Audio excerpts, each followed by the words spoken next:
This film is purely fictional. Please do not imitate it. Your like and subscribe are the motivation for me to update. Chapter 1. It was still morning, and the sky was already covered with a bright red. The dazzling light penetrated the transparent protective layer above the city, and shone on the body. It was cold, and not as hot as its color. This remote planet is close to the border of the Alliance. It finally ended the endless melee a few years ago. Now, with the support of the Alliance, it is undergoing a long period of urban reconstruction. However, the broken order, abandoned land, damaged industrial lines. All kinds of post-war tragic shadows are difficult to eliminate in a short period of time, always hovering over everyone's heads, and with any slight disturbance, a heavy rain will fall. For tall young men carrying heavy equipment walked under the shadows on the street. Although they were all wearing ordinary autumn clothes, their fierce momentum, spirited appearance, and steady steps were out of tune with the surrounding environment. Jiang Linxia, who was in the back row, took out his laptop from his pocket to check the list and asked casually, "How many passed the test yesterday?" "No one." Xi and Kwang gestured. "Many students here have not received formal education. Some of them barely meet the physical fitness standards, but they can't pass the cultural and reaction tests." Jiang Linxia curled her lips. It seems that the enrollment of the United Nations University is not optimistic this time. The fat guy from the First Army next door sent me a message yesterday, saying that the quality of the students they recruited this year is not bad. Xi and Kwang, who has always been good-tempered, also smiled and said, "Considering the policy bias, we will definitely recruit a few people in the end. Anyway, we are only responsible for collecting and feeding back data, and the admissions team will decide other things." Yinshin, who had been silent all the time, suddenly said slowly, "I hope the instructor will not get angry and give us low scores in our social practice reports in the end." Jiang Linxia put the laptop back into his pocket and said loudly, "This is none of our business. It was the instructor who had something to do that delayed the admissions process, and we have to clean up the mess. Since he is one step slower than others and cannot recruit good students, it's all his fault, isn't it, Captain?" Xiang Yunjin glanced back and didn't respond. At the intersection of the traffic lights, several people stopped. The center of the city was not as bleak as they imagined. There were cars and people coming and going, bustling and noisy, like a heart with a new breath, beating vigorously and actively. In the past few days, Xiang Yunjian has become accustomed to the gazes of others, but he still couldn't help looking back along a certain too-strong line of sight. There were many mobile stalls on the roadside, and the owner of that gaze was among them. 15 years old, maybe younger. The style of clothing was like that of a boy. Xiang Yunjian narrowed his eyes slightly. The boy was wearing clothes that were obviously not well-fitting, sitting cross-legged on the ground, with a few cabbages in front of him. There was a layer of dust on the patched black coat, making the color look mottled. His face was very small, and most of it was covered by the standing collar. He wore a hat on his head, and in an awkward way, he also put on the hat behind the coat. The only thing exposed and visible to others was a pair of eyes. Black and white, clear and transparent, looking directly at him.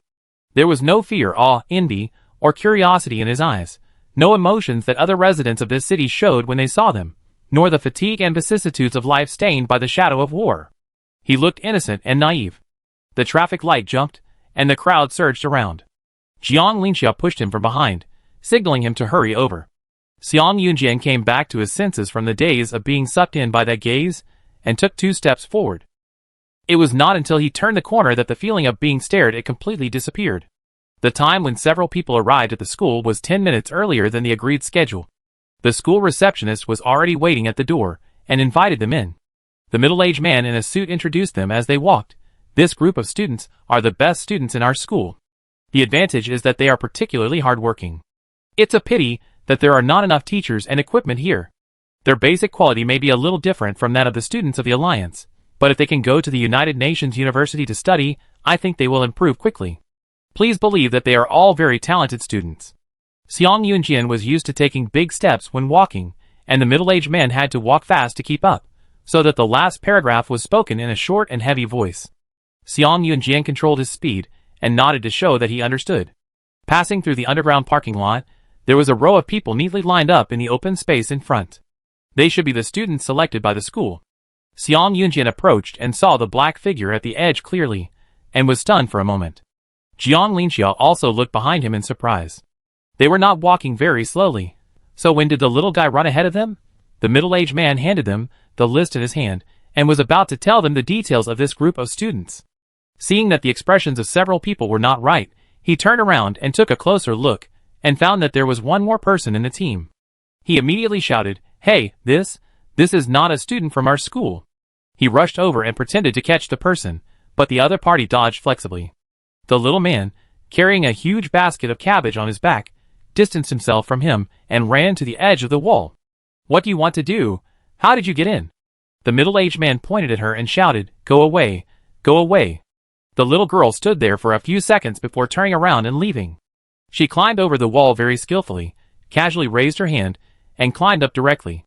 She climbed the nearly 2-meter-high wall without even a single unnecessary pause, more easily than many well-trained military academy students. The end of Xiang Yunjian's eyebrow jumped due to the muscle pulling. The middle-aged man in front of him looked unhappy, muttered a few words, and pointed his head with his fingertips to indicate, "There's something wrong with her." Several people stared at him. The man was confused by their gazes and explained nervously, "Really, many people here have seen her. She has been living in a deserted area outside the city. Her guardian died a long time ago, and she refused to accept the government's shelter. She was very uncooperative with the staff who helped her in the past, and her behavior was particularly strange." Xiang Yunjian asked, "Then how does she live?" "She grows vegetables, or does some manual labor, and usually supports herself with various jobs." The middle-aged man sneered, "Then she buys some mechanical parts, saying that she wants to repair her body. Isn't this a disease?" Xiang Yunjian's tone made it hard to tell what he meant, but his low voice sounded a bit harsh, as if he was accusing, being able to live independently in a harsh environment is not something that normal adults can do. The middle-aged man opened his mouth and wanted to refute, but Xiang Yunjian quickly changed the subject. "Let's test first." The exam was held in an empty classroom opposite. There were 3 subjects, 8 hours, and a full simulation. After installing the equipment and confirming the connection to the internet, 4 people took turns to supervise the exam. Yinshin stayed inside first, while the others went out to get some fresh air. They walked out of the teaching building and found that the little guy was back again. He stood on an old swing in front of him, swinging back and forth expressionlessly. Jiang Linxia asked curiously, "Why do they have swings in their school? It's not a kindergarten." Xiang Yunjian said, "This is a rebuilt park, and the original school site has been bombed." Jiang Linxia, "Oh." Jiang Linxia wanted to go talk to someone, but seeing that the 2 brothers on his left and right didn't move, he gave up the idea and sat down on the steps at the door. After swinging to the highest point, Chunfeng released the rope and jumped off the swing. Perhaps because of her thin figure, her movements looked unusually light, and she landed lightly, but her footsteps were steady without any stumbling. Jiang Linxia saw her excellent muscle control ability, whistled, and said in praise, "Not bad, little brother." Chunfeng did not say anything, put his hands in his pockets, stood beside his cabbage frame, and watched them quietly. After half a minute, Xiang Yunjian raised his head and asked, "How much is the cabbage?" The other party spoke, but not completely. 5 yuan a pound. What sounded was a cold mechanical sound. An auxiliary tool used by many people with damaged vocal cords. No pesticides. When it comes to making money, Chunfeng is obviously much more positive, and he said a few more words in a compassionate way. "The land is polluted, it's not easy to grow crops." Jiang Linxia didn't believe it. After so many years, the land is still polluted? Chunfeng nodded seriously, picked up the bamboo basket with one hand, and said, "Here are 50 pounds. Xiang Yunjin said, "We've bought them all, you can move them out." Xian Quan supported his chin with one hand, tilted his head and smiled. "So many? Can you finish them?" Xiang Yunjin said, "You guys are such big eaters. Are you afraid that you can't finish a few cabbages?" Jiang Linxia dragged out the tone and said sarcastically, "I understand. At noon, we eat stir-fried cabbage, at night, we eat cabbage stew, and tomorrow if it's still fresh, we can eat cabbage wrapped in cabbage, right?" Chunfeng put the bamboo basket down in front of him, and stood up. Jiang Linxia thought she understood Xiang Yunjian's good intentions, and felt embarrassed. Just as she was about to comfort the little girl, she heard the voice machine beside Chunfeng's ear said coldly, "If you need it, I can help you pickle it into sauerkraut or spicy cabbage, so that you can pack it away. The processing fee is only 50. Little money grubber." Jiang Linxia laughed at her. "No, it's a small profiteer." Chunfeng moved all the cabbages out, walked in front of Xiang Yunjian, and stretched out his hand to him. Xiang Yunjian took out his optical computer and asked casually, "Account number?" "No account number." Chunfeng said, "Give me cash." These days, few people carry cash with them, but considering that this is a post-war planet, Xiang Yunjian still took out some money. He pointed to the room next to him and said, "Go to our finance department. He has a mine at home." Chun Feng looked over and saw a young man, with a kind smile, holding a banknote between his fingers, raising his hand to greet him charmingly. Xiang Yunjian switched the optical computer to training mode. The blue light shone up. Jiang Linxia caught a glimpse, and couldn't help but say, "Are you practicing this again? It's useless. The hand-operated mecha is destined to be a short-lived renaissance. It will be eliminated by history, as an inevitable result of the choice of the times. The gimmick of semi-hand operated can only make it survive at best. That kind of operation method, let alone ordinary people, even geniuses can't adapt to it." Xiang Yunjian said lightly, "I try it casually." Chun Feng collected the money, moved back to Xiang Yunjian, and sat down, peeking at his light computer screen. The training mode was semi-manual operation, and Xiang Yunjian was obviously not very comfortable with it. In just 1 minute, he hit 2 misses. Even though the semi-manual mecha commands did not cover a wide range, the loss of center of gravity still greatly affected the balance of the mecha. When the code error occurred for the 3rd time, the mecha that was attacking bravely fell to the ground, and the blood-red words "failure" appeared on the training interface. Xiang Yunjian exhaled, turned his head, and looked into Qingfeng's eyes again. Qingfeng's pupils were very bright. When the light entered her eyes, it seemed to turn into pure black, and then the silhouette of the world was clearly reflected. This boy didn't seem to know what embarrassment was, and just stared at him. Xiang Yunjian raised the corners of his lips slightly and asked, "What's your name?" "Chun Feng." Xiang Yunjian pulled her sleeve and said, "Why are you dressed like this?" Chun Feng waved his hand away in disgust, and he rubbed her head again. Because he didn't dodge in time, the hat was crooked. She heard the other person laugh in a low voice, and then commented, "Little bald head." Chun Feng heard the full meaning of ridicule, and was angry and stood up and ran to the side, looking cold and stern. Xiang Yunjian was unconscious, and waved the light computer in his hand, as if he was walking a cat or playing with a dog. Chun Feng turned his face away expressionlessly. "You can play with it." Xiang Yunjian restrained his expression and said, "I won't tease you anymore." Chun Feng hesitated for a moment, and walked back doubtfully. Fortunately, this man still had a little conscience and really handed the light computer to her. "This is Sanyo's simulation training." Xiang Yunjian asked, "Do you know how to play?" "Just follow the instructions here." Chun Feng turned his back without leaving a trace, pretending not to hear. Xiang Yunjian looked over her head, and saw her click on the help and read the rules word by word. She looked unfamiliar and well-behaved, like an obedient and sensible freshman. He stopped paying attention and let her kill time. After a while, he stood up and advised, "Go back early after playing. Our enrollment scope is approved and we cannot accept you. You are too young." Chun Feng straightened his back and raised his head. When the light on the screen changed and indicated the start of the practice, he quickly lowered his head and waited for the countdown carefully. Xiang Yunjian said hello to his teammates. "I will go in and watch for a while. You guys watch first." The figure walked away. Jiang Linxia raised her eyelids, turned around Chun Feng twice, and asked, "Little brother, how old are you this year?" Chun Feng was playing hard and answered reluctantly, "I am not a little brother. And I'm 18 years old. The minimum standard for this enrollment is adulthood. Many half-grown children say they are 18 years old." Jiang Linxia obviously didn't take it seriously, and said in a rhythmic way, "Wow, you are 18? Chun Feng wanted to hit him, but he was busy now, so he automatically blocked his voice.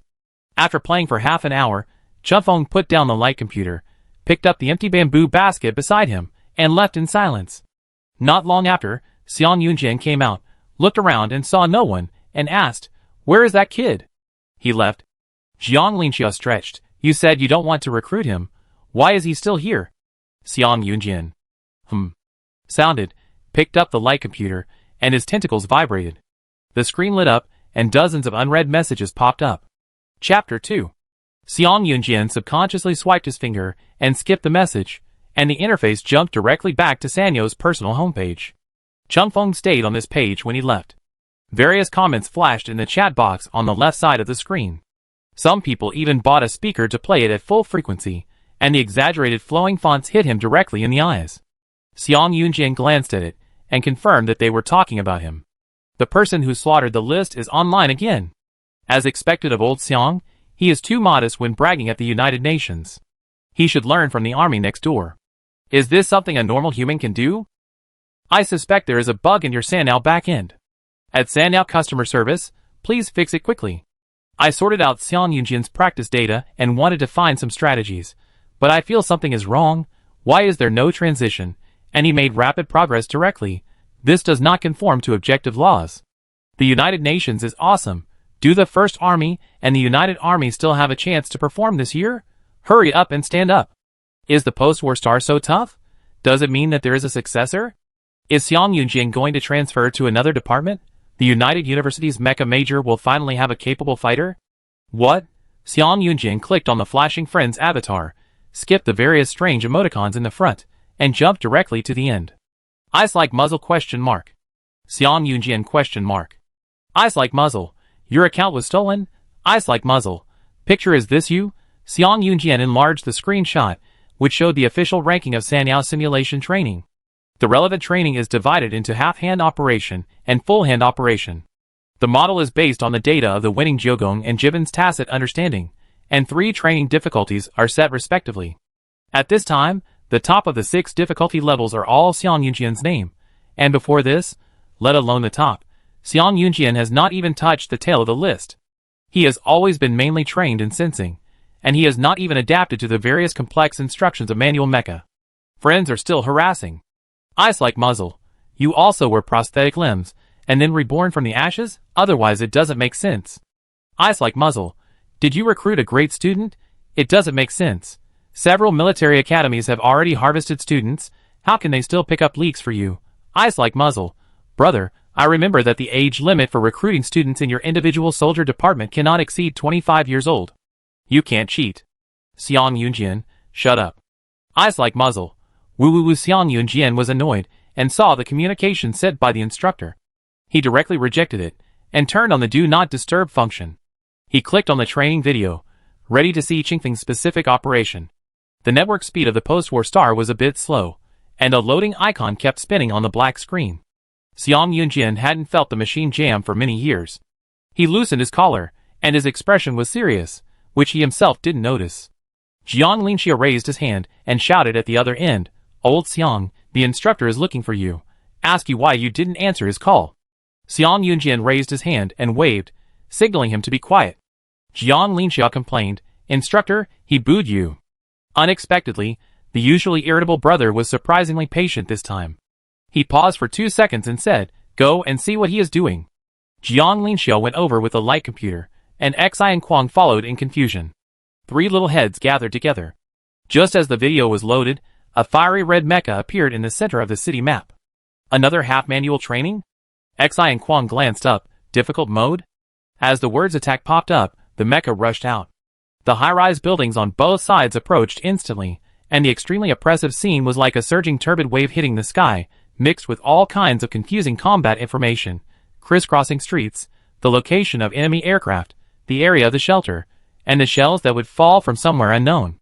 In the semi-manual training mode, the system defaults that the mecha will automatically move around to avoid obstacles, and only needs to use code for long-range attack and defense.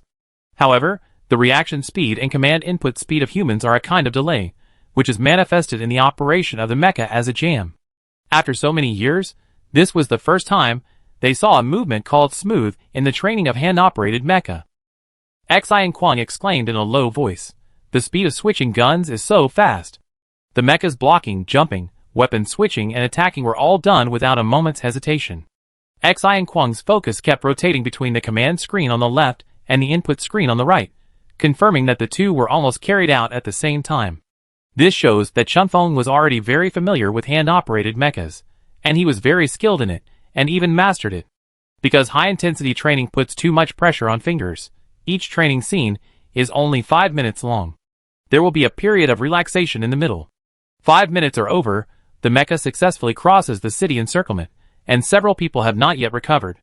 Jiang Linxiao licked his lips, brewing words of comment in his mind, and Xiang Yunjian clicked on the video record of full-hand training. In comparison, the training difficulty of full-hand mecha is much higher. Although the city map has become relatively regular and the enemy information has been significantly reduced, the code base is larger and the components to be operated are more complicated, which is a more severe challenge for most mecha operators. Therefore, This training is also called 3,000 Ways to Destroy Implicit.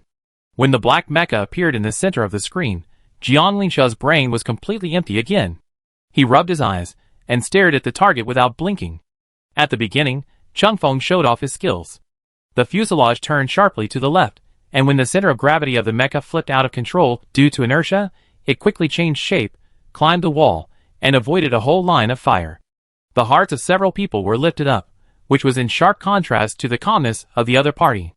If it was just speculation before, then this training can be completely confirmed. Changfeng has been receiving manual mecha-related training since she was a child. Her operations have conflicted with the instructions provided by the system many times, and her route of action is also very different from the system's suggestions. However, this does not affect her performance. With her dazzling weapon switching frequency and unexpected positioning, she cleared several kilometers of safe areas without leaving half the map. Others' training is survival in desperate situations, but Changfeng is more like the return of the king. The rising smoke and the noisy wind were the trumpets that welcomed her. She already had a systematic, mature, and unique view of battle. Even the final system evaluation was, perfect clearance. Damn, I was faked. After the video was played, the three heads that were gathered together slowly raised their heads and looked at each other, feeling confused about this world. That kid who was only a little taller than a bean sprout was so powerful, thousands of words, condensed into one sentence. Is this reasonable? Jiang Linxia lowered her voice and asked in disbelief. Is there a bug in Sanyao? The instructor who was forgotten by them shouted at this time. Let Xiangyun take the call. Xiang Yunjian's Adam's apple rolled, and he took the light computer from Jiang Linxia's hand and said, It's not me. I know it's not you. You're not that good. The instructor's voice, which used to be rough, was now a little tender, with an upward tone at the end. He asked with great restraint, Where is the person? Is there still such a talent on the post-war star? Xiang Yunjian said, They have already left. The instructor was silent for 2 seconds, realizing that he couldn't be polite to these kids, and sneered. If you like to speak out word by word, I also like to speak very, very hard. You haven't experienced the new training ground of the United Nations, right? I can help you apply for 3 hours for free. Xiang Yunjian immediately said, He is still a child, not old enough, and looks very small. His physical fitness is okay, but we didn't test him. The instructor said excitedly, Then test him. Xiang Yunjian said, Isn't it against the rules? What rules? Are you talking about this world's special pass for talents? The instructor scratched his ear. There is nothing we can do for overage students. Their physical fitness has begun to decline irreversibly, but we can train younger children from an early age. Training from an early age will give them a greater sense of belonging. And he has such outstanding abilities even when he grows up in the post-war star. How excellent would he be if he came to our alliance and enjoyed the most advanced educational resources? I can recommend a high school for him. These are not problems. The instructor became more and more excited, even planning the future blueprint, and taught meaningfully. How can you give up a big cake just because it has no salt? Why are you so cruel to this world? Is this what I taught you? Xiang Yunjian couldn't listen anymore, so he took the laptop farther away, turned on the speaker directly, and dutifully relayed the words of the school leader. But the person in charge here said that he has some problems with his brain. The instructor quickly asked back, Is there nothing wrong with your brain? Xiang Yunjian, ? Jiang Linxia couldn't help but, ha ha ha ha. The instructor said, Is the man next to you who is always nitpicking and saying he will die if he doesn't look in the mirror laughing? Jiang Linxia, Do you really need to? Are you polite? Does your family run a knife shop? The instructor also realized that he still had to rely on them now, so he shouldn't be too arrogant. He coughed and asked, How small is it? Have you asked specifically? Jiang Linxia said, He said he was 18 years old, but I think he is no older than 15, and he hasn't even grown up yet. The instructor said excitedly, What nonsense! That means he is 18 years old, and he can go to college. Xiang Yunjin asked sincerely, Are you a human trafficker? Silence. There was a little bit of gnashing of teeth. If there were weapons in their hands, both sides would have been blown up by the other side. The instructor asked, How serious is the problem?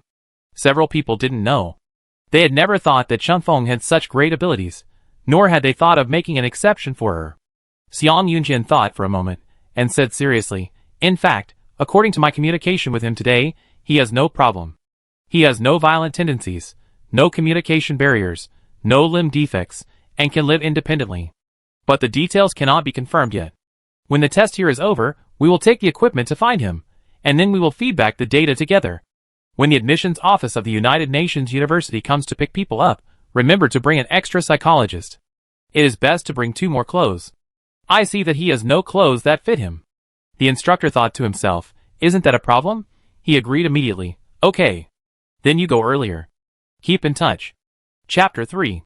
The exam ends at 5 p.m. Due to the fast progress, it was all finished at around 4 p.m.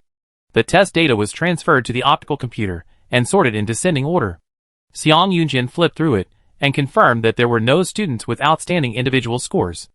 After packaging the list and sending it to the instructor, he closed the page. The school leader sent the students away and came to inquire about the results carefully. Xiang Yunjin put away the optical computer and said in a businesslike manner, there will be a notice, please wait patiently. We are only responsible for invigilation.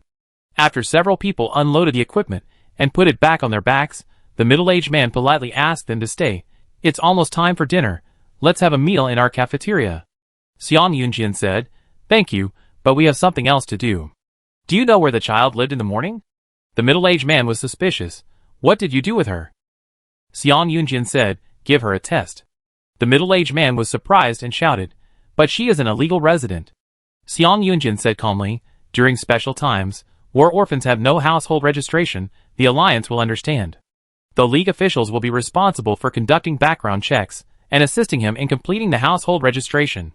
The middle-aged man hesitated several times, and seeing their serious expressions, his eyes gradually changed as he looked at them.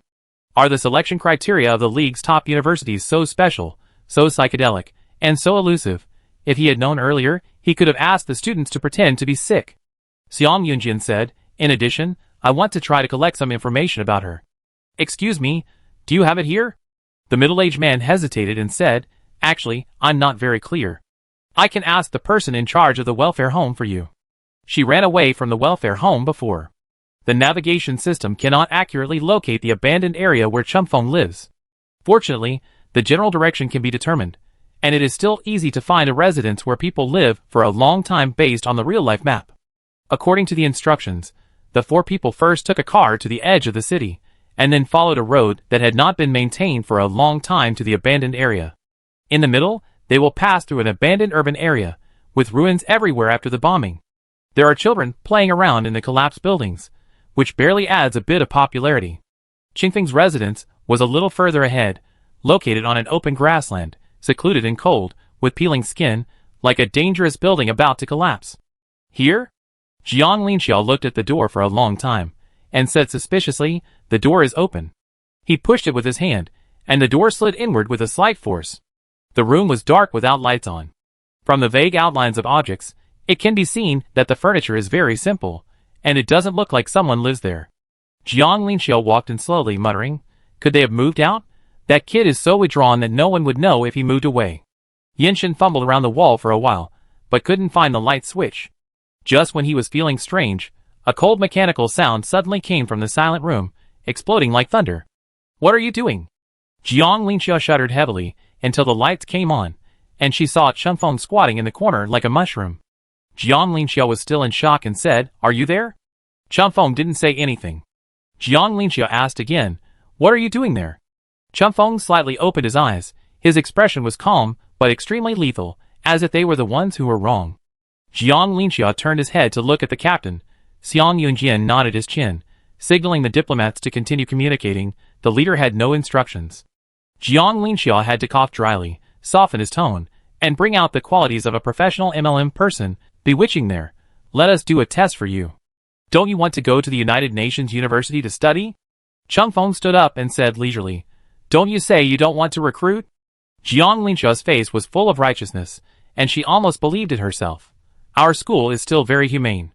After thinking about it, I think we should give you a chance. After all, it's not easy for you. Chumfeng approached, and they saw that she was holding a training device in her hand. She was playing with this thing in the corner just now. This is a command input keyboard with backward functions that has long been eliminated in the Alliance.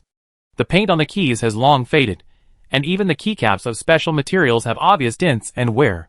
The display screen was completely broken off from the joint. It was obvious that the owner had been using it for a long time. Several people were silent. The reason why this device was eliminated at that time was that consumers thought its settings were too boring, and the data was complicated and unclassified, not suitable for manual operation. Xiang Yunjian looked down for a while, took it from her and asked, "Broken?" "Yeah," Chumfeng said. "It's been broken for a long time." It was clearly a monotonous system sound, but it sounded particularly aggrieved. Xiang Yunjian said, "I buy you a new one when the time comes." Chumfeng looked up and asked, "When will the time come?" Xiang Yunjian was amused by her and said, "Ask the admissions office to bring it to you directly. It will be in 2 days." Jiang Linxiao looked around the house and found that everything here was very outdated. The strange thing was that some of the old electrical appliances could still work normally. He walked around and said with a smile, "These are all antiques from many years ago, and they are still there now." He thought that Chumfeng probably bought all kinds of small parts just to repair these things, but because of his lonely personality, he ended up repairing his own body. There was a large wooden table in the room, which Chumfeng had erected and leaned against the wall. Several people put it down, sat around it, and registered Chingfeng's basic exam information.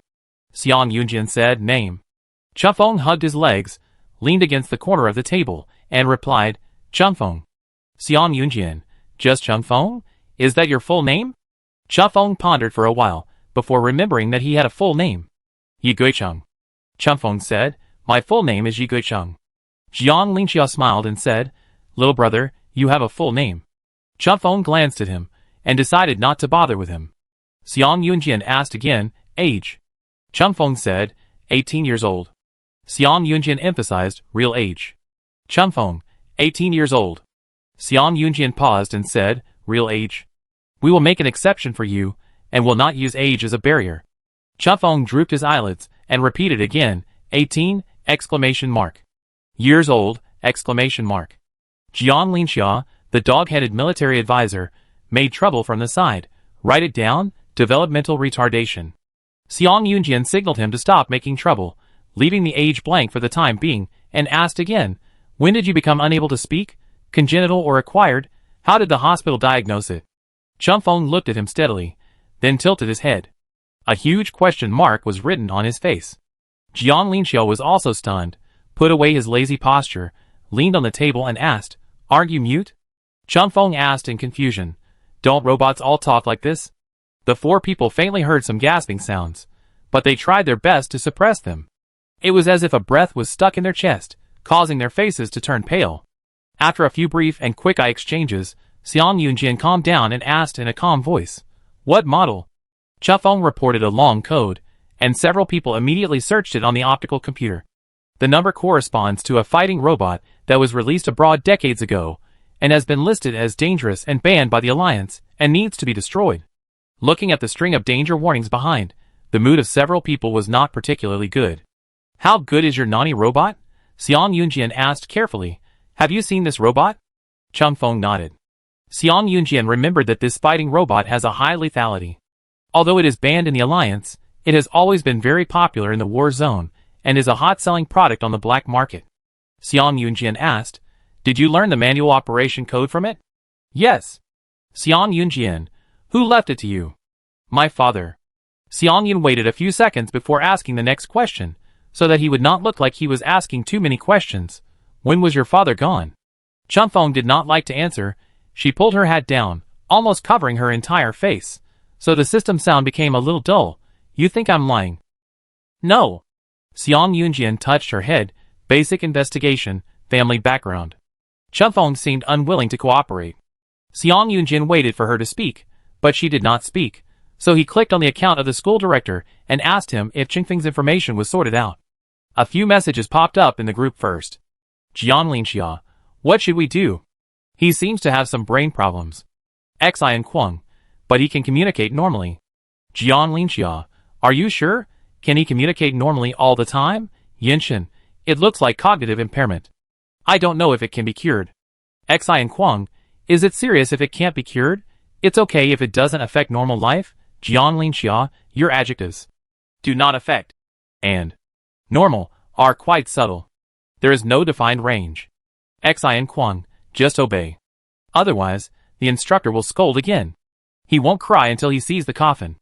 "Yinshin, think about the instructor's words and the purpose of the United Nations. As long as there is no social harm, the problems of geniuses are all called quirks. Xiang Yunjian, I don't think it's a big problem. He has lived with fighting robots for too long, has no other friends, and practices code instructions every day, mistakenly thinking that he and robots are the same. In wartime, you need to have some psychological sustenance, not to mention that he was still young at that time. I can understand. Yenshin, correction, it is a fighting robot that was ordered to be destroyed. Xiang Yunjian, because it was destroyed, the impact is not big. Jiang Linxia, he is just too lonely, Xiang Kuang, no matter how lonely he is. You see, if he wants to be friends with you. The few people were too engaged in the conversation. Jiang Linxia accidentally raised his head, turned around, and then realized, where is the person? Chapter 4. There is a door on the right wall, which is also half closed. The Chunfeng fighting robot seems to dislike closing the door. Several people got up and went over one by one. This room is probably Qingfeng's bedroom. There are a lot more things in it. Although they are all neatly packed in square boxes and placed against the wall, it still looks a bit crowded. Yenshin finally touched the switch, and the pale yellow light spread down, illuminating the various old electronic parts inside. It seems that Chunfeng is a garbage dump. Gold digger. In the corner, a wooden figure sat with a thin red blanket covering his legs. This scene seemed familiar, with a hint of the underworld. Jiang Linxia had been frightened by Chunfeng before, and now, he suddenly met the robot's dark and empty eyes, and his instincts from years of training made his muscles tremble again. He quickly stepped back half a step and reached out his weapon from his waist. Xiang Yunjian held his wrist and said, "Bad," and the three people around him breathed a sigh of relief at the same time. Xiang Yunjian walked over, reached out, and touched the back of the robot's head, and judged. The core has been destroyed, and there are many marks of impact on the surface. The wires and joints are already rusty, so it must have been broken for a long time. Jiang Linxia recovered and looked at it carefully. When she saw a faded children sticker on a scratch on the robot's head, she felt for the first time that this extremely lethal humanoid weapon was a little cute. Xiang Yunjian found its production number from its neck and said lightly, "A robot produced 20 years ago.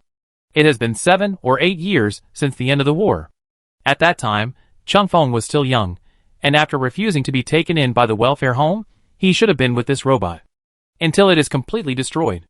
Calculating his age, Chunfeng may have been with the fighting robot for longer than they thought.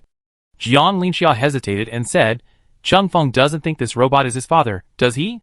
Xiang Yunjian took 2 steps to the side and opened the blue curtains. With the light from the room, he saw Chunfeng harvesting cabbages in the field. The black coat was too ill-fitting for her. From this angle, she looked more like a child who stole his father's clothes.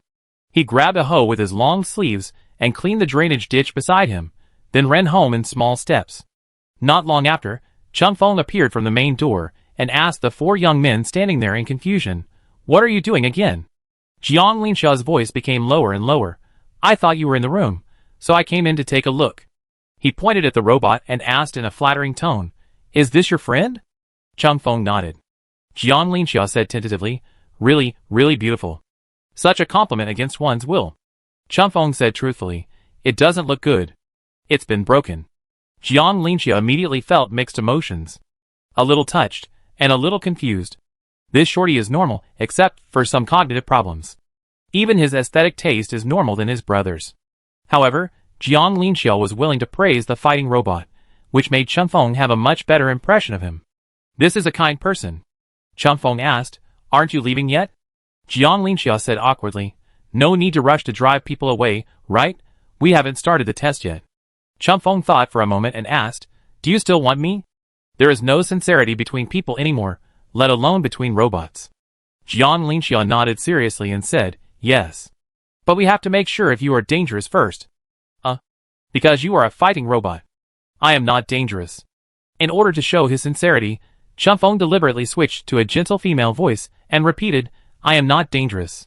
The 4 of them felt her thoughtfulness, and at the same time, they didn't expect that her old sound machine could have such a function. Jiang Linxia said, "Okay, then you go with Lao Xiang to do a test first." Chunfeng held the cabbage and trotted to the living room. Xiang Yunjin grabbed her and said, "It's getting late, let's eat first." Chunfeng only has cabbage here. She looked down at her hands. Jiang Linxia smiled and said, "Brother doesn't take a penny from the masses, nor does he take your cabbage." He took his bag, shook out several boxes of vacuum packaging bags, and asked, "Where is the kitchen?" "Heated up." Qingfeng's kitchen was very poor.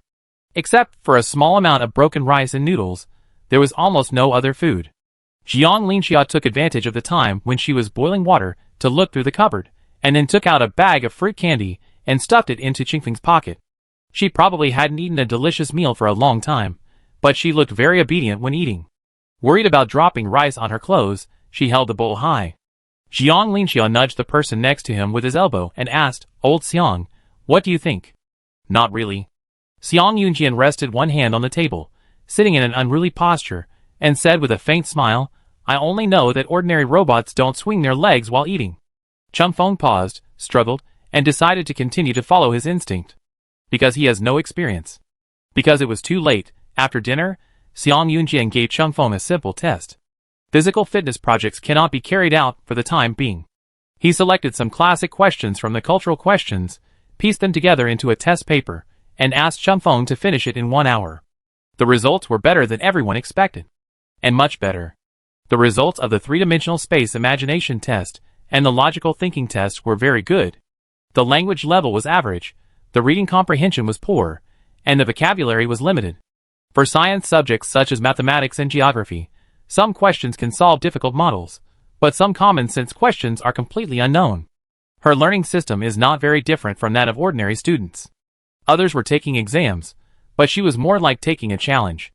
Most of her knowledge overlapped with the database of combat robots. But this did not affect her normal study. After all, military school students did not need to reserve all knowledge points. It was a pleasant surprise that she was not illiterate. After lowering the standards, several people found that life became better. No wonder the instructor was always so happy. After the cultural test was over, according to the instructor's request, Xiang Yunjian turned on the equipment again and asked Chunfeng to make up for the shooting test and hand operation test. The final data of the shooting test was not ideal. Qingfeng's hit rate was between 4 and 7 rings. This was the level that would get kicked by the instructor in the military academy. But this result made several people serious, because Qingfeng's shooting speed was extremely fast and stable. The original plan was to shoot for 10 minutes, but in less than half of the time, all the target positions had been hit. Yinshin was a sniper, and Jiang Linxiao was a forward. The speed of their guns was among the best in the team. They tried to follow Qingfeng's movements, but found that they were not as sensitive as her in capturing the target. Her dynamic vision might be more advanced than Yinshin's. She was deliberately giving up accuracy in order to pursue attack speed. After all, if it was a hand-operated mecha, the weapon would have a certain degree of automatic calibration function. Small errors can be completely compensated. In addition, her movements were very precise. The tilted head arc and the height of the raised arm were kept in a similar position every time she attacked, giving people a very special sense of familiarity. After she took off the simulation equipment, several people realized it belatedly. It's a fighting robot.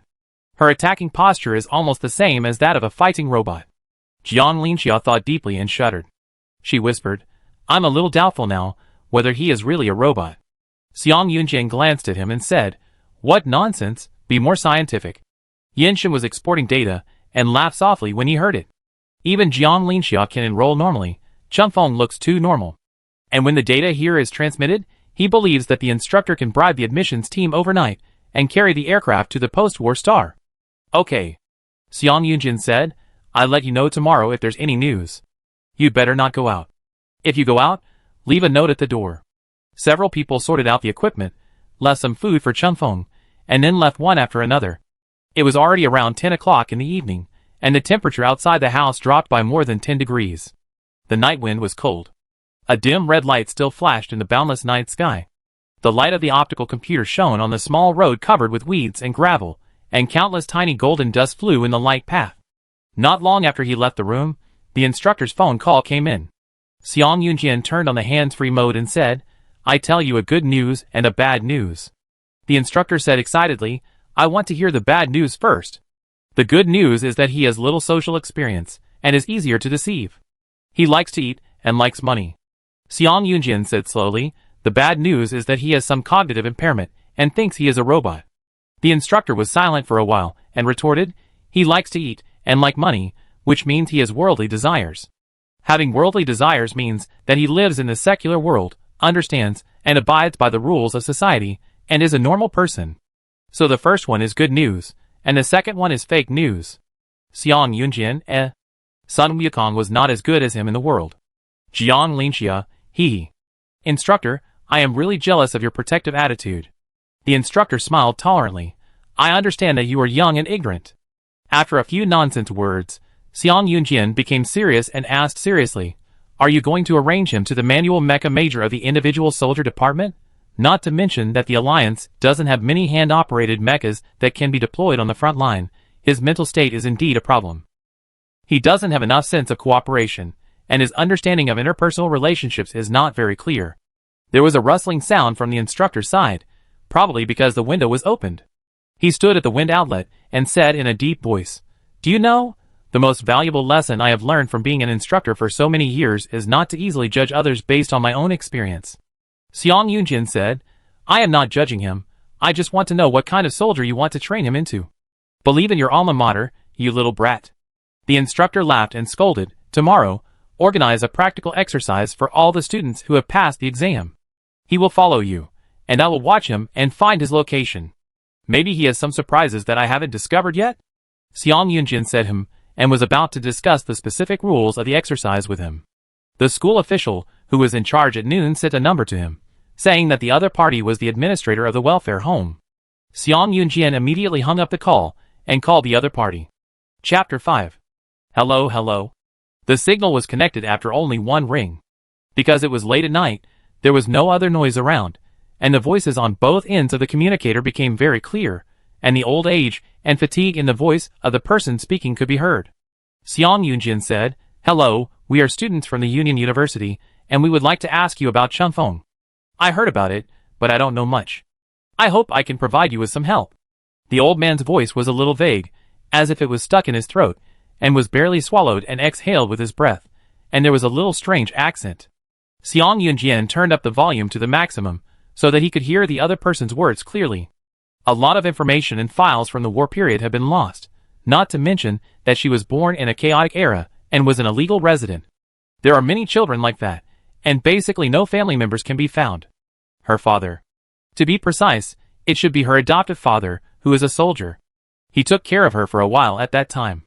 The night wind that rose and fell from time to time, wrapped around his slightly hoarse voice, inexplicably outlined a kind of vicissitudes of life. Yellow sand flew through the streets and alleys of the abandoned city, and the ground painted a picture full of holes. Not long after the war, her father committed suicide due to traumatic stress disorder. Jiang Linxia took a deep breath and asked, why? Isn't it all over? The other party pondered for a long time, and his mouth made a sound that was not clear to people.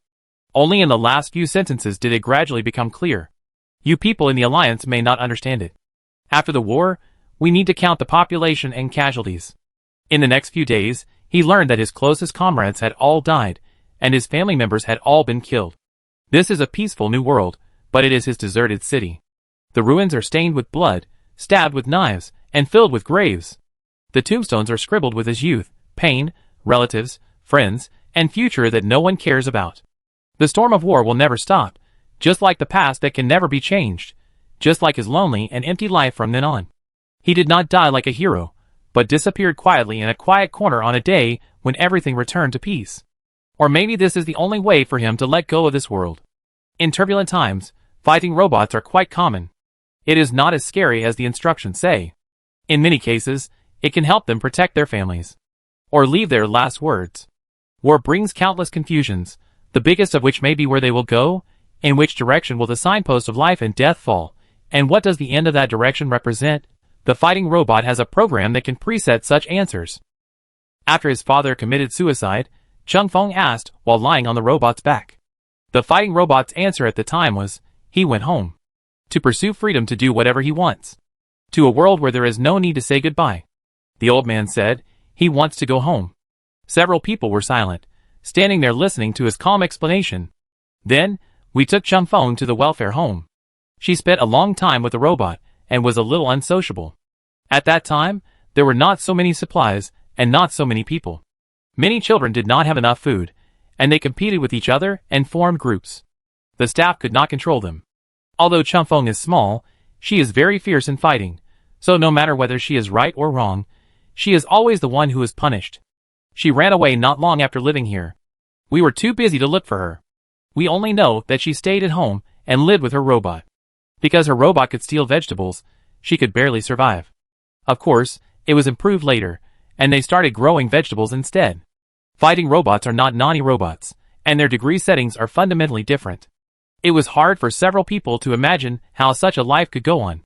She didn't have many friends. She could endure hunger, poverty, and loneliness, but she couldn't endure the life in the welfare home. The old man coughed and sighed. Maybe she felt the negative side of the world in the welfare home. The so-called human nature is not as pure as fighting robots. Even children are the same. Everyone grows up in the struggle, and it's hard to become simple. I'm busy with too many things every day, and I'm exhausted for money. Everything is not normal in the atmosphere of anxiety. Such a place cannot be called home, right? So she left. It's my fault. Xiang Yunjian remembered Qingfeng's eyes. Calm, clear, reflecting all the colors in this world.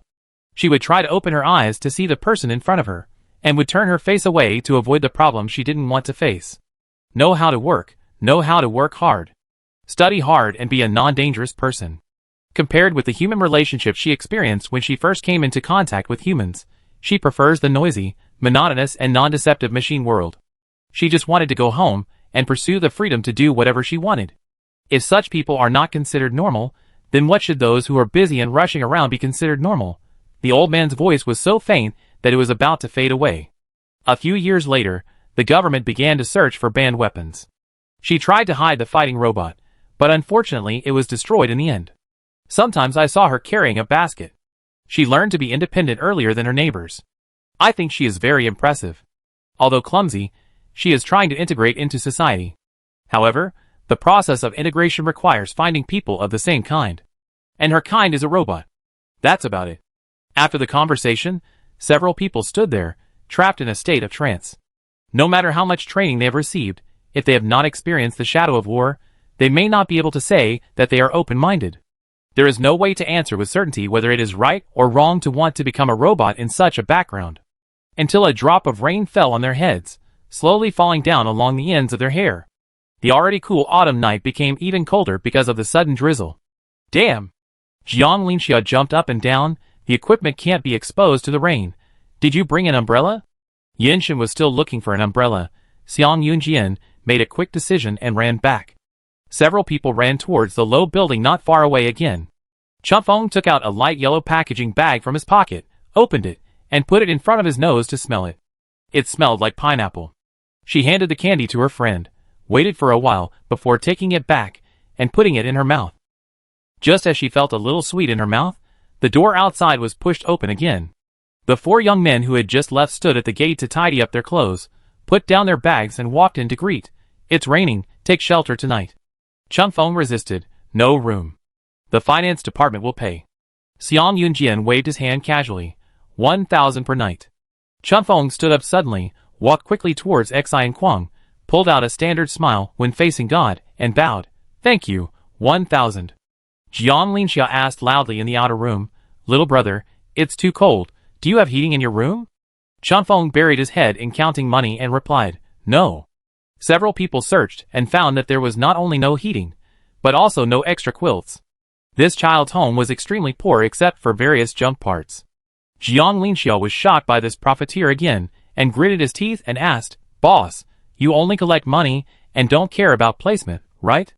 Qingfeng's conscience was barely shaken, and then he rented the blanket covering the robot's legs to him as a friendly loan. Save some sleep. Qingfeng kindly advised, the blanket is small. Jiang Linxia ? Are you kind?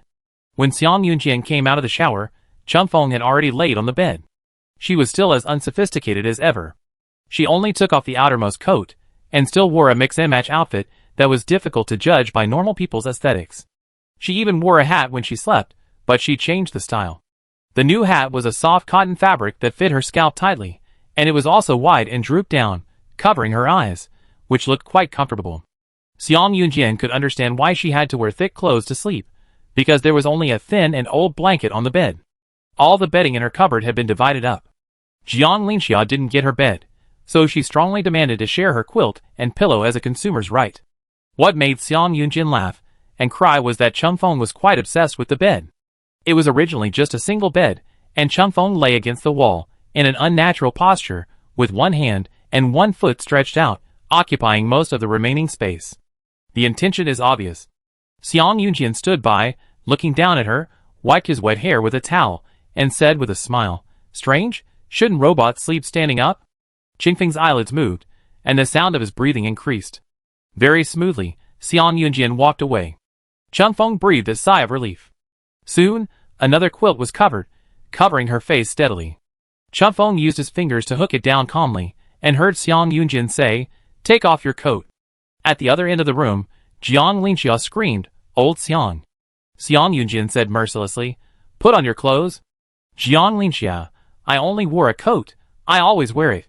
You said today that you would not take a single needle or thread from the masses. He is not your junior yet, and your behavior is to snatch the quilt of a minor, which is a particularly serious case."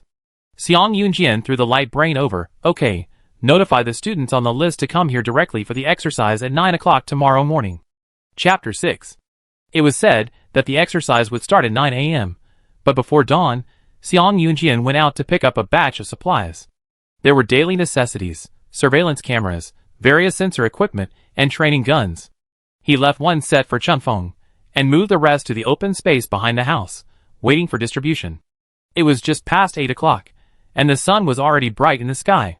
Xiang Yunjian picked up the gun, waved his hand, and left with his two younger brothers, with the momentum of going out to rob, leaving Yanchen, who was still eating. In Qingfeng's extremely poor social knowledge, she vaguely remembered one rule, which was probably not to let a stranger move around alone in her home. This would easily embarrass the other party, and her fighting robot might also be in danger. So she stood in the corner, pretending to pack up her things, waiting for him to go out together. Yanchen likes to chew slowly when eating. Chun Feng was too absorbed in eating yesterday, and didn't notice this. When she folded the small blanket 3 times, and found that the other party had only finished a dry bread, she finally realized this serious problem belatedly. Chun Feng, holding his blanket, stood behind him with a heavy face, watching him eat. His stomach must be healthy. Chun Feng consoled himself. He was just keeping fit. I heard that this was human instinct.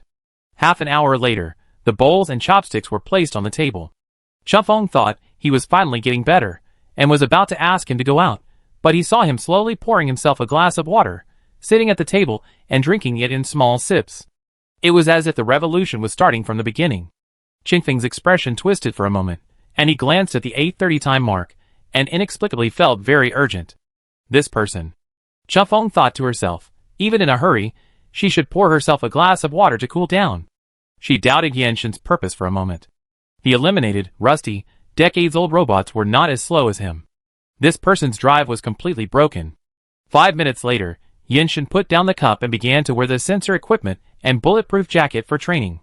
Chun Feng watched him press the wrinkles on the collar with his fingers, and felt an extremely uncomfortable anxiety in her chest, like a group of ants turning 108 times along the hot stone slab and still not knowing how to turn. She was so anxious that she couldn't breathe, and she wanted to kick Yanshin's butt and kick him out of the room. At 8:55, Yanshin went out on time, and reserved 5 minutes of precious time for himself to find a sniper point. Chun Feng breathed a sigh of relief for no reason, and felt a little cold standing in the morning breeze. "Thank you." Yanshin carried his gun on his back, and smiled at her friendly. "You are the first person who is willing to wait for me besides the captain." Chun Feng wanted to hold back, but she really couldn't control it. She asked sharply in a mechanical voice, "Didn't he kick you?" Although the captain looks fierce, he is actually very patient. Yanshin said, "If he hadn't led our team, he would have gone crazy." Chun Feng felt so helpless. Yanshin patted her shoulder. "Happy cooperation, junior brother." Yanshin was a sniper, and was not going with her. Chun Feng used the communicator to communicate with Xiang Yunjian about the coordinates and successfully met up behind a bush. When she arrived at the venue, the other 3 had already ambushed. Xiang Yunjian had obvious surprise on his face, not even covering his surveillance glasses, and asked, "Are you waiting for Yanshin?" Chun Feng slowly crouched down with his gun in his arms, without making a sound. Jiang Linxia saw through everything and gloated, "It's over. He didn't look very smart to begin with, and now he's infected by Yanshin. He might be terminally ill." Xiang Yunjian curled his lips, pressed the headset, and issued an order, "Everyone, find your position and get ready to start. If you have any questions, Please hit the public frequency now. In 5 minutes, the public frequency signal will be cut off and the camp signal will be switched in. Please confirm that the monitoring equipment is operating normally. Your test scores are in there. There is an invigilator in this exam. Please note, there is an invigilator in this exam. It is forbidden to use the optical computer. It is forbidden to seek external assistance. It is forbidden to accidentally injure civilians, and cheating students will be eliminated. Before he finished reading the exam rules, Chung Feng, who was lying beside him, suddenly jumped out like a rabbit. Xi and Kwang raised his head from the optical computer screen, but could not find anyone. He was confused and said, "Where is he going? Is there a spring under his feet? He followed us.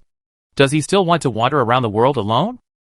Jiang Linxia quickly loaded the gun and laughed softly.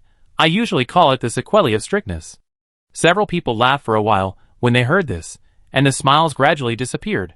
Xiang Yunjin said, "I don't think I have told her the rules yet. Where is she going? She can go up to the sky by riding the wind, but she didn't.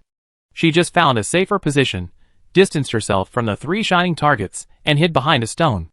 In fact, this area is indeed very suitable for exercises. First, it is located in the suburbs, with few pedestrians, lack of infrastructure, and fewer interference factors. Second, the terrain is diverse. In front are undeveloped low mountains and open spaces, and behind are long abandoned city ruins. There are abundant shelters, which are suitable for ambushes by all parties, and can also test students' roundabout combat capabilities. It is already very good to find such an exercise site in the post-war star that is not their home ground. Jiang Linxia urgently explained the exercise rules to Chung Feng in the channel. There are a total of 100 students participating in the exercise this time. They come from many high schools, and don't know each other very well. After being dispersed, they will be assigned to different locations on the map. The monitoring equipment is mounted on your glasses. You are not allowed to take off your glasses during the exam. The communication equipment is connected to the internet. I don't mean the internet connected to the examination room. I mean it is on the same public channel as the admissions department of the Alliance University. So be careful when you speak. There are invigilators in the whole venue. Chung Feng couldn't help but look up at the sky, feeling as if someone was staring at him. Jiang Linxia spoke very quickly, but fortunately this was his specialty. Reminder that after being hit by a gun, the student must be killed and leave the venue, and cannot continue to interfere with the examination room. Relevant information cannot be prompted. The gun in your hand is a simulated gun, without bullets, but the other parameters are similar to real guns. There is still recoil after shooting, and there will be a sound prompt in the headset. Remember to load before use. Then it is very important. The map has a range. If you go beyond the map range, the device will warn. You must act within the specified war zone. Jiang Linxia was talking dryly, but the other side was as quiet as death. He couldn't help but said anxiously, "Hello? Did you hear that? Little brother, if you hear something, you have to reply. This is the rule of all teams." Chung Feng replied, "I heard it." Jiang Linxia was inevitably nervous and said, "Boy, stay calm, okay? Don't rush to charge, and don't rush to show off. If you die too quickly, everyone will be embarrassed. If the protagonist is offline at the beginning, what should the examiner do? In order to ensure the fairness of the examination room, he can't help her to play a resurrection." Yinshin reminded in a leisurely voice, "Don't set a flag." Xiang Yunjin said, "Remember to follow him closely. He's not a good shooter, so you should mop up the rear when the time comes." Yinshin nodded, "Yes. I'm behind him." Yinshin was lying on a high ground more than 200 meters away from Chung Feng. He thought Chung Feng was young and energetic and might not like being watched, but the person in the scope didn't say anything, just turned his head, looked left and right, and then looked accurately at his position. The moment their eyes crossed, the warning line in Yinshin's mind that sensed danger was suddenly pulled to the tightest, and even the hair on his back stood up. He instinctively wanted to look away and lower his body. The sniper's position was discovered, which was a bit creepy no matter how you think about it. He pressed his finger on the gun body, and nervously saw Chung Feng turn around again as if nothing had happened, and he almost thought it was his illusion. "It's about to start." Jiang Linxia counted the seconds and said excitedly, 2 targets, alive, kill. Chapter 7. Before the exercise officially began, the conference hall of the Union University was already full of people. When Xiang Yunjian read out the rules of the examination room, the instructor called up the information of several students, who ranked at the top of the exam and introduced their characteristics and expertise to the admissions team and teachers of various majors. On the high-hanging dark blue screen, Identity cards flashed by one, and none of them had particularly outstanding results. Until it finally stopped at Qingfeng's file. There was really too little data about Qingfeng, but only top of the 6 lists of Sanao hand exercise training. This one is enough to be her green pass. After the major military academies open manual operation majors, there has been no one who can compete with the top students of Sensor Mecha. It has been a long time since the Military Academy League has seen the appearance of manual mecha, which has made this major seem a bit useless and entered the twilight industry in just a few years. Everyone is speculating whether there will be a professional manual mecha master like Ji Ban, who can break the pattern and create glory again at the last moment of twilight. His age is not yet certain, and a bone age test is required. He is currently an illegal resident on the post-war star. The instructor took a screenshot from Xiang Yunjian's perspective. Qingfeng's coat was too big, and the buttons were buttoned to the top meticulously, and he was wearing a hat. Before, at least a pair of eyes could be seen, but now even the eyes were blocked by the lenses. The teacher squinted his eyes for a long time, but couldn't see Qingfeng's true face, and couldn't help but sigh. This candidate is really mysterious. The instructor laughed and said, he comes from a poor family, so his clothes are probably secondhand, and there is no requirement that he cannot show his face. Several leaders nodded and said, okay, let's take a look at his combat style first. For mecha operators, personality is as important as strength. You can be bold, but not radical. You can be conservative, but not cowardly. In times of crisis, a subconscious decision can often determine the life or death of the main operator. It is difficult to describe the balance between the two with specific standards, and it can only be seen in actual combat. Qingfeng was not as reckless as Jiang Lingxiao worried. On the contrary, she slowed down after the exercise officially started. She was very familiar with this map, which was almost completely her home field. That was why she was very cautious about all the blind spots around her. She would only move forward in a roundabout way when she was sure that she would not be attacked. With Yenshin's position, Qingfeng was almost completely exposed to his field of vision, and he could clearly observe the opponent's movements. Lack of strength, but flexible limbs. Limited explosive power, but sophisticated skills. Perhaps because she learned combat skills from the fighting robot, and she has an extraordinary talent for muscle control, her fatal strength flaws are not so obvious under the cover of advantages, and even have a unique style of smoothness and naturalness. Seeing the distance gradually increase, Yenshin picked up the gun and began to move, not forgetting to say to Xi and Kuang, Finance, you can learn how to move from Qingfeng when you go back, and kill 90% of the military academy students in seconds. Jiang Lingxiao laughed and said, forget it, our finance department is so big, no matter how much we practice, we can't jump like a rabbit, at most we will look like a zombie. Xi and Kuang said harmlessly, you are not big, at most you will look like a toad when you jump. Jiang Lingxia, Human friendship is really the most wonderful thing in the world. It's like a thread that falls off a sweater, which makes people want to pull it out all the time, but they can only bear it due to reality. While the few people were joking, Qingfeng encountered the first wave of enemies today. 100 people were randomly distributed throughout the map, and the enemy could appear in any direction.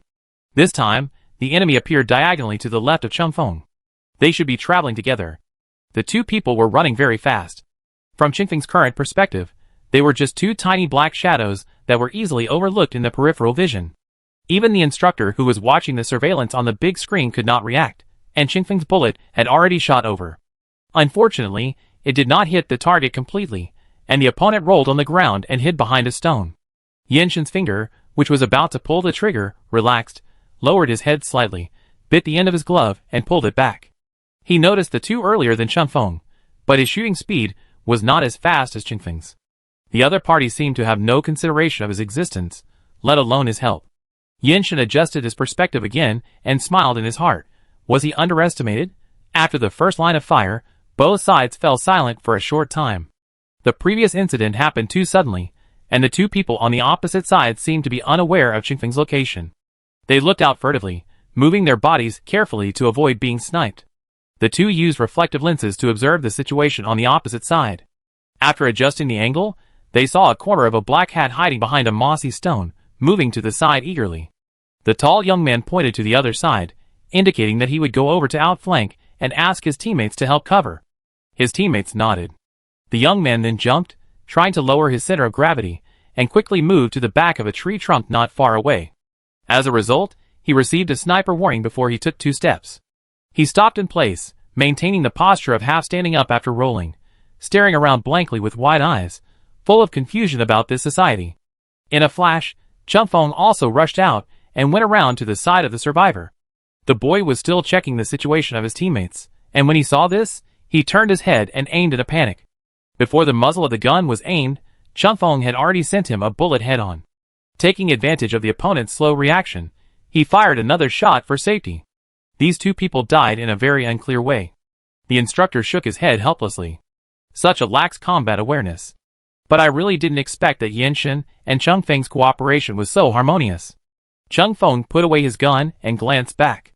Although I couldn't see his expression clearly, his meaning was still easy to understand. Probably thought, the action was slow, but I didn't expect the shooting speed was quite fast. Yenshin smiled silently. Chun Feng walked towards the two corpses and approached them. He heard them still asking as if in a dream, "Are we already dead?" The two saw Qingfeng's appearance, and were sure that she was not from the United Nations. Their voices became a little rough, and they said angrily, "You are from our side, right? Why do we have to fight internally?" Chun Feng did not answer, but reached out to pick up his communication equipment. The young man leaned back to avoid it, and shouted, "What do you want to do?" The student in charge of the exam reminded in the headset, "Candidates who died in the battle, please leave the venue voluntarily, and do not resist. Please return the equipment to the collection point. Thank you for your cooperation." Realizing that the situation was hopeless, the two sighed sadly, handed the equipment to Chun Feng, and left the battlefield with guns. Chun Feng continued to move forward steadily in the direction the two men came from. I don't know whether to say that it was good luck, or that the edge of the map that Chun Feng deliberately chose was not suitable for gathering people. The two never encountered a large army, all of them were wandering scattered soldiers. And after that, everything went particularly smoothly. When the terrain tended to be flat and open, and the number of suitable sniping points gradually decreased, Yenshin reminded Chun Feng to choose a more suitable map, but unfortunately the suggestion was ignored by Chun Feng. He originally planned to increase the distance, focus on safety, and provide remote assistance, but found that the enemy's soldiers always seemed to run into his field of vision. When he got the fifth head, a strange feeling came up. It was an indescribable weird feeling that he had never had before. It was as if he was the one who was exposed. For a sniper, such intuition is almost fatal, and will seriously affect his mental state. Yenshin shook his head, cleared his mind of distracting thoughts, and tried to focus on the target in front of him. However, when Qingfeng's back flashed in the field of view of the scope again, the absurd idea emerged again, and it was difficult to get rid of it, making him scratch his head and feel uncomfortable. No way, impossible. Yenshin supported himself on the ground with his elbows, and crawled to the side. The cautious instinct made him reflect on Qingfeng's various behaviors, trying to find some clues to comfort himself. After the first cooperation, Qingfeng's behavior seemed to become more aggressive. She has a fast shooting speed and excellent ability to capture dynamic information. In a relatively open position, she is good at countering the opponent's actions with a tight line of fire. It doesn't focus on accuracy, but only on indiscriminate shooting. At the same time, it can also use the inaccurate shooting level to make the opponent relax their vigilance, then guide them to move. Like a hunter driving the prey under his gun. However, the position of the sniper is always changing. He has not communicated his current location. How can Chun Feng determine his attack range? Yenshin felt a chill inexplicably and asked in the team channel, "Hello? Jiang Lingxia, what? Is the little brother dead? Xian Kuang, need support? Xiang Yunjian, be serious. Jiang Lingxia, your gun is shaking when you talk, shut up." Only Chun Feng did not respond. It made him feel even less secure. Yenshin pulled the corner of his mouth in self-mockery, and felt ridiculous again, and said, "Nothing." Previously, the screen has always been based on the perspective of several Lianda students, so as to observe the status of the candidates. The teachers of each subject made a few brief comments and gave scores to each student. At this time, the conference room fell into unusual silence. The room with dozens of people had only the sound of the video playing, which seemed a bit solemn. After a moment, the person in charge of the admissions office pointed at Chun Feng and said, "Look at the perspective of this mysterious candidate." The instructor directly cut over and pulled the progress bar forward. From Yenshin's perspective, the details were not obvious. From Qingfeng's perspective, it can be clearly seen that before Yenshin shot, she had a subtle movement. First look at the target, then look at the direction where Yenshin was. Once or twice is accidental, but if it happens again and again, it can only prove that Yenshin is exposed. Chun Feng is deliberately guiding him to clear the front line. The dense discussion sounded loudly, gradually rising, and almost overwhelmed the conversation in the background. The candidate in charge of maintaining order asked in surprise, how did he know that the sniper was in this position? The instructor crossed his arms and stared at the screen, frowning and thinking. The teacher of the command department stood up suddenly, called up the map, zoomed in on the part, and drew red circles on several positions. He pointed at the screen and explained in a loud and rapid voice. Because of this kind of terrain, there are few points nearby that are suitable for sniping. Considering the direction of their march and Yenshin's motivation to cover Chun Feng, basically only these two positions are the best choices. He drew a twisted red line with his finger. He wants to clear the sideline along this road. If Chun Feng believes in Yenshin's strength and analyzes it with the best option, he will default to Yenshin in this position. Even if Yenshin didn't catch up, he could still attack from the side. This student likes to fight flanking battles, which is very much in the style of our army. Although his shooting accuracy is not high, his attack speed is fast and his response speed is faster. Compared with the students on the opposite side, he has the strength to fight. The student seemed to understand and asked suspiciously, then how can he be sure that Yenshin will go to the point below? The instructor pulled the video forward again. Chun Feng was observing the surroundings during the action, causing the camera to flip and shake constantly, which made people dizzy. Previously, the examiners thought she was being cautious and checking the enemy situation, but now they found that maybe she was not. She was collecting geographical information. When passing the intersection of the two sniper points, Chun Feng stared at the depths of the wild forest for a few seconds before turning away. This action gave the command department teacher great confidence. He was so excited that his voice trembled and he pronounced hard, almost breaking his voice. Because this point is close to the red circle on the map, there is a small bare open space in front. If you want to move safely from here to the next sniper position, you need to detour a longer distance, so it's not appropriate. He put his hands on the table, his face flushed, his eyes sparkling, and said, "This is not someone from your individual soldier department, this is someone from our command department." The person in charge of the hand exercise, who came early in the morning to watch the live broadcast of the exercise, was stunned for a moment. His smile suddenly froze, and he cursed without caring about his image. "You fart." Chapter 8. Two people over 50 years old were about to quarrel in public. They were already banging their heads on the table and glaring at each other. When they were about to take the next step, they were stopped by the admissions office leader. "Stop quarreling. The choice of major should be based on the student's wishes. It's useless to quarrel. Let's watch the drill first." "He stabbed me in the back," the hand exercise teacher complained angrily. "When he came over this morning, he said congratulations to your hand exercise class for having another strong player. Maybe we can see him in the league this year. Now he is a member of your command department. Does your command department need people? You come to our manual operation department to ask for money. Don't you feel guilty?" The teacher of the command department was very calm. Not only did he turn his face and deny it, but he also showed the unanimous nature of their majors to ask for a fight. He smiled and comforted. "Look at it lightly, life is very unpredictable." The instructor did not slap the shoe on the other person's face on the spot. He admired the patience of the manual operation teacher. The 1.9 meter tall strongman is really flexible.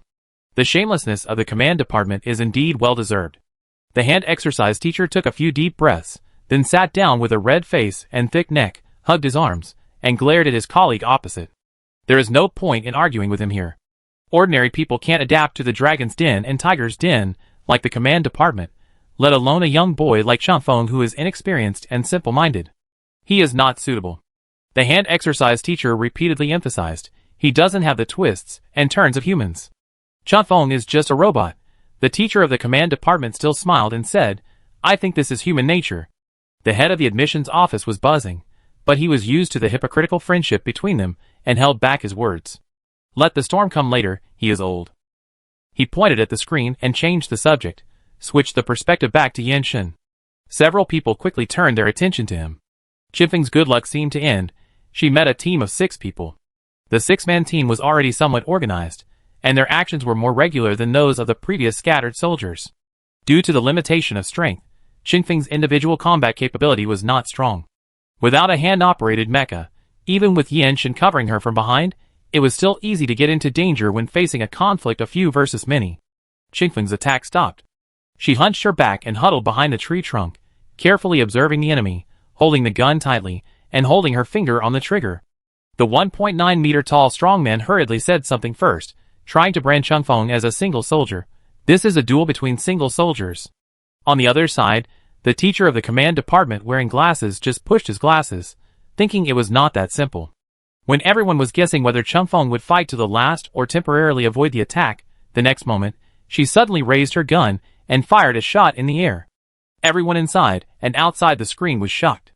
Immediately afterwards, Changfeng fired another shot in the air, and slowly stretched out a hand from behind the tree, waved, and after confirming that it was safe, she showed her head. Although her face could not be seen clearly, her dress and her height clearly showed that she was not a student of the United Nations University. The leading youth relaxed his guard and said, "Oh my God, are they students?" Changfeng stood there, holding the gun with one hand, and made a gesture to them to stop them from going. A flat-headed boy on the side asked in confusion, "What do you mean? Is there a senior in front?" Changfeng nodded. She then bent down and squatted on the ground, looking around as if she was very alert, and approached the few people tremblingly. She performed very seriously.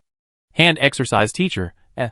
He touched his stubbled chin and said calmly, "She has the qualities of our individual soldier department. She is not afraid of anything, and does not panic in the face of danger. If you can beat them, go ahead. If you can't, join them. Use the information gap between the two sides to disintegrate the enemy from within." The instructor rolled his eyes and thought, "Really? I don't believe it." The 6 people on the opposite side stared at Changfeng's actions, and couldn't stand her slow pace. The leading young man raised his hand, and signaled her to come quickly. Changfeng then gathered momentum, and jumped forward with all her strength. The direction she jumped to was close to the hiding place of the short-haired man. The young man poked out half of his head, and curiously checked her situation. Suddenly, there was a sound of bullets breaking through the wind. The flat-headed young man heard the simulated shooting sound in the communicator, as if it was right next to his ear, and was shocked and shivered, thinking that he was dead. He fell to the ground, and did not hear the death notice. Only then did he realize that the bullet probably flew past his hat, and was only a few millimeters away from taking his life. Seeing that there was indeed an enemy attack, the others also hurriedly retreated behind the cover. Changfeng shouted not far away, "Save me!" However, in the moment of danger, no one paid attention to her request for help. There was a short interval between loading the gun and firing again. When the second shot came, Changfeng stopped suddenly with amazing body control ability, turned rapidly, and tilted his center of gravity to the side. In a moment, half of his body had hidden behind the stone, and squeezed together with the flat-headed young man. The red light representing the bullet fell at her feet, stayed for a second, and then disappeared.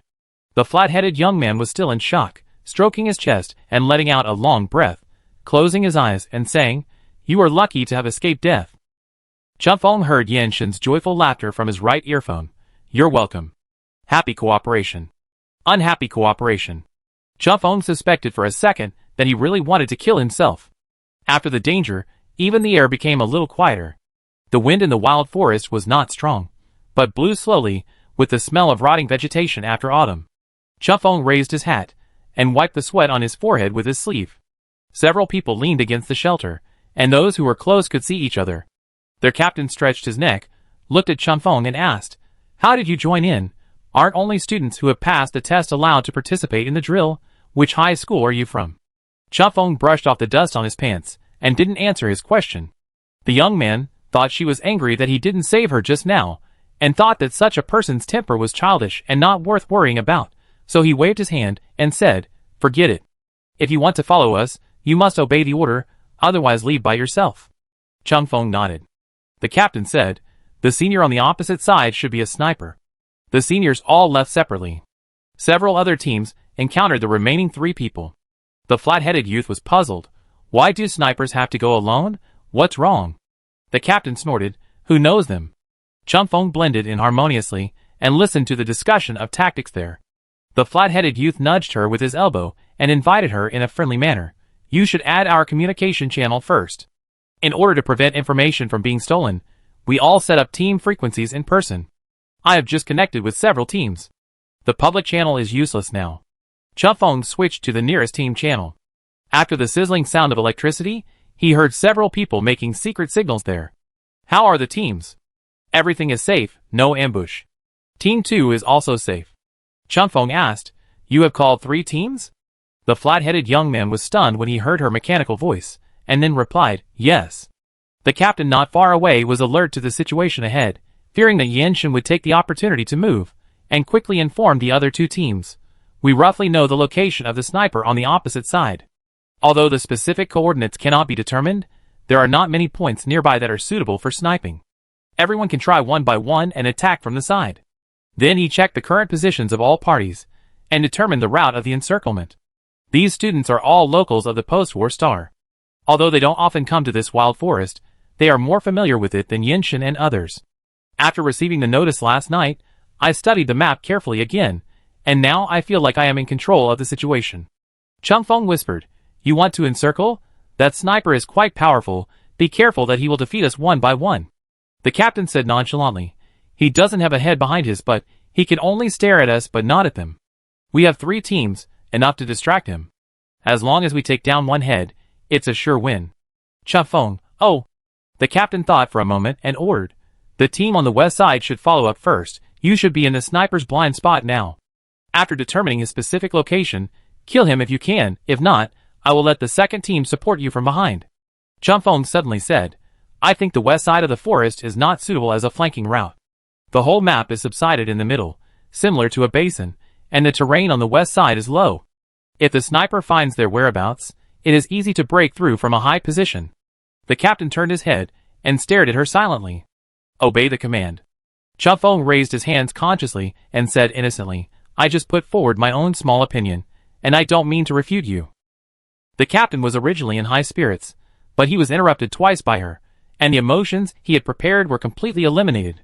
He thought that there really couldn't be anyone who could shake the morale of the team. This little guy came with a debuff. He no longer cared about Changfeng, and ordered in a deep voice, "The team on the west side moves forward." Changfeng pulled down his hat and adjusted the speaker on his neck. 2 minutes later, several people cried out in the team chat, "Damn it! We've been discovered. Xiaobei is out. What's going on? Didn't he say we were in his blind spot? Why did he turn around? The opponent's shooting is too fast. 2 brothers are dead. Don't mess up the team. The more chaotic it is, the worse it will be. Retreat first. There are so few shelters nearby. How can we retreat? Don't turn your back to the sniper. What's going on?" The captain was so anxious that he almost stood up. His expression suddenly darkened, and he ordered Team 2, go over and support immediately. Changfeng said leisurely, "Be careful that he will come back and kill you." The captain was getting impatient, and he shouted back, "How can he be that amazing? Contain him from the front, and snipe him from the side. He is just one person. Can he have 2 pairs of eyes? We will go too." Changfeng blinked. "Don't tell me, it's not certain. Life is very unpredictable." Chapter 9. The team channel was filled with noises of running, howling, and gunfights. As a result, there was a delay in communication between the 2 parties. The young captain shouted twice, but the people in the center of the battle could not remain calm. He did not care about reorganizing, but led the team brothers to go around, trying to use the human wave tactics to capture Yanshin first. Not long after, the chaotic gunfire in the background suddenly stopped. One person held his breath, lowered his voice, and asked nervously, "It seems that the person is missing? What do you mean? What should we do now? Take the opportunity to retreat." The silence was too strange. The captain hesitated and did not issue orders in time, causing a group of people to be undecided between pursuit and retreat. The young man also realized that this would not work, so he stopped and leaned against a tree to think about countermeasures. Before he could figure out the reason, another rough male voice almost roared out, "Damn! He's coming!" The loud shout exploded above everyone's head like thunder. The intense fear of the comrades made the same emotion spread very quickly. A shadow was cast over everyone's heart, and they subconsciously felt that Yanshin was an invincible opponent. Every sentence that sounded afterwards made the invisible fear more clear. "He has a very accurate shooting skill. Don't rush to run away. We have a lot of people. Why are you running around? Can you hit the opponent if you run? Don't lose your composure. Did you see the opponent's position clearly? Where are you shooting? Are you sniping blindly here?" At this distance, the echo of the gunshot can still be heard faintly. The captain looked surprised and looked into the depths. The team members behind him also raised their heads and stood there blankly. The team had already fallen apart. Amid the sharp shouting of one person, the captain finally woke up and ordered, "Retreat. Everyone, evacuate the team first." The line of fire was quickly opened. There was no formation, no skills, and almost a flight. Looking at the battlefield that had quieted down again, Yinshin put away his gun and prepared to find a new sniping point, not forgetting to praise. Changfeng, you did a great job. Jiang Linxia took the time to tease. You sold the child? How much per pound? It's not appropriate. We are all decent people. If we don't exchange 1 for 10, we will lose. Yinshin said. He ran to the enemy camp, and it's inconvenient to talk. The opposite background is also in a tense situation like a hail of bullets, but the few people are chatting and laughing calmly. Xiang Yunjin said, pay attention to protecting the mental health of teenagers. Fighting robots should be similar to the brain circuits of straight men in science and engineering. Maybe they are easily hurt. Yinshin didn't know what he was thinking, and said meaningfully, it's a bit difficult. Jian Linxia. Huh? Said, why are you laughing so cunningly? Yinshin corrected, it's Changfeng. Changfeng defended himself. I didn't laugh. Jiang Linxia said, look, people have to come out to expose the fake. Do you have the nerve to slander robots? Yinshin lowered his voice, checked his vision, bent down and put the gun, and then said, I said Changfeng was cunning. This time Changfeng didn't respond. 10 minutes later, the 3 teams reunited. Counting the casualties, there were 6 fewer.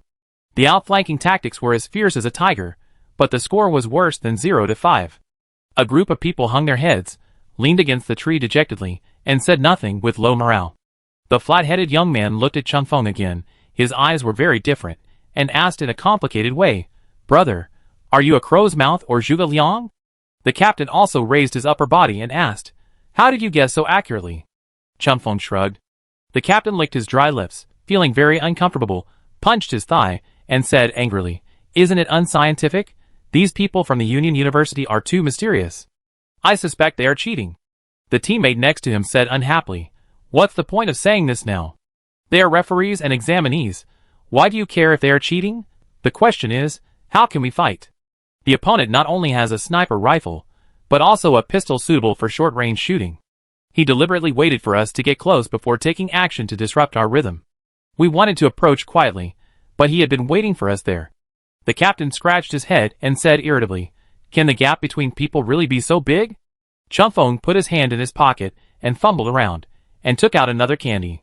The flat-headed young man glanced at it and shouted, You are still eating candy at this time? Everyone looked over. Changfeng hesitated for a long time, and reluctantly took out a few more. She picked and gave the strawberry flavor, which she disliked the most, to him. The flat-headed youth said with a smile, Thank you, I don't need you to share. Changfeng quickly took his hand back. The flat-headed youth covered his forehead. No, are you here to gather the crowd?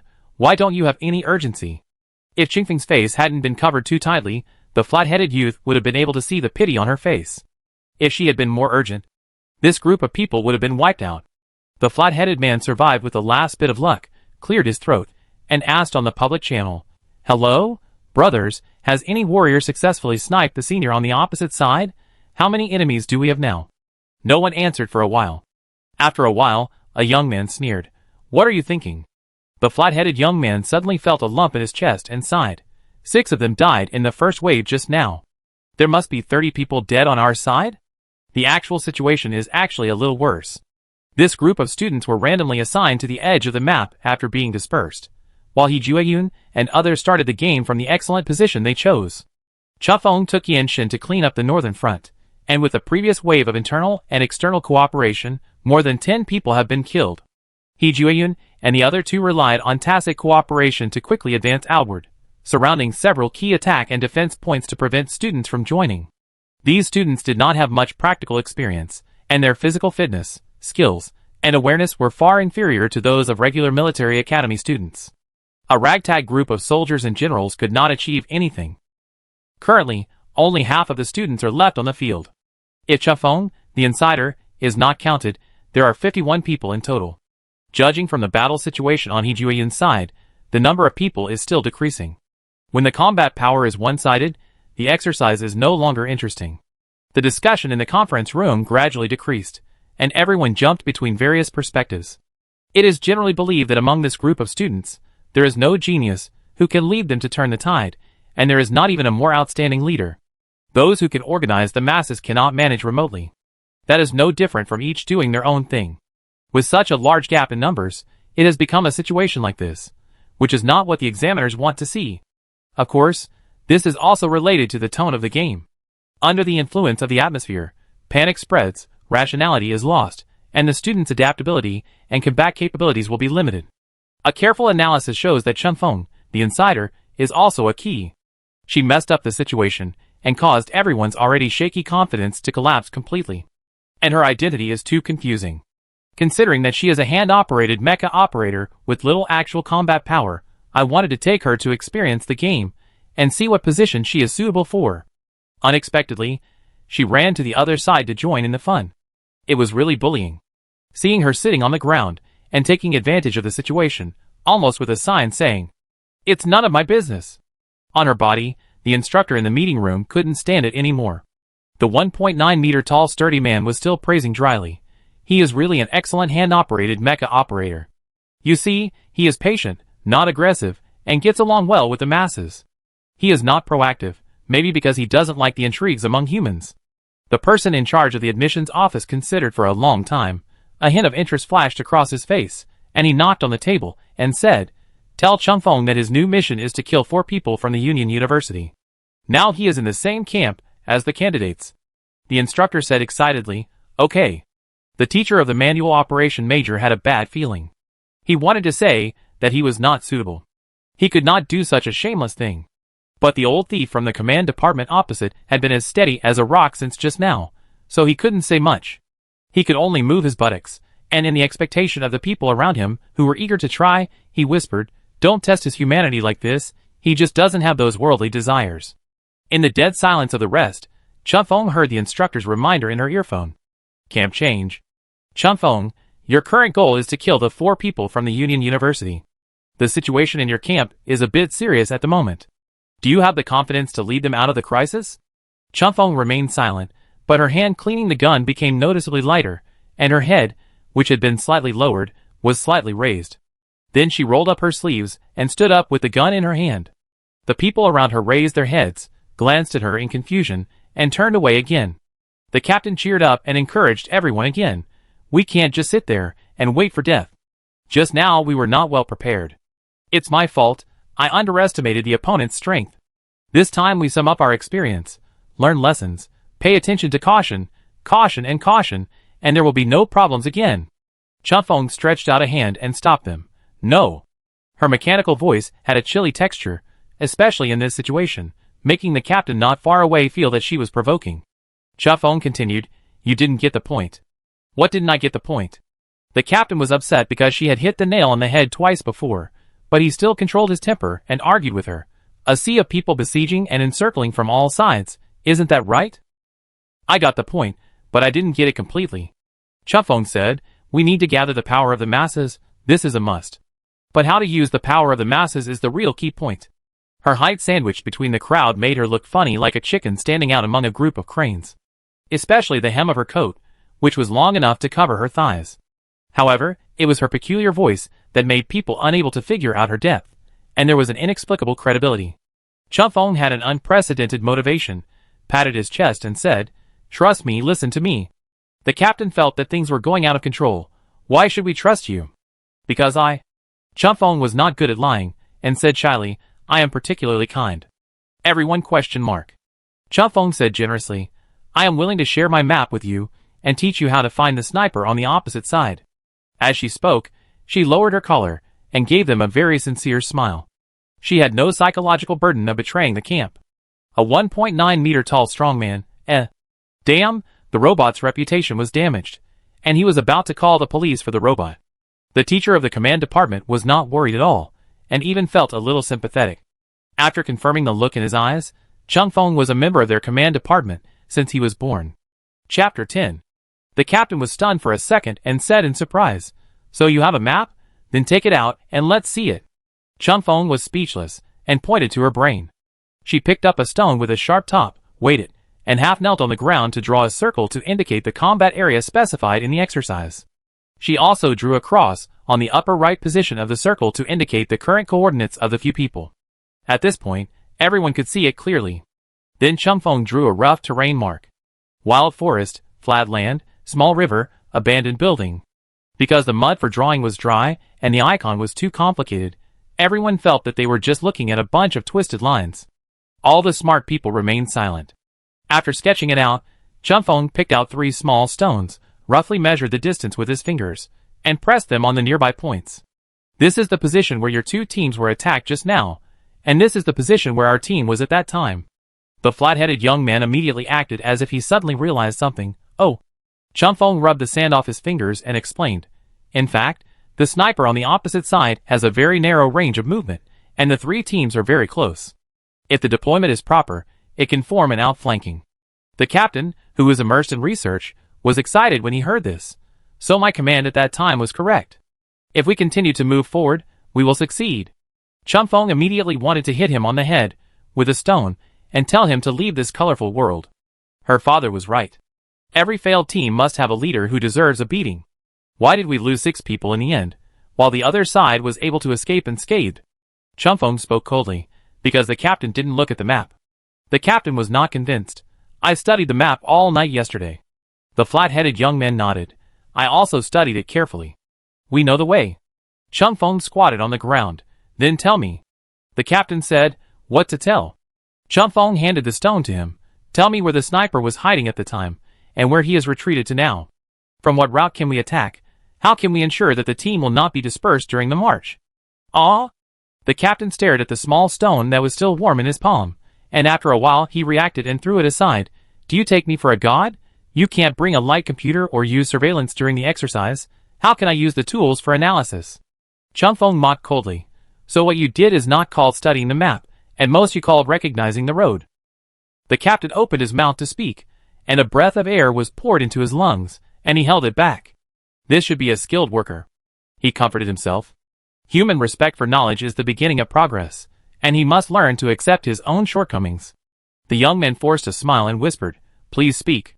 Chunfeng nodded with satisfaction, facing the pairs of inquiring eyes, giving them wise guidance. The sniper was originally preparing for an ambush, and when you also decided to sneak in and attack from behind, both sides were in the dark. Whoever is discovered first will easily be disrupted.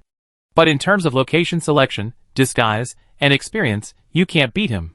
When he suddenly counterattacks, comrades who have no experience in cooperation will not only be unable to cooperate with each other, but will also affect each other and hinder each other because of their own confusion. Excluding the influence of the insider, this is the fact. Chunfeng believes that he only played a very small role in it. You should first clarify what your purpose is for the siege. It is to distract the opponent's attention and take advantage of the fire line to make the opponent unable to resist when you realize the large gap in strength between the 2 sides. The captain thought hard for a while and agreed. No problem, I thought so too. But his voice was not as loud as before. We have a lot of people, and it is easy to distract people. But you stretched the battle line. Even though everyone was very close, the marching speed was uneven, resulting in the 3 teams not being able to support each other at all. Chunfeng made a circle with his hand. With such a big net, he can get out from any hole. You knitted it. Chunfeng was obviously talking about business, but for some reason, there was always a subtle feeling. A group of tall young men watched the captain's face with their peripheral vision, wondering if his self-esteem would be frustrated and he would rise up to resist. And the captain squatted on the ground like a dog, lowered his head, and carefully followed Chunfeng's thoughts for a few circles, completely unaware of the connotation of her words. Isn't it wrong? The young man frowned and said, You don't know the specific location of the sniper at all. If you want to encircle all 4 sides at the same time, there must be a center of the circle, right? We only have 12 people. There were 18 people before, but it was impossible to weave a perfect net. Chunfeng raised a finger, shook it, and nodded.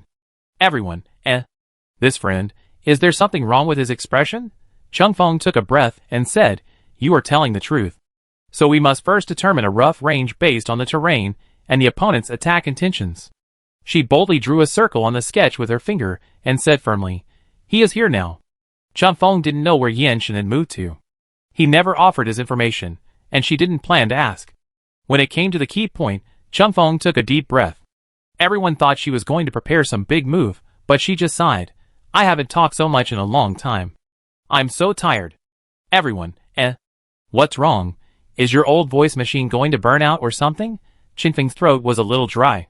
She licked her lips and continued, after defining the scope, the next step is to conduct precise investigation instead of rash attack. She raised her hand and drew an arc along the road in the distance.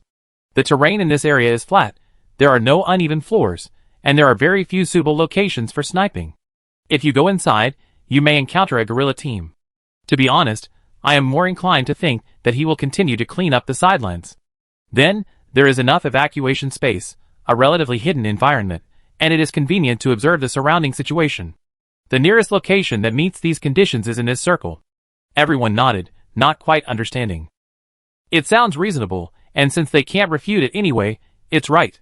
Chuffong tried to make all the important details clear, so that he could gain the trust of his teammates. It's difficult for a temporary plastic team to lead everyone without absolute strength. Moreover, she needs someone to charge into battle. Without giving them enough sense of security, no one dares to go to the front. If you still attack in a roundabout way like last time, you can't beat him, which is equivalent to handing your initiative to the other side. My opinion is to divide the teams first. Chuffong stood up and waved. Those with better shooting skills stand on the left, and those with better reconnaissance skills stand on the right. Raise your hands if you run fast. As soon as she finished speaking, several implicit applause rang out in the conference room, and the whole atmosphere became light and joyful. The highlight of the exercise has just begun, and they know to divide the teams according to the candidates' specialties. The instructor's eyes were full of appreciation, and he was also moved, and he rekindled strong hope for this messy enrollment plan. In the future, students from the command department should be sent to such test exercises. These rough soldiers only know how to press people down and rub them, and they don't know anything else. Several teachers from the individual soldier department turned their heads silently. Why can the knife still stab them? Don't you, the instructor, have any responsibility for the students becoming like this? Chuffong said. The simplest and feasible plan is to divide the 12 people into 2 teams, and the students who run fast will go behind the target first. Then, they will be divided into 2 rows of 3, 100 meters apart, and advance towards the target range simultaneously and covertly. The frontline team members regularly broadcast voice messages on the communicator. Whoever loses the line first means he is dead, and the coordinates of the sniper can be accurately located. Everyone was originally very excited, but their expressions suddenly became solemn when they heard this. Their eyes wandered, and they dared not look directly into the eyes of the people around them. The flat-headed young man said in embarrassment, "Ah, aren't the people walking in the front the most dangerous? Is this to determine the coordinates by giving away lives? There is still a chance to survive." Chuffong said, "If you can dodge his bullets before he finds you? Although the possibility is not great." The flat-headed young man murmured, "But I want to survive to the end." Chuffong asked in confusion, "Why?" The crowd was even more confused and shouted, "Why? Of course it's to take the entrance exam to the United Nations University." "Don't you want to go to the Union University? Then what are you doing here?" "Why?" Chuffong was even more confused. They didn't say that only those who survive to the end can go to the United Nations University. Isn't it that only those who are braver, smarter, get more heads, and play a more important role can go to the United Nations University? Everyone was silent again, and they took a deep breath with their mouths open. Those students who didn't get a chance to perform, and died inexplicably, are the unlucky ones. And those students who relied on luck and didn't contribute anything in the end may not get high scores. The sound of Chingfeng's voice machine became louder and louder, and there was an inexplicable kind of inspiring encouragement, but the candidates, who took the initiative to attack, used their lives to convey information to the team members, and even survive face-to-face battles are the best. Chuffong raised her head, gave them a thumbs up, and read out each word with a sonorous and powerful emphasis. "Battle, comrades." The group of young people were well bewitched by her, and fell into great hesitation for a while. At the moment of decision, it was still the captain who took up the responsibility. He volunteered, "I'm in the front row. The middle position should be more dangerous. I can also be in the middle." Seeing this, several students on the side hesitated for a moment, and then raised their hands and said, "Then I be in the front row too." Chuffong arranged the positions for them, and assigned each of them a number. At that time, the frontline players will call their own numbers in the channel, and if one of them is missing, the unfamiliar teammates can quickly know their respective situations. At this point, everyone understood. The flat-headed young man asked, "Then, what's next? How to move? What if the defense line is too sparse like last time, and we can't stop it?" "This is my second point." Chuffong said calmly, "We still don't have enough people, and there is no need to pursue a perfect encirclement line. When the opponent knows that we only have a dozen people, and finds that the encirclement is gradually shrinking, he will definitely break out to a place with fewer people. We can take the initiative to leave a gap for the other side, and the two candidates with the strongest shooting ability will guard the weakest part of the defense line and wait for the sniper. Another person asked, but what if the other side does not run to the place you designed? Then can't we follow the trend to outflank? As long as we can delay a little time, the teammates on the left, right, and back row will all rush forward to provide timely support and outflank from multiple directions at the same time. Chunfeng looked at him intently. Don't more than a dozen people, with long prepared conditions, have the confidence to kill a sniper by outflanking him. The young man felt guilty when she looked at him, and quietly avoided her gaze. Yes. If he didn't even have this kind of confidence, why did he go to the military department of the Union University? A young man slowly figured it out and whispered, but, if so, wouldn't it be equivalent to dispersing the team again? We finally gathered these people together. Off the screen, the instructor scolded him with a smile. Gather together to play house? Can you summon Yenshin by gathering 7 idiots? Chunfeng said calmly, this is called Xingsan Shinju. No problem. She jumped onto a nearby rock, turned around, faced them, and said arrogantly, charge toward victory, I am your guide. A group of newly adult reserve soldiers raised their heads and looked at her thoughtfully.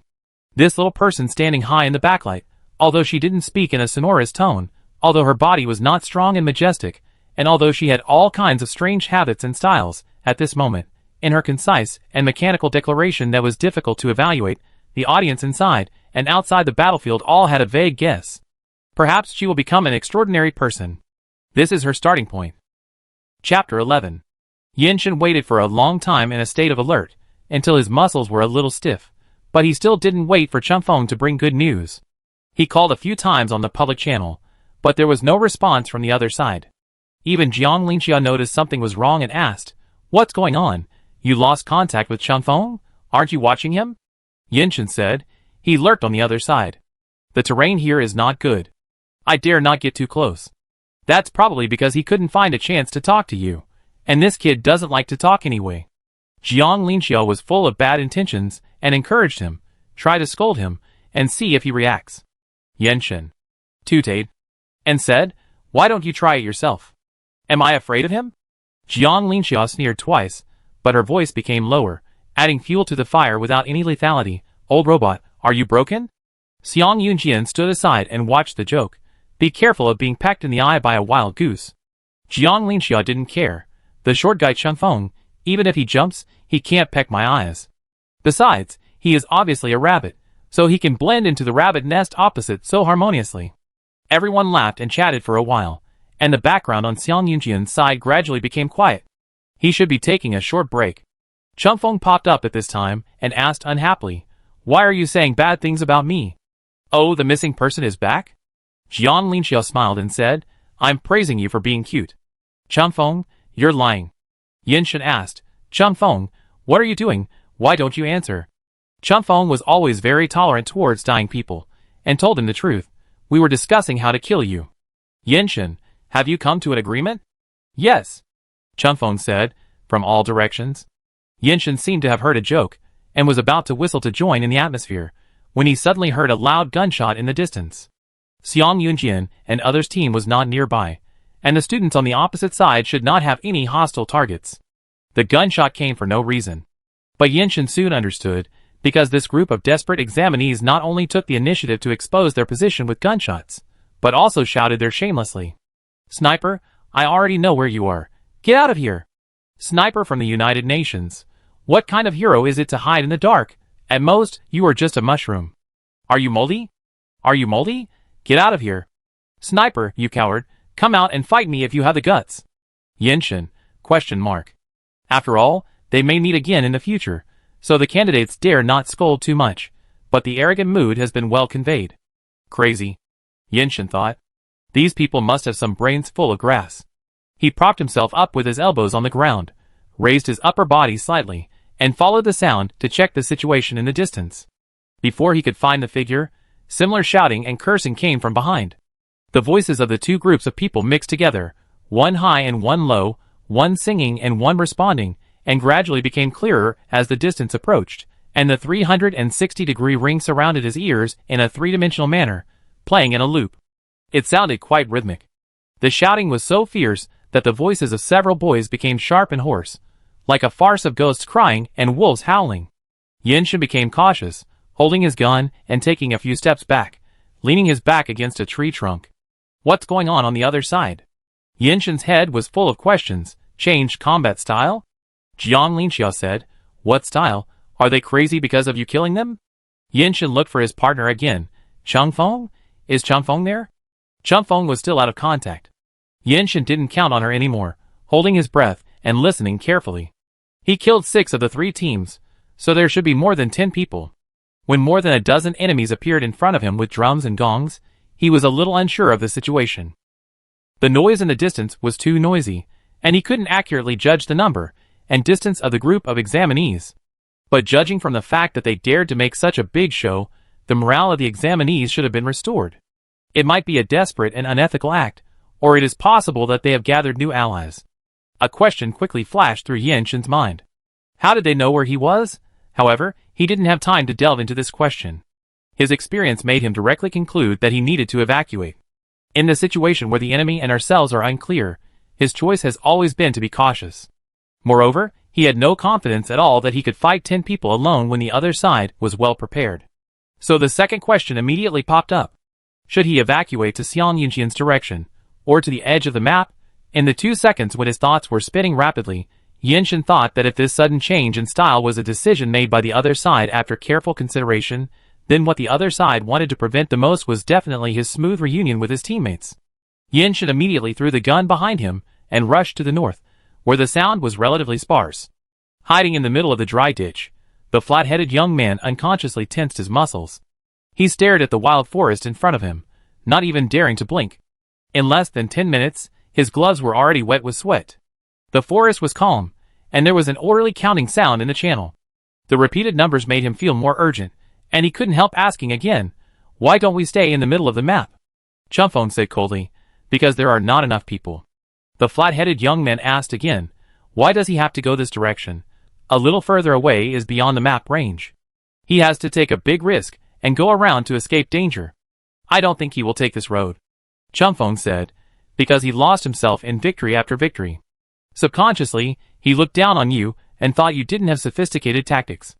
The flat-headed young man said naggingly, students of the United Nations University, you won't underestimate the enemy, right? And are you sure you want to hide here?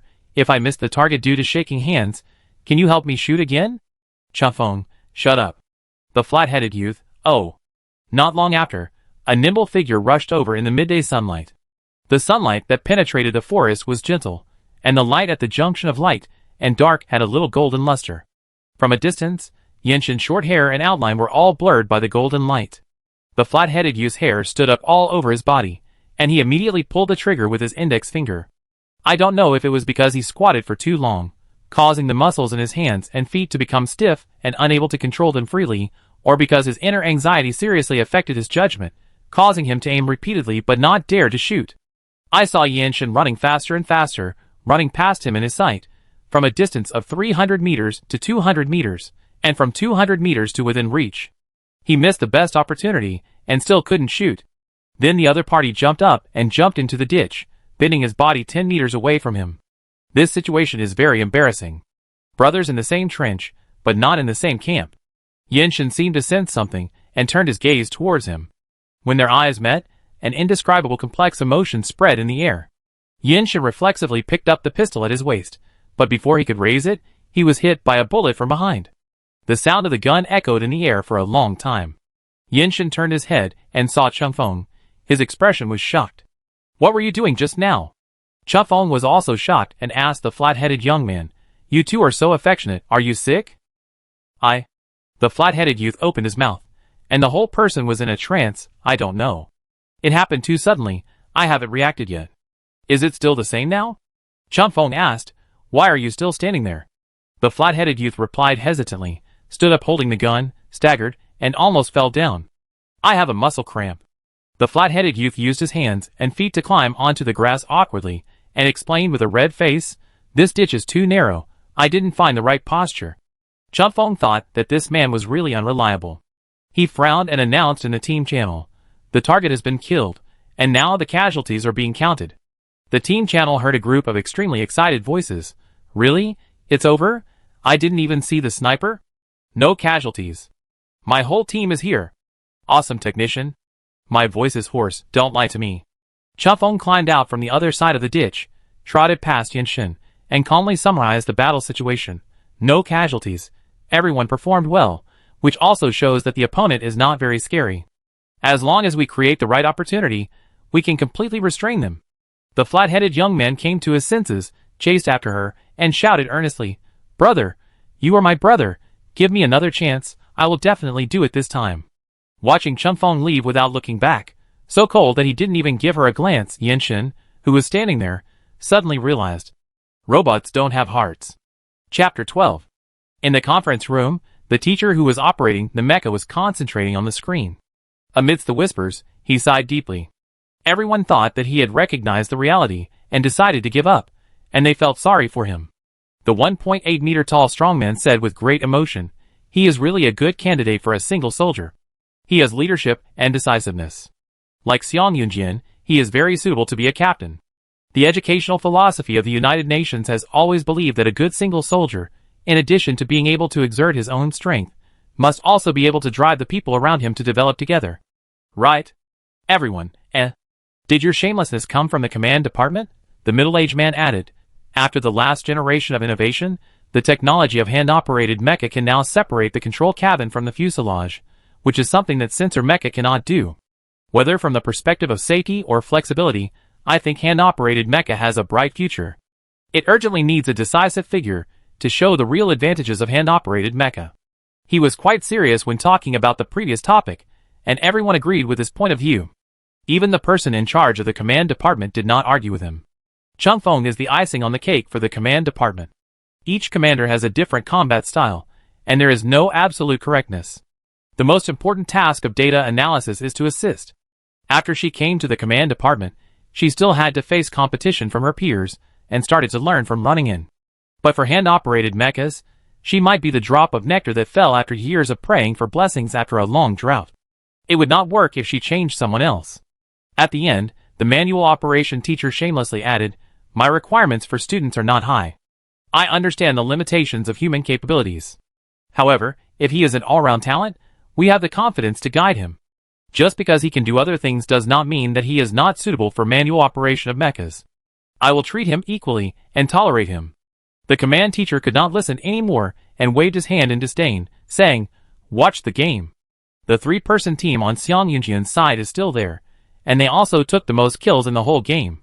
It is too early to say who will win. The hand exercise teacher seemed to be open-minded and said, "It's just a kid.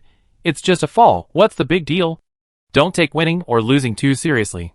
Xiang Yunjian patrolled along the abandoned street for a while, and vaguely felt something was wrong, so he called out in the channel, "Yinshin, have you evacuated? Do you need support?" Silence. Xiang Yunjian frowned. "Yinshin?" Jiang Linxia followed and called, "Old Yin? Xian Kuang, son of a bitch?" Silence. "It seems that he has left. Cut off the signal." Xiang Yunjian made a prompt decision and asked again, "Is Chunfeng still here?" Chunfeng replied slowly, "I'm here." Xiang Yunjian, "Where's Yinshin? What happened?" Chunfeng was still brief and unenthusiastic. "I don't know." Jiang Linxia was shocked. "No way? What's wrong with these rabbits? It hurts when they kick their hooves?" Yinshin didn't even leave a last word, and died directly. Chunfeng said vaguely, "Maybe he underestimated the enemy?"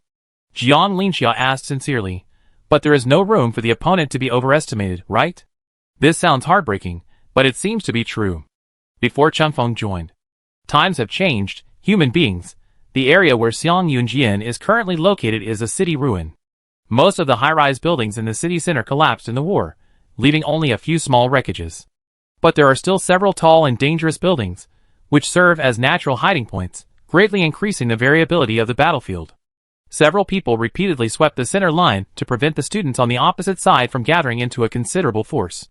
Xiang Yunjian stood on the side of the road with a gun, carefully confirming whether there was a figure behind the doors and windows on the opposite side, and asked distractedly, "Be careful not to reveal your identity.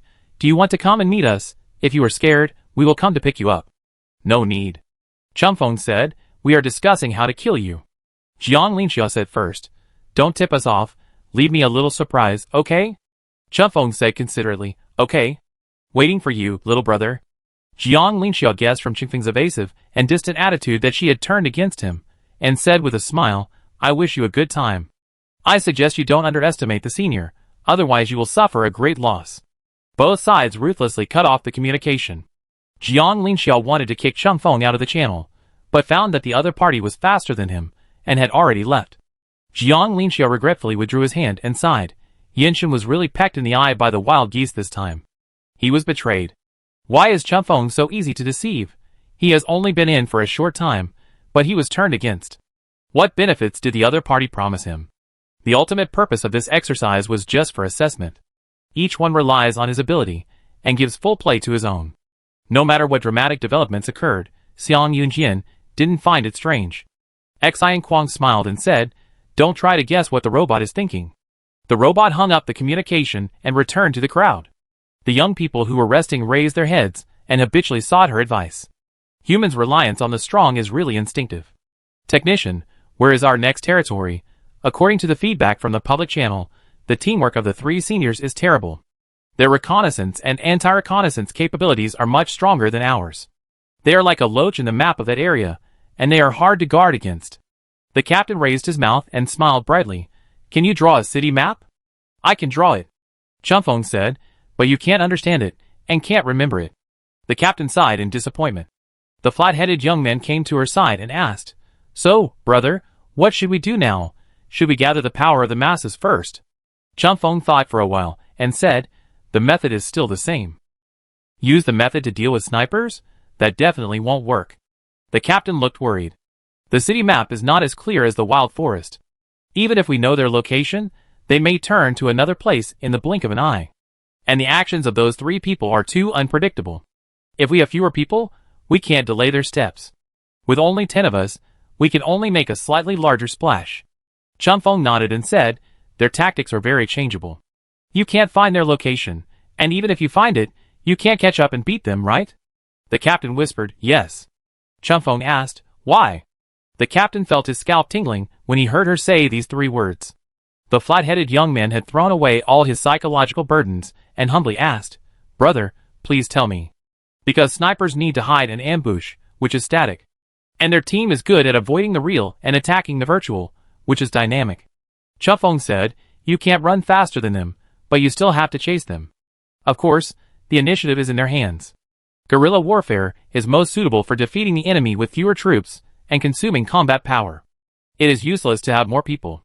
If the essence of guerrilla warfare is to play to one's strengths and avoid one's weaknesses, then the biggest problem now is that the enemy's weaknesses are much longer than their strengths. The captain was embarrassed to say this fact. Turning passivity into initiative is the direction of your assault. Qingfeng specifically reminded the captain, Your formula was wrong just now. Captain, Qingfeng talked a lot today, which was more tiring than growing cabbages. She put her hands in her pockets and reminded him, There is actually something unfair about this exercise. Your goal is to kill them, but their goal is just to test you. So they will show mercy unless it is necessary. Everyone was shocked and couldn't believe it. Really? How can a straight man be merciful? Do you think we look pitiful? Technician, you may not have an accurate understanding of the cruelty of this world. Qingfeng nodded indifferently and said, Yes. After all, you don't look very smart. Qingfeng said, Take advantage of their kindness, that's your way to success. A young man next to him tasted it and whispered, It sounds shameless. Qingfeng turned his head to look at him, and said, Then you can also rely on another method. The young man's eyes lit up. What is it? Qingfeng put his hands together, placed them in front of his chest, and said calmly, Pray. He is not good at anything, but he is the best at dreaming. He is just wishful thinking. Chapter 13. Although the general strategy has been established, the situation is still not so optimistic. There are currently 3 problems facing Qingfeng. First, there are too few people. Second, the combat power of the few team members is basically that of small soldiers and crab generals. Third, some of these small soldiers and crab generals lack a sense of direction. Qingfeng did not expect this group of people to be familiar with or remember the map. He only hoped that they could understand the most basic instructions and respond in time. As a result, after testing, it was found that some people could not distinguish between east, west, south, and north. They had to look up at the sun first, and then make a judgment. However, the high buildings in the abandoned city may block the view of the sky, and there are no obvious landmarks to distinguish the deserted streets. By the time they have completed the set of actions, they have not figured out where they are, and they are already dead. 12 people ran dizzy in the interlaced streets on the edge of the city, and only 3 of them met the requirements of Qingfeng's test. These 3 people ran fast enough, their limbs were agile, and their reactions were quick. What's more important is that they completely trusted Qingfeng's command and hit wherever he pointed, without even thinking too much. But this is not enough. They need external help, otherwise it will be difficult to deploy. Qingfeng organized in the public channel. Teams with more than 3 people, please report the number now, and enter our channel after confirming safety. We need to work together to ensure the minimum casualties. The public channel has been quiet for a long time, and it seems very dull. After she spoke, it finally became lively. What's the matter with this voice? Is it the examiner? There are 4 of us here. The ID communication number is XXX. We have a team channel for 10 people here. How about you join it? What's the point of adding a channel? We can't meet up. Qingfeng was about to pull the right person into the channel, and Jiang Linxiao's unique and annoying voice rang out in the headset. Qingfeng, what are you doing? Are you afraid that we will eavesdrop? Not really. How could you do such a thing, big brother? The flat-headed young man. Senior, don't you feel guilty for saying this in our public channel? Jiang Linxiao said in a long tone, I just care about my juniors. Qingfeng ignored him, and said to his new teammates, I pick you up. The other side asked, where are you? How did you get here? If there are too many people, it will easily attract the attention of the seniors, so it's better not to come. Qingfeng said, I'm alone. The flat-headed young man said anxiously, brother, what should we do? Qingfeng was reconstructing the map in his mind and said casually, I find a pit for you first.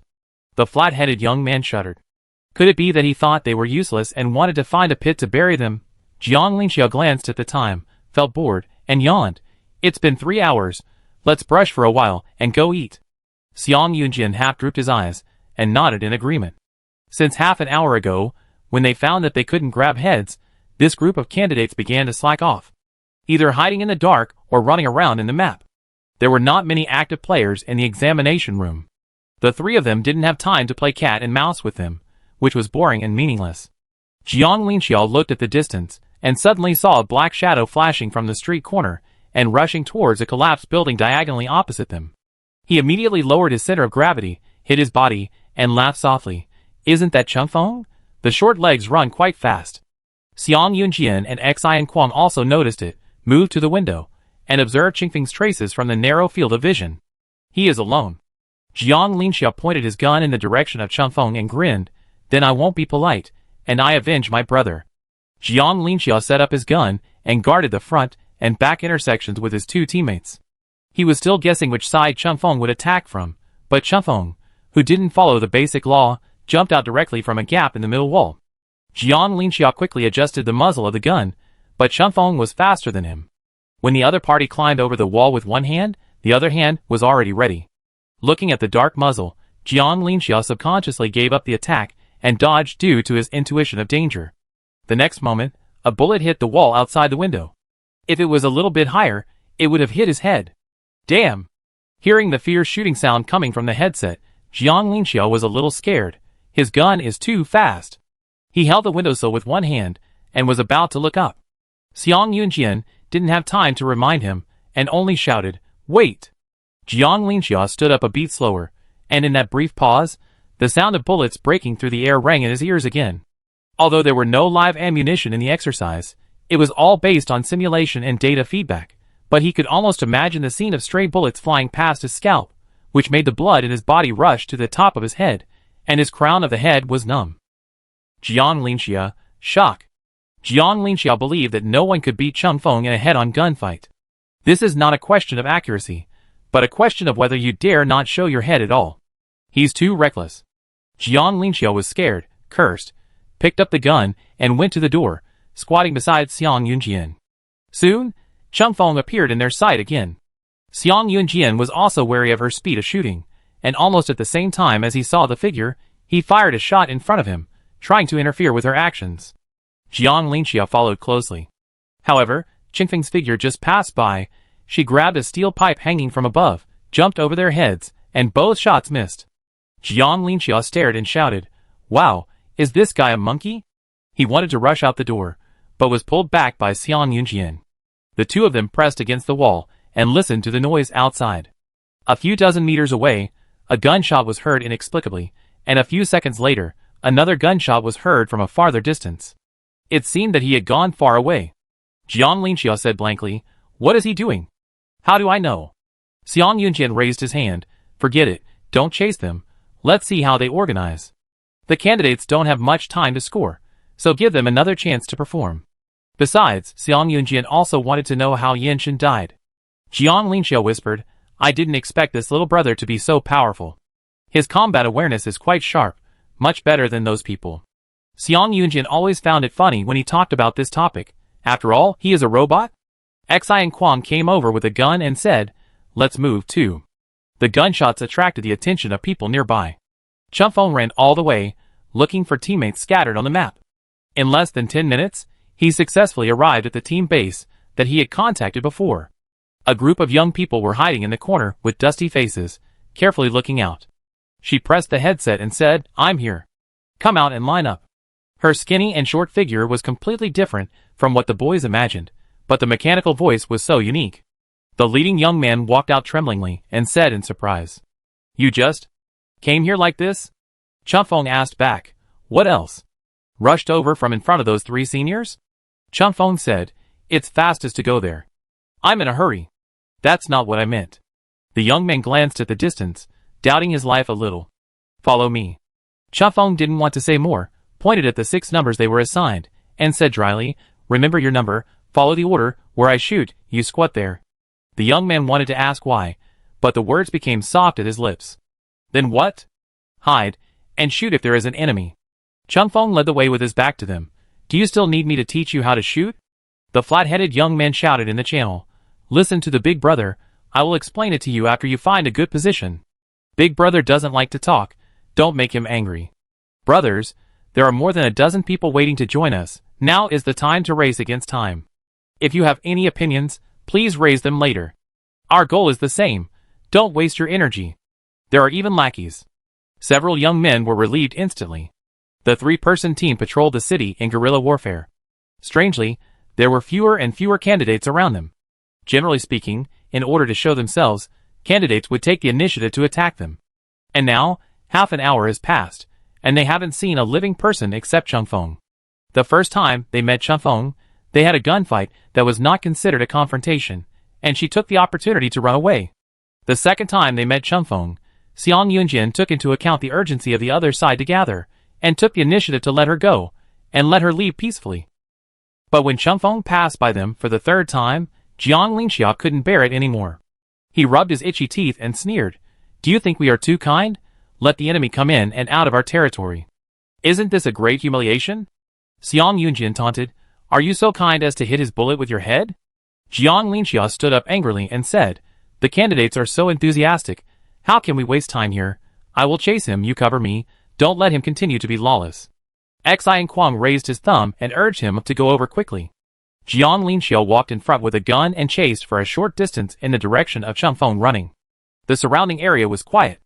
Although it was not lively before, the silence at this time had a different taste, which always gave people the illusion that danger was lurking. Jiang Linxia slowed down his pace, squatted in the corner, turned around and gave a signal to his brother. In the distance, Xi and Kwang shook his head, indicating that from his position, he had not seen the ambush figure for the time being. Jiang Linxia continued to move forward with a trace of uneasiness. While he was still probing, Chunfeng appeared in front of him again like a ghost. And he did not take the normal path, but suddenly poked his head out from behind the wall. Jiang Linxia fired a shot at her, not paying attention to whether it hit, and quickly moved behind the wall on the side. He raised his head, alert to whether there would be someone above him. While loading the gun, he heard the sound of bullets exploding again, which frightened him. Fortunately, he was standing cautiously, and the opponent's shooting field was not wide, so the sneak attack failed. Jiang Linxia didn't notice that there was an ambush diagonally opposite him. While being surprised, he quickly ran deep. Before he could avoid the pursuit from behind, half of the evil gun muzzle stretched out from behind the electric pole in front of him. Jiang Linxia finally shouted, "The other side is indeed organized." He also cursed, "Chunfeng is a pervert." Xiang Yunjian asked, "What organization? You run too fast, we can't keep up." "Lost contact." Xiang Yunjian shouted, Jiang Linxia? Another teammate left the field. Xiang Yunjin said calmly, retreat. Jiang Linxia walked forward, looking back every 3 steps. When he reached the edge of the map, his steps were so heavy that he could hardly lift them. Yenshin was sitting on a stone playing games. When he saw him, he smiled with relief and said, "You are here too." "Yeah." Jiang Linxia nodded and sat down on his left. The two leaned against each other, looking at the reddish skyline in the distance. Their eyes were unfocused, and after a long time, they sighed at the same time.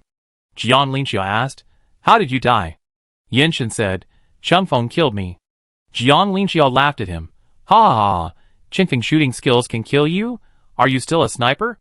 Yenshin asked, "What about you?" Jiang Linxia's smile froze, and a strong bitter taste melted into it. "I don't know." He replayed the scene again, but still couldn't figure out how he died. He knew he was ambushed, but he didn't know how, and he didn't know who fired the gun. Everything went wrong from the moment he turned into that street. On his way out, he walked along the street and saw several candidates hiding in the dark waving at him. This reminded him of a rather perverted summary. He ran away, I chased, and I couldn't escape even if I had wings. That horrible scene was enough to be a shadow in his life. Not scientific. Why are there so many people there?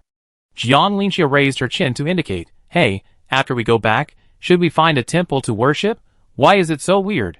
Then, the two heard the instructor curse in the headset. "Two idiots." Jiang Linxia, Isn't that too much, Yenshin? What does it have to do with him? He held back and didn't say anything. Yenshin changed the subject and said, "Guess when they will come out." Jiang Linxia was about to say that Chunfeng must have come out first, but the instructor interrupted again, "In less than half an hour." "How is that possible?" Jiang Linxia said, "You are joking, instructor. The experience of the blood of 2 lives will definitely avenge me." The instructor was very disappointed and cursed. "You didn't even notice that my hometown was surrounded by others. Turn on the computer and answer the call." Chapter 14. When Jiang Linxia clicked the video, she knew something was wrong. As soon as the signal was connected, the instructor's enlarged stinky face immediately appeared on the screen. The other party put his nose close to the optical brain, with a sneer on the corner of his mouth, and wanted to express his care for them with his eyes. "Eat well and drink well, the time is short." Jiang Linxia swallowed his saliva involuntarily, adjusted his posture, made himself sit more straight, and waited for the hearing with an extremely solemn attitude. The instructor asked gloomily, "What did you do just now?" Jiang Linxia said carefully, Maintain order? You are the only one."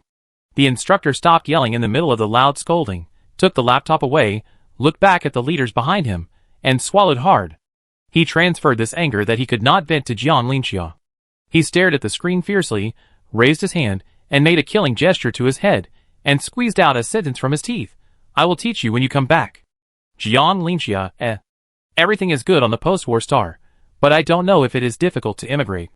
The instructor didn't want to say anything except swear words, so he switched the interface to the exercise channel and asked them to reflect on themselves.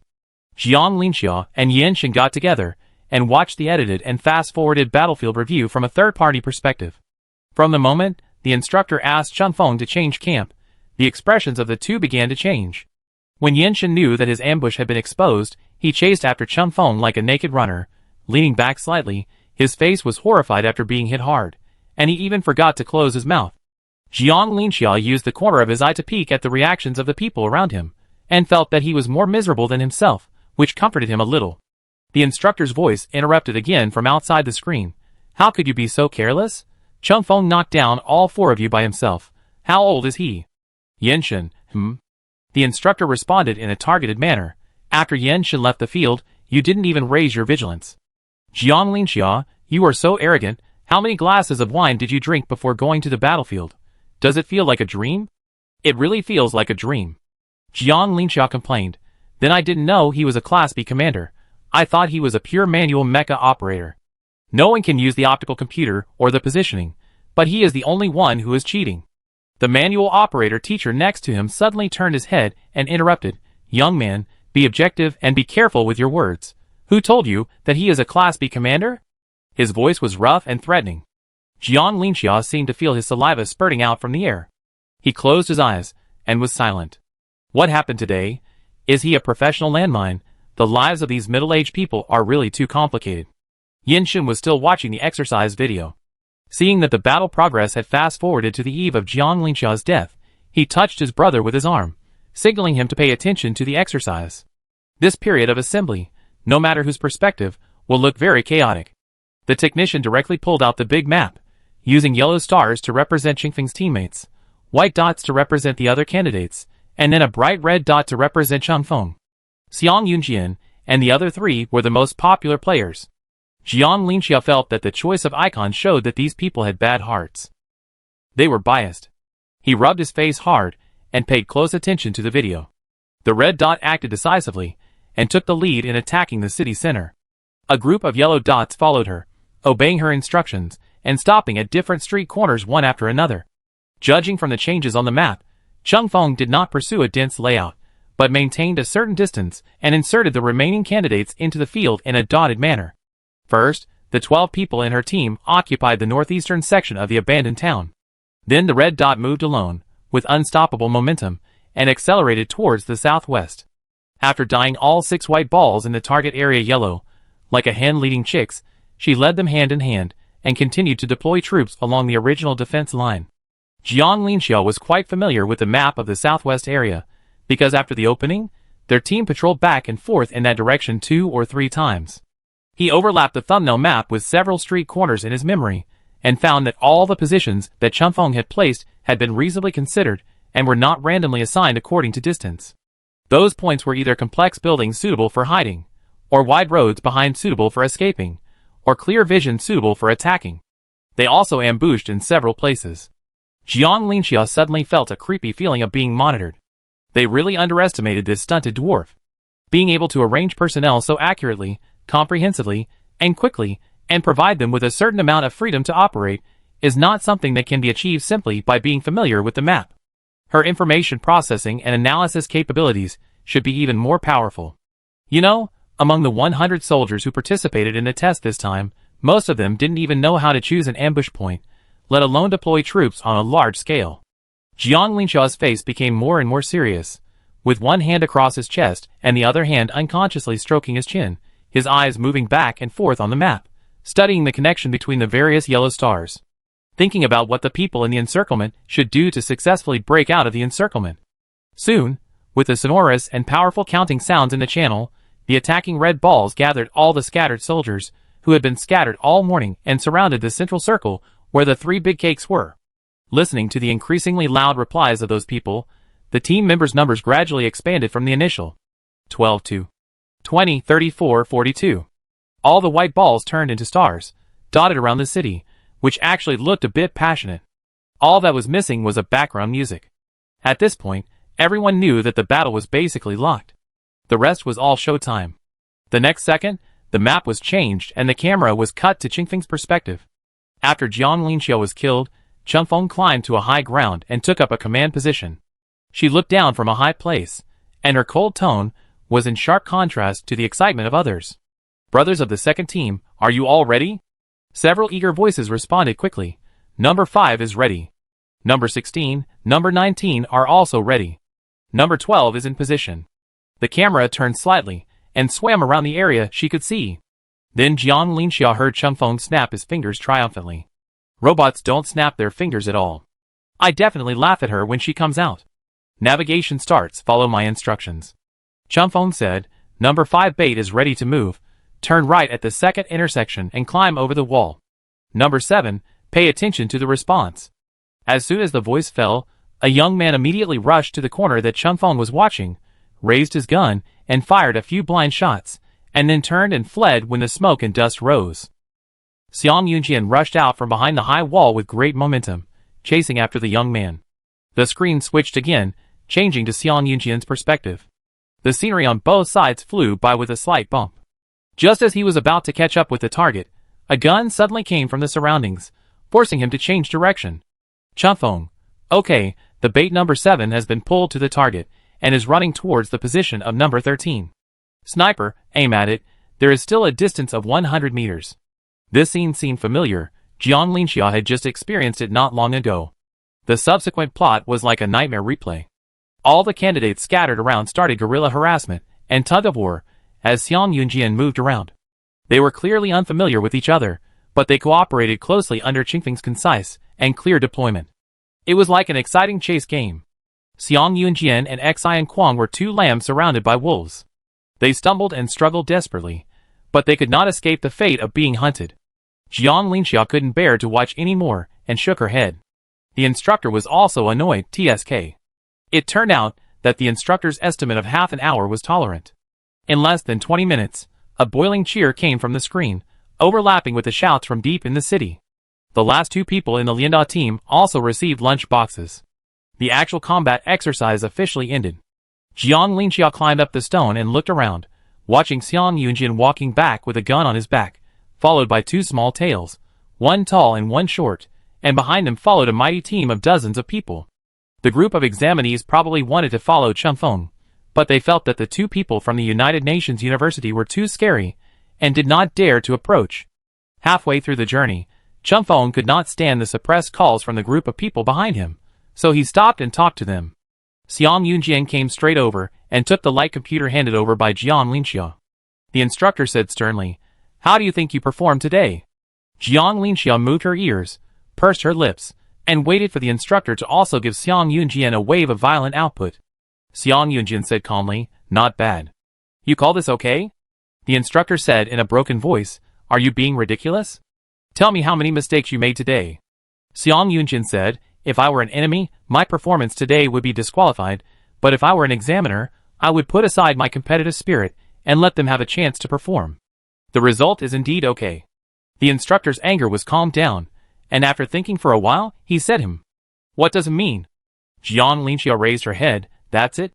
Instructor, "Oh, I still have a lot to say to you." Jiang Linxia declined. "No need." He turned his head and heard a group of people shouting, "Big brother! Thank you for your support. Big brother is awesome. Big brother, you may be short, but in my heart you are 1.8 meters tall." Get lost. What 1.8 meters? In your heart, Big brother is not as tall as you? Don't you dare to think of something taller?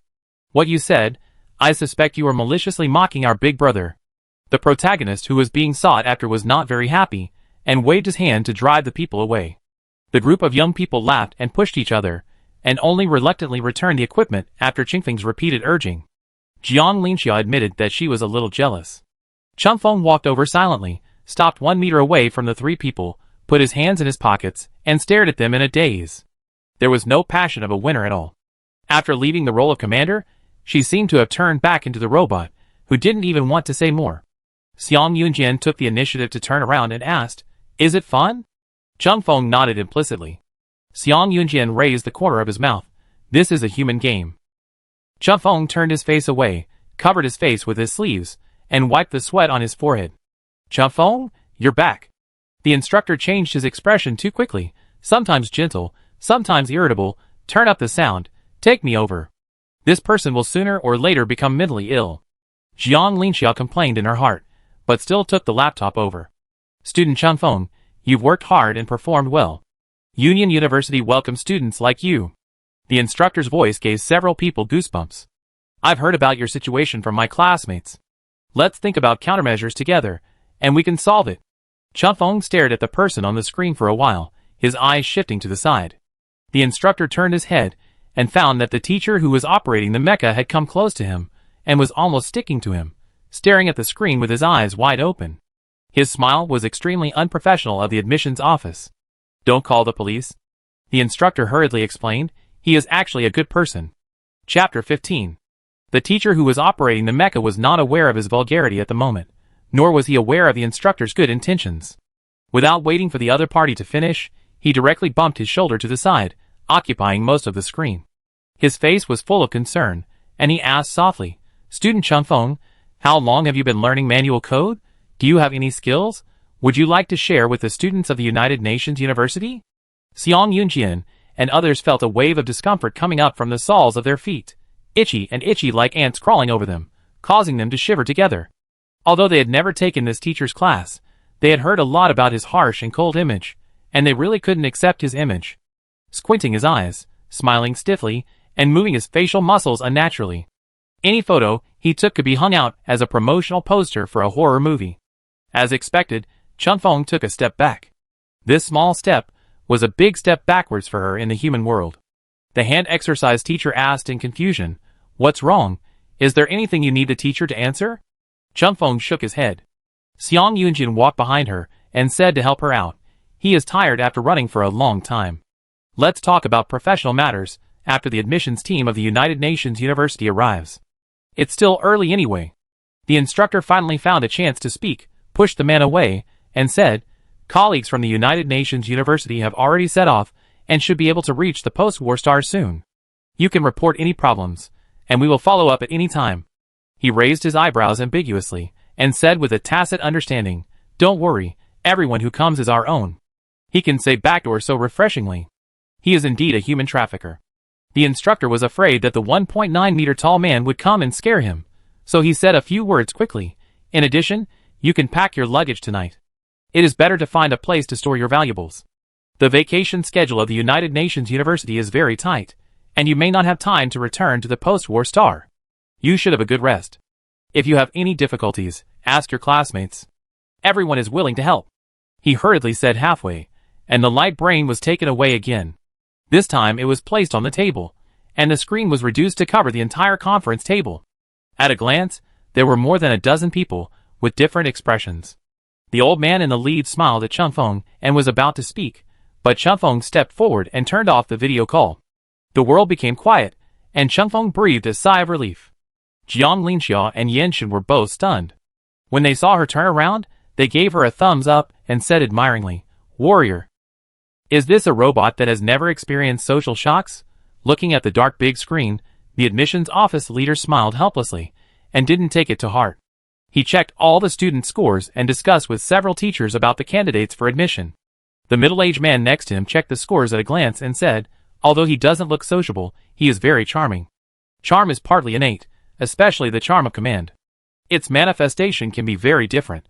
Like Lian Sheng, her command style is passionate and enthusiastic. Being her soldier can feel the surge of a big wave."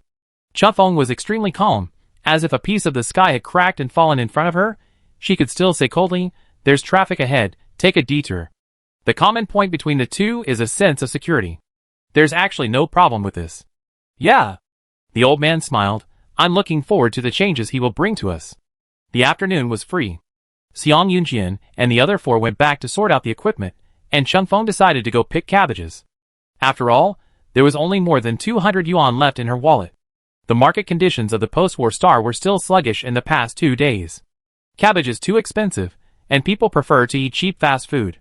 Chunfeng set up a stall on the roadside for an afternoon, and only earned 12 yuan. One cabbage was even torn. There are really many bad people in this place. Chunfeng hugged his legs and looked at the people walking in groups in front of him. After struggling, he slightly modified his evaluation. In fact, it was not particularly bad. It was just that she was not living very well. After it got dark, Chunfeng carried a bamboo basket to the welfare home in the city, and put the things at the door. The dean leaned on the windowsill, saw her, and called out in surprise, "Chunfeng?" Chunfeng looked up at the sound, stared at him quietly, and turned away without waiting for him to speak. The dean hurriedly shouted again, "Chunfeng, Yi Guicheng, wait a minute." When Chunfeng stopped again, the dean still hadn't thought of what to say. The wrinkles on her face piled up together, and she tried to lean half of her body out of the window, and asked, "Where are you going?" Chunfeng said, "Home." After thinking for a while, she added, "I'm not coming back."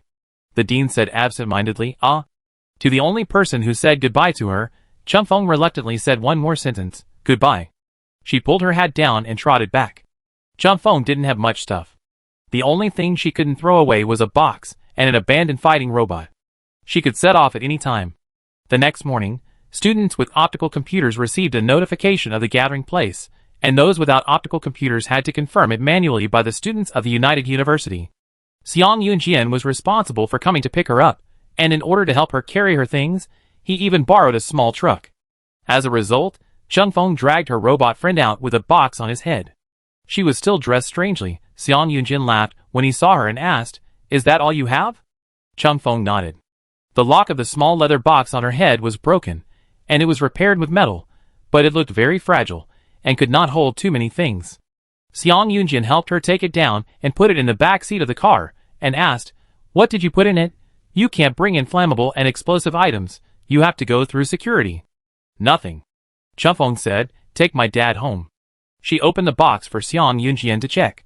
There was only a freshly washed military uniform inside, neatly arranged. There were a few unset letters on the left, and various medals on the right. Some medals had the logo of the Alliance, and some had the logo of the post-war star. Xiang Yunjian roughly understood. The military level of the post-war star has always been relatively weak, and it has been cooperating with the Alliance for academic exchanges for many years. Qingfeng's father should have been a specially recruited student. After graduation, he served in the Alliance for a few years, and returned to his motherland when the war broke out. He actually grew up in the Alliance. Chunfeng said that it was not easy to come here. The concept of home or motherland was too vague for people who were on the move. His father could not tell the difference. But her father wanted to go back, but he just couldn't find his way back. Chunfeng said, I take him back. Xiang Yunjian closed the box and said, let's go. Because they had been selected by several military academies for several rounds, the remaining students were actually of average quality. But in the previous exercises, the admissions team still saw some potential. Finally, the United University enrolled a total of 10 students, including Chunfeng. When Chunfeng arrived, the other students were almost all there. They basically had big and small bags, with excitement on their faces that could not be concealed, saying goodbye to their relatives who came to see them off, and discussing very lively. Jiang Linxiao waved at her, motioning her to come over. He took out 2 bags of chicken legs from the supply box behind him and encouraged, call big brother, I give them to you. Xi Kwang slapped his hand away, handed it to Chunfeng, and said, eat whatever you want, don't worry about him, take it yourself. Chunfeng was about to take it, but was stopped by Xiang Yunjian. Don't give it to him. Jiang Linxiao loudly condemned him. No matter how poor we are, we can't be poor in education. No matter how hard it is, we can't make children suffer. Old Xiang, why are you so disappointing? Don't you know how much he ate in the car? Xiang Yunjian grabbed Chunfeng's neck. He is so small. Do you think he can digest it? Chunfeng broke free, not very happy, put the fighting robot on the ground, and squatted beside it waiting for the spaceship. Xiang Yunjian squatted down beside her, looking at her hat which she had deliberately pulled down, and came to talk to her again. Can I ask you a question? Chunfeng turned her head to look at him. You shaved your head because robots don't have hair? Xiang Yunjian touched her head.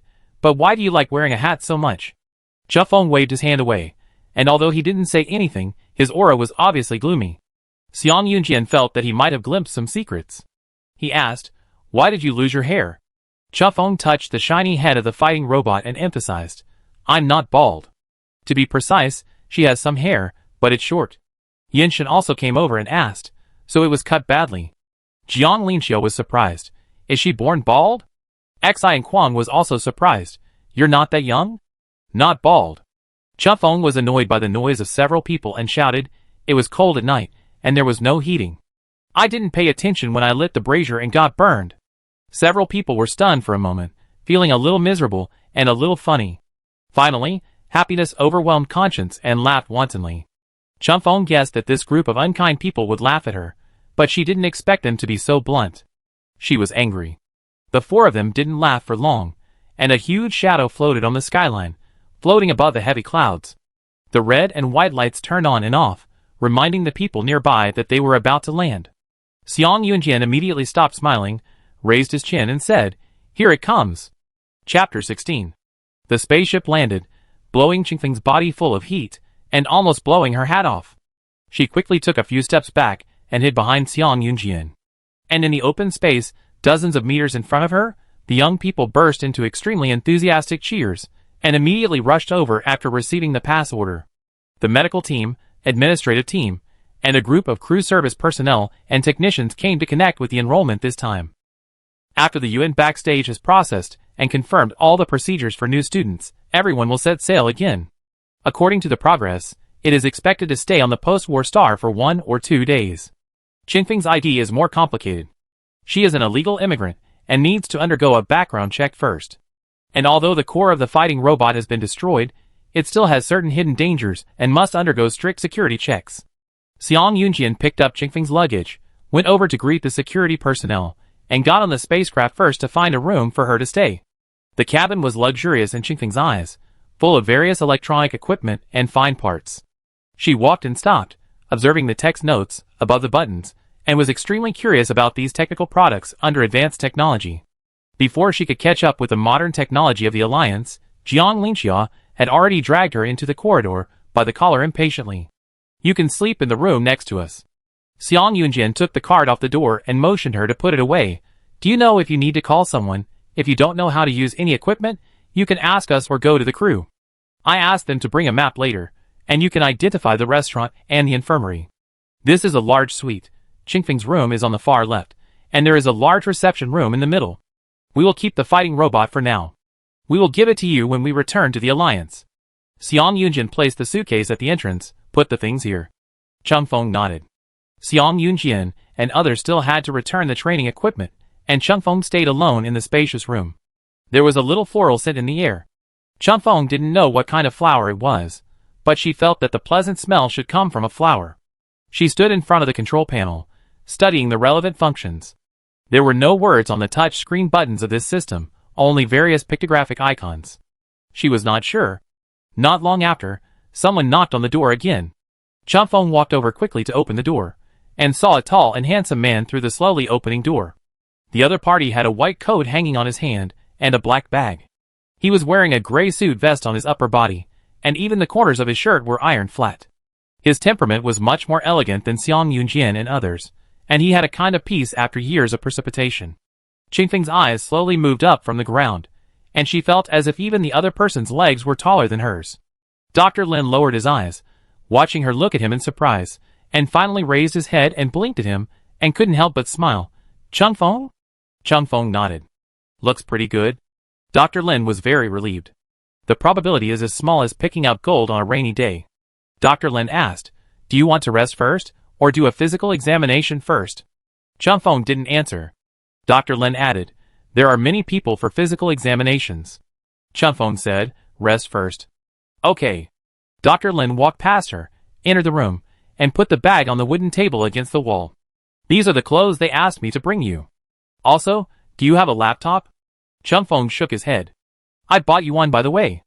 After going to the United Nations, a laptop is still necessary, so that everyone can keep in touch."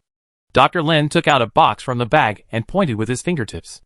"If you don't know how to use it, go find those internet-addicted teenagers." Changfeng stared at his hand steadily. When Dr. Lin thought she would not react again, Changfeng suddenly raised her head and opened her mouth to let out a happy sigh. "Wow! The robot with the optical brain has been upgraded." Dr. Lin couldn't help laughing. It felt that after so many years, the Union University finally had a normal person. It was really not easy.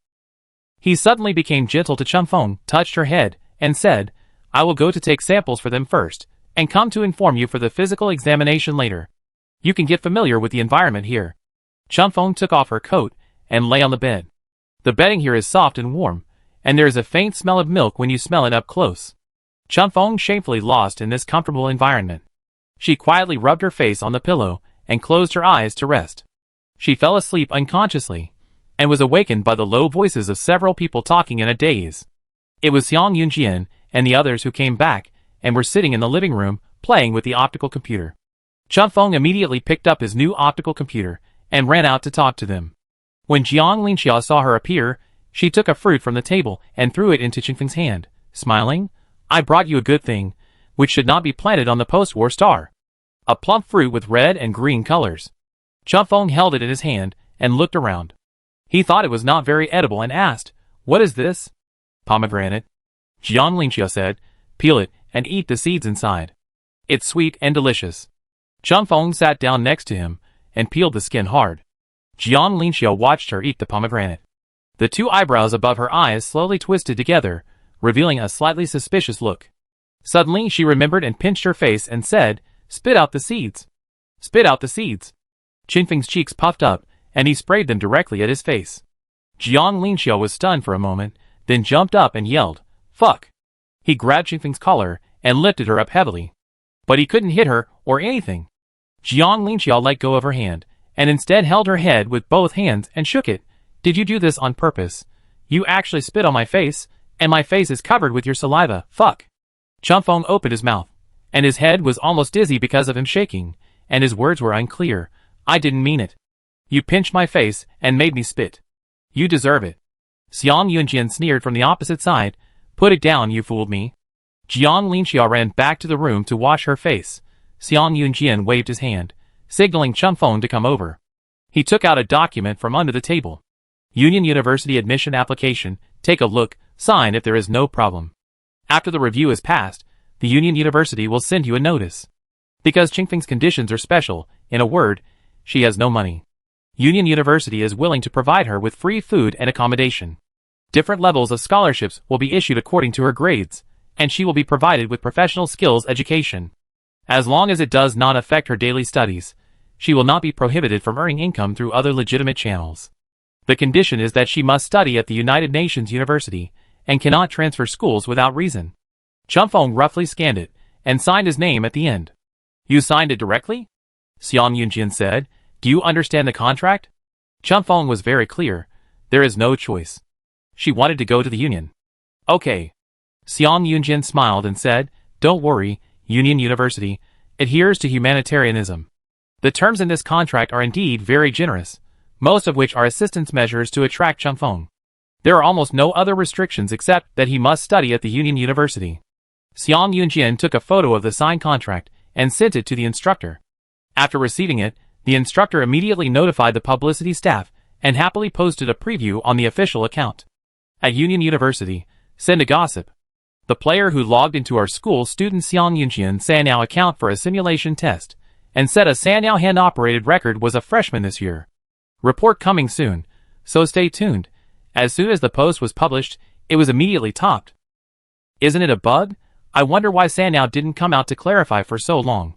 Which freshman is so good that he can dominate the list directly? Then why go to school? Is the hand-operated mecha really going to be revived? The hand-operated mecha of the United Nations University is going to stand up. Haven't the first and second armies made any moves yet? At military schools in the Alliance, can you do it? The stagnant situation is about to be broken. Hurry up and make it boil. Can I see the photo of the little brother? Wait a minute. The normal enrollment process has been completed long ago, right? Didn't Xiang Yunjian and a few others do special recruitment on the post-war star recently? So are the new students from remote galaxies? How is that possible? I remember that the major military schools went to the post-war star to recruit a group of people first. Those admissions offices were moving around like locusts. How could they leave behind such a pearl in the ocean? Will the United Nations be a decent person?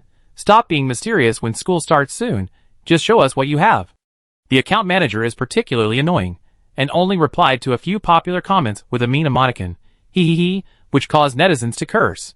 Xiang Yunjian taught Chun Feng how to use the software of Sanyao. He opened the forum first, and let Chun Feng read the comments. Getting to know the Union started with getting to know stupid netizens. Chun Feng wanted to register an account, but he couldn't. She was staring at the post, and a message suddenly popped up on the screen. Chun Feng, come for a physical examination. Chun Feng put away his laptop and ran to the medical room at the back of the cabin. There were not many people in the physical examination area. When Chun Feng arrived, the last young man came out. The other party waved at her and shouted enthusiastically, "Big brother." Chun Feng pushed the door in the direction he came. Dr. Lin was sitting by the wall. When he heard the footsteps, he pointed to one side without raising his head. Go over and take an X-ray. Chun Feng walked into the small, closed room, not knowing what to do. Following the diagram on the machine, he raised his hands and stood for a while, then heard Dr. Lin say, "Okay. Go outside and take off your clothes." The film was scanned, and Dr. Lin registered the information according to the results on the screen. At first glance, he didn't think anything was wrong. When it was written, the chest is symmetrical, and the trachea is in the middle, he was suddenly stunned and quickly turned his head to scan the film again. If his many years of medical experience were not wrong, Chun Feng did not have the body organs that a normal man should have. Wait a minute. Wait a minute. Dr. Lin stood up hurriedly and shouted inside, "Don't take off your clothes yet." Chapter 17. Chun Feng had taken off half of her clothes, leaving only an oversized autumn coat that looked like an old man. When she heard Dr. Lin shout, she put her coat back on. Dr. Lin pushed the door open, looked at her outfit, took a deep breath, and a variety of indescribable expressions flashed across his face. It was conceivable that he was experiencing an extremely intense confrontation in his heart, but it was difficult to express it in human language. Finally, his lips trembled, he raised his hand to cover his forehead, and the lower half of his face pulled out a sinister smile, and he exhaled faintly, "It's Xiang Yunjian's fault. I thought that even if each of the four of them had only a little bit of brains, they could at least crowdfund a complete one. Now it seems that I overestimated them. There is no difference between a fool and a group of fools. He held back the swear words that were about to come out of his mouth, and tried his best to maintain his self-restraint in front of Chun Feng. But when he raised his head and opened his eyes, the old man's shirt on Chun Feng almost hurt his aesthetic taste, and he felt that patience was the most useless moral quality of human beings. Dr. Lin said, "Wait here, I will find 2 new clothes for you." Most of the staff who came to recruit students this time were male, and the 2 female teachers in the administrative department were relatively old. There were no clothes suitable for Chun Feng, so Dr. Lin had to go to the mall to buy 2. He was afraid that Chun Feng would not be used to wearing skirts, so he finally picked a white shirt with embroidered collar and a pair of black bib shorts. The style is relatively neutral.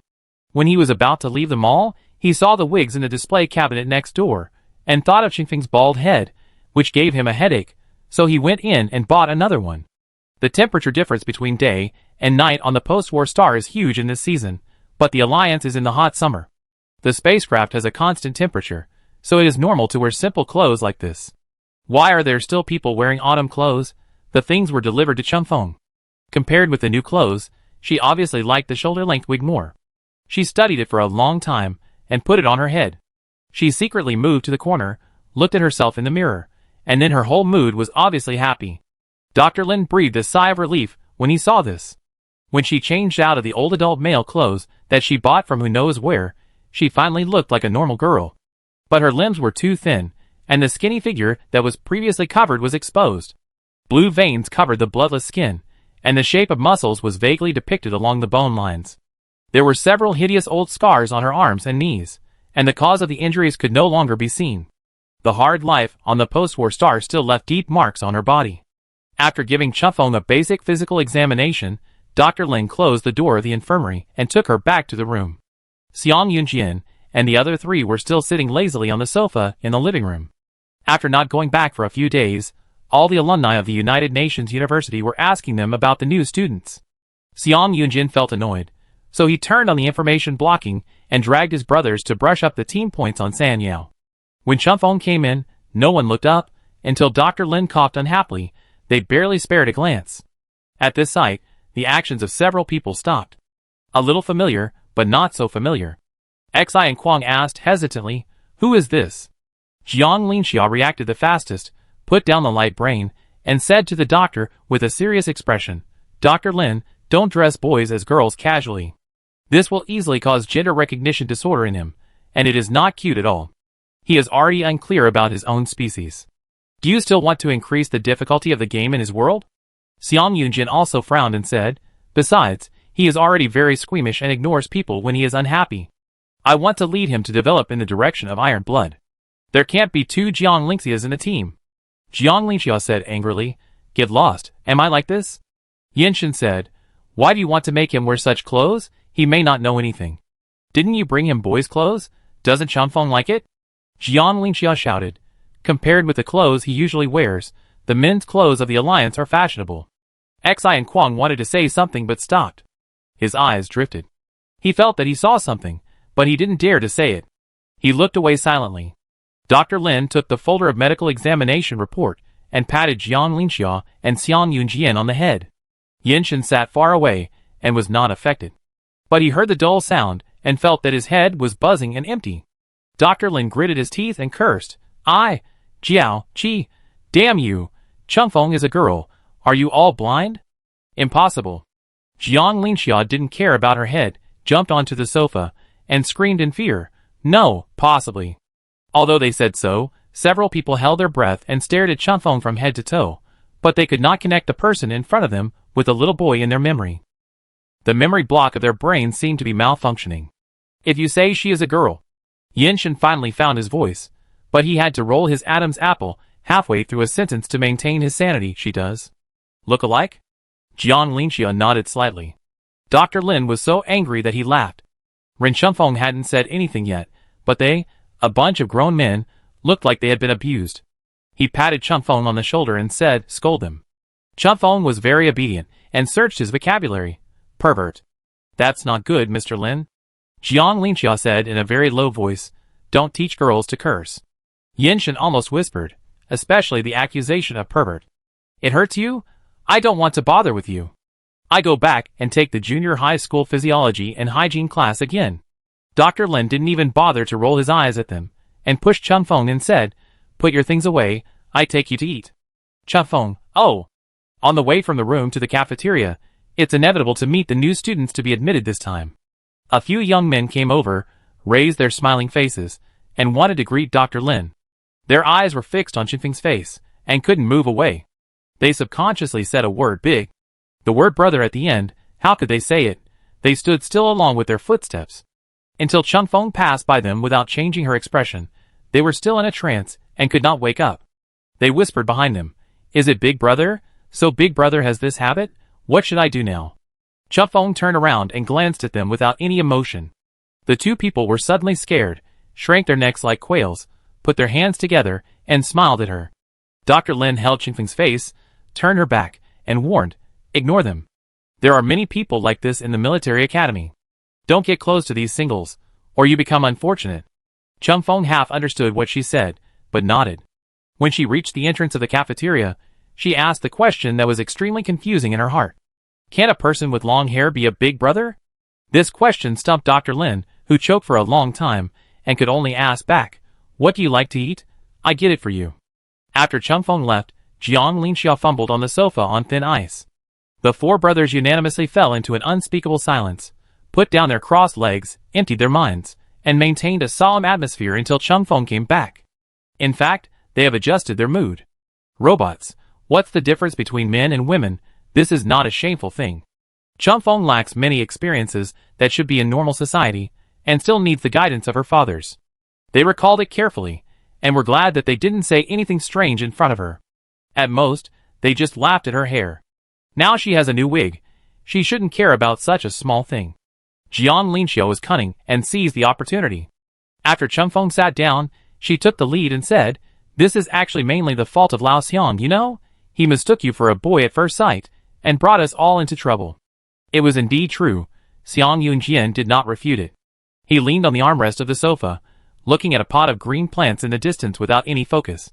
Chun Feng said, Oh, I don't mean anything else, girls are girls.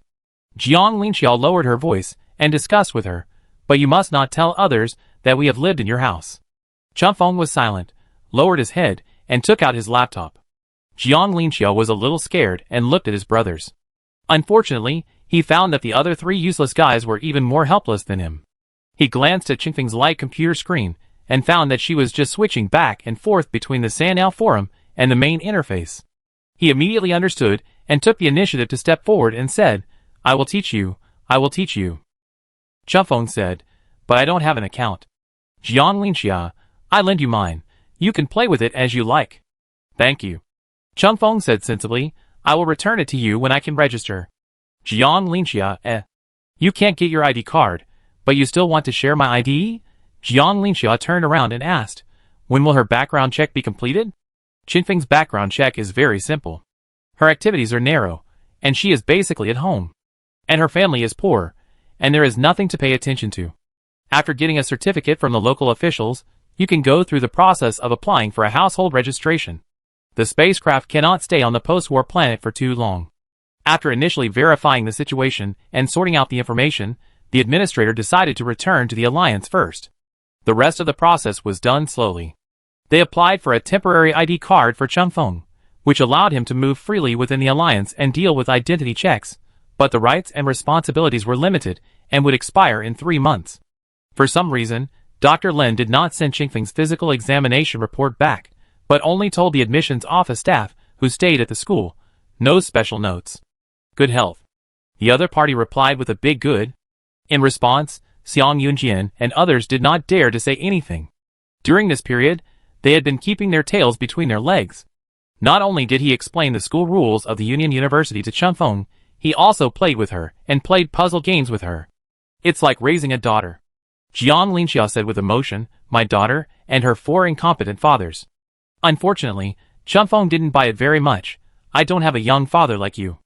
As the landing approached, several people began to pack their luggage, either preparing to go home or to return to school. Only Chun Feng still had a small suitcase and a fighting robot. Moreover, the technicians disassembled her fighting robot and put it in a suitcase.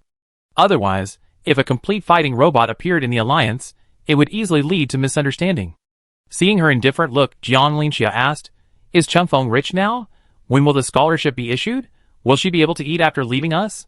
Yinshin replied, "Free accommodation, 50 yuan per day for meals. But the scholarship will not be issued until she is officially enrolled, at least after the freshman league." Jiang Linxia said worriedly, "She must buy some daily necessities, right? Clothes, toiletries. And since she eats so much, there should be some snacks in the dormitory?" Jiang Linxia counted and felt that this was a lot of money.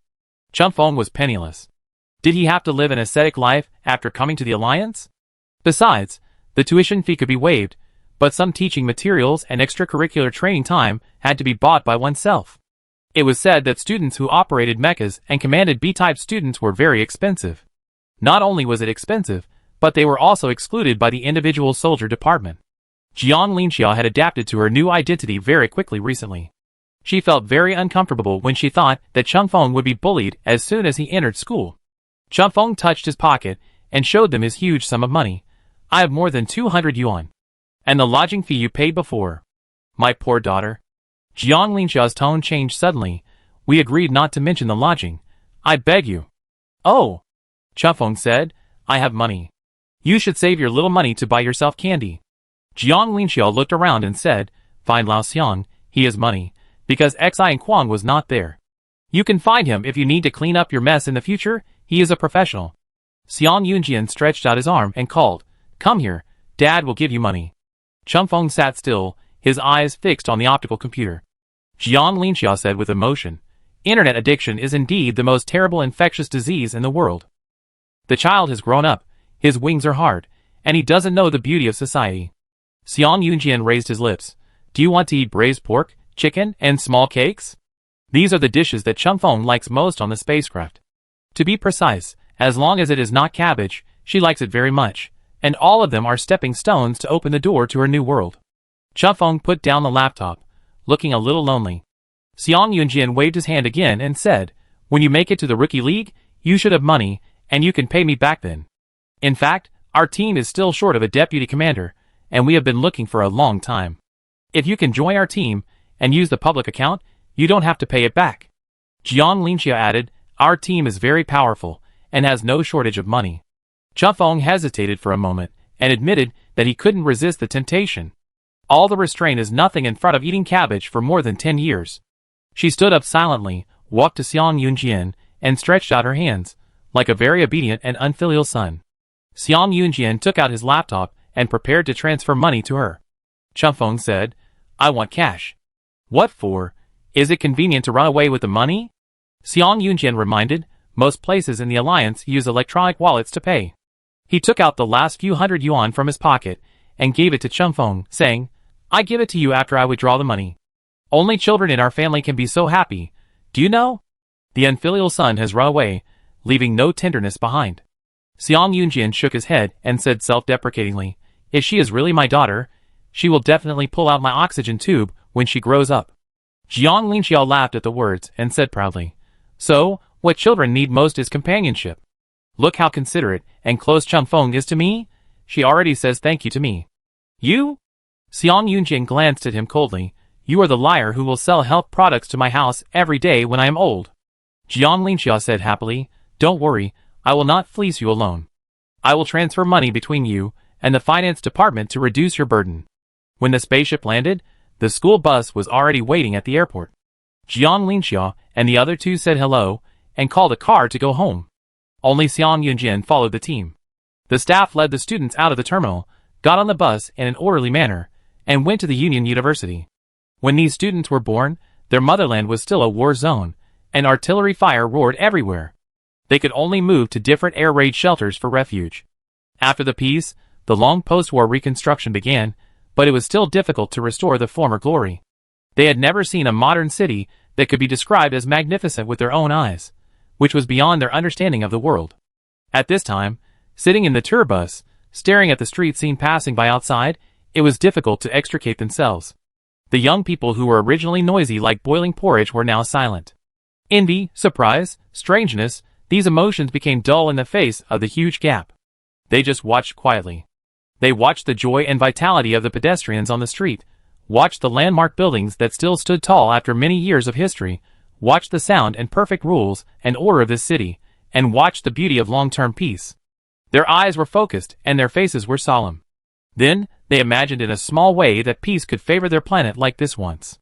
The school bus stopped at the school gate, and everyone picked up their backpacks, stood up rustlingly, straightened their backs, and walked out of the car door according to the order of their seats. Chunfeng sat at the back, and through the window, he saw that several teachers and instructors who had appeared in the video before were also there. They stood in a row, smiling kindly and naturally, shaking hands with every student who passed by, and then asked the volunteers beside them to lead them to get their dormitory information. Chunfeng got off the bus only after the carriage was almost empty. The hand exercise teacher was slightly surprised to see her, and couldn't remember if there were any girls on the special recruitment list this year. A thin girl with clear and bright eyes, who looked very cute. If he had seen him, he would definitely have an impression of him. But he was too eager to seek talents, so he didn't pay much attention. He shook hands with Chunfeng hastily, and looked into the car. He asked blankly, "Is there no one?" Xiang Yunjian was the last one to come out and replied, "No one, everyone is here." Then, "Where is Chunfeng?" The hand exercise teacher panicked. "Where is he?" "Chunfeng, eh?" She tugged at the corner of the 1.9-meter tall man's clothes, raised her hand and pointed at herself, revealing a friendly smile. The hand exercise teacher was stunned, with his mouth open, and all the prepared remarks were aborted in an instant. "Ah," Xiang Yunjin said tactfully, "there was a small accident." Several teachers didn't react for a while, staring at Chunfeng in shock, thinking that in such a short time, it is impossible to do a sex change operation. When they understood, they began to get nervous again. "Damn, is this a transvestite, or a girl? What should the opening remarks be?" Chunfeng's patience can only last for 3 seconds, and when it runs out, he turns around and leaves. The hand exercise teacher hurriedly pulled her back and said, "Wait a minute, classmate. My last name is Kong. You can call me Teacher Kong or Uncle Kong, whatever you are used to." "How old are you, classmate? Wow, the little girl is so cute." This question. I don't know why, it always sounds a bit vulgar. Xiang Yunjin felt that the hand exercise department might be ruined by this teacher. The instructor pushed him away with force, put on a more friendly smile than he had prepared, and said, "Hello, classmate Chunfeng. Welcome to join the Union University. Although there are relatively few female students in our military department, we have produced many excellent ladies. I hope you can be the next one." Chunfeng was praised and bowed politely. "Thank you." The instructor was moved. He was very moved. A normal flower of the motherland grew out of a group of exotic flowers and plants, blooming quietly and pure. He said excitedly, "Every talented person has a personality. Don't worry, the United Nations has always been loving and tolerant. As long as you don't affect social stability, you can live well here." But Chunfeng felt that he was not so strange that he needed their tolerance. Teacher Kong tried to get close again. "You haven't decided on your major yet." The teacher of the command department interrupted. "Freshman League, do you know?" Chunfeng had heard of this term and said wittily, "You can make money." The teacher of the command department laughed and said, "Yes, you can make money." Chunfeng nodded. "But the number of places is limited." The teacher of the command department said, "Each military academy can only select a group of students with the highest scores in each major and recommend them to participate. Your situation is rather special. You don't have a high school enrollment record. You are a special student recruited after the school assessment. Moreover, you entered school 1 month later than ordinary students. According to common sense, you are not eligible to participate." Chunfeng turned around and questioned Xiang Yunjian with his eyes. The teacher of the command department continued, "But your comprehensive score is very high.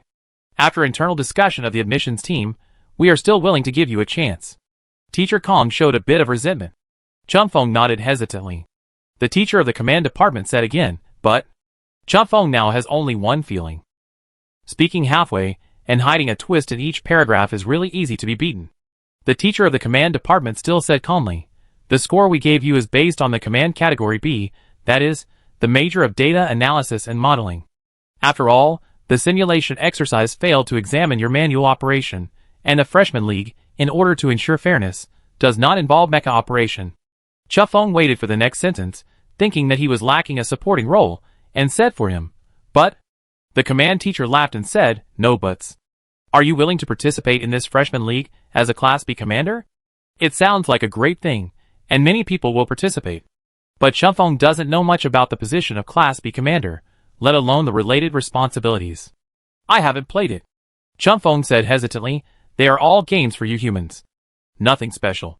Work with other deputy commanders to improve battlefield data for modeling and guide freshmen to plan the correct attack route. The command teacher paused and said, just like you did in the exercise. The principle does sound simple. Her combat robot has a huge map analysis function. Chunfeng learns with it. With her innate sense of space and distance, the whole learning process is not systematic, but it has trained her strong data computing ability. If the relevant code has not been changed, Chunfeng thinks it is okay. She glanced at the person opposite and thought it should be possible to use. Powerful. To describe myself. I'm just a little embarrassed. It's okay, you have 2 days to think about it. My list submission deadline is the day after tomorrow. The teacher of the command department was much more friendly, and his tone of voice was always unhurried, which matched Chingfeng's mechanical voice in a strange way. By the way, let me introduce myself. My last name is Luo. Chunfeng, hello. Teacher Kong added sourly. But the regular military academy league has mecha battles. Little girl, this is just a freshman showing his face to each other. It doesn't mean the major you will choose in the future. You can think about it again. The instructor said, leave your contact information and go to rest. I will send you a message later. If you have made a decision, tell me directly on the light computer. Chunfeng handed the light computer to the other party. After the hastily welcoming ceremony, Xiang Yunjian picked up her suitcase and gestured to take her to the dormitory. Halfway through the journey, Chunfeng looked back at him thoughtfully. Xiang Yunjian encouraged her, earn food for yourself. Whether you live a rich life depends on this. The Freshman League is open to the public and is very profitable. Chunfeng nodded heavily. The military department of the Union University is very rich. Several school buildings have been built in the past 2 years, and students live in single rooms and suites. Xiang Yunjian sent people to the door of the dormitory building and left. Chunfeng climbed up according to the icon to find a room. It was still a holiday, and there were not many people in the whole dormitory building. After Chunfeng moved his things in, he locked the door. The temporary ID card cannot be used to register a Sanao account, but the student card of the Union University seems to be able to. Chunfeng sat on the bed, took a photo of her ID and entered it, and finally had her own personal account. She was not very skilled in using it, so she jumped to the settings interface and filled in her information. ID, Yi Guicheng. Personal profile, a robot. After typing the last few words, Chunfeng deleted it again, knowing that this description would make people feel strange. So she mosaicked the 2 words in the middle. A person. This is the mystery of a robot. Chunfeng used Jiang Lingxiao's account, remembered his ID, and took the initiative to add him as her first friend. The internet-addicted youth is indeed online, and replies pop up one after another. What's good about summer? Chunfeng? I almost forgot you have this name. What's good about summer? What did you write in your introduction that was blocked? Machine. Isn't it a blocked word? It looks weird. What's good about summer? Forget it. Expand your list first. Add Lao Xiang and his friends. What's good about summer? Come on, Freshman League, I will watch the live broadcast together. Yi Guicheng, oh. What's the good question mark in summer? Do you have any questions? Your hand speed is so fast, and you are online. So why are you so frugal with words? Chunfeng has already cut out the interface. She replied to the instructor, and got the schedule and competition rules of the Freshman League. She read the regulations from beginning to end, and found that there were no special regulations.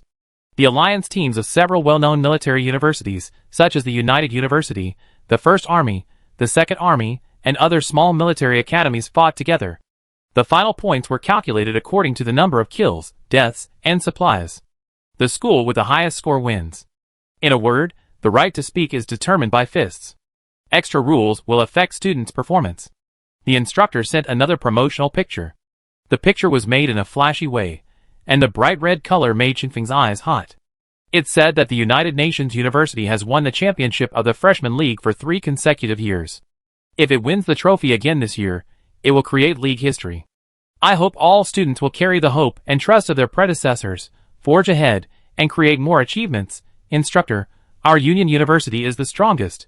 Chunfeng typed a line of words and deleted it.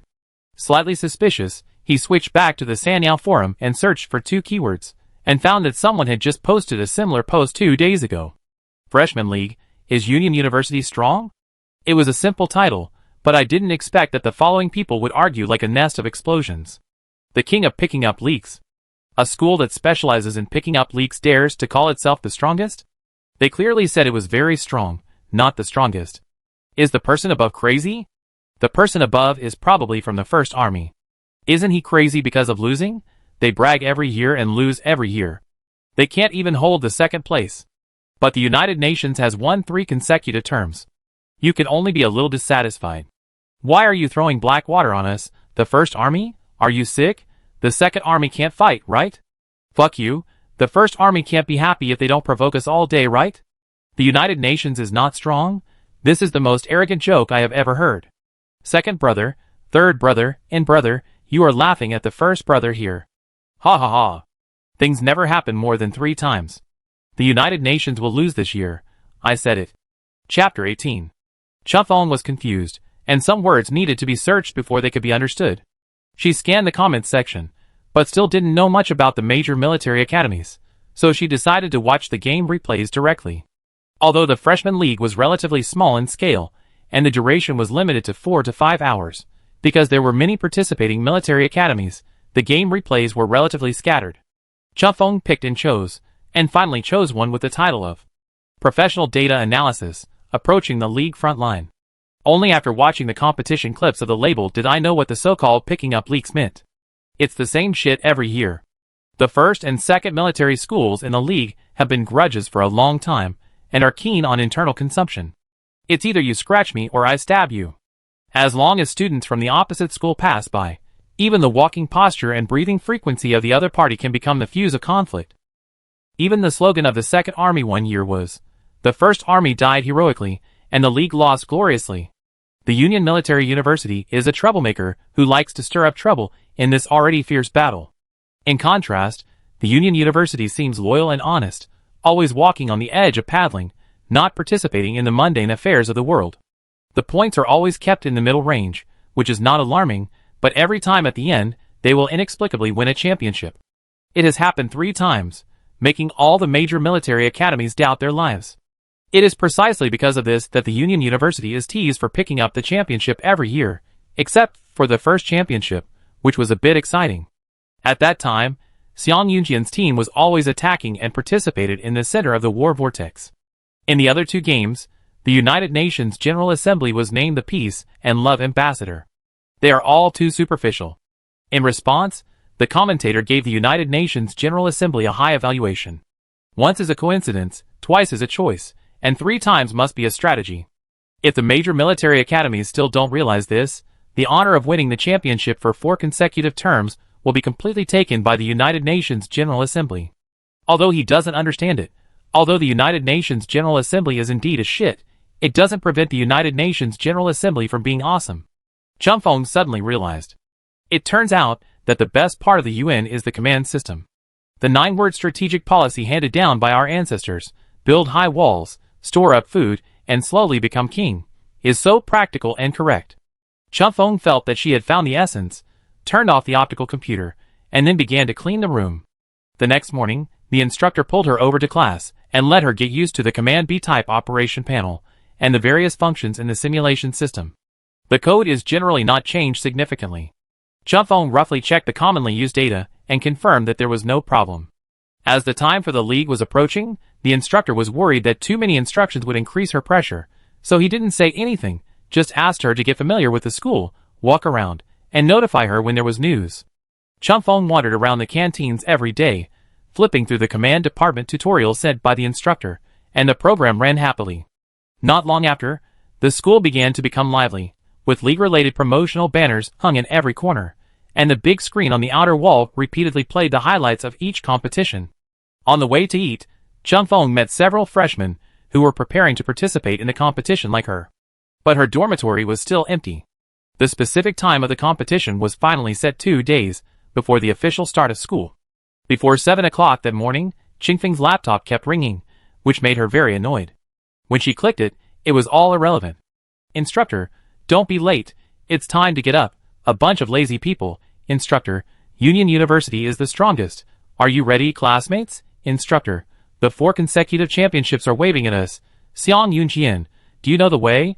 I also want to go to the computer room to supervise the exam. Do you want me to take you there? Does your family really have a mind? Red envelope, go buy some small cakes. What's good about summer? After you go in, you have to say something harsh, okay? Otherwise, they will think you are small and easy to bully. Show them the power of robots. Be more reckless.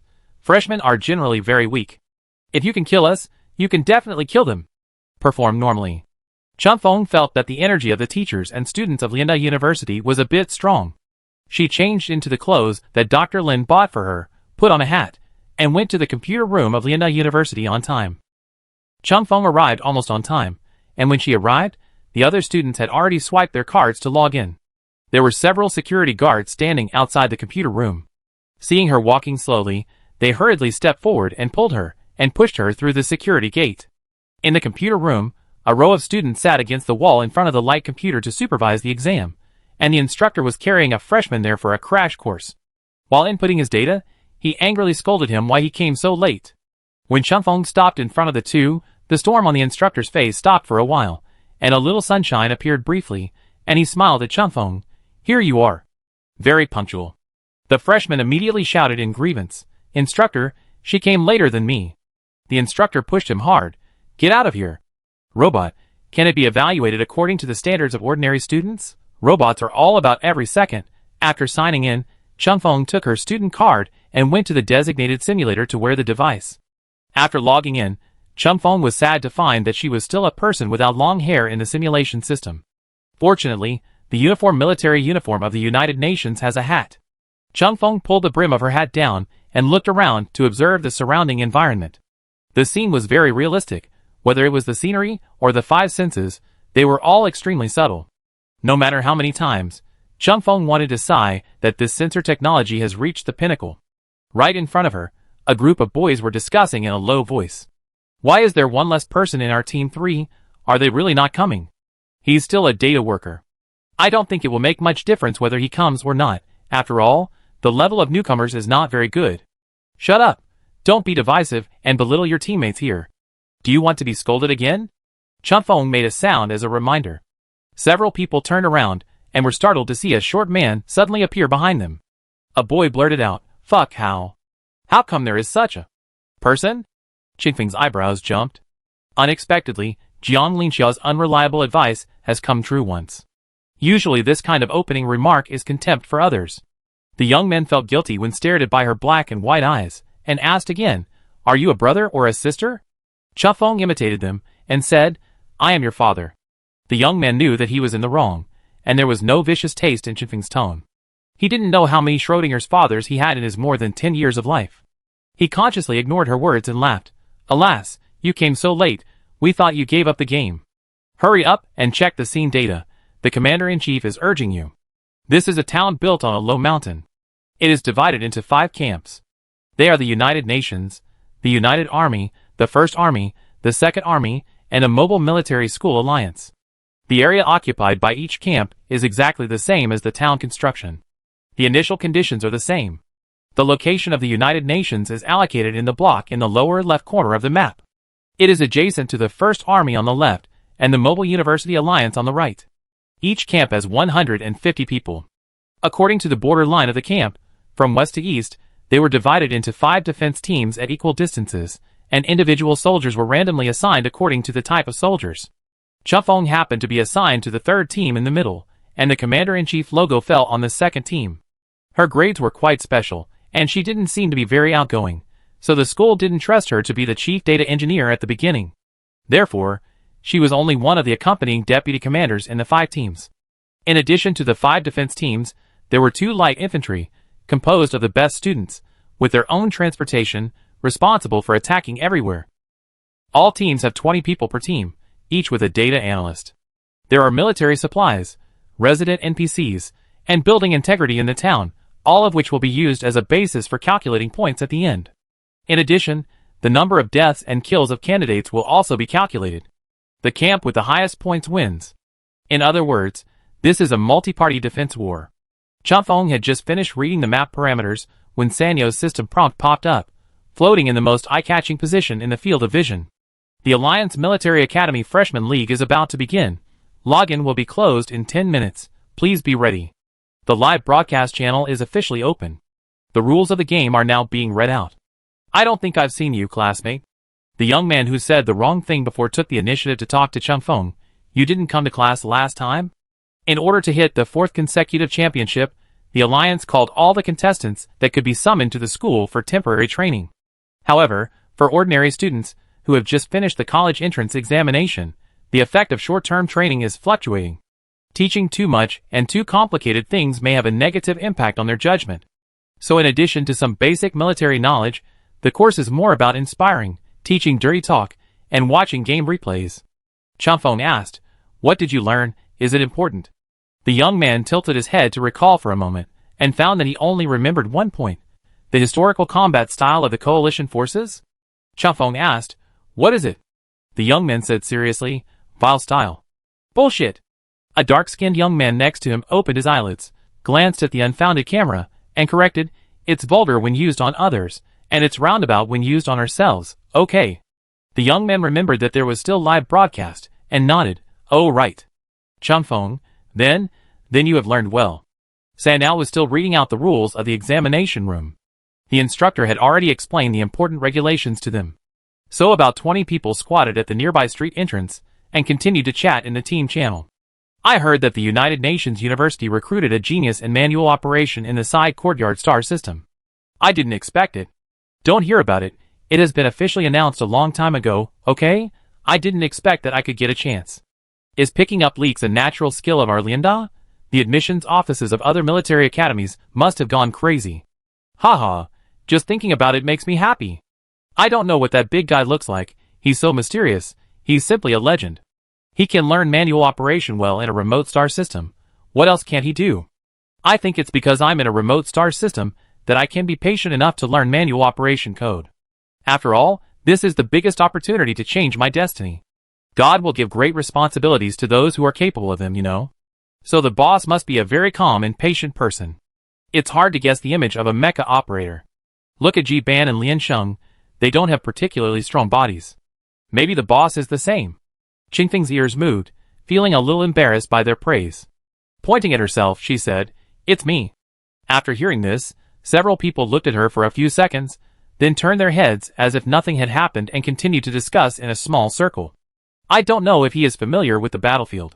It's a pity that there are no mecha matches in the Rookie League, otherwise he could lead us to charge and maybe we could crush the whole field. But there are not many manual mechas in the military now. Even if he joins the military after graduation, he may not be able to get one, right? It feels like the manual mecha is always in the input, and the output cycle is too long. Being good at code and being good at attack are actually two different things, right? If you only focus on learning code, you may not develop enough combat awareness." "It's me."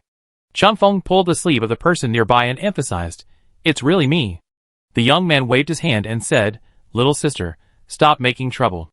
The other people followed suit and joked, "Have you uploaded your map data? The commander-in-chief has been urging you since just now. By the way, how should we line up?"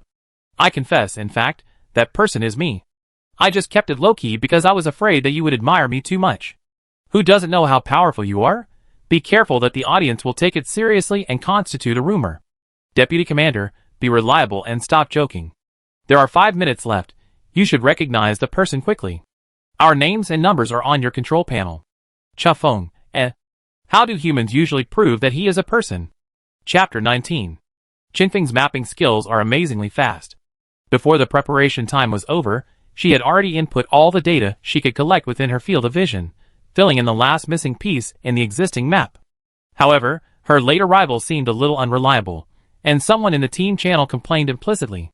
Changfeng was best at not listening to what she heard, and first assigned the 20 people in her team to guard several high and wide view positions, so as to observe the enemy's actions in time.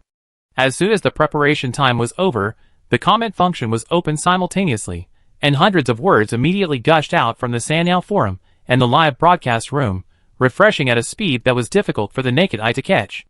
It took a full minute or two to slow down. "Here I come." I decided to keep a close eye on the United Nations during this exercise, and see clearly their victory method. Times are changing. It is impossible for every freshman in the United Nations to be so stupid. I don't believe this is also their admission criteria. General Commander of the United Nations, here I come. What's so good about a rookie commander? How much leadership do you expect a high school graduate to have? I'm afraid he hasn't even played a few large-scale simulation games. Look for the strongest individual soldier. There's a girl next door who said she is the legendary hand-operated mecha operator in the United Nations. Haha, is it true? I thought it was a boy, but it turned out to be a girl. How can a hand-operated mecha operator participate in the freshman league? Isn't she a B-level commander? Completely different. Is he kidding you? Does anyone still believe what these military academy students are saying when they chat freely? No way. To the audience's disappointment, after the countdown ended, the students of the United Nations did not make any big moves in the long 5 minutes. After arriving at the duty point marked on the map, they lay lazily on the ground, waiting for the Commander-in-Chief's arrangements. Unfortunately, the Commander-in-Chief's attention was all on the 2 light infantry at the moment, and he could not spare any extra energy to arrange the people of their defense team, and only told them to act according to circumstances. Anyway, that's what the instructor told them. Without the strength and confidence to rush and score points, keeping themselves alive is their greatest achievement. The scene is peaceful and boring, making it hard to believe that this is a freshman league full of war. But Chufeng can't stay at home with her teammates, otherwise the data analysis panel will be blank, and she can't accept it. According to her habit, she assigned a number to everyone in the team. The boy who said bad things about her before, and was caught by her is number 1. Youth number 1 was particularly active. He squinted his eyes, and stared at the opposite hill for a moment, and took the initiative to suggest, Deputy Commander, the 2 of us will cover you, and you can quietly cross the line to collect some intelligence. After all, we are the 3rd team, and our geographical location is unique. We are closest to the other camps, which is suitable for sneak attacks. Chufeng nodded. However, she did not need number 1 to cover her, and rushed out alone with a gun. Youth number 1 called the brothers nearby, hurriedly followed her, and called out in a low voice, Technician, don't be so reckless. This doesn't fit our overall combat style. Hey, what are you doing? If you die, we won't have a deputy commander. Come back first. Unexpectedly, Chufeng was thin and looked ordinary, but his movements were more flexible than his single soldier. Not long after leaving the camp line, he disappeared from his sight. The number 1 youth was sweating and looked up at the map. He found that the originally very simple surface scene was being improved and enriched at a considerable speed. The newly added data was detailed and clear, including the ups and downs of the terrain, and some of the important vegetation that was large in size, and could be used for shelter. Since no enemy troops were found, only simple surface data collection was done. But this was shocking enough. Youth number 1 stared blankly. Although military education has been decentralized to a certain age, students with relevant intentions can learn battlefield data analysis from high school. But those superficial knowledge can only let young people know a little bit about data modeling. Without the addition of experience and time, even top students can hardly become proficient, let alone make a rough judgment without instrument measurement. Therefore, the soldiers only used the maps given by the deputy commander as a reference. The deputy commanders were generally afraid that their mistakes would affect everyone's decision-making, so they tended to be conservative when collecting data, further expanding the error range, and it could only be used as a reference. As soon as Chufeng's complete and accurate map came out, it immediately attracted the attention of all the freshmen. Everyone felt that the speed of modeling was ridiculous. The commander-in-chief couldn't help but say, "Have you ever taken classes? This student, can you stop modeling randomly?" Chufeng asked innocently, "Can you please stop talking nonsense?" The commander thought that her strange tone of voice was deliberately sarcastic, and was immediately angered by her, and his tone became cold. "We will all be classmates in the future. I will give you face, and tolerate you once." "It's inexplicable. Can you speak normally?" He was laughing at himself. Chufeng was very unhappy. The number 1 youth ran forward for a while, and found that things were not simple. The fact is that the parameters on the map did overlap with the picture in front of him. His blood rushed to his head, and he said incoherently, "Awesome. Awesome, big boss. Who are you? Who is he? What's your IQ? Why can you model so quickly and accurately? How old were you when you started learning?" The teammates heard this and said in surprise, "What? Is this picture correct? I thought she was messing around?" "It's right."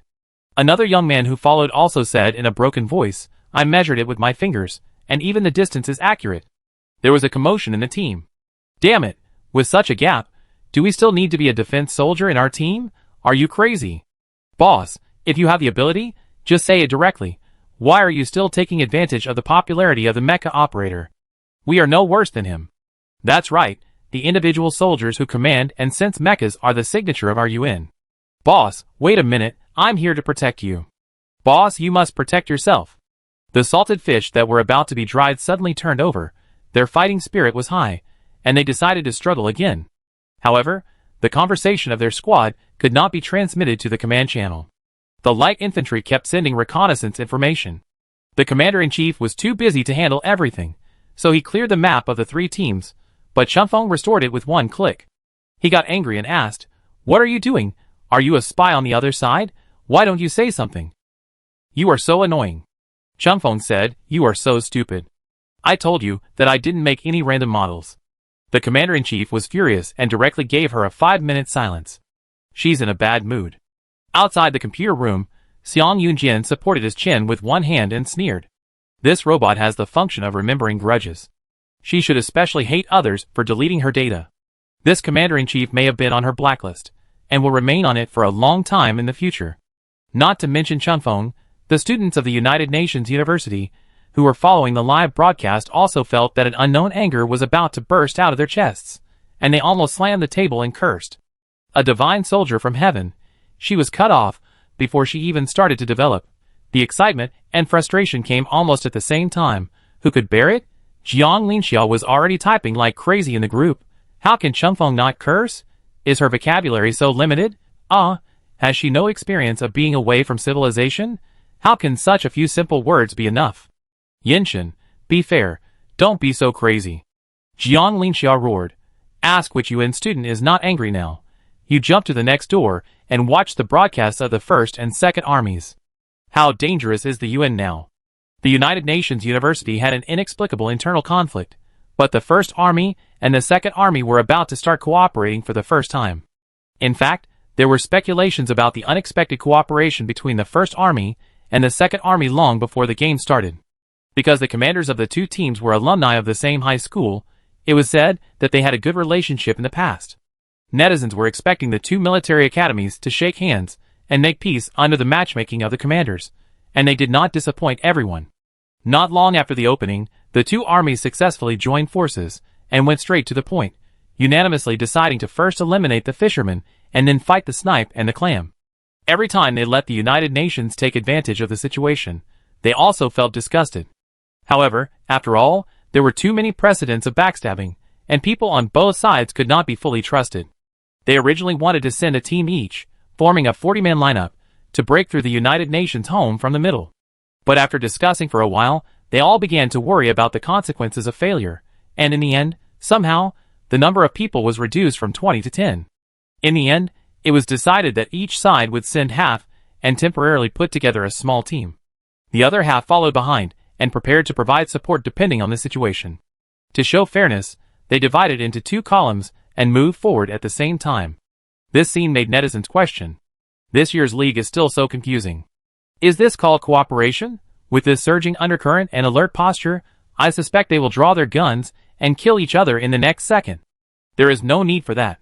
Let you force a CP. What is this? 1 + 1 is less than 0. Is this what you want to see?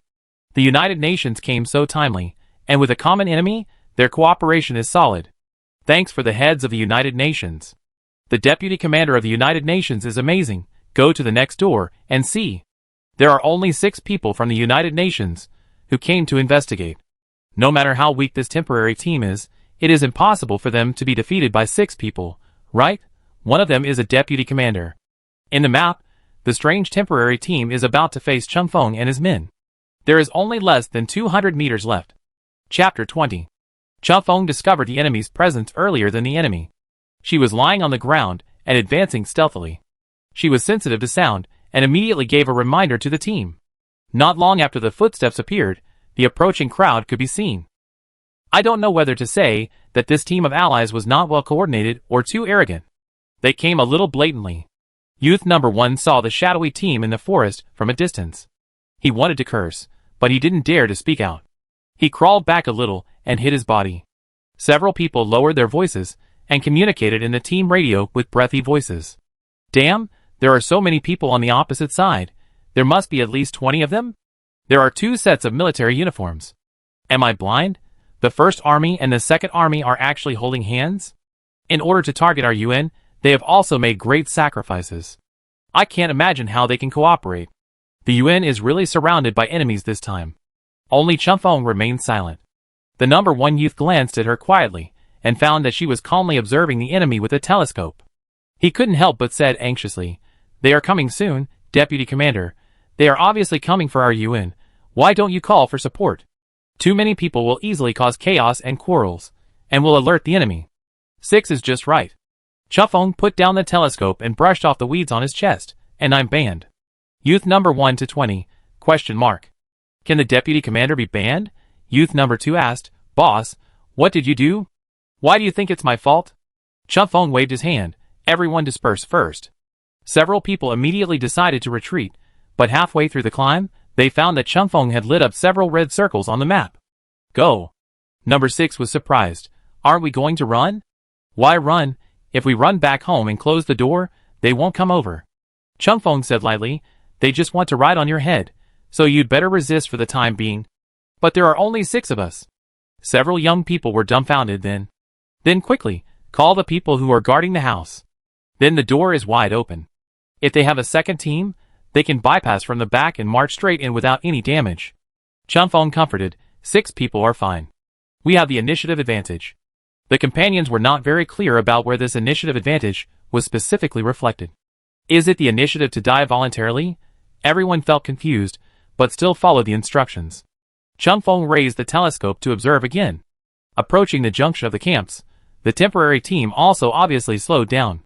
But with so many people, it is inevitable that some noise will occur, not to mention that there is no tacit understanding between the scattered teams. Their formation is obviously inconsistent, with clear distinctions between each other and moving forward in unison. The posture they show is more like guarding against sneak attacks between comrades than to capture the United Nations. What is the meaning of such cooperation? It is simply shouting joyfully all over the mountain. "Come and separate me! You can fight." Chunfeng confirmed, they look like they came out of the baby bus channel and haven't learned how to walk yet. It was such a humiliating description, almost a direct attack. Especially when Chunfeng said it in a careless tone, the lethality seemed to increase countless times. The number 1 youth wanted to laugh and whispered, "Deputy Commander, this is still live. What does it matter?" The number 3 youth whispered hoarsely, "A league without dirty talk is soulless." Several people laughed. The atmosphere suddenly relaxed. Chunfeng said, "I will fire the first shot as a signal, and everyone will immediately launch a strong attack. Kill the team in blue uniforms first. Of course, if there is a suitable target, don't be picky, and try to get a kill for everyone. Pay attention to the small map on the upper left, and don't move until I remind you to change your position. If it's a sniper, don't worry." The number 1 you said happily, "I tell you, even if there is a fly a few dozen meters away, I can shoot it down." The teammates tapped one in the channel one after another, set up their guns, and slightly adjusted their shooting postures for the last time. The companions who stayed in the town also became nervous. They stopped talking for fear of disturbing them. There was silence all around, and the sound of footsteps on the dead leaves became faintly clear. It seemed that the enemy was approaching in just a few breaths. The number 1 youth was lying in ambush at the outermost point, and was the first to see the enemy enter his attack range. He tightened the muscles of his arm, his finger pressed on the trigger of the rifle, and did not dare to take his eyes off the scope. While waiting for Chunfeng to shoot, everyone discovered the ingenuity of his choice of point. The distance from the enemy's route was kept at a distance, with some weeds and undulating terrain in the middle, which would not affect their shooting and make it difficult for people to find their tracks. The ambush points scattered on all sides could be retreated in different directions at any time to disperse the enemy's firepower. From the angle, it even helped teammates to complement the blind spots of the attack. The enemy's formation was relatively chaotic, and the 2 leaders were close, which would interfere with each other's vision. With the first gunshot as a signal, multiple bullets were fired from the depths of the forest, and the intensive offensive directly disrupted the opponent's rhythm. The students of the 1st and 2nd armies subconsciously tried to retreat to both sides in panic, looking for shelter. As a result, they were tripped by allies they had never cooperated with before, and their movements were chaotic, and they did not know how to cover each other. In the chaos, they only felt that bullets were everywhere, as if they had fallen into the enemy's arsenal. In just a few seconds, they had no time to tell how many people were on the opposite side, and where they were ambushing. Their vision went black, and they were ejected from the simulation system. The soldiers who had not yet entered the battle retreated quickly. Before they could figure out the situation, The continuous gunfire suddenly stopped, leaving only a few corpses lying on the ground, reminding them that the ambush just now was a fact. Seeing the bewildered look of the crowd, Chunfeng was a little surprised. These students' reaction ability was indeed higher than that of the children in the post-war star, and they almost followed her pace. They attacked quickly and shot accurately, and they were a group of good soldiers. She pulled out the map and hurried to correct the data before the opponent could react. This wave of sneak attack was almost a fatal blow to the enemy. The friendship between the two teams could not withstand 5 heads and began to collapse.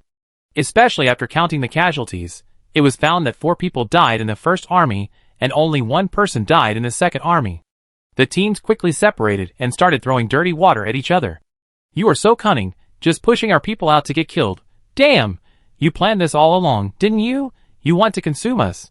Are you shameless? Did I ask you to get killed? It's obviously because you are not strong enough that you were sniped. You blame us for not having any ability? I knew that you two armies had ulterior motives, and you are still as cunning as ever. You got the advantage, and are blaming it here? Who are you being stupid? I think you have discussed this with the UN already? Playing Mission Impossible here? Do you need someone else to be your boss? With your brain, I'd be ashamed if someone called you an idiot." The team was originally peaceful on the surface, but once the conflict intensified, it exploded in an instant. The commanders couldn't stop it. The First Army and the Second Army will never form an alliance. "Bah, I don't want to be with you. We can lose the league, but the Second Army must die." People on and off the screen watched this verbal battle with great interest. Familiar accent, familiar style. This is the Freshman League. If these two military academies don't fight, it won't feel right. "It's all right," the commander-in-chief of the army shouted. "Do you still have the face to quarrel on the enemy's territory?" Everyone held their breath in their chests and felt that they couldn't swallow it. All the participants in this league are freshmen, and their positions are divided according to their majors and specialties, without distinction between superiors and subordinates. Therefore, the soldiers did not have a strong sense of trust in the commander-in-chief. The commander of the Second Army said in a deep voice, "Let's go separately. Since we have no experience in cooperation, we should not interfere with each other. But you are not allowed to point your guns at your allies again. Remember that our common goal this time is the United Nations General Assembly. We can't let the brothers who just died in vain." As everyone was talking, they retreated several dozen meters. They came to a position that was confirmed to be safe. The commander of the First Army slowed down his tone and said, "I just counted the gunshots from behind. There should not be many people ambushing nearby. Judging from the frequency, there are between 5 and 10 people. Everyone should adjust their status, and the opponent is not to be feared. We have too many people, and we shouldn't take such a conspicuous road." The deputy commander said, "It's just the beginning, and everyone's troops are very strong. If you can ambush, avoid open attacks and save your strength." The commander of the First Army nodded and said, "Now, all personnel of the First Army will go around from the west." The commander of the opposite side continued, "The Second Army will go around from the east. Everyone will get the heads based on their own abilities. Everyone should be serious and fight well." The commander of the First Army said, "Notify me immediately if there is any news." At this time, Chunfeng had already planned a new route and marked it on the map with a thick red line. Several teammates were running quickly to both sides. The commander-in-chief of the Union University noticed the combat instructions here and immediately restored Chunfeng's communication and asked, "What happened to you? Were you attacked? Do you need support? We have a guerrilla force at 1239 position." Chunfeng looked at the coordinates and found that they were quite close. It was estimated that they were secretly wandering around the First Army's camp, looking for an opportunity to steal points. So she drew a dot on the road where the First Army might retreat and said generously, "Come here and prepare to harvest a few heads." When the number 1 youth arrived at the target point, he could no longer hear any sound from the team, and the teammate farthest away from him was more than a kilometer away. He was nervous about the movement of holding the gun, thinking that the wind vane was in the wrong position, and whispered, "Why do we have to go around in such a big circle? Everyone is too scattered. The First Army and the Second Army can't make it, so they must leave." Chunfeng said, "We are few in number, they should have noticed it. But they are not sure where we are, and we don't want to give away another wave of heads. At this time, it is a safer method to make a detour from the side to test." The third youth asked guiltily, "So we are now?" Chunfeng said calmly, "They want to surround us, so we actively run and counter-encircle them." 6 people? The fourth youth took a breath and asked hesitantly, 6 people counter-encircle 2 teams? Are you sure? Why not? Chunfeng's vision of the world is always long-term, Maybe many years later, they will remember the true meaning of the word encirclement, and look back from time to time, using it as a motivation for life. And friends, to be precise, we are not 6 people. Chapter 21. Qinfeng's declaration has a bit of provocation, which is the most popular scene in the league. She looks well behaved, but from the beginning to now, in less than half an hour, she has said shocking things several times. Quite cunning, this deputy commander of the United Nations has a very arrogant tone, which is more suitable for the style of the Second Army. You guys claim it. I tell you whether it's arrogant or not after the end. Aren't you used to being slapped in the face every day in the First Army? These 2 military academies really disappointed me. They broke up just after we started dating. They couldn't even last half an hour. Is that not good? The facts prove that cooperation between mortal enemies will only lead to misfortune. I thought they would team up when they met a common enemy. I was careless. Who can count? Help me count how many people there are. The number 1 youth almost held back and didn't ask who else was on Schrodinger's team. His comrades were surprisingly calm and pretended to know everything they should know. After a few seconds of patience, the people from the First and Second Armies still did not show up. After the previous wave of attacks, the enemy was probably a little nervous and marched slowly. I don't know where they are still wandering. A voice asked shyly, by the way, how many heads did we just take? The execution speed of the few people was very fast, but their reflexes were relatively slow. Only then did they begin to savor the joy of the previous blood rushing. 4 or 5? I think there should be more. I saw myself kill one. Qinfeng said, 5. 5. The 4th youth had goosebumps all over his body and screamed, we were outnumbered and took 5 heads without any damage. Oh my god. The 1st youth was so excited that he was incoherent. Deputy Commander, you are really my father. Qinfeng didn't really want to accept these sons, and rejected his recognition with silence. The companions defending the old home were immediately jealous, and they were extremely anxious and annoyed. If I had known earlier, I would have gone too. The front line is dangerous. Let's change people. Dad, can we have it too? We are very good at fighting. Let me get a kill to satisfy my craving. Be more confident, we can be stronger. Qinfeng said calmly, next time for sure. Next time for sure. This is definitely one of the most hypocritical lies of mankind. Don't, big brother, give us a chance. We will punch them in the chest with our little fists. Sister, please? More than a dozen grown men shamelessly acted like spoiled brats in the channel, and continued to develop in the direction of affectation, which made Qinfeng get goosebumps all over his body. This is not a world that robots should face. She also wanted to silence this group of people. Qinfeng was still struggling, and at this time, the voice of the number 1 youth suddenly dropped, and he said vigilantly, someone is coming. I saw the grass in front moved, and they have learned to camouflage. From the military uniforms, the team coming to their side is from the First Army. It was not surprising. After all, the West Side is the hometown of their First Army, and they can retreat at any time if the situation is not right. Qinfeng said, if you think you can hit it, just shoot directly. Ah? It's no wonder that he was always startled. Qinfeng's orders repeatedly challenged his limits. Is there really no other support? There are a lot of people on the other side. Deputy Commander, you don't want me to do a 1-for-1 exchange, do you? Qinfeng reminded. Don't let them get too close. Shoot when you need to. The First Army was indeed close. Understanding nothing, even if they were unsure in their hearts, they still chose to obey orders. The young man stared at the scope. He held his breath and fired. Opposite him, his only friend also fired a shot. The number 1 youth had been very stable, and had chosen a good angle, so he hit the target successfully this time. The other shot just missed the fatal point. These 2 shots successfully reminded Yi-jun of the tragedy 10 minutes ago. More than a dozen people retreated in a hurry, and hid in an absolutely safe position. Several people adjusted their postures, and said with lingering fear, damn, where are they hiding? Did you see it just now? I was so engrossed in the investigation that I shivered at the sound of the gunfire. Are these people from the UN a ghost? Are they all walking the path of the underworld? Go ahead. There were only 2 shots, maybe it was just a sentry investigating. This revenge must be avenged, otherwise I will be sorry for the 700 points in the college entrance examination. Wait a minute. The commander of the army stopped everyone, frowned and looked around, a little undecided. The comrade was, the more weird he felt. We were attacked just now, at the top of the mountain, they should not know that we took a detour to this place. So there are many students from the United Nations University ambushed nearby? Is it a trick? The deputy commander said, if they send everyone out to guard the top of the mountain, they must be sick, right? Now their hometown is empty? The young man next to him said irritably. What else? No way. Don't tell me it's such a low trick as the empty city plan. Is it really that we think too much? This really doesn't make sense. What can you guess by just guessing? Commander, make a decision quickly. Anyway, whether it is true or not, we have to rush forward. The commander of the First Army thought for a long time, relaxed his knees, and changed from a half-squatting position to a cross-legged sitting position. He raised his hand to signal everyone not to speak, and then dialed the communication of the commander of the Second Army. The signal was connected, and each of them was silent for a second. The background on both sides sounded very quiet. The commander of the First Army prepared his emotions and asked, Hey, how is the situation on your side? What do you mean? Do you have any situation?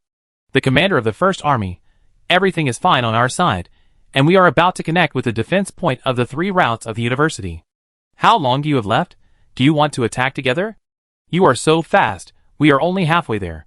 Did you meet anyone from the United Nations? The commander of the First Army licked his dry lips, trying to lie naturally, and without leaving any trace. We encountered an ambush. One of our team members couldn't hold it back and rushed over directly, only to find that they were only 2 scouts. Hurry up, I'm not sure if the intelligence has been passed on.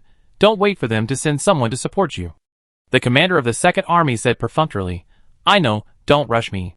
The communication was cut off, and the forest seemed to be a little quieter. Looking at a group of eager comrades, the commander of the First Army smiled and said, Wait. The young men nodded and also showed a wretched smile. At this moment, I suddenly didn't hate the people of the Second Army so much. I sincerely wished them success in wading through the mines.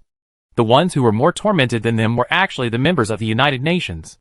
The number 1 youth was very panicked. If the other side launched an attack at this time, they would find that there were only 2 people stationed in this place. The other teammates were on another hilltop. If they wanted to rush to support them, they would probably only be able to collect their bodies in time. Oh yes, the East Road was not much better. Then, they could only meet off the field. Perhaps because he had been in a state of high concentration, the number 1 youth felt his throat dry and itchy, and wanted to cough. He tried his best to restrain himself and casually scanned the map, and suddenly found that the 6 red dots turned into 5. He thought that one of his comrades had been killed, but after a closer look, it turned out that their Dinghaitian's deputy commander was missing. The young man suddenly became even more restless. His 3 souls and 6 spirits were screaming silently. Isn't that what you mean by 6 people? Boss, you are so sexy. He held his blood pressure and pulled the map to the side, looking for Chingfeng's trace, and finally found him near the camp line of the mobile university. The geographical location of the United University camp is that there is an army on the west side, and an alliance of multiple mobile universities on the east side. The presence of the mobile alliance is relatively weak every year, because it is a team temporarily formed by multiple schools, and the level of students is a level lower than that of the 4 military academies. The internal fighting is still very serious, and there are all kinds of dramas every year. Unfortunately, because they were internal consumption, they were just a chicken to the outside world after consumption, so there was nothing to see, and they were always ignored.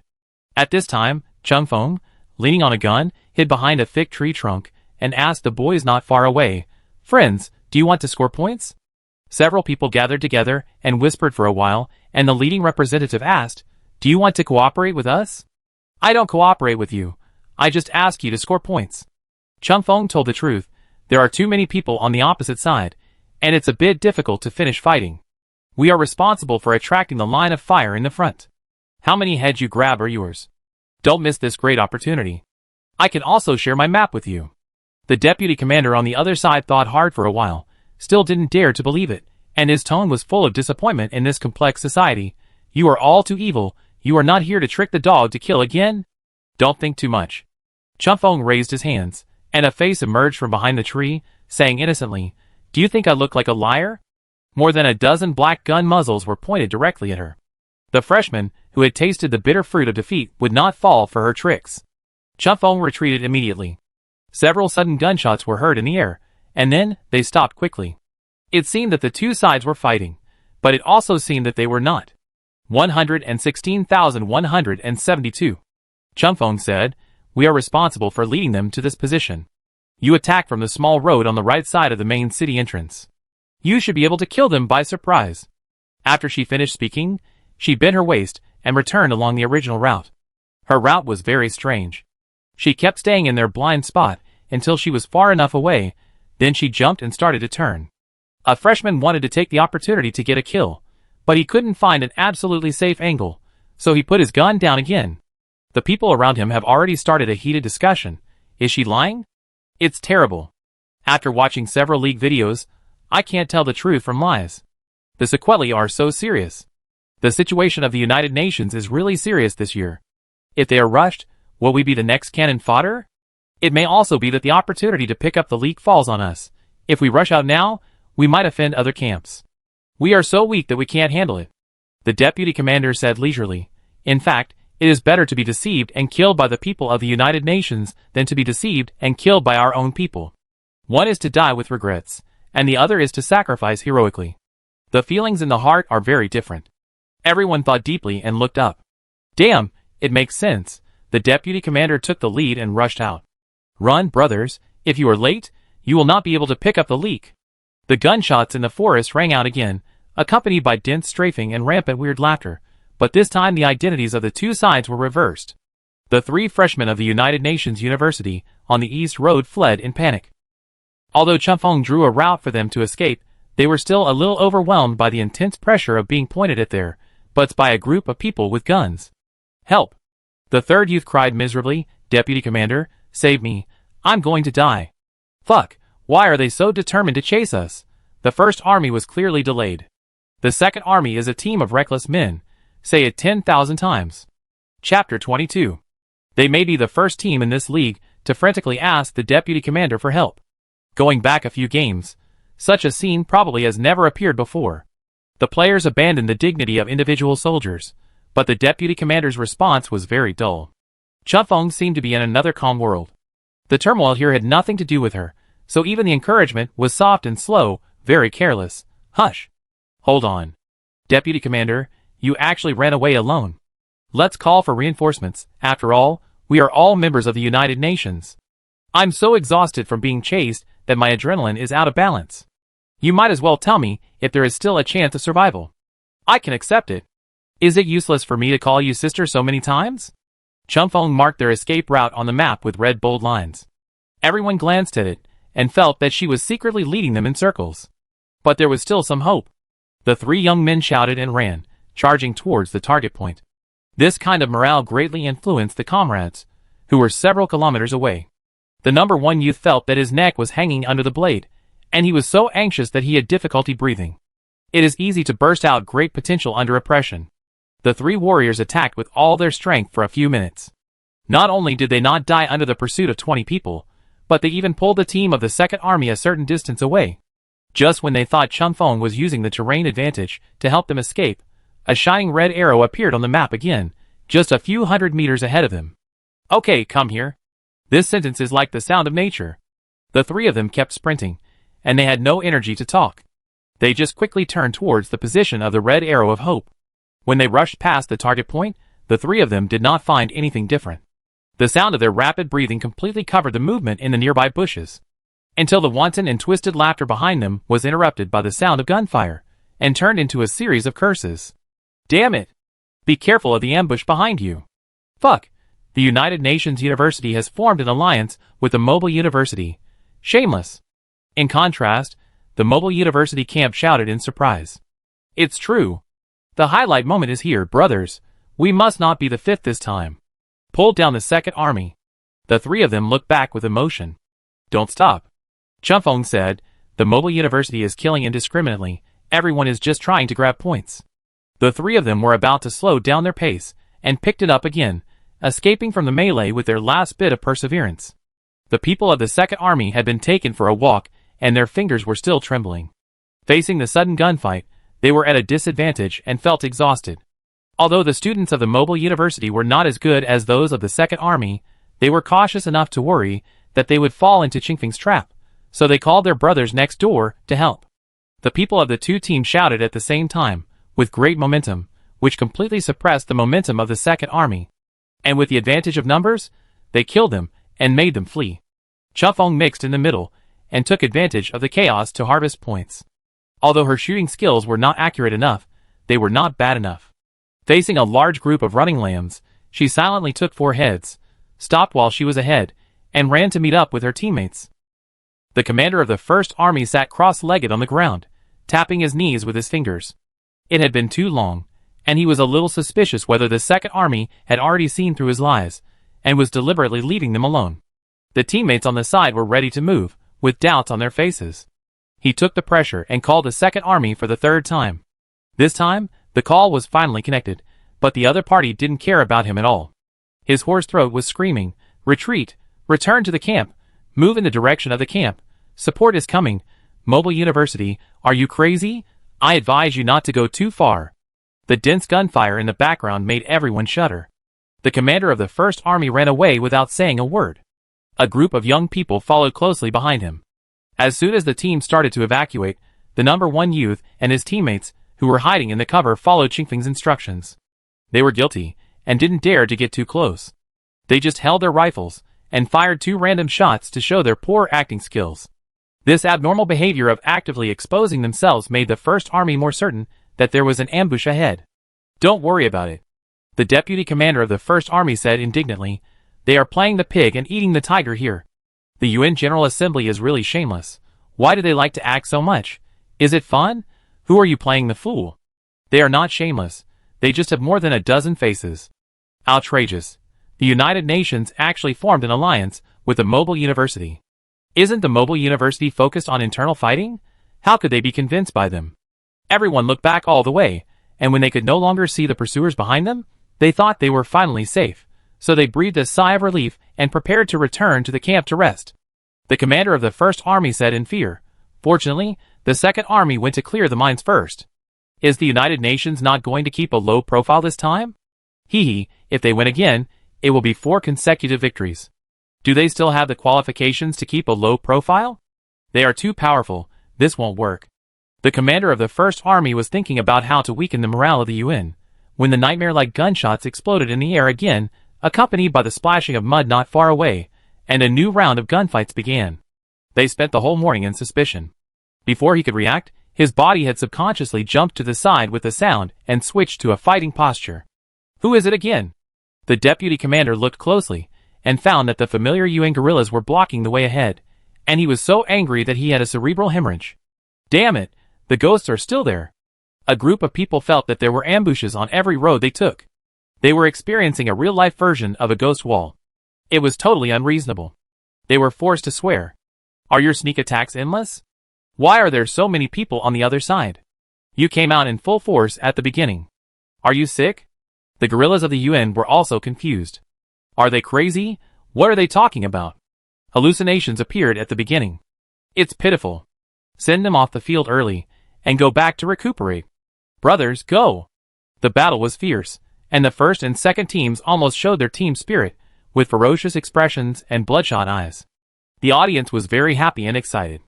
You guessed it right, but you guessed it wrong. Awesome. This set of reverse operations made me laugh. For a moment, I didn't know whether the first team or the second team was more miserable. When watching the replay of the game, it was definitely the first team that was more miserable. Not only do they have to face the wrath of the Second Army, but they also have to face the fact that they were fooled. 6 people fought hard to show their full strength.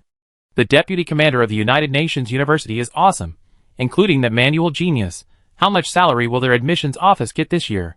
This deputy commander is not awesome, but a complete crusher, including the modeling level and data analysis ability. Casualty statistics are out. After such a confusing battle, the First Army lost 11 heads, and the Second Army lost 14. They didn't lose all of their troops. They are worthy of being a top military school.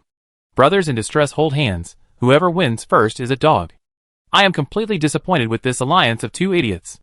The dust settled, and the young man who ran all the way fell down exhausted, breathing heavily on the grass. The number 1 young man confirmed that the crisis nearby had been resolved, sat down against a stone, and asked, "Boss, why did you give the points of the East Road to the Mobile University? Wouldn't it be better to call the people of the United Nations University to rescue directly?" Qingfeng's clothes were stained with weeds from the forest during her run. She lowered her head and patted her pants to clean them. She replied, "It's the same whether the points are given to the Mobile University or the United Nations University." The young man lying on the ground raised his arm, raised his index finger, and shook it. How can it be the same? We are not allies, and even if we are allies, we can't be the same, right? Chunfeng asked, if you choose to cooperate with others, which camp will you choose? The boys were a little reluctant to think about this question. They are all so bad, I don't really want to cooperate with them. Look at the experience of the first and second armies. I think it's good to fight alone. Of course, we should join forces. No, I know. Youth number 1 realized, you should choose the weakest one, that way it won't be dangerous. Yes, the mobile university is the sharpest knife in the bar of knife killing. Chunfeng carried the gun and walked back. Give them the points, and we can also cultivate mutual trust and strive for the next cooperation opportunity. After all, the Union University is now under attack from all sides, and every soldier is important. Try to avoid casualties in the early stage. If the Union University can take first place, it will not mind giving the mobile university a second place. The premise is that they are willing to cooperate. The dozen or so team members who stayed in the town were so bored that they were about to doze off. They relied on listening to the battle instructions in the team channel to stay awake. Unfortunately, the more they listened, the more they felt itchy. They immediately took advantage of every opportunity to flatter Chunfeng and try to please him. You are so handsome, sister. How can you be so smart? Sister, I want to play with you, okay? Sister, please take me with you. I'm very obedient. I don't make mistakes, and I don't blame others. Just now, number 4 said bad things about you, saying that you ran away alone. Oh my god, it's too much. I wanted to scold him at that time. Number 4 was shocked. Hack you. Why are you so green tea? Chunfeng said, we are back. Let's take a look at the situation first. Chapter 23. Chunfeng led the team back to the camp and found a safe place to log off and drink water.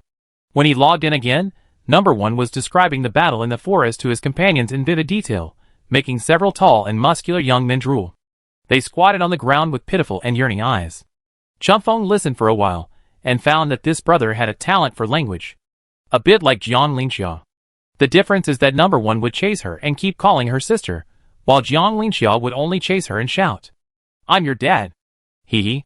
Qingfeng's shoulders trembled, and he turned his back to check the map. Outside the screen, Jiang Linxia held a drink in one hand and pointed at the screen with the other, and said confidently in the group. She laughed secretly. I am sure that the corners of her mouth curled up. Generally speaking, if a person laughs inexplicably, he is probably cursing someone in his heart. Old Xiang, is that you? Xi Kwang said with a smile. Why are you so unconscious? If mouth cannon is a kind of output, you must be the first person to die every time. She played so beautifully, isn't it normal to smile? Yenshin thought, but looking at her performance just now, I really don't know what major she should choose. A single soldier who can master first-hand data is too powerful. And a commander who can quickly analyze data can also improve combat power. Xi Kwang said, I think it is more rare to be a commander.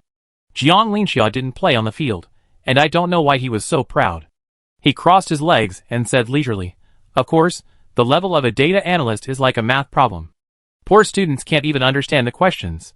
Ordinary students can write the questions clearly, but the key points are confused and there are 100 question marks behind them. Top students will help you circle the key points.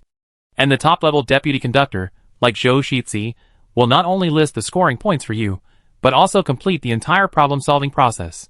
He is just short of holding the test paper in front of you and asking you with a smile, what is 1 plus 1? How can you not feel good to work with such a deputy conductor? Is there anyone in this world who hates physical cheats? Jiang Linxia took a sip of water and changed his tone, expressing the concern of an old father. Qingfeng's biggest problem at present may be the lack of social experience and the lack of experience of human nature. He slapped his thigh. I miscalculated. Before the game, I forgot to remind her not to believe any nonsense from the command department. This is the blood and tears experience passed down by the predecessors. Their hearts are particularly dirty, and they don't admit that they are dirty. After this incident, the opponent's commander must have made some tricks behind the scenes. Yenshin thought to himself, isn't Chunfeng also from the command system this time? Inside the venue, the guerrillas ended the ambush and prepared to retreat, reporting the combat situation to the commander-in-chief on the way. When several people met, they were all confused. What? Who is chasing the first army? I don't know. I heard that the second army also lost several people, and they were killed by people from the mobile university. From the direction of their retreat, they must have come to attack our Liandao. But we haven't received any news here. And there was clearly no one behind them, but they all looked like they had seen a ghost. I wonder what serious illness they had. The commander imagined the scene and found it hilarious. These two camps really never take the usual path. After laughing twice, he suddenly realized something and said stiffly, "Could it be 3 routes?" Everyone was a little hesitant, mainly because this fact was hard to believe. After 2 seconds of silence, some students overcame the limitations of their self-awareness and spoke for Changfeng. "It's possible. That team seems to be very active all the time. The map keeps changing, and the route map and coordinates are constantly updated. If the First Army wants to launch a surprise attack, they will definitely pass by them. The Third Army is really full of mystery, especially the deputy commander. I haven't heard where she came from, but she was directly added to the list of participants 2 days ago. If the deputy commander is messing up the model, I haven't seen any complaints from the students in their team. But if she is not messing up, no one could come up with the conclusion of the if at the end, and I just felt that my brain was strangely dazed at the moment." "Ah?" The commander-in-chief's confusion was condensed in this simple word. One was not enough, and after a pause, he added another one. "Ah?" The deputy commander next to him said, "Don't say it, just ask her." The commander-in-chief said "Oh," and sent a message to Changfeng. Qingfeng's ban had been lifted long ago, but she didn't say anything when the few people were chatting, and the commander-in-chief suspected that she had blocked him. "Is this the revenge of the boss?" "What?" Changfeng gave him some face, and responded. It was just the same strange voice, but the commander-in-chief felt a sense of oppression this time. He said nervously, "You know about the First Army and the Second Army?" "Yes." But he didn't want to say so much. Changfeng pointed to the number 1 youth and asked him to repeat it to the commander-in-chief. After the speech just now, the number 1 youth was very familiar with the plot and responded happily, "Okay, sister." After the two sides finished communicating, there was a moment of silence in the command channel. The commander frowned slightly, his face serious. Although he was passionate, he felt that escaping from danger was more appropriate than the summary of divine soldiers from heaven. "You are too radical. Why don't you seek support?" After saying that, he realized that this word was too derogatory. After all, Changfeng had just made a great contribution, so he changed his words. "You are too bold." Changfeng said, "I just made a reasonable judgment based on the data." The commander-in-chief, "But you obviously have a safer choice. The data will not be wrong." Changfeng said, "And I left them a certain amount of flexibility. For example, despite the recklessness of the Second Army on the east route, they still escaped." The commander-in-chief said, "What if they didn't escape? What if they were killed in the recklessness of the Second Army?" Changfeng hesitated and said, "Does it mean that the soldiers are not good enough?" The commander-in-chief felt a lump in his chest, and felt suffocated without words. Youth number 1 unconditionally supported, "Yes, it means the soldiers are not good enough. How can there be no risk in strategy? If you want to pursue 100% safety and security, then don't go to the battlefield at all." Qingfeng's attitude was clear, and the commander-in-chief's arrogance unconsciously weakened. He whispered, "But your risk is too high." "It's okay." Changfeng said, "The worst result is that 5 people die, and I will definitely survive." The younger brother, who was about to agree with Changfeng, was stunned for a moment. His mind turned quickly, and he said humbly, "Sister, I hope you can survive. Don't worry about me, I will definitely take a few away before I die, so that your efforts will not be in vain." Everyone, Is it an illusion? Are the people in their team talking a little weird? The 4th youth didn't hear their conversation, but he saw that the first youth was agreeing tea. I felt extremely sad for this young man, who was originally very masculine. "Damn, it's going to roll in an unexpected direction," the commander-in-chief said with mixed feelings. "Well, then whatever you think is okay. I will deploy the countermeasures for the rest. The other side will definitely not give up." The news of the defeat of the First Army and the Second Army soon reached the ears of the Alliance Military University. Their reconnaissance team saw the Second Army fleeing in a panic, and only with the support of the Defense Army did they get rid of the pursuers. A guerrilla team was left with only a few scattered people, and the loss was heavy. In less than an hour, the first wave of group battles was over. Only their coalition forces were still on the sidelines, as if they were walking around the map in an exercise. The commander of the coalition forces immediately sent a representative to test the other party. After connecting to the other party's communication, he asked, "Hey, is your commander still alive?" The person on the other side rushed, "If you can't speak, shut up." The commander of the coalition forces smiled and said, "Don't be so angry, I'm here to comfort you." The commander of the Second Army was very sober. At the moment, he was very angry and simply vented his anger at him. "Forget it, you are all the same kind of people. No need to come over to greet, leave if you have nothing to do. I told you not to get angry, calm down. You were tricked by the First Army, right? The First Army is the best at verbal battles, and they have old grudges against you. Why would you choose to cooperate with them? The commander of the coalition sighed, I express my condolences and sympathy for your senseless sacrifice. But my friend, you have to stand up and take revenge. Don't forget what our goal is this time. We have to bring down the United Nations. The commander of the Second Army sneered silently. They were also wary of the coalition. After all, they had been tricked many times before. During the summer training, the instructor spit in their ears and eloquently listed countless evidences of the coalition forces, saying how hypocritical and fickle they were. If the coalition forces had not interfered, they would not have fought so hard. In the ranking of the hated military academies, the First Army was first, and the coalition forces were not far behind. In comparison, the Union University was much more beautiful. The commander of the coalition forces bewitched. So, cooperate? The commander of the Second Army, we have already rushed through, and now we need to rest and recuperate. The commander of the coalition urged. Why do you want to rest? Time waits for no one. Do you want to repair the wound in your heart? Is it that serious, brother? Now the only one who can maintain a balance of power with the United Nations is your coalition. The names of your two schools are so similar, but you can't even catch up with the United Nations in annual exercises. I think you are in a much more urgent situation than us. The commander of the Second Army slowly fanned the flames. Why don't you show your sincerity first? What sincerity? The commander of the Second Army thought for a while, and said, The First Army will definitely not form an alliance with the United Nations. We will help you block the support from the Mobile University, and you go to attack the 3 routes of the United Nations University. If you succeed, it will be our revenge. If you fail, don't fight among yourselves, and attack the 3 military academies together. The commander of the coalition army laughed and said, We are not stupid, brother. Why do I feel that you are counting on us to recover? The commander of the Second Army told the truth. The 3 routes of the United Nations University are really weird. If we don't attack them, no one will have faced today. Is it fun to recover and get second place? The commander of the coalition forces thought that these people were crazy. They were all freshmen. How could they be so weird? The door to another dimension was in front of you. Could you push it open? The commander of the coalition forces said, If you really go to stop the Mobile University, we will charge. Charge. The commander of the Second Army said, If you charge, we are brothers in the same trench. The rest will be settled separately.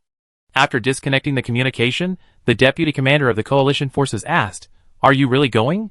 Aren't you going to lobby? How did you become the one who went there? The commander of the coalition forces said, Take a team to collect the data of the United Nations University. I also think this time is very strange. No matter how bad the First and Second Armies are, they will not be beaten like this by the Mobile University. Chapter 24. Alliance Military University, as well as the First Army and the Second Army, are all professional military academies. The United Nations University is a comprehensive university, and its starting point is not as high as theirs. In the early years, the United Nations University was indeed not well known, but they always managed to play many tricks in recruiting students, and with the United Nations University's loud name, they were able to fish in troubled waters and recruit a group of good talents. After that, many famous commanders emerged one after another. In comparison, their several military academies were repeatedly dragged down by the United Nations University. In the words of netizens, it is all thanks to the support of peers that the United Nations University can have the glory it has today. The coalition was not convinced by this. If you want to compare the command department, what? Are the students of the coalition not cool enough? It's time to let everyone see the disparity of this world. The coalition commander led 2 teams, and they marched towards the 3 routes of the United Nations University, with a distance between the front and the back. They started to be on guard halfway. According to the textbook-like standard investigation method, they slowly explored the defense line of the town of the United Nations University. Until they saw the opponent's camp logo, everything was calm. Except for the reconnaissance team of the First Army that they encountered from afar, they did not find anything else. All the meticulous arrangements and ingenious traps were in vain. The long-term highly concentrated mental state brought a lot of burden to his team members. The commander of the coalition forces cursed secretly. Is this a change of strategy? The deputy commander guessed. From ambush outside the city to ambush inside the city? The commander of the coalition forces was not sure. The deputy commander said, Anyway, it's the routine of my door is always open, which makes people's mentality. The UN has been playing tricks this year, so be careful. The commander nodded in agreement. The depth of the place is unknown, and the brothers rushed in with no confidence. The reckless teams of the 1st and 2nd Armies have proved that blindly attacking is useless. Besides, so much time has passed, and the UN has not responded. Maybe it wants to use the carrot of the 3rd route to catch the 2nd batch of rabbits. The UN must have been forced into a corner this time, and it has come up with so many routines. Now this is a game between the commanders. The commander of the coalition army pondered for a moment, then looked back at the direction of the 1st Army's camp. Their primary enemy is always the Union University. In comparison, the 1st Army is much less threatening. The deputy commander saw that he was thinking about something, and approached him and asked, "What are you thinking about?" "They gave me some inspiration." The commander of the coalition army pondered, "Doesn't the Union University always like to play dirty? We can also lead the Union University to the 1st Army and let them consume each other. What do you think?" The deputy commander said, "It's very much our army style. But are you sure it can work?" The commander said, "The United Nations has no choice. In order to deal with them, the two mortal enemies have formed an alliance, and they must be very nervous now. The United Nations has always been low-key and cautious, and it is impossible to make 3 enemies at the beginning. Although it makes sense, the deputy commander vaguely feels that it is not that simple. If the world of the League can operate according to normal people's logic, then it should be their coalition that will win the 4th consecutive championship." All the failed seniors were still unconvinced and asked why. Of course, it was because there were too few normal people in the League. He didn't know how to describe this subtle intuition. The commander of the coalition had already signaled the front row soldiers, "Go up and make a contact." The team carefully moved forward again. The road conditions in front of the city gate had been cleared by Chinfeng's order. Many places suitable for shelter had been cleared. Once the distance was close, the defense soldiers soon appeared. After searching for each other's signals, the coalition stopped where they were, and sent a communication request to the city. Youth number 9 answered the call and asked lazily, "What are you doing? Want to join the team fight?" The commander of the United Nations asked, "Is your deputy commander here?" The message was relayed. Chunfeng curled his lips, and signaled youth number 1 to come up. The young man immediately felt that he was valued, and was not far from being favored. He rushed forward, and was responsible for receiving the commander on the other side. "Hello?" Youth number 1 covered his headphones, and asked loudly, "What's the matter?"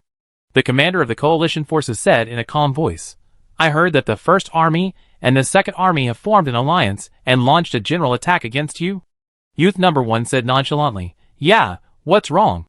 The commander of the coalition forces was slightly disrupted by his extremely arrogant attitude, and showed a look of doubt about life, and continued to ask, "Aren't you worried?" "What are you worried about?" Youth number 1 has always been very arrogant when facing the enemy. In the face of absolute strength, all conspiracists are paper tigers. The commander of the coalition forces suppressed the urge to hit people, and said in a gentle and persuasive manner, "Those 2 camps are not that simple.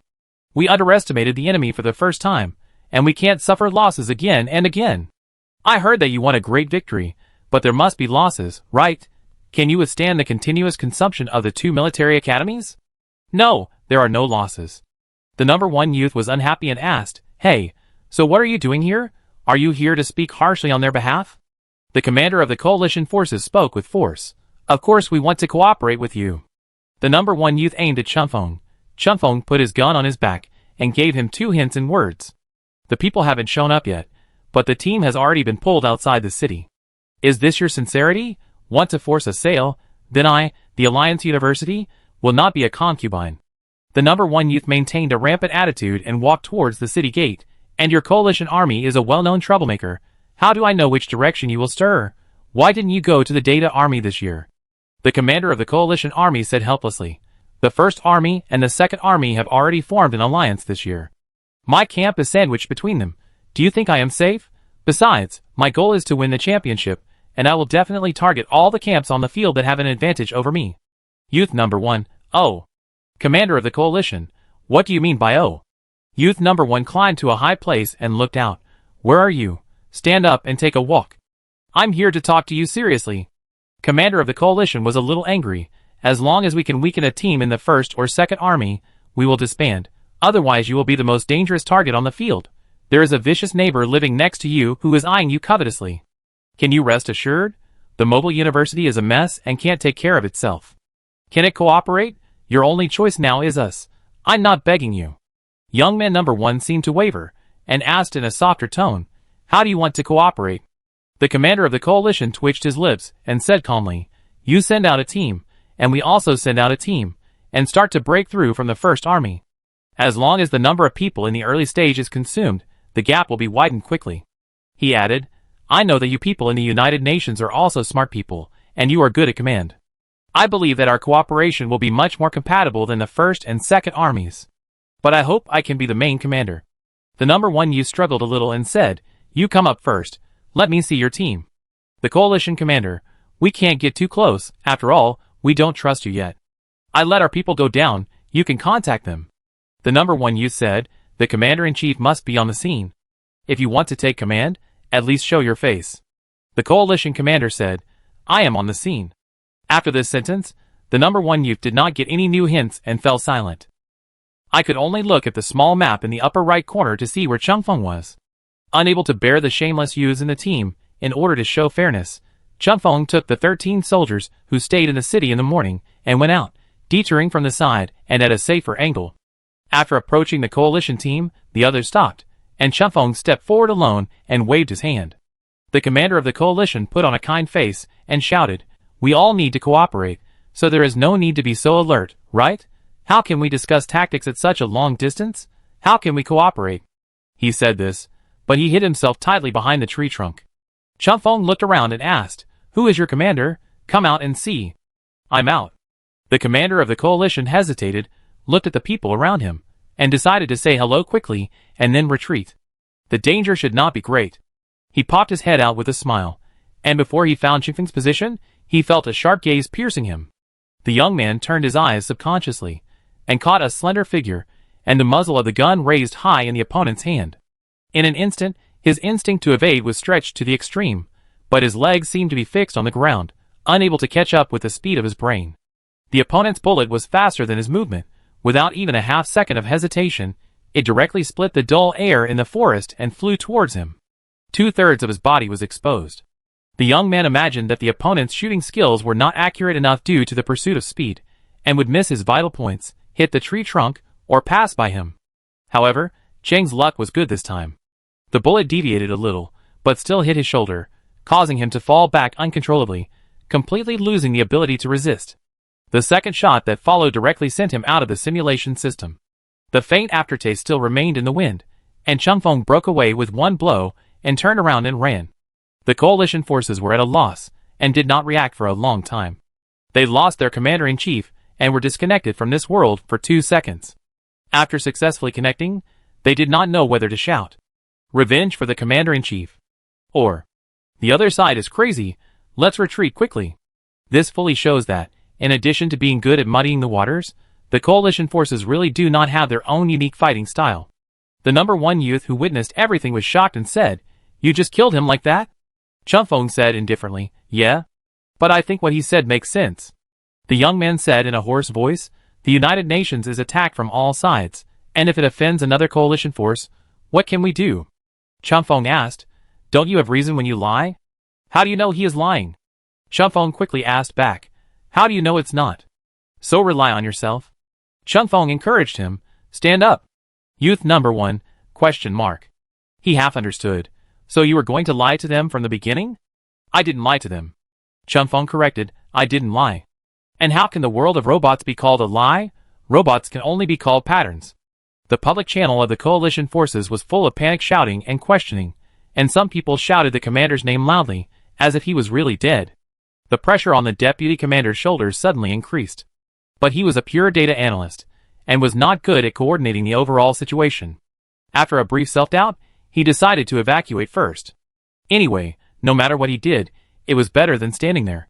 The United Nations General Assembly was not so easy to let go of this good situation of being leaderless. The other 2 guerrilla teams had been notified and were ready on the 2nd and 4th routes, and were besieging this side. Changfeng returned to a safe position and signaled his teammates to help delay time. As soon as he saw the other party assuming an evacuation posture, he immediately chased after them to interfere. The coalition army brought 2 teams with more than 40 people, and they became disorganized for a while. The soldiers who were originally in the back of the team ran away, as if they had wings on their legs, after receiving the order.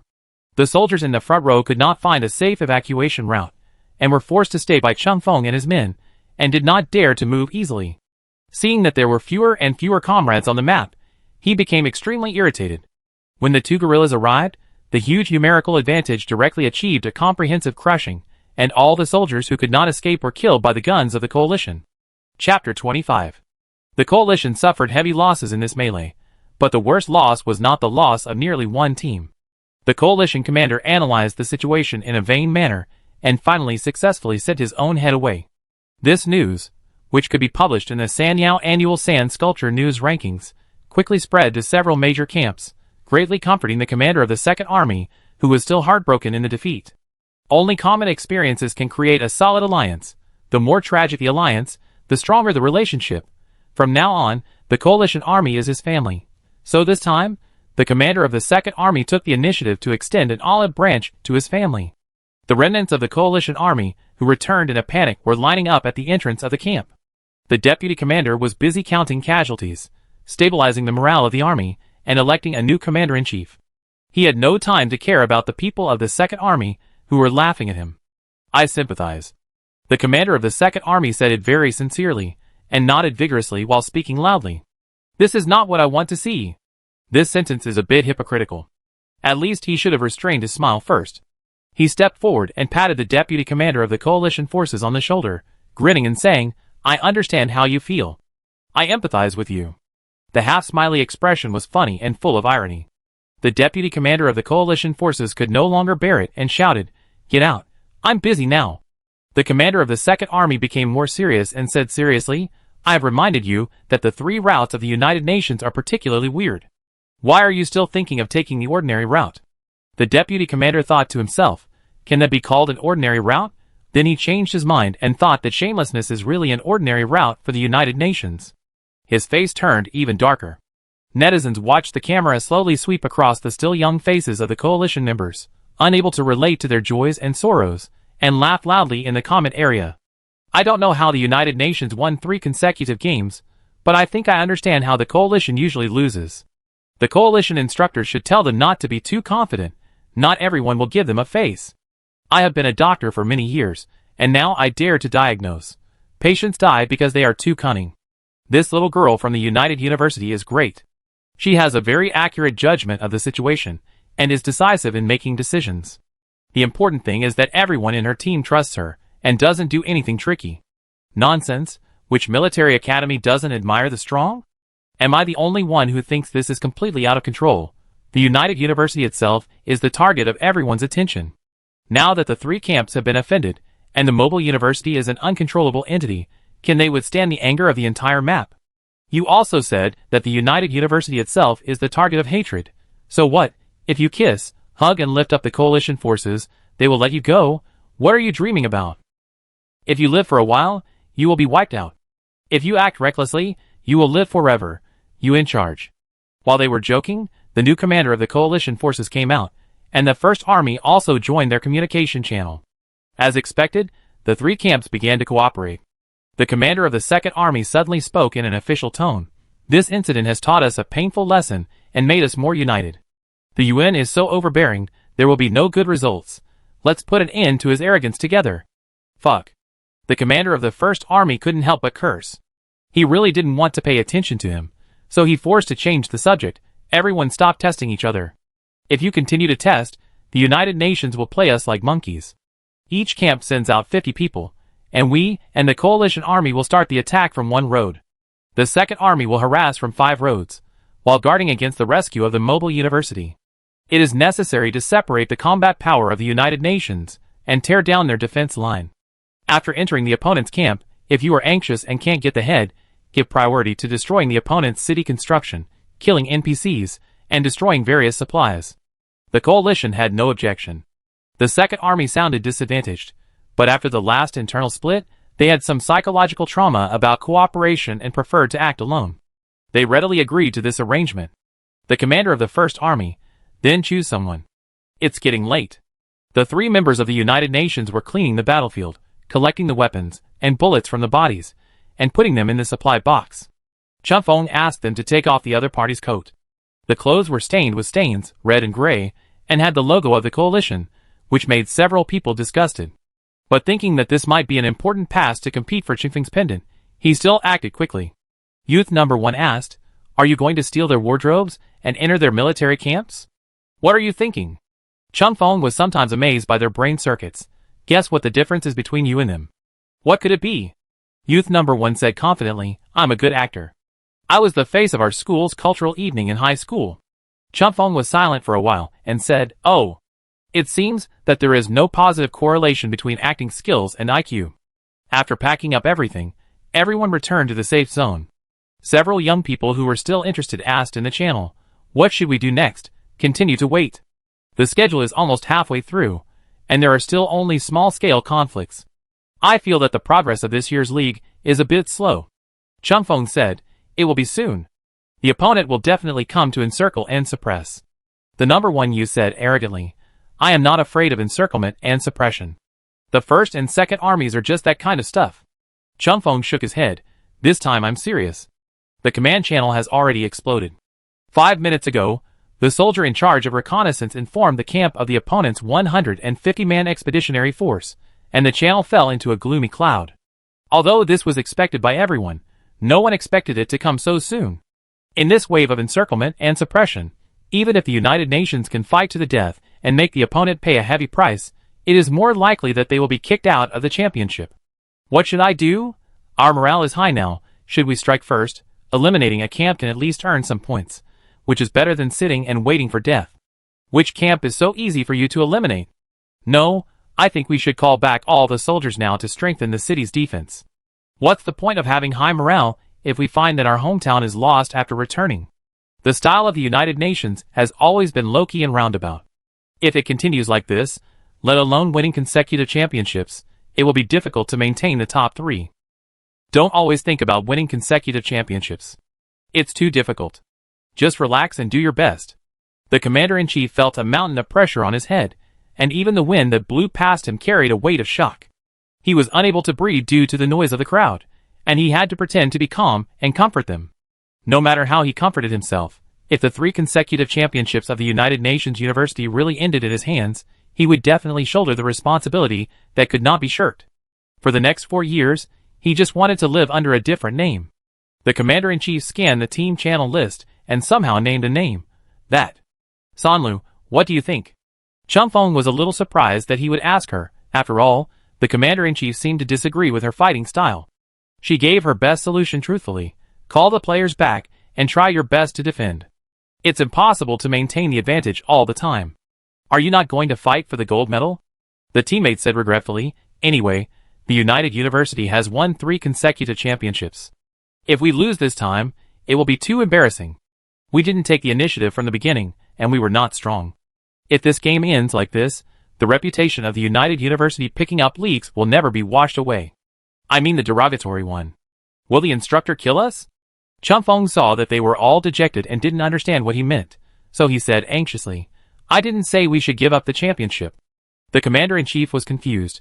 Didn't you say to focus on defense? How can you compete for the top spot? No matter how much defense you do, the losses will definitely be great.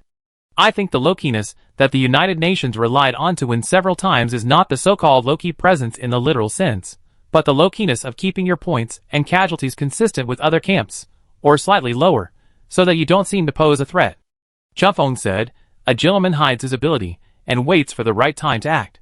This is something that only great wisdom can do. There is nothing bad about picking up a loophole to deliver a fatal blow at a critical moment. It's just a matter of waiting for that opportunity. The result that is difficult for a machine program to calculate is what humans call experience and intuition. She simply said it bluntly. Give away half of the heads, that's enough. Cut as much as you can, and then start again. The commander-in-chief thought that Qingfeng's decision this time was very conservative before, but now he found that she might be bolder than he dared to think. Then what? How can the UN turn the tide with only half of its members? Chung Fong said, time is running out, call back all the teams first. The commander-in-chief had no other choice but to trust her. All the guerrillas who were out were called back immediately, and all the soldiers were assembled to prepare for the enemy's attack. The 3 teams had twice won the battle, but they were still a little scared when they heard the huge number of the other teams, not to mention the other defense teams that had not yet adapted to the game.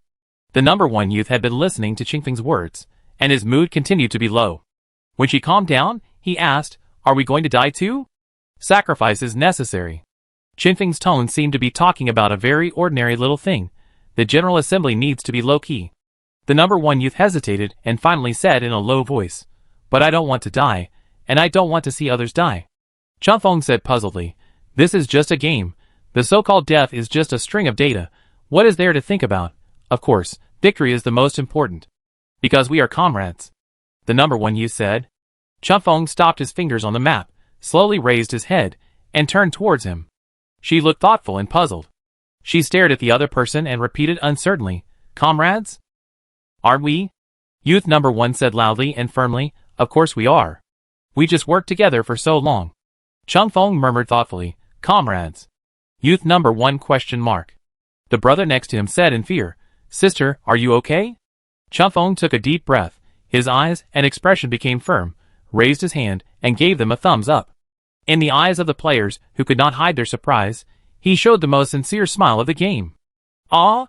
Jiang Linxiao almost fell off the sofa, changed her posture, leaned forward to the screen, and asked, "What does she mean? Did the little robot suddenly break down?" Yan Shitong shuddered. "Her expression is so weird." Xiang Yunjin paid attention to them for the first time in this game, and said with a smile, "Leave it to me, right? It can be confirmed that the word comrade is a robot trap. Girls' minds are really easy to guess." Chapter 26. The enemy is about to attack the city, and the commander-in-chief begins to make intensive arrangements. According to the report of the scouts, the enemy will attack from both wings, and the 1st and 5th routes are the most dangerous. The soldiers of the United Nations also move quickly to both sides, leaving only a few people in the middle route for reconnaissance and defense. Because there are more enemy troops along the way, most of the firepower is still concentrated on the west side of the city. Many scattered teams are around the city gate, moving around chaotically, looking for positions. The deputy commanders in the channel were cursing at each other for interfering with the formation, and they almost threw a big no in the face of the commander-in-chief. The area of the city gate is limited, and when there are too many people, it is easy to lose their composure, not be able to distinguish their own responsibilities, and not be able to capture the enemy's information accurately. It is equivalent to wasting the already scarce combat power. So the crowd gradually evacuated to the rear, actively lengthening the defense line near the city gate, and giving up the resources at the gate. The commander-in-chief shouted anxiously, "Everyone stop arguing. First send a few logistic soldiers to move all the NPCs and supplies nearby into the air raid shelter." Qinfeng suddenly interrupted, "Don't move them. You can use them as bait." "Why?" The commander felt like his head was about to explode, and every word he said was like a roar. Supplies and NPCs are very valuable. According to the specific points calculation rules of this league. 1.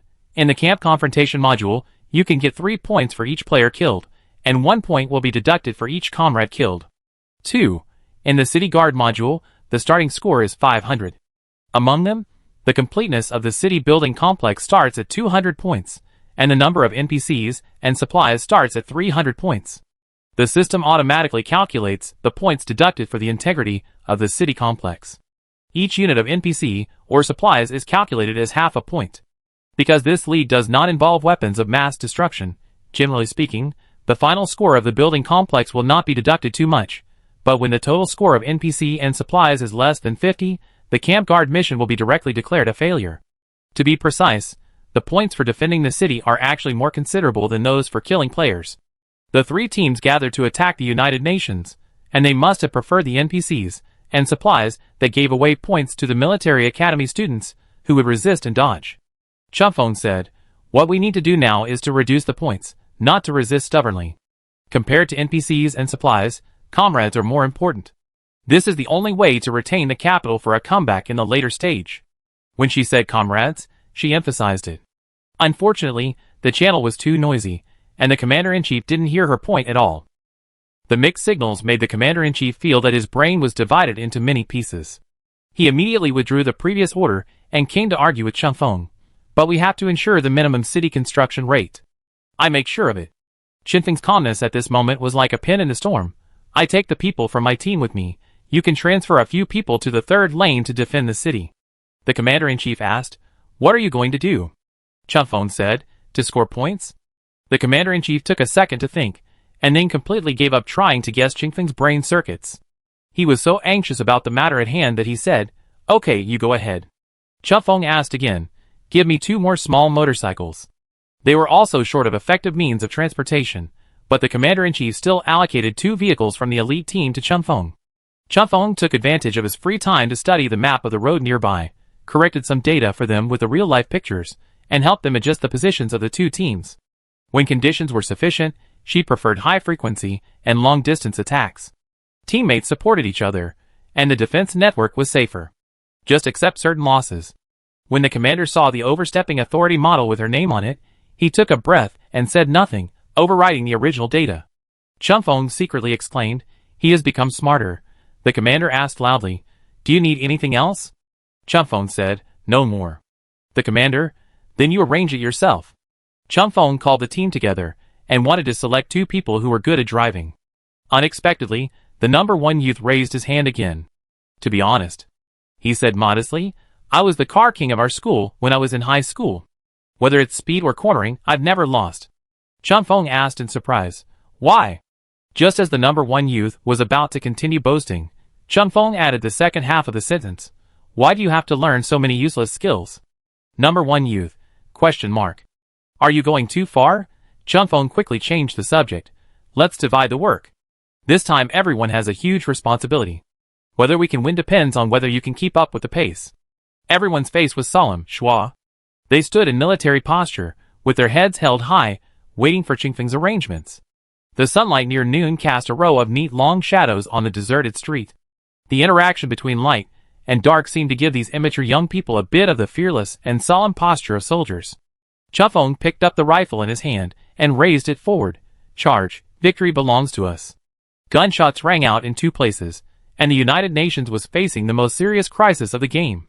When Chunfeng and his teammates arrived at the 5th route for support, their deputy commander was shouting in the team, "Brothers, killing 1 is not a loss. Killing 2 is a big profit. We will never admit defeat this time. So what if there are more people on the other side? Scold them, let them see the art of language, feel the fragrance of civilization." He shouted so passionately that his throat became hoarse. However, the fact is that the team of the United Nations was beaten without any ability to fight back, and 2 people were killed in the first head-on confrontation. The Second Army's fire line was dense, the offensive was fierce, and the action style was more cautious than before. Before they were sure it was completely safe, they had been clearing obstacles and advancing in small steps.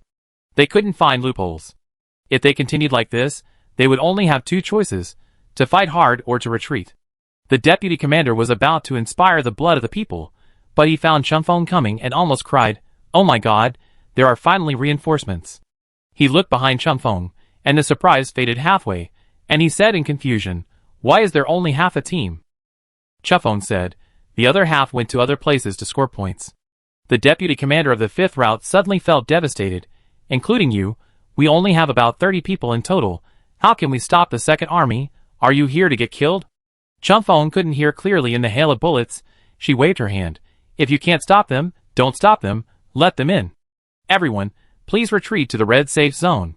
The deputy commander said in horror, "Are you crazy? If they come in, we can't get them out.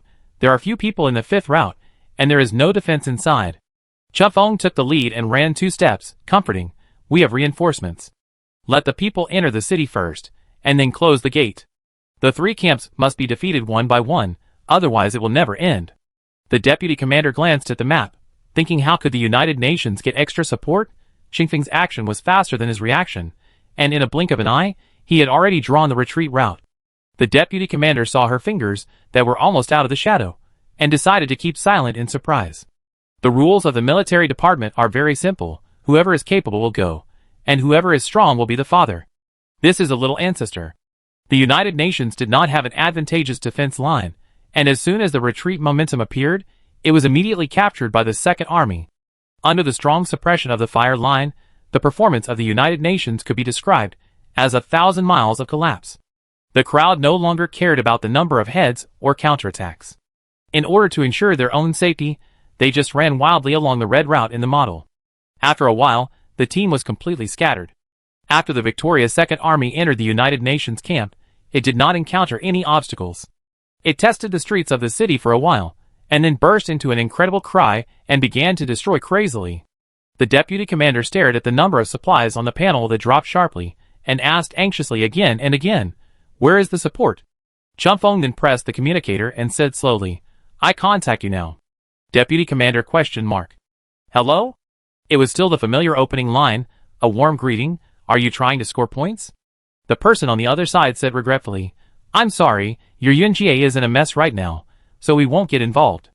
I'm not asking you to support the UNGA, I know the rules. I just want to give you another chance to score."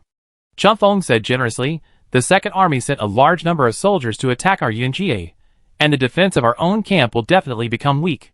We just let these people into the city, responsible for blocking their retreat and preventing them from returning for support. If you go there now to pick peaches, you will definitely have a rare chance." Mobile University said in a daze. Feng considered them in detail and clearly. "But the number of the Second Army is still not small, and the level is slightly higher than yours. I suggest that you should go out in full force, and use the advantage of numbers to directly lay the foundation for victory. The First Army and the Allied forces are both very realistic, and it is impossible for them to go there to help. So even if there is no one in your hometown, it is safe." "Why?" the people from the Mobile University asked. "Do you really want to help us?" Feng said calmly and casually, "In the current situation, it doesn't matter whether we lose or not. Anyway, these three teams will never win.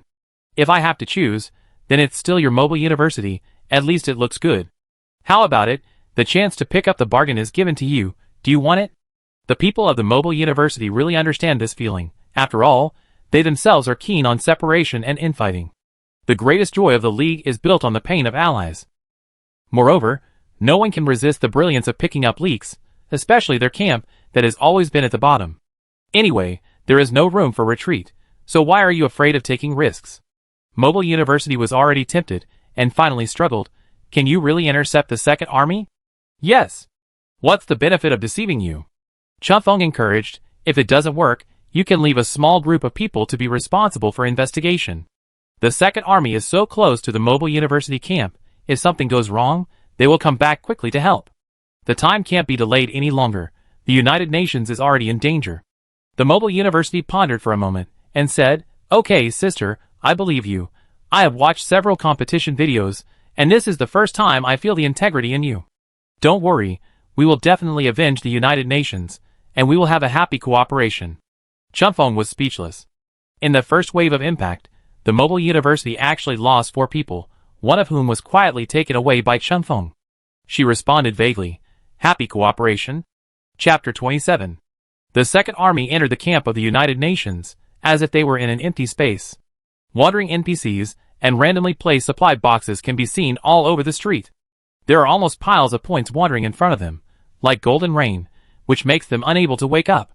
At first, everyone chose to walk together cautiously, and their words could not hide their joy and vigilance. "Is the United Nations too bad this time? Have you given up struggling? Is it a trick? They didn't even organize the supplies, and they didn't guard the city gates. This underworld operation makes me a little scared. We have already attacked Huanglong. It's too cowardly to still worry about the future here. Are you still the brave Second Army?" The formation was maintained for less than 5 minutes. Everyone couldn't resist the temptation. They took the 5-way area as the main activity area, slowly dispersed, and mixed into the streets and alleys to harvest supplies. Even so, no soldiers from the United Nations came to stop them. Although it was a great joy that the opponent was as quiet as death, it was really too abnormal. The abnormality made the Second Army commander inexplicably feel a strong sense of panic. He called the other 2 allies and asked, "How is the battle going?" The moment he got through, he actually knew the answer. The eardrum-splitting roar in the background alone was enough to make people imagine how intense the scene was. The commander of the First Army said implicitly, "We are still very anxious here." The commander of the coalition cursed loudly, "Bullshit." In the constant confrontation, he gradually found the discord. As long as the coalition uniforms appeared nearby, it was visible to the naked eye that the guns of the coalition would turn around and focus on them. This resulted in the coalition forces suffering several times more casualties than the First Army. No less than 10 First Army soldiers had crossed the line of fire and entered the city, while no coalition soldiers had yet managed to break through.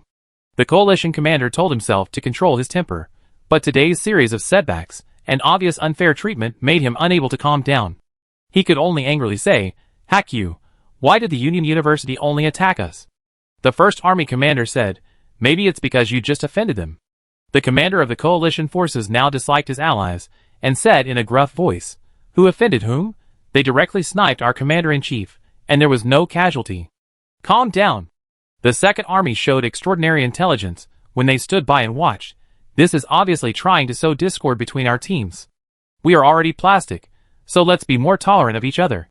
He estimated that this was also the reason why the United Nations General Assembly chose to release the 5 routes. First, the troops were not enough, and second, they wanted to intensify the conflict between the 3 parties by treating them differently. At the same time, he also realized a rule that he had almost overlooked. Clearing NPCs and supplies can only deduct the points of the United Nations, but it cannot increase the points of their Second Army. The First Army is in a good situation now, and the points are bound to soar. They must also seize the time to grab heads and earn points. The commander of the Second Army was about to give an order to change the combat strategy and give priority to killing the soldiers of the United Nations.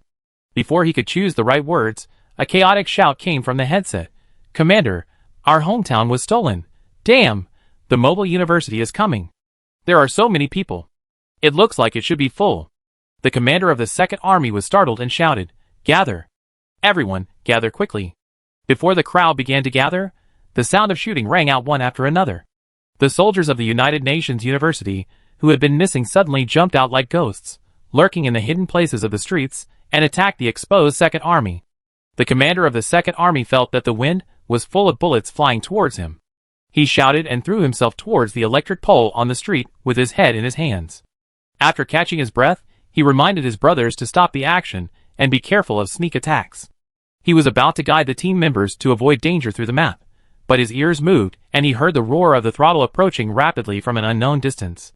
1 second. 2 seconds. The black motorcycle sped past their vision and turned into the street they were on with a thrilling arc.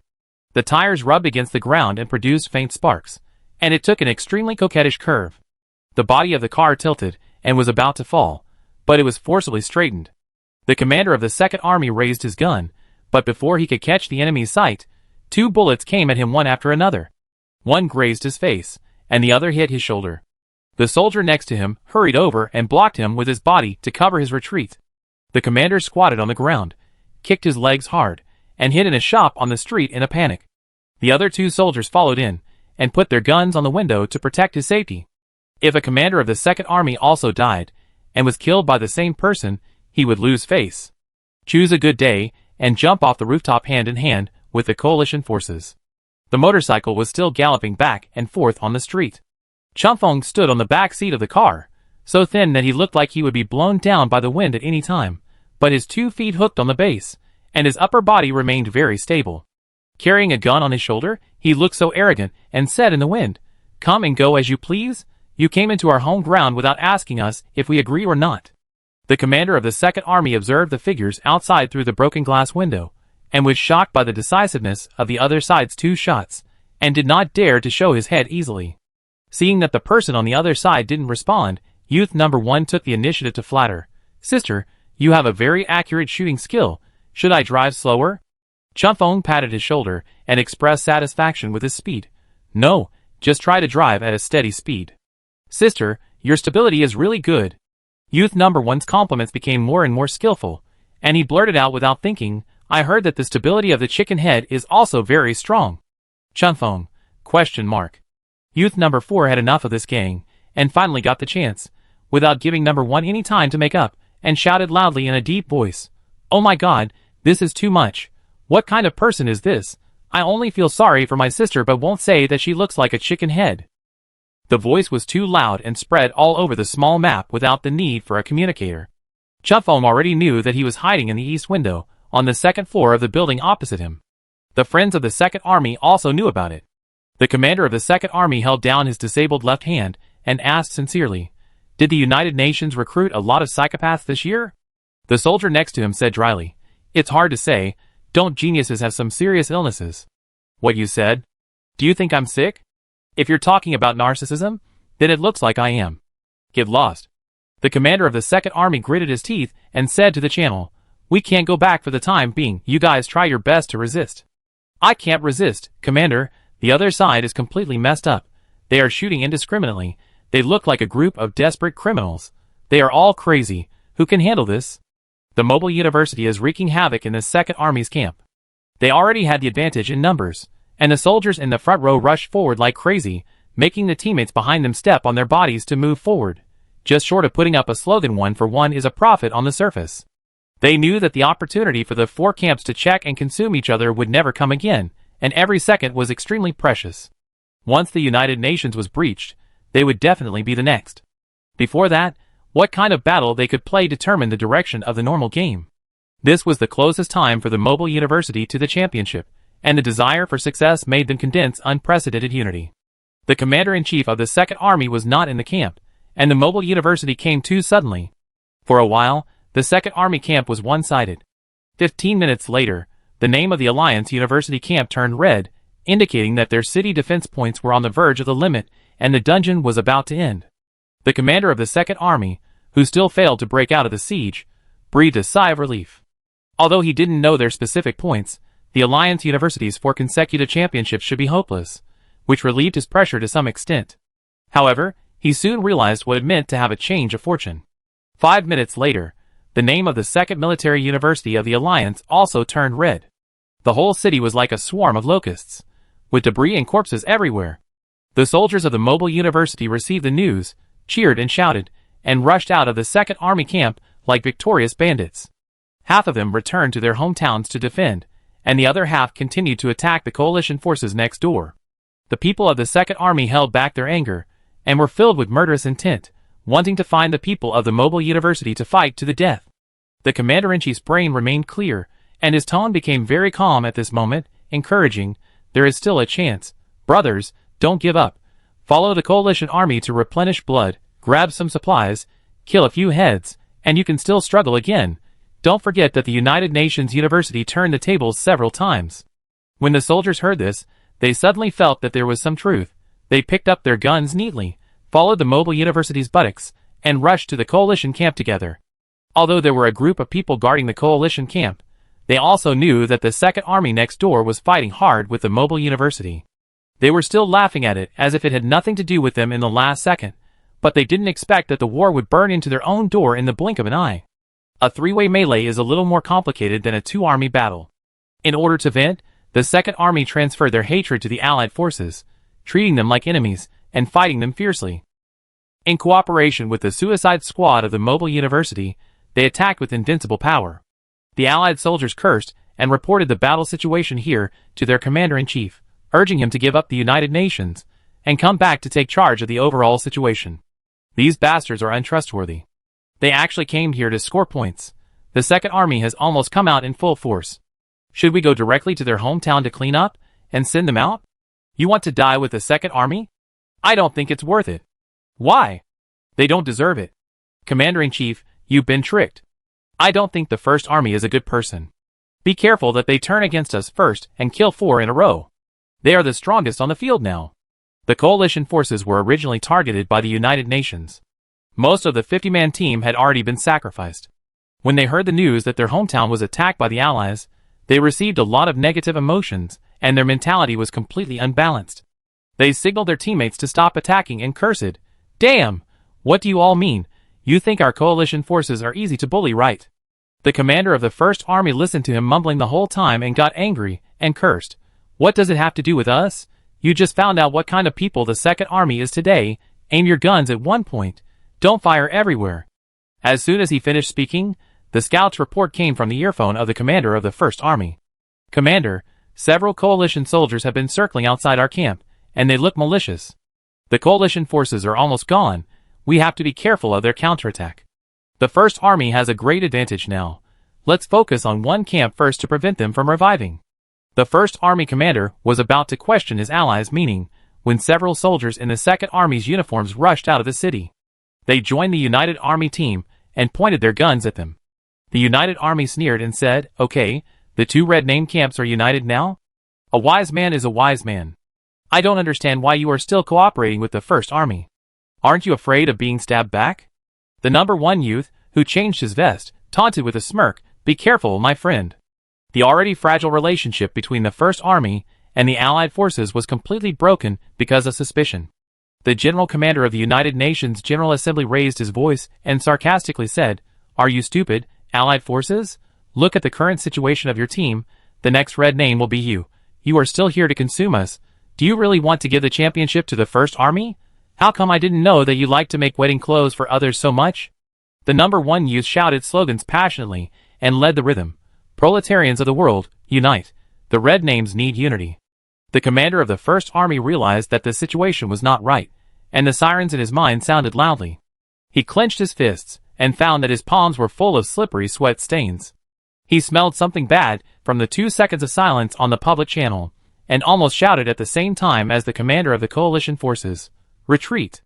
Brothers, kill the First Army first!" The situation suddenly reversed. The spearhead was pointed at the First Army. Chapter 28.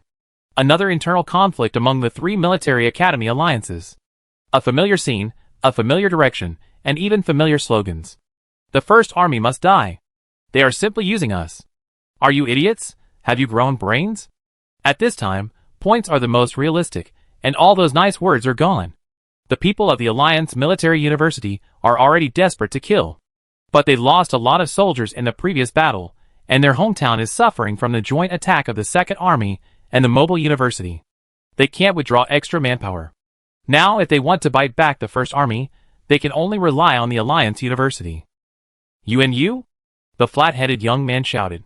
The commander-in-chief of the Union University raised his hand without saying a word and waved it forward. Charge!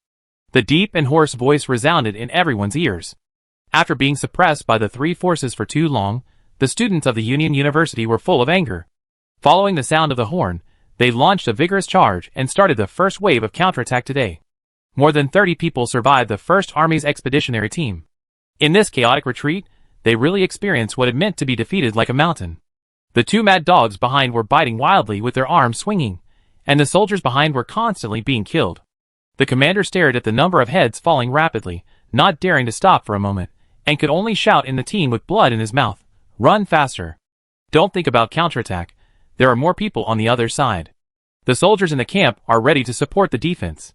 He deeply understood the purpose of the instructor's long-distance running training, which was usually considered hellish, and he only regretted that he didn't bring a group of soldiers from the track and field team. Later, even he began to lose strength, and had to rely on a strong friend beside him to drag him along. The journey back to the camp seemed extremely long. When they finally saw the school emblem of the First Army, only a dozen people, who were exhausted, were left in their expeditionary team. However, this was not the end, and a new round of war was burning in this place. The commander-in-chief of the First Army was escorted into the main force, and after taking a breath, he looked back, and was shocked to find something wrong. The camp of the Union University was red-named, but the size of their soldiers was still very impressive, and their spirits were positive, with no signs of failure at all. He wanted to remind everyone and tuned into the relevant channel, only to find that the allies of the Second Army and the Allied forces had already left the group chat. "Damn! The commander-in-chief of the First Army," said Pa. "We can only rely on ourselves." The First Army and the Allied forces were almost red-listed at the same time. After lifelong equality, the tense crowd finally calmed down. The highest score on the field is now the Mobile University. They are the only camp that is free from the bloody battle, and the only remaining green name. This scene is still familiar to everyone, except that the name of this lucky guy in the past was Alliance University. Facing the tragic data on their own panels, several commanders had the illusion that history was repeating itself. After calculating and fighting for a long time, they still lost blood and sent others to the throne. This strategy is funny, and funny no matter from which angle you look at it. The 3 military academies all hated the behavior of picking up leaks. After a complete breakup, they once again had a common goal. This time they did not seek an alliance, but tacitly made a common decision. After quickly repairing the team, they fired flares into the sky, kept their own pace, and launched an attack on the Mobile University. The soldiers of the Union University returned to their own camp and crowded at the city gate. If Chufeng had not told them not to move, they would have joined the large army with guns. However, the commander-in-chief was also at a loss at this time. He kept reporting the time in the channel and asked, "What should I do? There are only 40 minutes left before the end of the game. The 4 consecutive championships of the United Nations University are going to be lost." Chufeng said calmly, "Stay calm, don't panic. There is still a lot of time." The commander-in-chief said anxiously, "What do you mean long? Isn't 40 minutes just a moment of days? If you keep dragging your feet, you won't be able to do anything." After a few seconds, the commander-in-chief was shocked and said, The people from the mobile university came to us for support. Are they crazy? There was obviously someone crazier in our team, who actually said, promise them. Why? They are all enemies, we just need to consume them. The commander spoke quickly, our goal is victory, not morality. All the assistance is just a short-term exchange of interests. Besides, the mobile university did not come to support us just now, they are just scoring points for themselves. Chunfeng said calmly, I know. Help them. The two sentences are concise, and to the point, and even an extra explanation in the middle is too troublesome. If it were someone else, the commander would have slapped the other person's face as wide as the Pacific Ocean with his shoe sole. But Chunfeng had turned the tide several times before, proving that her overall view was better than his. In less than 40 minutes, the United Nations could not withstand any internal friction. The commander-in-chief weighed the unwarranted 4-time championship trophy in his hand, his Adam's apple rolling with the hot sweat on his forehead. After struggling, he finally decided to trust her. Everyone get ready to defend the mobile university. There was an uproar in the channel, all kinds of unbelievable exclamations. Why? Chunfeng nodded with satisfaction. You just kill, we are responsible for scoring. If we don't win the championship, I call you daddy. She said it very seriously, but the teammates beside her couldn't help laughing. No need. The commander-in-chief raised his chin and exhaled deeply. This is the goal of all our students in the United Nations University, not just your responsibility. Brothers, charge for the honor of the United Nations University. The mobile university didn't expect to really get support from the United Nations University. I couldn't believe it when I got the reply. When I found that the soldiers of the United Nations University were approaching, they were also on high alert. It was not until I saw the students of the United University attacking the 3 groups of soldiers that I confirmed that this was true. Cheers and curses rang out on both sides at the same time, and they even overwhelmed the dense sound of bullets, and came through clearly. The morale of the mobile university, which had been sluggish, suddenly rose, as if the vocal cords were temporarily borrowed, and would be returned tomorrow, so there was no need to lose money. They shouted in the team with all their strength. There are real brothers in the Military Academy League? You are so noble, I have misunderstood you all along. Friends forever. Union University, we will repay this favor in the league next year. Brothers, don't be lazy. We will be sorry to the United University if we don't win the championship today. They even felt that victory was not important. This kind of sincere kindness was a rare treasure in the league. There is one champion every year. Kindness has disappeared for 100 years. For their enthusiasm, the students of the Union University were unusually silent and did not respond. They just carried their guns and silently stood on the front line of the war. With the addition of the Union University, the defense of the mobile university became extremely strong. When there were only 20 minutes left, the system announced the rankings of the 5 major camps. The mobile university was still green, undoubtedly ranked first, and the Union University was tragically at the bottom. This scene deeply pierced the pain points of the other 3 military academies. Are you sick? Are you here to practice Buddhism? In the league, it is the right way to fight to the death. What is the Buddha's light shining everywhere? You, the Union University, are the real troublemakers. Can we talk it over nicely? Don't act on impulse. You can cooperate with us. We will take turns to be the champion in the future. The people of the Union University turned a deaf ear to it. With 15 minutes to go, the stimulated military academy students increased their fighting power. Because the offensive was too fierce, the 3 military academies still managed to rush into the city and break up the defense line of the mobile university. With 10 minutes to go, the mobile university was red-listed. The 3 military academies seemed to see the dawn of victory and carried out the last-minute hunt. With 5 minutes to go, the ranking of the Union University suddenly began to rise. Climbed past the 2nd Army and reached the 3rd place. The 2nd Army commander glanced at the data and vaguely felt a sense of disharmony. He couldn't figure it out in a short time and asked, did we lose a lot of people? Are we much more dead than the United Nations? I don't know. Look at the color distribution of the bodies on the ground, right? Everyone seems to have died fairly evenly. The 2nd Army commander frowned. But the United Nations. The red number skipped 3 minutes, and the camp rankings suddenly began to change drastically. First, the mobile university fell down, and before everyone could be surprised, the ranking of the Union University suddenly rose. In shock, everyone forgot to attack and stared at the ranking list on the interface. To ensure safety, they confirmed the number of their own supplies. The old house was not stolen. It's a bug. Is it legal to hire ghost soldiers? Did the Union University do it on the spot? How is this score possible? Appeal, appeal. At the last minute, the ranking of the Union University jumped to the first place. Everyone stopped their actions and stood there with wooden faces, waiting to see what changes would happen to this data board. The soldiers of the Union University looked at each other and asked in the channel with the commander-in-chief, "What's going on?" As the last 10 seconds counted down, the first red-named camp in the field turned back to green as expected. When the announcement of the victory of the Union University popped up, everyone breathed a sigh of relief at the same time. It's a bug. We won the 4th consecutive championship, right? The 4 consecutive championships in the dream? This is clearly a system error. The data callback will take about 10 minutes. When have you ever seen a bug in Sanyao? Is the administrator of Sanyao not here? It's such a big game. Why don't you come out to fix the loophole? The fireworks representing the end of the league were still blooming in the sky, and a huge red prompt box popped up. No system error found. Congratulations to Union University for winning the league. Chapter 29. The announcement failed to dispel doubts, and there was a lot of scolding at the scene. Everyone spread their hands, expressing their disapproval, and asked Sanyao to give an explanation. Each family is now a red name, and the remaining supplies represent their lifeblood, all hidden in the hidden places of the city. The board also shows that their supplies are still there, so how can the Union University reverse it? No matter how you calculate it, this is impossible. Sanyao directly announced the score composition of the 5 major camps. What shocked everyone was that on this board, the Union University had the highest kill data, the highest number of survivors, the most NPCs and supplies, and even the highest city building integrity. In terms of all valid data, the United Nations is at the top of the list. Although the gap is not big, it can be said that it is the undisputed champion.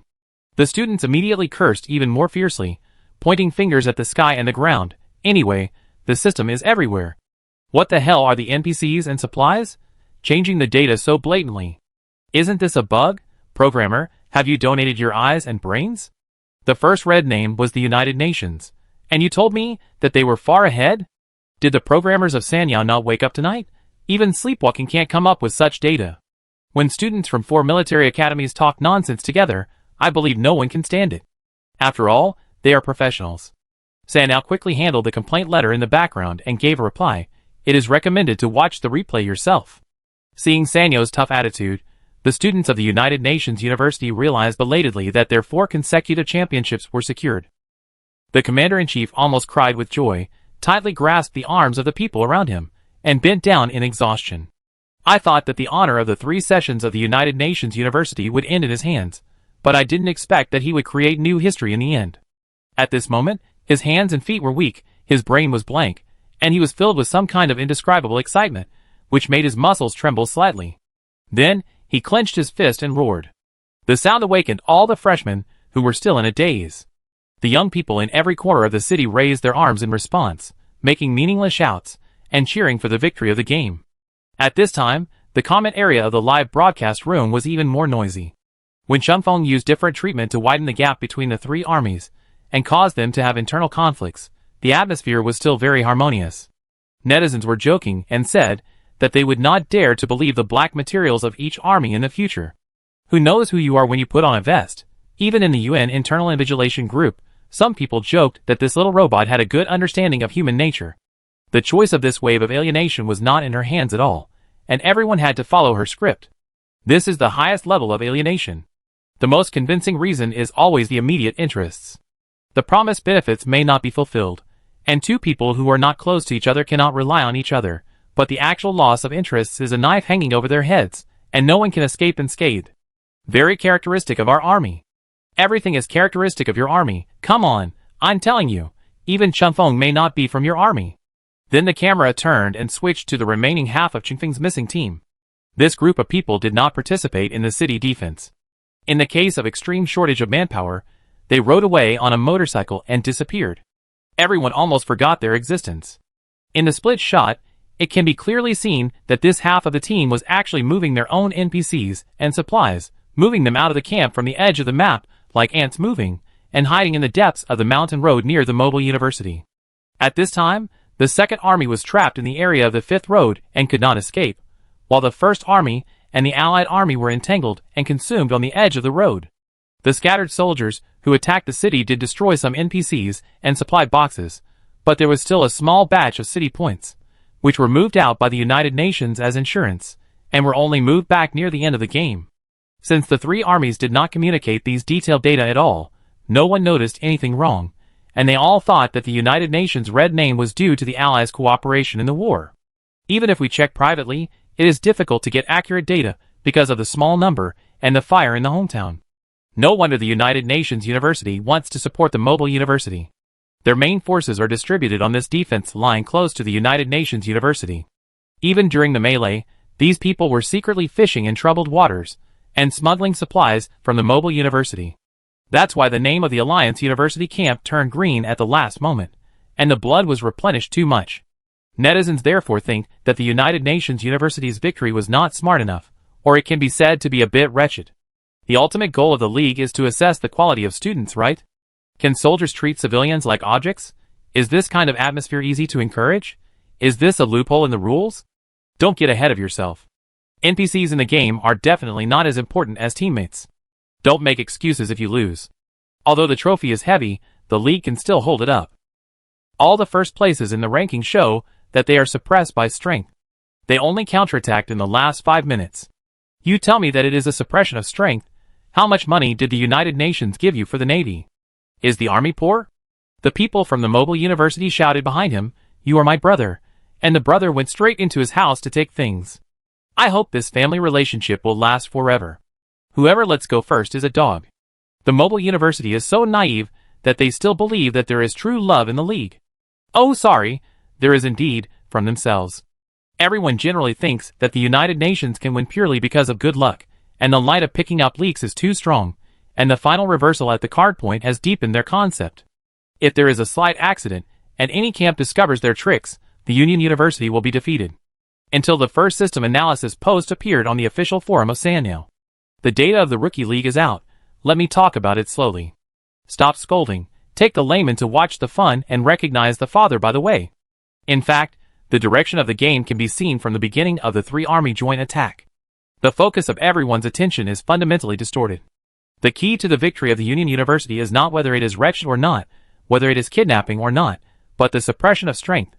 A long comment popped up immediately, which was obviously already written and copied and pasted. Time is limited, the data statistics are simple. Please take a look at it. Several battles of the United Nations. In the first wave of melee, the United Nations was unharmed. 11 people died in the first army, 14 people in the second army, killed by the mobile university, and 4 people in the mobile university. In the second wave, the coalition took the initiative to flirt. The United Nations was unharmed, and 19 people died in the coalition. In the third wave, the three armies attacked together. 33 people died in the United Nations, including 5 routes. 27 people died in the coalition. 39 people died in the first army. 12 people were assisted by the coalition, and 31 people died in the second army. The second army attacked 5 routes alone. The subsequent melee has not been counted yet. It was mainly the home field of the mobile university, and everyone died a lot. But it's not important anymore, you can see for yourself. Is this data very clear? Is it enough to explain the problem? The attack level of the United Nations in this round is crushing, and the guerrilla or group battle is impeccable. The number of heads can be maintained at around 1 for 3, or even higher. Do you think it will be difficult for the United Nations to resist the joint attack of the three armies with such a record? I think it may really be feasible to go ahead with it. Now we have chosen a more roundabout way, first for insurance, and second to leave some pieces for other camps. Don't lose too badly. If it really depends on strength, this crown can only fall into the hands of the United Nations. Such a team won the championship, and you still say it was a lucky draw, then the league is really meaningless. The post quickly became popular, and was pinned to the top by the administrator.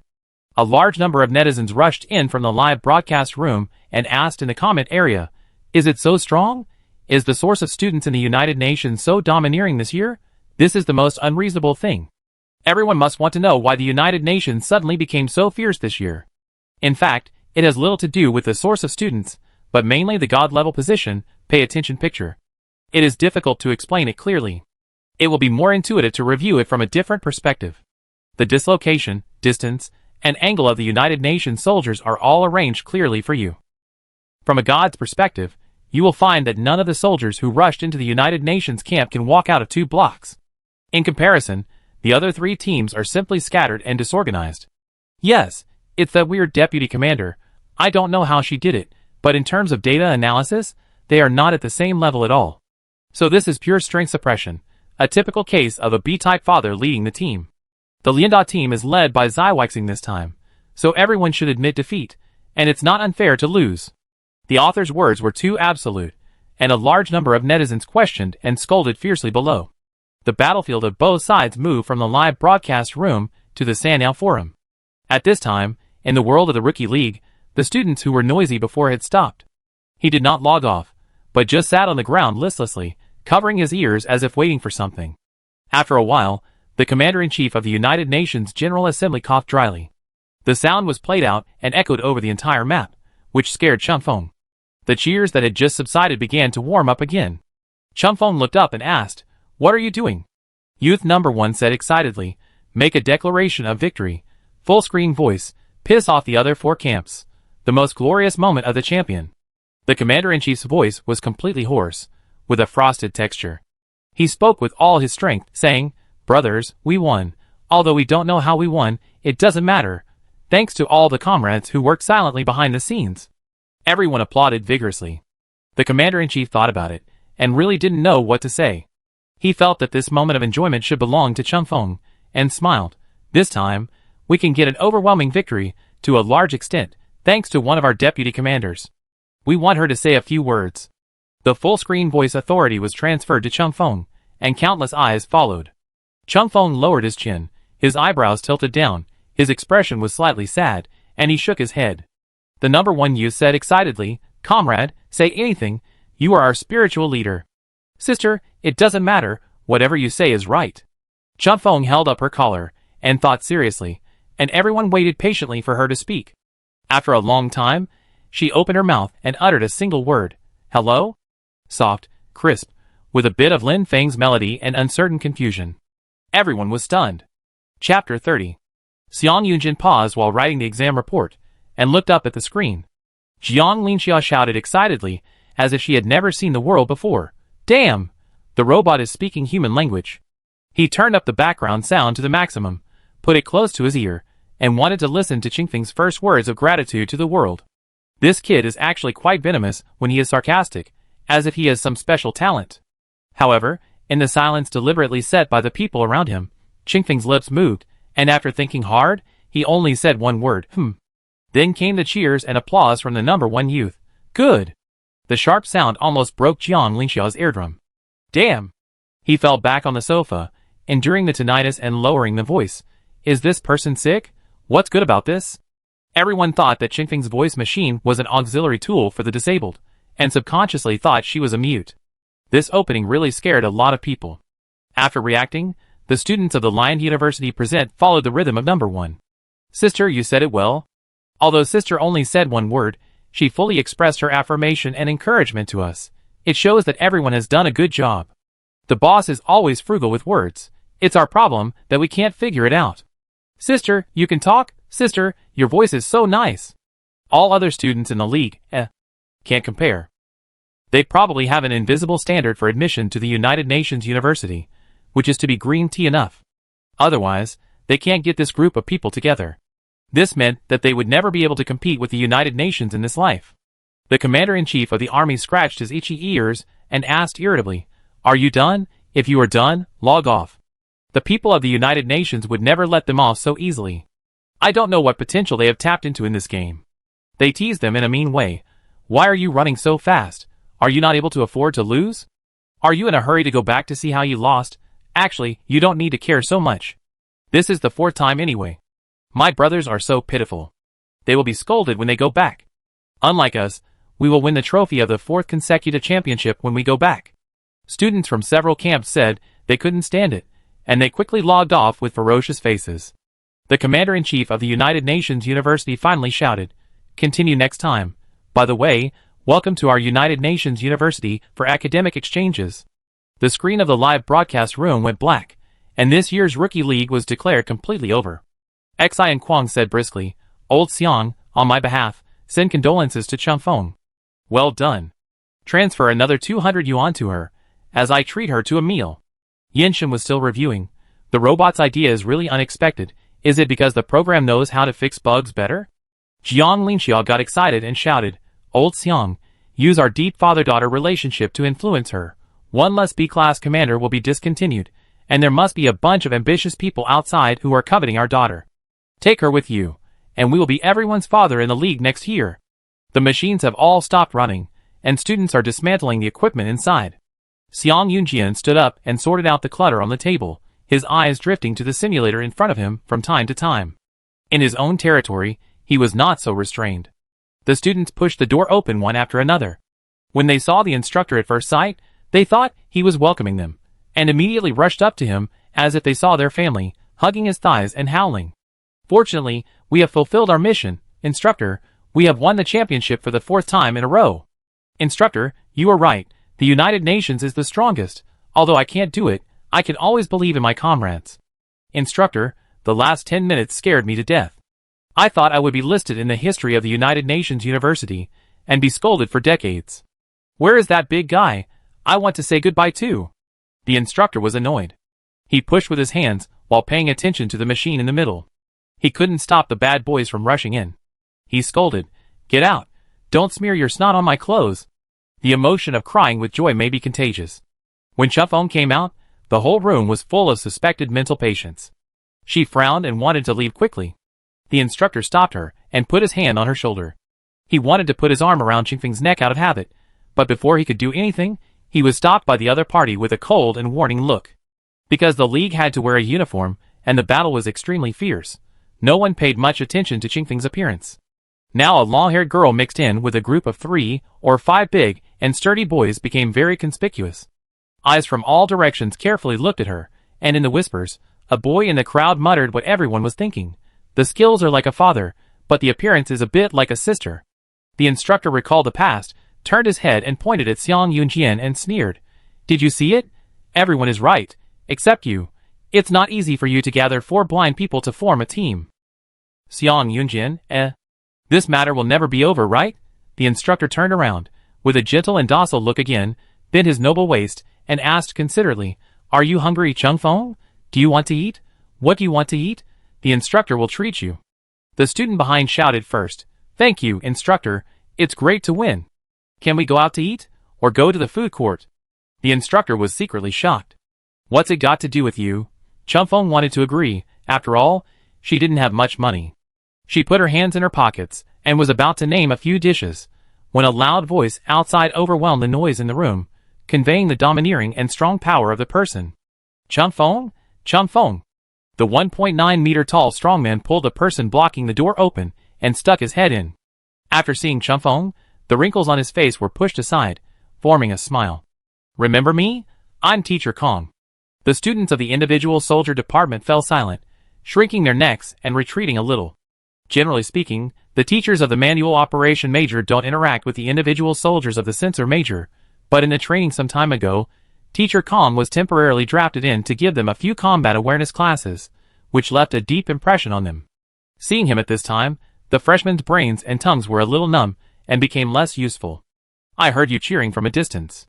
Teacher Kong took Chungfeng over and showed the instructor some rare tenderness. Congratulations. The 4 consecutive championships should be celebrated. You take the students to the dinner, and I will introduce our school's majors to Chungfeng. No, I didn't say. The instructor didn't have time to save his wallet, and was interrupted by the students behind him again. Thank you, instructor. The instructor is generous. He raised his hands and pressed them down, signaling everyone to be quiet. In the blink of an eye, Chungfeng was gone. The instructor said speechlessly, I go. Teacher Kong booked a seat by the window, in a restaurant not far from the entrance of the United Nations University. After ordering the dishes, he waited for Chungfeng to eat half full before he said carefully, Chungfeng, have you decided which major to choose? Chungfeng shook his head and said, But the command department is quite interesting. Teacher Kong sighed and said pitifully, Yes, you are very talented in data analysis, and your performance in actual competitions is also excellent. But Chungfeng, in fact, manual operation needs you more. Our school hasn't produced a powerful mecha operator for several years. Did you know that? Your seniors, and your future comrades are all waiting for a leader to help them. After his own careful analysis, Teacher Kong has mastered the real code of wealth. They can't do without you. The words were so powerful that Chungfeng was shocked and hesitated. But his hands didn't stop, and they picked up the fried mutton in front of them with chopsticks. Teacher Kong didn't get a reply, and he was anxious. He picked up a few fresh leaves with his public chopsticks and said with concern, "Eat more vegetables. It's good for your health." Qingfeng's eyes widened slightly, and he raised his left hand with lightning speed and grabbed his wrist to stop him. The back of his hand was so strong that the bones and veins were clearly broken. She turned the chopsticks in a stern face and put them into Teacher Kong's own bowl with an attitude of not giving in. The 1.9-meter-tall strongman was stunned, staring at the tender yellow cabbage leaves, and then saw Qingfeng's relieved expression and said with a smile, "You don't like vegetables? It doesn't matter, just eat more meat. Meat is nutritious." He looked at Qingfeng with a smile, thinking about the words. He intuitively realized that there was danger approaching, raised his head, and found that it was the bad guy with glasses in the command department. The other party sat down next to Qingfeng without saying hello. Teacher Kong twitched his mouth and called awkwardly, "Brother Luo." The middle-aged man stiffened his posture and said flattered, "I didn't expect to hear you call me Brother Luo in this life." Teacher Kong said, "Don't disturb the children when they are eating." Teacher Luo, people from several military academies are probably studying her now. I have also assigned relevant topics to my students. The analysis report is almost out. I came to ask if it should be released to the public. Teacher Kong said nervously, "Won't this attract attention? I don't think so. It's better to keep a low profile. The league is over, and he doesn't want Qingfeng to be praised too much at the beginning of his freshman year. As everyone knows, you can attract the attention of anyone except data analysts. This may determine whether you will dominate others or be dominated by others in the next 4 years. Especially for a mecha operator, once he is targeted by a data analyst, he can be described as miserable. Being too low-key will make people bully you." Qingfeng suddenly raised his head and said, "That's why wars happen." Teacher Kong wanted to say that your awareness is not quite correct, at least not completely correct.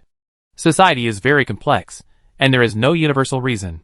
Qingfeng added with feeling, "Hard fists are the hard truth." The teacher of the command department said happily, "You are right." Teacher Kong almost forgot that Qingfeng's first enlightener was a band-fighting robot. I don't know if her fists are hard, but her head must be hard. Chapter 31. School leaders from EP1 and other schools are now looking for someone to study the league data, and they don't even have time to eat lunch. As the saying goes, laymen watch the excitement, while experts are shocked. The teacher in charge of Class B hurriedly found several junior and senior students. Those who were good at modeling, data collection, and data analysis all brought in representative figures. Let them use Qingfeng's perspective as a reference and improve the map on the spot. This test broke the school leader's mentality. Qingfeng's modeling was almost constantly adjusted according to the marching speed of the team. A rough draft was made in the early stage, and then the details were gradually enriched and various necessary information was added. This rhythm is wild, but it is not wrong.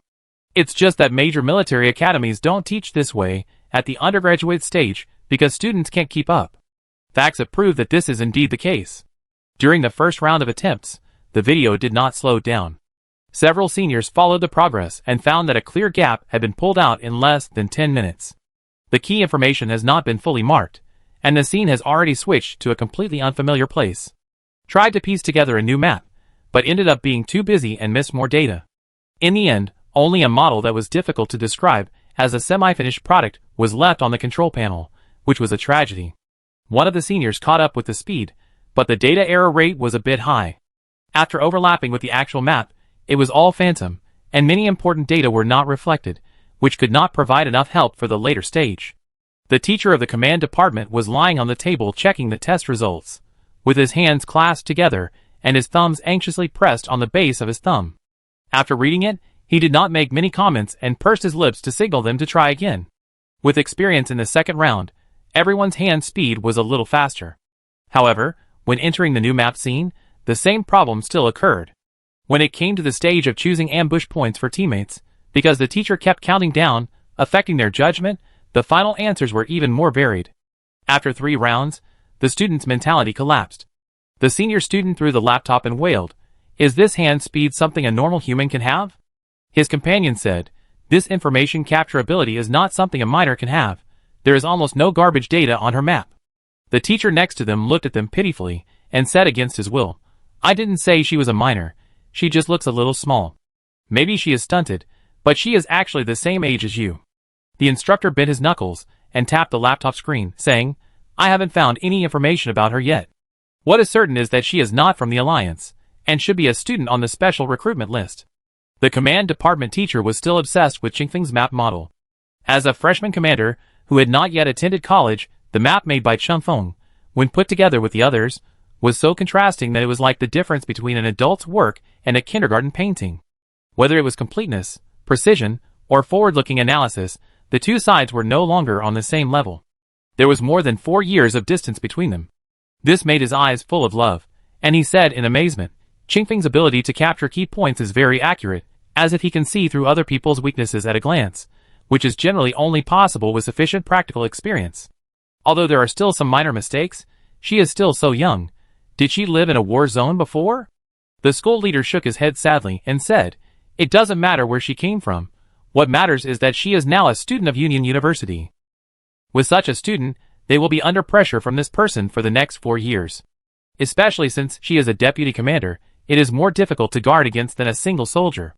Genius is always desirable, provided that she is not someone else's child. The school leader was jealous, turned his head and glared at the students who were doubting their lives, and asked in a rough voice, Why can others practice it, but you can't? A group of students question marks. Shouldn't they ask their ancestors about talent? They can't do anything if they don't mutate the right DNA. The school leader pointed at them and said unreasonably, Because you are not hardworking enough. Everyone raised their hands in surrender and cried, Help me, I swear I have dedicated my youth to the command department. But there are too many courses in school, and we can't specialize in modeling. We are all people who have experienced the hardships of the college entrance examination. Maybe they have specialized in this since childhood, then we may have more room for improvement than her. Teacher, you should be good at exploring our strengths, and don't be hard on yourself. The instructor sneered. Room for improvement? You are all graduating, so leave room for improvement for the next generation? There is another thing that I am more concerned about. The command teacher next to him interrupted and said, At the beginning, the students of the United Nations University were discussing their record-breaking hand-operated mecha operator this year. Qingfeng said at the time that she was the one. The principal's attention was diverted, and he stared at him silently. The command teacher spread his hands innocently and said, Do you think she looks like someone who can joke? So is she from the individual soldier department or the command department? The instructor touched his nose and couldn't help but feel happy. If she is from the individual soldier department, we can target her in the future. I think Mr. Kong from the United Nations will not let this talent go easily. Teacher Kong was throwing mud at him. Qingfeng, I think your modeling skills are already very outstanding. To be honest, with your current grades, you can graduate directly. Look at your classmates. How much can you learn from taking classes with them? It's not worth wasting this time. Nonsense. Teacher Luo scolded. No deputy commander dares to say that he has learned everything. She started from a higher point than others, so she should take steady steps and move forward to a higher place, rather than wasting her talent in the process of wasting time. In comparison, the codes of hand-operated mechas are very fixed, and I think there is no need for her to learn them.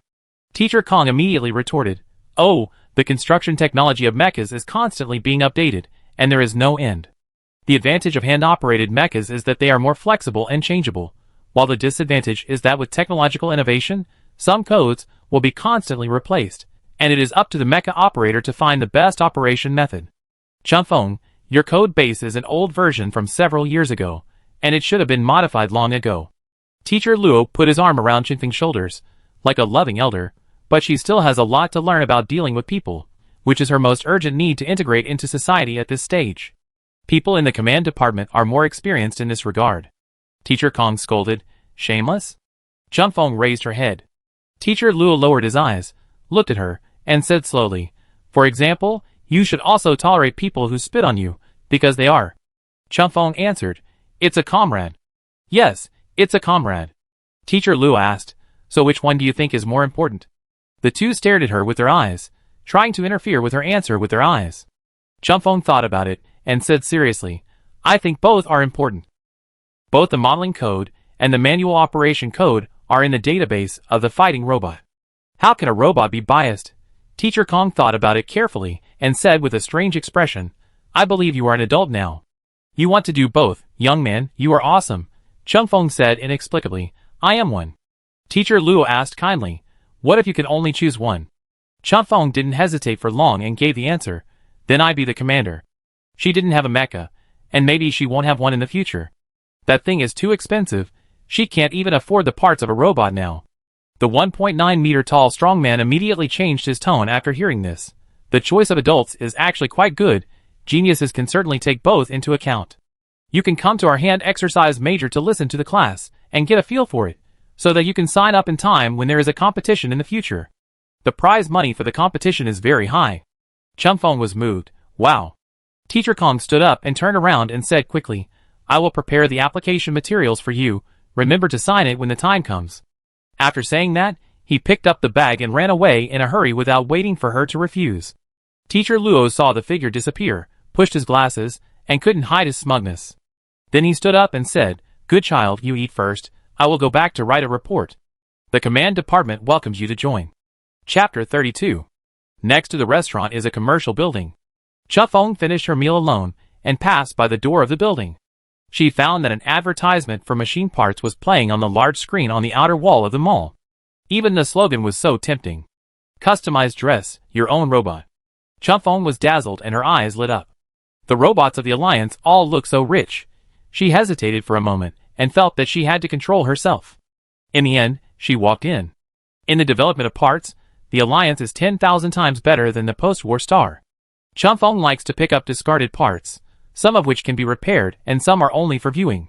But most of them are gray and clumsy in appearance, which are completely incompatible with fighting robots, let alone loading.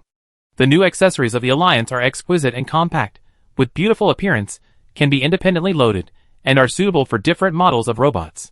Chumfeng has never seen them before, and she really wants to have them. After walking around the store for a long time, Chumfeng emptied her pockets and bought a small silver radio. When she came out of the store, it was raining outside. The heavy rain in late summer and early autumn, mixed with a hint of chill, caused the air temperature to alternate between hot and cold, which reminded Chumfeng of the temperature difference between the stars after the war. The dry ground was wet by the raindrops flying in diagonally.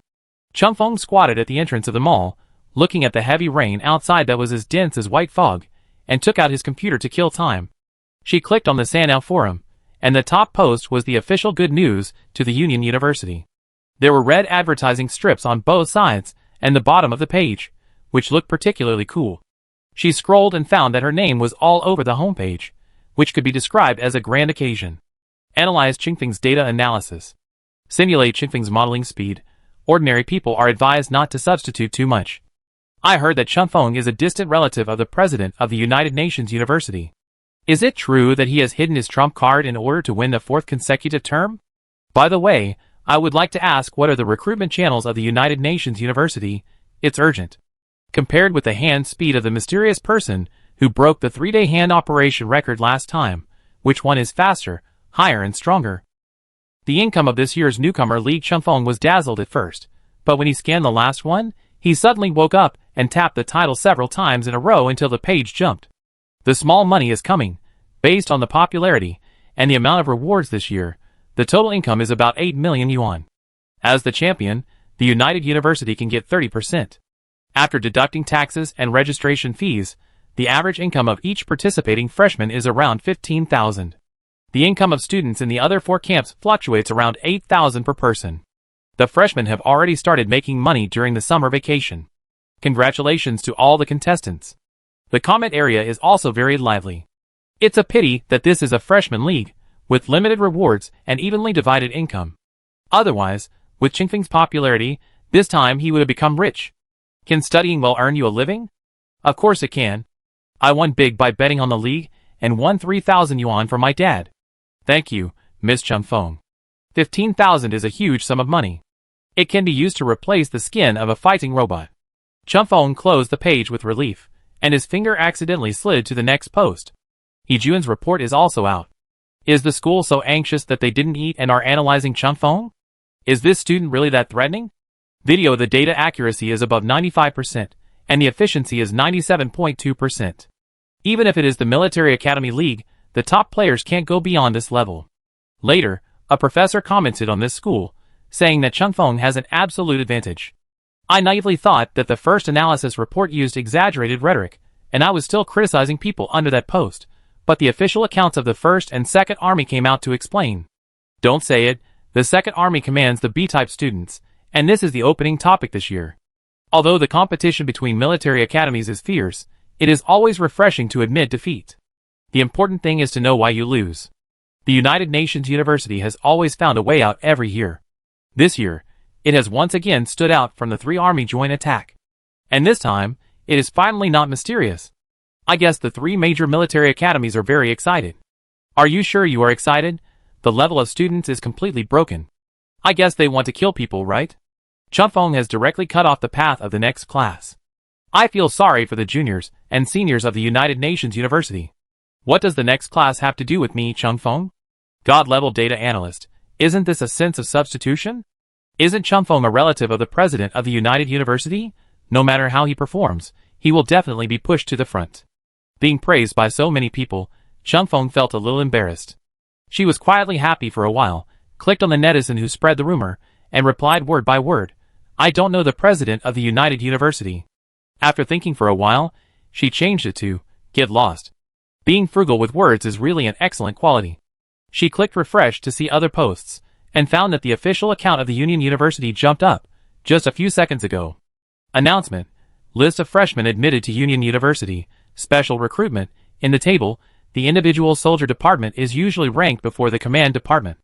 Everyone clicked on the search casually, but found that Chingfeng's name found 2 matches. The external announcement that should have been ignored was suppressed for a few seconds, and then it was pushed up by netizens, and the front row was filled with various question marks and exclamation marks. The netizens who had been bombarded for a whole morning had a blank mind. Still, they were seriously hurt by the information in this announcement. I can no longer think, and I am hallucinating. Are all the players in the Rookie League so powerful? Chunfeng is called Yi Guicheng, right? It should be her. I put it in brackets. Is it wrong? Why is Yi Guicheng's name also in the manual operation department? Wait, Chunfeng is a special recruit from the post-war star. I suddenly have a bad feeling. No way. Netizens were arguing and frantically at Alliance University to come out and explain, but the official account remained silent. After a few minutes, a new guide to the start of school was released. Everyone was confused for a long time, repeatedly clicking refresh to confirm whether the list was modified for the second time. 5 minutes later, they finally accepted this fact in a strong shock. Damn, are the codes of manual operation and command system common? I remember that they are basically not overlapping. How can they be common? Even the operation and board are not the same. There is a wall between these two majors. Fuck, has the purple star falling from the sky been rolled to this extent now? Is this reasonable? So Chunfeng is the pearl in the ocean of the post-war star? Damn, so the United Nations has been showing off all the time. Is it intentional to post this at this time? Can the leaders of other military academies still eat today? Chunfeng laughed twice, and liked all the comments that were making a fuss.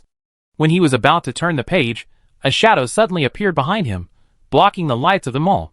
Xiang Yunjian held an umbrella and asked with his eyes down, What are you doing here? Chunfeng raised his head and looked forward. The rain was much lighter, but still a little heavy. She said, Robots cannot get wet. Oh. Xiang Yunjian said meaningfully, generally speaking, except for the brain, other parts are unlikely to get wet. Chunfeng could hear that he was mocking her. How could this man's eyes be so ugly? I was mocked even for hiding from the rain? She moved a little to the corner, but her collar was lifted up by the person behind her. Chunfeng wanted to curse, but Xiang Yunjian dragged her straight to the entrance of the mall, pointed at a machine embedded in the wall, and asked her to swipe it with her ID card. Chunfeng executed it doubtfully, and a large orange umbrella was pushed out from the groove in the middle of the machine. Xiang Yunjian's tone was very gentle. Do you understand? Chunfeng, Xiang Yunjian smiled and said, The human world is already very convenient. If necessary, I can explain it to you in detail. Chunfeng stuffed the umbrella under his arm and muttered, I was very happy today. Only children are moody. Xiang Yunjian handed over the thing in his hand. This is a gift that the fathers crowdfunded to buy for you. Chunfeng couldn't understand the joy of being someone else's father, and didn't know why these boys were so enthusiastic. She stole a glance with her peripheral vision, and found a blue box inside. Xiang Yunjian, portable intelligent robot. Chunfeng said confidently, I am a very focused person. I won't own another dog behind my old friend's back. Xiang Yunjian raised his lips. I asked a professional repairman if it was possible to export the database from a robot with a damaged core.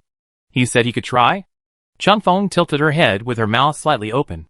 Xiang Yunjian rubbed her hair, hung the bag on the handle of the umbrella, and said with a smile, Go back to the dormitory and see your new dog. Chapter 33. Chufeng hugged the bag tightly in her arms, held an umbrella in one hand, and trotted back to the dormitory. The box was a little small, and the portable robot was probably not big either. When she opened the door, Chufeng heard the whistling sound of the wind, and felt bad.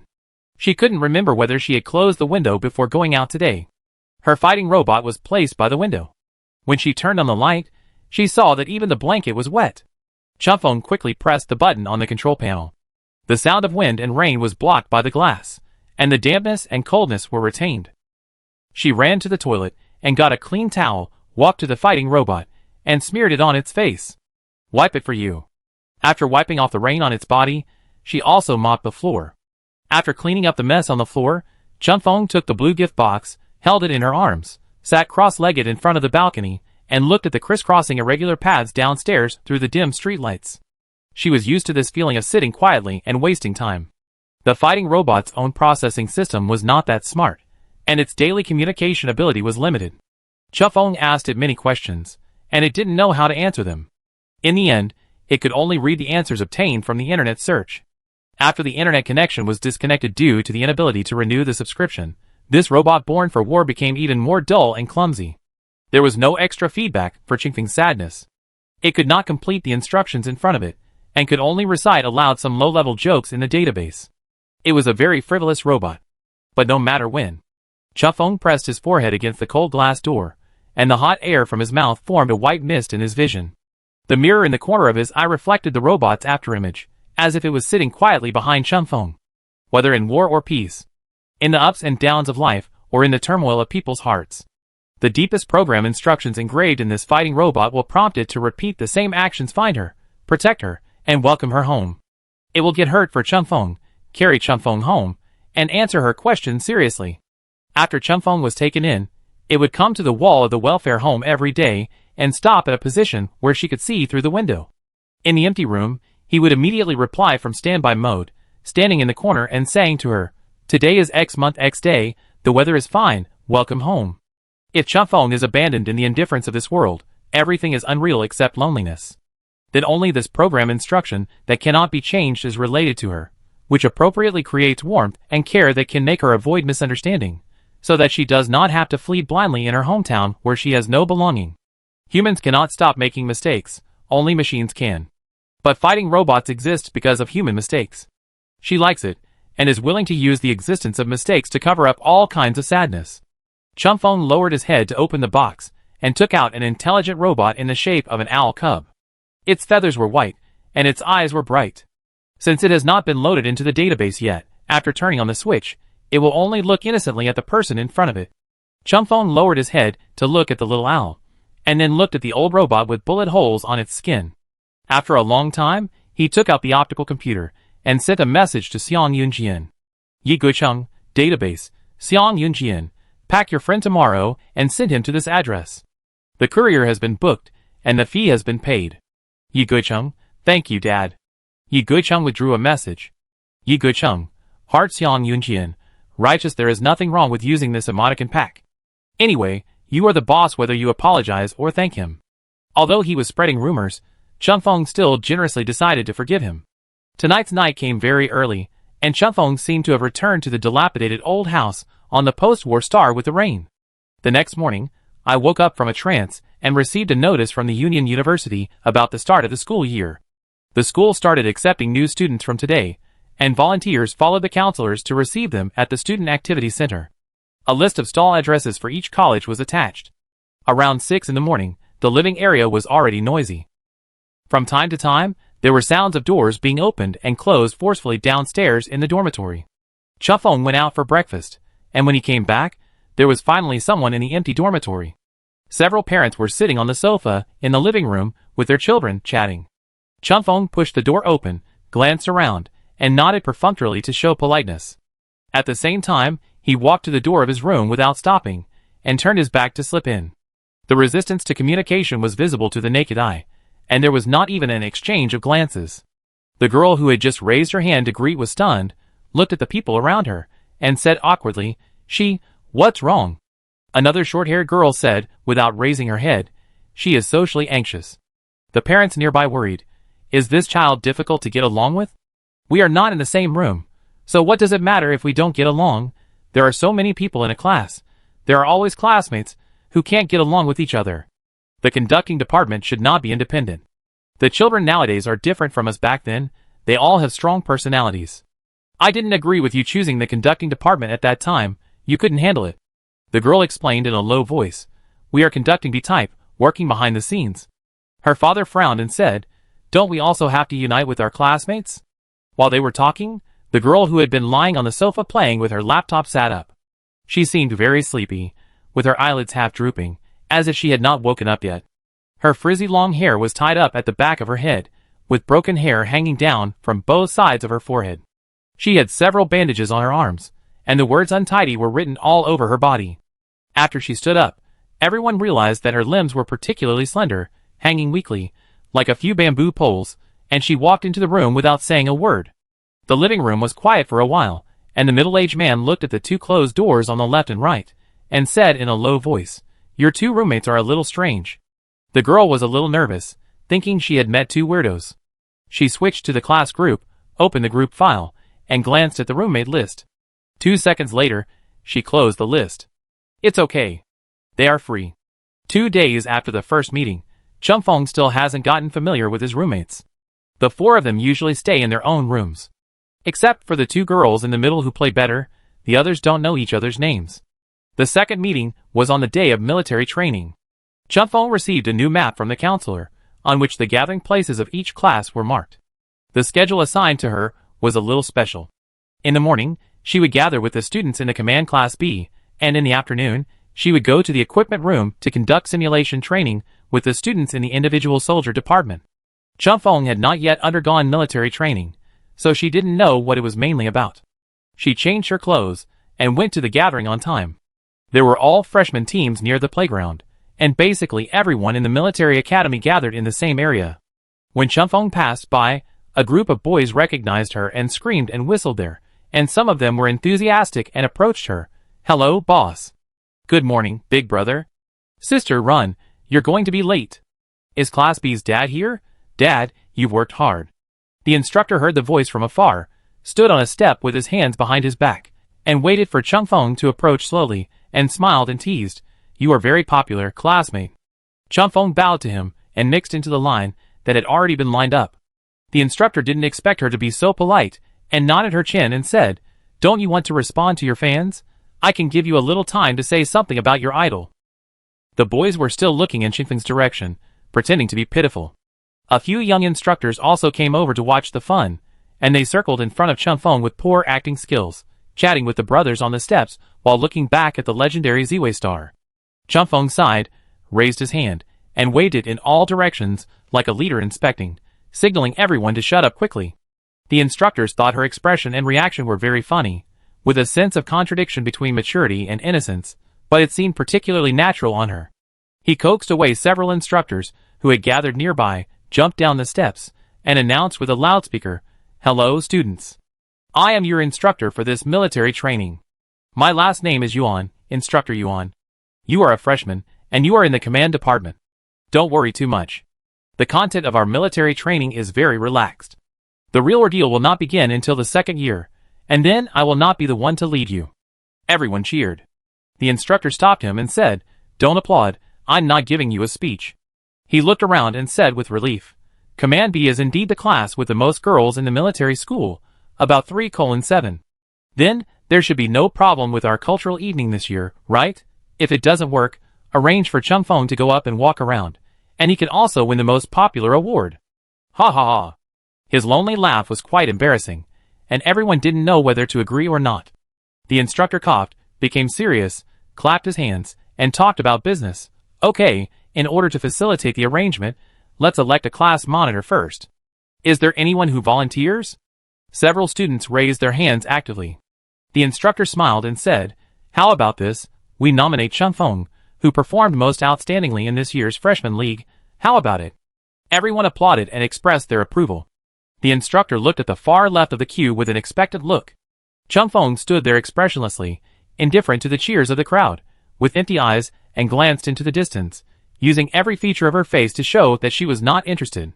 The instructor also thought she was not good enough, pursed his lips, and changed his words. Chunfeng is a special student of the post-war star, and may not be familiar with the alliance. He is also relatively young. Why don't we nominate the best student in our class? Shindan, come here. Who is Shindan? No one answered.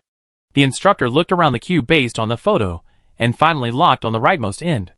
The tall girl had a strong presence, but she was slightly hunched over, and seemed to have no energy. The black eyes half covered by the eyelids stopped on him, looking a little gloomy. It was like a pantomime, with no reaction. These two door gods, one on the left and one on the right, brought the atmosphere of his entire class to hell. Instructor, damn it. What a sin. The instructor wiped his face and admitted his mistake. Students who wanted to be class monitor just now, please raise your hands again. Several people raised their hands again, while suppressing their laughter. He pointed at the most active one and said loudly, "It's you, class monitor." The young man said with full energy, "Thank you, instructor." The instructor said sympathetically, "Time is precious, let's not introduce ourselves. Let the class monitor be the representative and choose an entertainment activity for everyone to warm up, and then practice the formation.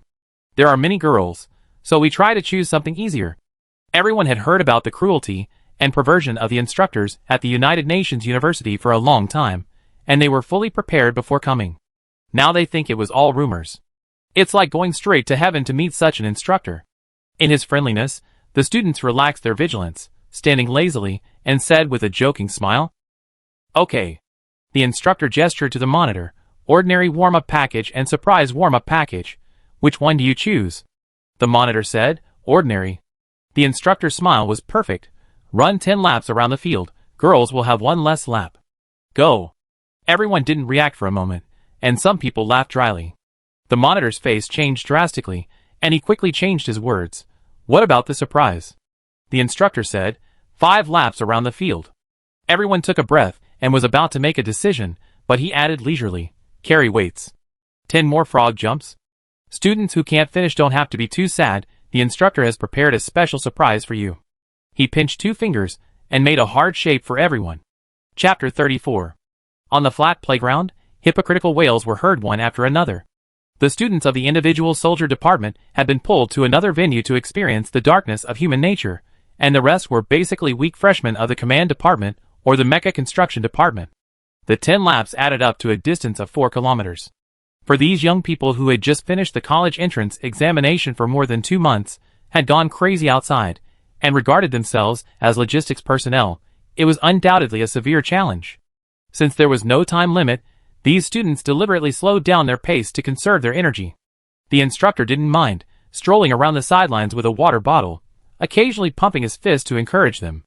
"Come on, 10 laps is just a blink of an eye." No one needed it. They didn't even want to look at him. The instructor's smile only reminded them of the pain of being deceived. Instructor Yuan didn't notice it at all, and when he didn't get a response, he took the initiative to walk to the middle of the playground and gave them a hard shape, saying pretentiously, "You are the best. The instructor believes in you." "You," the young leader roared. "Does the instructor at the United Nations have some inhumane habit? This amount of exercise is nothing to Chunfeng, but she is a low-key person, blending in with the crowd, running slowly and leisurely." After running 1.5 laps, the instructor, who was standing in a sloppy posture, took out his light computer to scan the time, with a meaningful smile on his lips. He took 2 steps forward with his hands behind his back and said loudly, "I forgot to say that the first boy and girl to finish the run will also have a surprise reward. You can move freely in the afternoon and don't have to participate in training. This reward is a bit too shabby. Even seduction doesn't mean looking down on people like this." The team's speed didn't change much. Everyone was still full of laziness, and Chunfeng also yawned. Before she could catch her breath, a tall and thin figure flew past her peripheral vision. In a short while, he had run from the back row of the team to the front, and maintained the trend of attacking, gradually distanced himself from the people behind. When turning the corner, it should be unintentional. Shindan looked back at everyone with her calm eyes, and turned away very coldly. The short movement was inexplicably ironic. Chunfeng shuddered, and after 2 seconds of slowness, he also began to accelerate. Although she didn't have to train with the command department in the afternoon, her competitive spirit could not accept such a provocation. Instructor Yuan went to the small supermarket next door to buy a popsicle and came back. The boys, girls, and the duo of Changfeng and Shindan had formed 3 echelons. He stood under the shade of the trees on the sidelines, looking at the half-dead group of people in front of him, and felt that the popsicle in his hand was hot. He opened the package and exclaimed, "Run! The girls have all gone up to lead the team. Why aren't you boys running yet? Aren't you ashamed? You can't even compare to others in terms of physical strength, even if your grades are not as good as others." He bit off a piece of ice, crunch, crunch, and chewed it into pieces. Seeing that these bastards were still as unpromising as before, his tone became fierce, and he said impatiently, "What's wrong with a bunch of grown men? You've been sitting in the classroom for too long, so you're half crippled, right? Are you dawdling here like a turtle, performing the sheezy holding her heart? Run. Today, those who run slower than the female leader will have to run 2 more laps. How shameless of you, really." The boys screamed when they heard this, wanting Changfeng and Shindan to slow down. "Stop fighting. No involution. We are in the same camp. Big brothers, stop fighting. This is an obvious instigation. Most of the pain in life comes from wrong estimates. 2 sisters who are not worth the deal. Sister, save me. Please have mercy on me. I'm just a data worker." The instructor completely exposed his true colors and said sternly, "You still have the energy to scream? 3 laps. Girls who can't finish running before the second bell rings, add 2 laps." Everyone quickly shut up and took a breath in pain. Seeing that Shindan and the others ignored them, they could only speed up and catch up. The instructor sneered, "It's outrageous. I treat you a little bit better, but you can't tell the east from the west and the south from the north. You have to ask for a beating. What's your temper?" He finished the popsicle in a few bites, clapped his hands comfortably, and went to throw away the garbage. The instructors from other schools looked at his students with envy. After a moment, he picked up the whistle on his chest and blew it hard. The sharp and piercing whistle resounded through the loudspeaker over the entire playground, piercing the eardrums, and shocked everyone with its incomparable lethality. The instructor said, "Well, we are all from the same academy, right?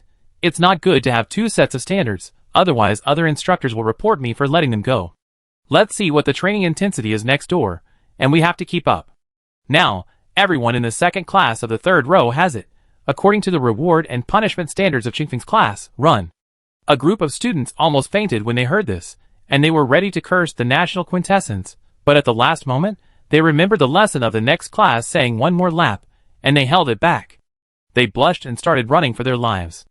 Several other instructors also took this great opportunity to announce, "You too." Under the competition, the whole playground instantly became lively. Instructor Yuan nodded with satisfaction. "Youth, that's how to be so flamboyant. Finally, you look a bit like a young person." They originally had several step-by-step incentive plans, but they didn't expect that Changfeng and Shindan's leading effect was so outstanding that they lost the chance to try them out. A group of instructors sat around the finish line with peace of mind, fanning their students with their hats, counting their students, and supervising the order on the scene. When they ran to the last lap, Shindan and Changfeng still kept pace. The physical strength of these 2 girls exceeded everyone's expectations. It was not the level that ordinary technical workers could have, and they could already compete with the individual soldiers next door. The boys only felt that they were running faster and faster, and with a gap of 2 laps in the middle, they could not catch up even if they risked their lives. In the end, only a few young people with better physical fitness succeeded in overtaking. The gap between humans is clearly exposed when they are on the verge of limit. After 7 laps, Changfeng seemed to have some strength left. She was thin and small, and her muscles were not strong due to her genes. Visually, she looked lacking in strength, but she kept a good rhythm in running, and her figure was unusually light, and she had not yet shown signs of decline. In comparison, Shindan seemed unable to continue. His long and thin legs swayed, and he looked like he was about to fall. Shindan tilted his head to look at the people around him, and realized that the other party was indeed in better condition than himself, and shouted with rapid breathing, "Let me." Changfeng was unmoved. Shindan was also a flexible person, and shouted, "Dad!" How could a qualified robot easily admit defeat because of a father who was nothing? Seeing victory in sight, Changfeng sped up and rushed in front of Shindan. There were less than 200 meters left to the finish line. Shindan saw the instructor waving his arms to welcome her. She was anxious, her pale lips trembling slightly, and she talked about the terms casually. 200 yuan. Changfeng looked back at her. Shindan, 300. This is not a question of money. Money is just a thing outside of her body. But the perseverance of her classmate really infected her. She hadn't met such a respectable opponent for a long time. Out of pity for his confidant, Chunfeng retreated slightly behind Shindan. Shindan crossed the finish line smoothly, staggered 2 steps to the inner side of the playground, opened her arms, and wanted to lie down, but the instructor behind her quickly grabbed her and forced her to stand by the collar. Walk, what are you doing? The instructor pushed her. If you are not dead, walk by yourself. However, Shindan was like a stewed fish, completely losing the ability to move on her own.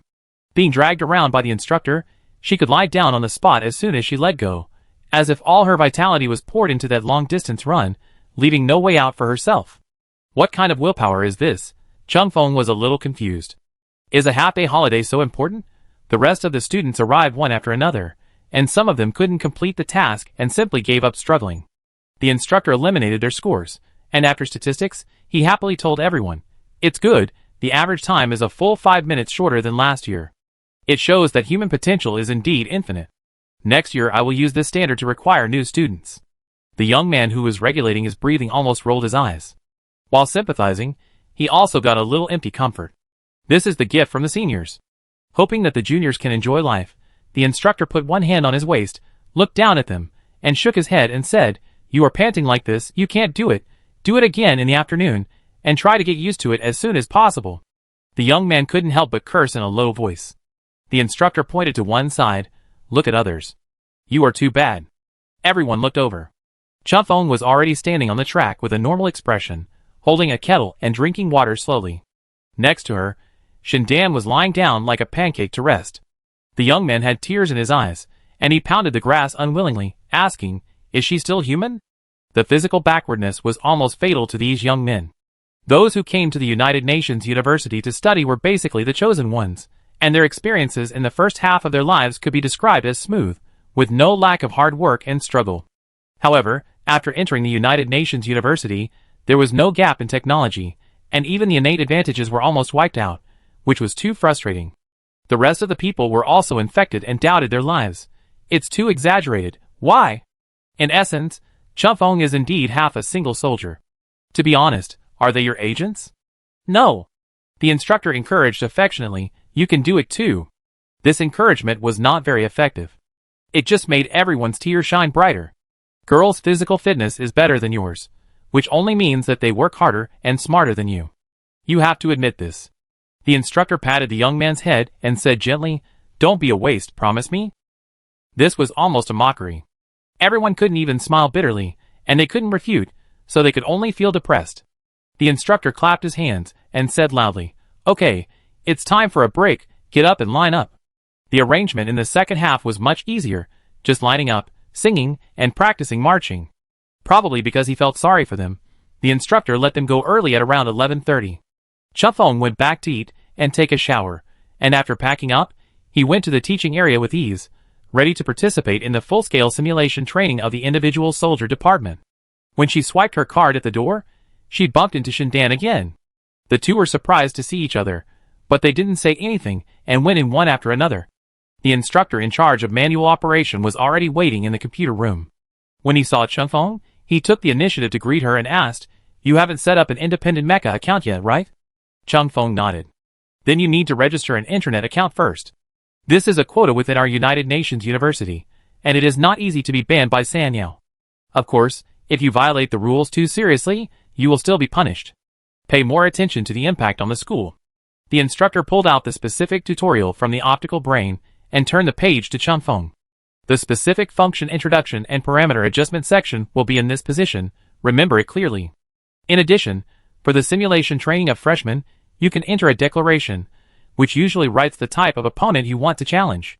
For example, speed type, sniper type, two-person team, or multi-person quick kill.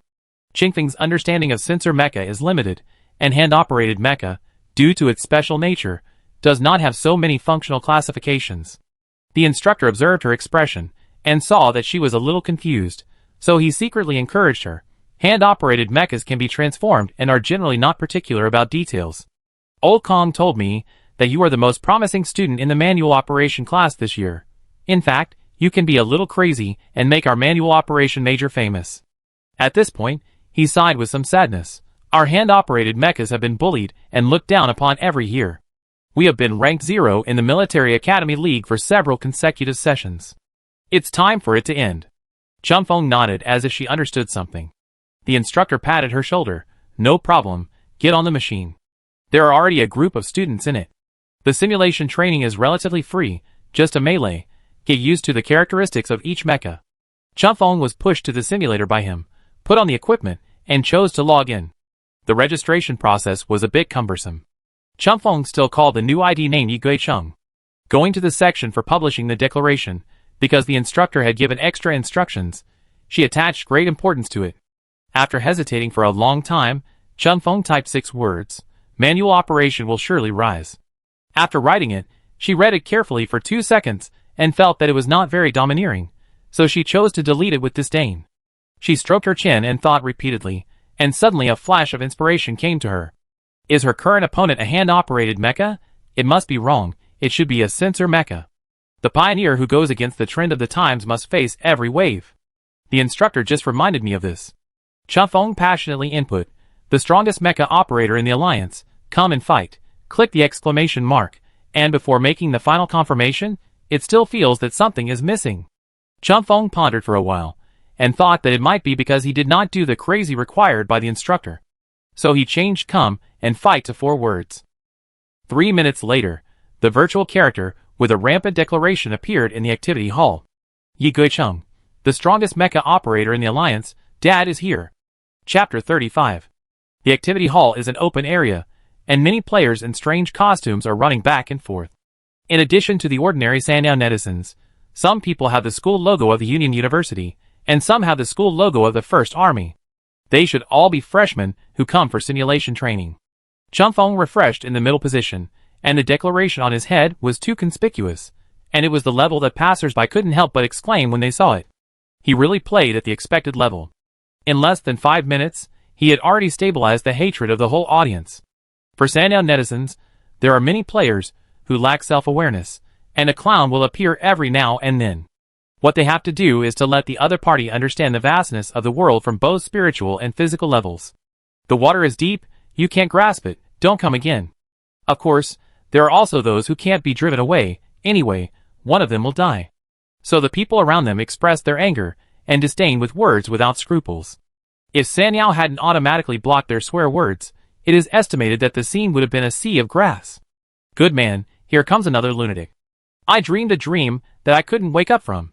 Is this today's after-dinner entertainment? It's actually from the Union University. The admission standards of these colleges always make me doubt the future of the Union. After winning 4 consecutive championships, the Union University has become more and more arrogant. Will it cry and kneel down next year? Can this be tolerated? Why are you standing there? Hurry up and get up. Don't let me look down on you. Is this a shorty? I can't even see you kneel down. If she is not abused enough today to change her declaration and cancel her account, every Sanliao player here has a responsibility. The crowd's indignation almost made Chunfeng suspect that she had done something outrageous. She thought it was okay. In terms of character image, Chunfeng added a wig to herself, and basically did not change anything else. The students of the United University recognized her at a glance, and felt deeply touched. They wanted to taunt her, but they didn't dare to do so. After all, Qingfeng's mecha level was still unknown, and to the outside world, they were a community of interests. The netizens nearby were still shouting, and the alumni of the United Nations University were afraid that Chunfeng would get into a fight with them in a moment of impulse, so they surrounded her and advised her kindly, "Sister, why don't you change it? Of course, I am not wrong, but this sentence does not quite match your gentle, intellectual, smart and calm personality. It's not that you can't beat them, but... Well, actually speaking of individual soldiers, I don't think you are necessarily better than me." Chunfeng shook her head and refused. The instructor will not agree. This is the good intentions of a generation. After the students logged in, the instructor had just made some time to monitor Sanliao Square through the screen behind the computer room to confirm that these monkey grandpas didn't cause him any trouble. He was caught off guard by Qingfeng's declaration, and with her tone, he almost spit out a mouthful of water. Chunfeng. Ah, is this Ziwexing? He always completes the tasks he assigns in excess. But there's really no need. These people blocked Qingfeng's sight. Chunfeng refused twice, but it didn't work. He was also impatient and waved his hand to drive them away. Get out of the way, I want to see the outside world. Countless historical experiences tell us that you can never save a person who wants to die. The young men hesitated for a moment and retreated to both sides. In the narrow corridor, Chunfeng saw Shindan again. The other party was still listless, as if emotions were a luxury for her. She looked at Chingfeng's head for a few seconds, scratched her hair, and turned away as if nothing had happened. That indifferent and listless style seemed to look down on people. This guy must have forgotten that he called her dad in the morning. Chunfeng also looked away coldly, pretending not to pay attention. On the panel, various invitations kept ringing, and hundreds of them had accumulated in a short period of time. Chunfeng ignored the details, randomly selected an application, and clicked to accept the challenge. After the scene was loaded, Chunfeng realized that she had entered a 5-person melee copy. The map was the most common modern city, with 5 mechas scattered on different streets. In the 30 seconds of preparation, the number of spectators in the room soared. Visitors shouted to several people through the world channel, and the information in the comment area was refreshed rapidly. Here it comes. Let me see if the braggart really has a tongue flicker. Don't hit too hard, give the other party a chance to breathe, otherwise it won't have the effect of education. It's hard for me to stand up to the UN. The requirements are not high, at least hold on for a minute. How about a one-on-one challenge, otherwise it will be considered bullying. What if you beat a girl to tears? Chunfeng turned a blind eye and clicked on the map to confirm the positions of all parties. She was in a location that was not a coincidence, and was surrounded by 3 mechas. Although this was a single-player melee copy, if nothing unexpected happened, it should be 4 against 1. But this was also an important piece of information. Sometimes encirclement has a more beautiful name, called sending ahead. The last 3 seconds of the countdown ended, and 5 mechas acted at the same time. The remaining 4 mechas launched a general attack on Chunfeng without any suspense.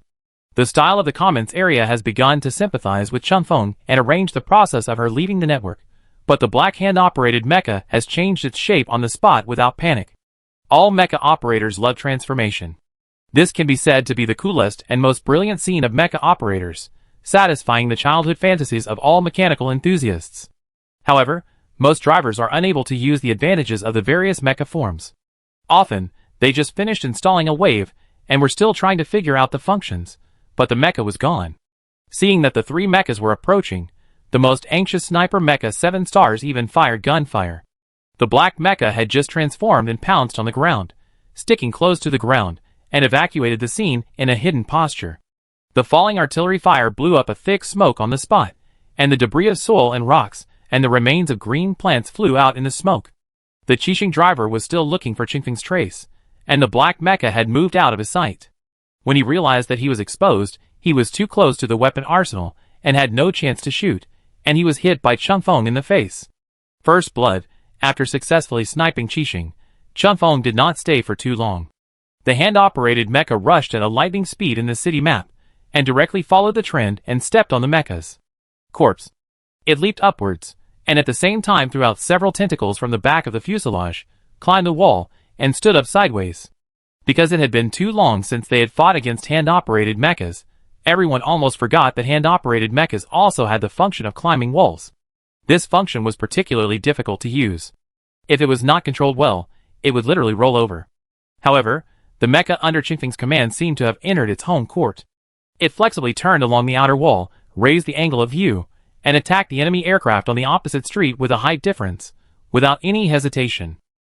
2 consecutive artillery shells hit accurately, as everyone held their breath, with their hearts hanging high, and also hit them loudly in the face. 2 kills.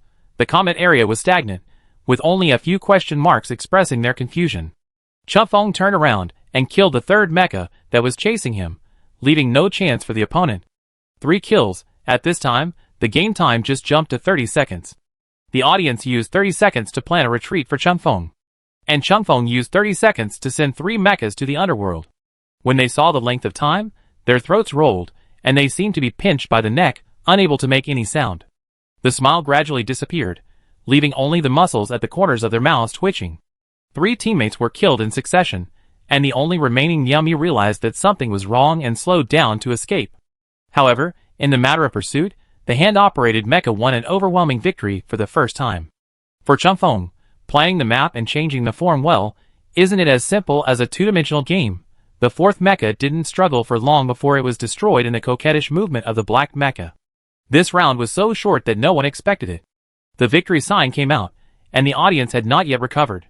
Chunfeng changed back to his original form, carried a cannon on his shoulder, fired a shot into the air above his head, and then left the stage gracefully.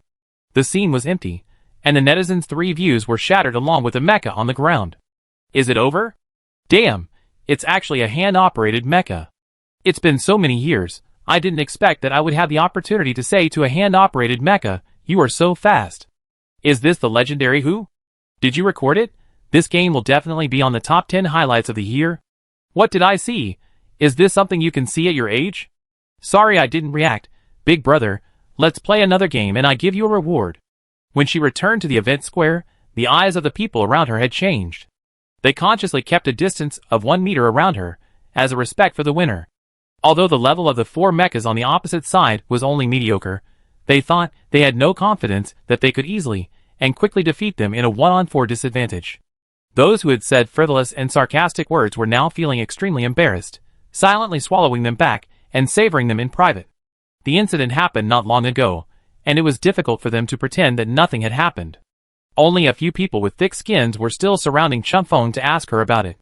5 minutes, give them another 5 minutes, and they can cheer for the new generation leader of Sanao Hand Operator without any psychological barriers. Chunfeng clicked on the operation panel and felt that the code was a little different. While checking, Shindan walked over through the crowd. The friend's attitude changed very naturally, and there was finally a different look in her eyes. With a tone familiar to Chunfeng, she praised, "You look pretty good." Chunfeng raised his chin and said expressionlessly, "Oh?" Shindan asked, "Will you team up with me?" As they talked, the crowd, which had been quiet for a while, became noisy again. Chunfeng moved his ears and switched to the nearby channel, and found that these players were cursing people by name. Help! Shindan has changed his username again, and his new username is now Love and Peace. Which of these 2 words do Shindan have to do with? It's this noob. She just swore to me that she was very strong, and she dragged me to lose 2 games with her sweet talk. I was wondering why she was so noob. It turned out to be her. Sanyao, please take care of it. Otherwise, what's the point of reporting mechanism and account blocking? Shindan has become more and more unscrupulous since she went to the United Nations University. She has made a comeback by relying on her account on campus. I applied to set up a blacklist for her. Except for the United Nations University alumni, she cannot harm other innocent netizens. They are all hand-operated mecha operators from the United Nations University. Why is there such a big difference between gods and humans? Chunfeng ? Shindan paused and said, "Wait a minute." Chapter 36. Chunfeng thought Shindan was going to fight, but she just stood there with her head down. A few seconds later, several messages popped up on the world channel. Love and Peace, do you think you are so powerful? You run and jump intermittently like you are dancing on a grave. You are asked to go east, but you insist on going to the west to get the scriptures. Bullets hit your feet, but you still look up at the sky stupidly. You are not as good as the sweetheart of the overbearing president. Love and Peace, have you reflected on yourself today? What is your shooting accuracy? What is your moving reaction speed? What is your switching frequency? You only use 1 set of equipment from beginning to end. Do you need hands with your driving skills? Anyone who swings 2 sticks is more flexible than you. The mecha designer wants to chop your console with a knife when he sees your operation. Love and Peace, you are still trying to pull me down to whitewash your dish. Do you have the self-esteem to do it? The other party was so angry that he couldn't type any meaningful words for a long time. Even his rebuttal seemed very weak. Your dish still needs me to pull down. Do you have any shame? Being humiliated by a badass data analyst is the most terrible thing in the world. You know she is worse than you, but you just can't beat her. If you keep arguing, the other party will start posting data, animated pictures, and all the information that can give you a heart attack. This world is not worth it. Shindan won a great victory, raised his hand to tidy up his hair, and said calmly, "Okay. They just like to spread rumors, and they are particularly stupid. If I don't speak bluntly, they can't understand what I say at all. In fact, if they play according to my instructions, the team can win, but unfortunately they are too bad." Chunfeng was a little suspicious and secretly checked her record. Because it was a new account, there were only 3 battle records. But the 2 of them came to the computer room at the same time, and Chunfeng wasted a little time because he was not familiar with the registration process. And in such a short period of time, Shindan gloriously got a record of 3 losses. Shindan said, "You may not understand the network ecology of Sanyao. We are all classmates. I will teach you." The simulation training of the single soldier system lasted for 4.5 hours. The process was just halfway through, and the legend of commanding these two hand-operated mecha divisions of Class B had begun to spread on Sanyao. Jiang Linxia ate the melon and shared it with his brothers in surprise. What's good about summer? Picture it, everyone. A little more reckless. Dad is here? Who is this? So worthy of a fight. There is really a mine at home. Freshmen don't fight, it's a waste of time. Go to the official website to open a bounty yourself. Xiang Yunjian. There is no need to share this kind of idiot. What's good about summer? This is your good daughter. Question mark to Yunjian. Be more reckless. It must be Jiang Linxia who taught her. The family really has a mine. Old Xia is too much, she is just a child. What's good about summer? Damn! Go to hell. What's good about summer? Chunfeng has been in the instructor's hands for only 1 day and has already learned bad things. Is there really no problem with the mechanism of the United Nations? What did they teach? What's good about summer? And she is still training with Shindan. Worry, be more reckless. This name sounds familiar. A gossip reading machine summer.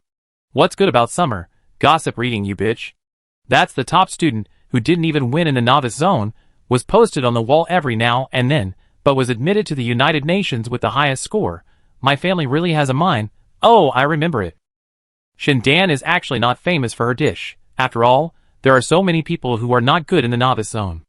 But she is the only one who, despite being cursed by a group of opponents, posted the admission letter of the United Nations to slap her in the face. Because her tone was too arrogant, everyone thought she was admitted to the manual operation department. In addition to being shocked, they went to the official account of the United Nations and typed hard, regretting that one of the top universities in the alliance had fallen to this point, and said, I also want to take the exam. Because there are too many netizens petitioning, it seriously affects the back-end office, and the official has to issue the enrollment list in advance to prove that Shindan is actually in the command department. In the announcement at the end, they carefully punctured everyone's fantasy. Shindan's level of manual operation is not even qualified for the computer test. Shindan became famous because of this battle. At that time, an unpopular post was kicked up in the Sanyao forum. How should I hold the thigh of the B-type father? What kind of pendants do the king fathers generally like? The latest popular reply is, put yourself in Shindan's shoes. I want to be an unfilial son. How can you recognize a thief as your father? The freshman of this year's Lianda cannot escape. After all, Shindan is the top scorer. You will be dominated for another 4 years. Netizens have mixed feelings. On the one hand, they feel that Lianda is innocent, but on the other hand, they find out that the rookie is the deputy commander. They will always feel guilty when they make taunts in the future. What's good about Xia Tian? I heard that she was unable to participate in this freshman league because of a hand injury caused by a fight. Xiang Yunjian, yes. Chunfeng turned out to be a distant relative of the president of Lianda. Have you heard of that kind? What's good about summer? Yes. Xiang Yunjian, good. Xiang Yunjian and his friends haven't started the class yet, and he happened to be free recently, so he simply logged into Sanyao to check the situation. At this time, Chunfeng had already played the 4th game. Xiang Yunjian found her in the crowd and found that her expression was not very happy, and even a little bitter. During the intermission, she stood in the corner of the activity hall, hesitating to click the start button, touching the button on her pocket, and checking the angle of the collar fold. She kept making small movements, and her psychological activities were also very intense. Shindan stood by and passionately argued with netizens. He was in high spirits and wanted to play more games. After a short break, Chunfeng accepted the invitation, and a new game started again. Xiang Yunjian chose to watch and soon understood what was going on. Admittedly, Shindan's hand speed is very fast, but the fact is that people who can learn data analysis well may not be able to play mecha well. The code bases of the two are completely different. Shindan's biggest problem is that he lacks sufficient combat awareness, which leads to slow action speed. Although the countermeasures were correct, it was like turning on the 8-fold delay. Others had already moved on to the next wave of rhythm, and she had just finished the analysis program and started to deal with the previous wave of attacks, and then she fought alone. When it came to the dangerous moment, there was no time to analyze the data, so she just followed her feelings. Also, being a hand-operated mecha, Shindan's system seemed to be infected with a big virus, and she could only rely on Chunfeng to carry the whole game. If Shindan was just a peace pendant, it would be fine, but the problem was that she was quite involved in the battle. During the battle, Shindan seemed to have activated his second personality, and his character was extremely enthusiastic. In order to cover Chunfeng, She drove the mecha and jumped around the map, and tried to sacrifice herself several times to save the output, which seriously disrupted Qingfeng's rhythm and perspective. Changfeng played on thin ice, and when his mentality was about to collapse, he couldn't help but turn the gun muzzle and secretly poke at his teammates, but turned back under the persuasion of conscience. Xiang Yunjian could almost imagine Changfeng with a stern face, mumbling to Shindan. Changfeng, holding a grudge. He clicked on Qingfeng's battle list, scanned it, and was surprised to find that although this girl had a hard fight, she still maintained a perfect record. And most of them were multiplayer melees, which was really not easy. Netizens have seen the same scene many times, but they still can't help but feel jealous. Shindan makes me feel that I can do it too. The new generation of twin stars of hand-operated mechas, one must be Changfeng, and the other can be me. Changfeng is really strong, and she can triumph with a 120 gene weight. The weight also has dreams. Ride the wind and fly without worry, my mother's wings are already ready. You can't do it, you don't know how hard my sister works, her strongest point is not her operation, but her willpower, okay? She has to overcome the shame and humiliation deep in her heart before she can stand on this stage and brag to netizens. Shindan saw the comment and took the time to reply, why should she overcome shame? Military school students don't have this kind of psychological quality, so they should change their careers as soon as possible. Netizens were speechless. What kind of mentality did she have to say this with such a record? Under repeated stimulation, the wisdom of the people suddenly awakened. That's not right. Didn't Shindan enter the command department? Why is he training with students from the individual soldier department now? Damn! A word awakened the dreamer. At Union University, your students are openly skipping classes. Please punish them severely. At Union University, can you block her account? Sanout is the root of all evil. It will only distract her from studying. Save the child. No one cares, and the United Nations wants to care too. The hand exercise instructor in front of the screen was holding his chest, feeling mixed emotions. One is the future backbone of the hand exercise department, and the other is a mudslide like a landslide. He was relieved and sad at the same time, fearing that Changfeng would be led astray by others, and he didn't know whether to say that fate was fair or unfair. 5 minutes later, Shindan's crazy bumper car game ended smoothly with Qingfeng's stable performance. Several people were teleported out of the copy, and there was a warm applause from the activity square. The person involved put his hands in his pockets and walked to the corner with a serious look. The threshold for manual mecha operation is too high, and it has been declining for a long time. Qingfeng's performance this afternoon was dazzling, almost resetting the inherent perception of netizens about manual mecha operation over the years. However, the more she played, Changfeng herself, including some of her opponents, found a problem. The database that Changfeng studied was more than 10 years ago. Later, the structure of the mecha was updated, and some codes were no longer applicable. This caused her mecha to occasionally make some strange movements. In order to ensure safety, her playing style can only be conservative, and her attack and defense methods have also turned monotonous. In just 2 hours of training time, perhaps because her sudden appearance was too impressive, she has attracted some professionals to conduct systematic analysis on her. In the next few games, Changfeng clearly realized that she was being targeted. Shindan also liked to drag her to play multiplayer games, forcing the unlucky robot to overload. Changfeng was embarrassed to tell her directly, "You are so bad, I want to play high-end games to learn. This is a comrade. She should be tolerant. You are really amazing. You are the first person who can help me improve my scores. It is indeed easier to communicate with students who are good at commanding." Shindan was unaware of Changfeng's negative state. Today is the most glorious day of her life. The successive victories swept away her depression. She said regretfully, if the scores of the individual soldier department were not too high, I would have gone to the manual operation department. Changfeng did not say anything. Shindan calculated the time and said, there are still 2 hours. I think we can speed up the efficiency and get 15 wins. Changfeng was desperate. Shindan, what's wrong? Qingfeng's mind was full of that black line emoji. Xiang Yunjian stood outside the crowd, ready to go forward and say hello. The message bar lit up, and Qingfeng's pitiful request for help popped up. Yi Guicheng, help me. Yi Guicheng, gritting his teeth and holding back, Xiang Yunjian thought it was very funny. Xiang Yunjian, got it. Not long after, a striking message flashed across the full-screen interface.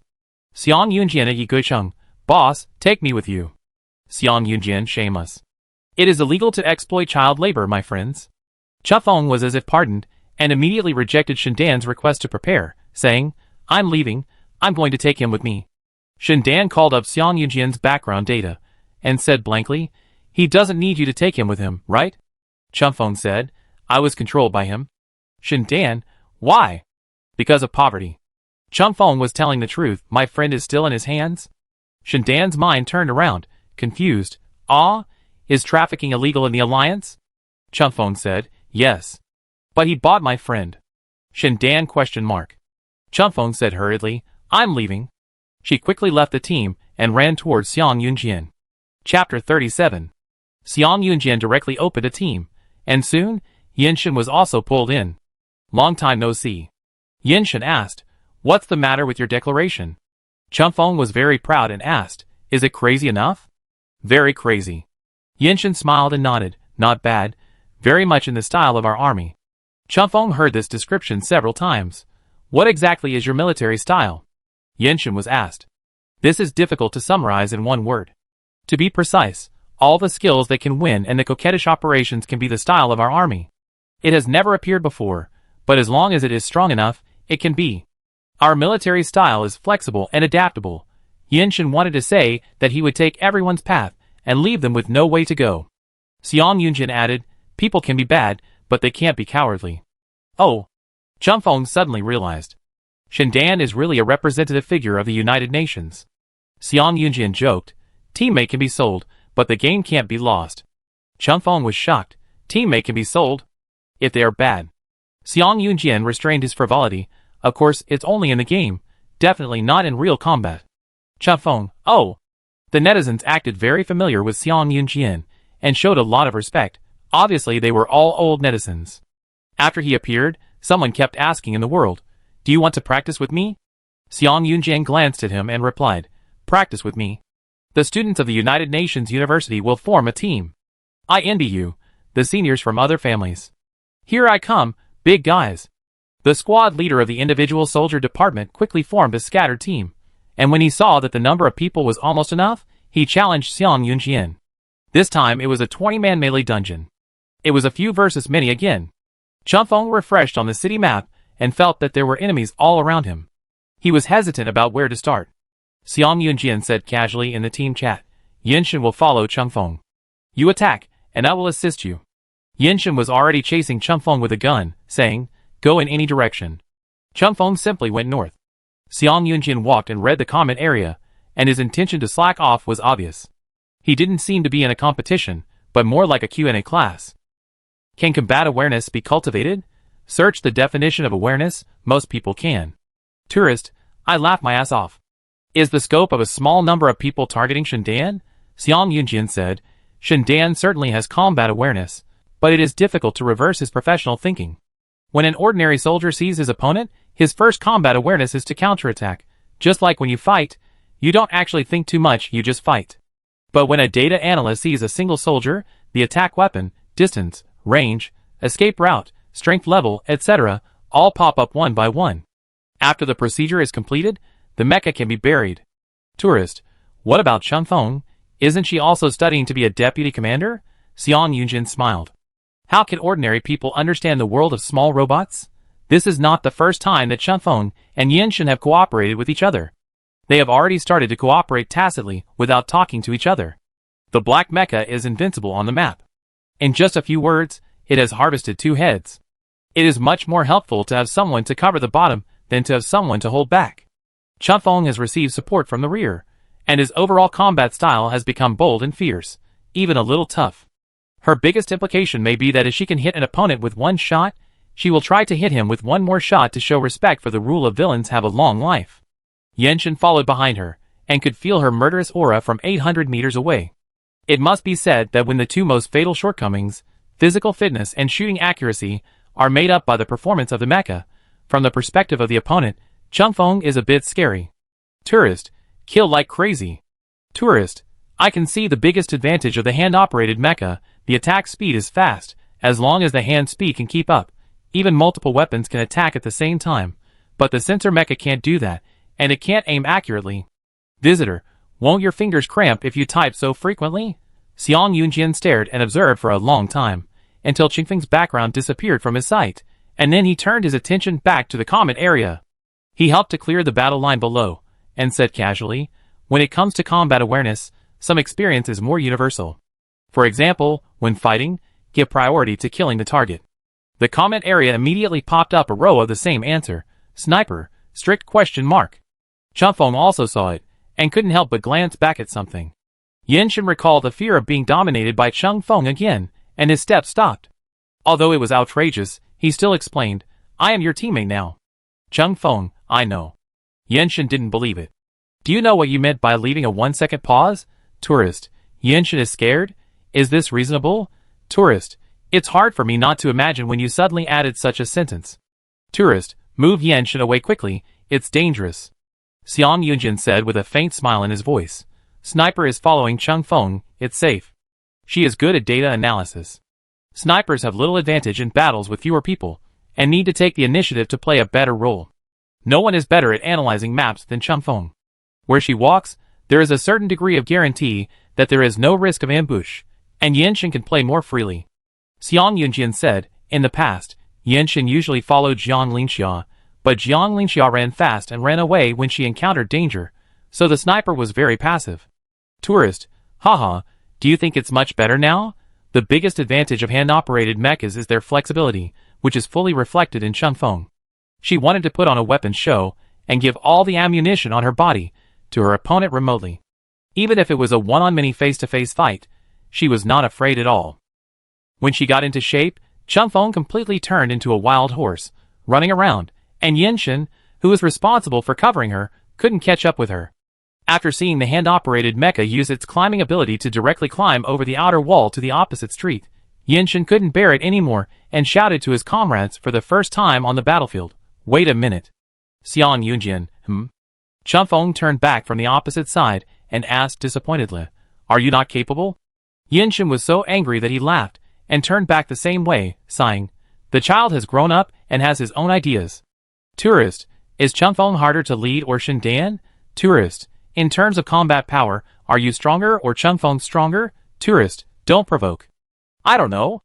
I don't know how my opponent operates the mecha, and I may not be able to beat her at the moment. Xiang Yunjian answered quite frankly, Shindan is actually not difficult to lead, don't think about leading her. Netizens left a row of question marks, thinking that he really had never seen the suffering of this world. The victims could be connected to Circle the United Nations.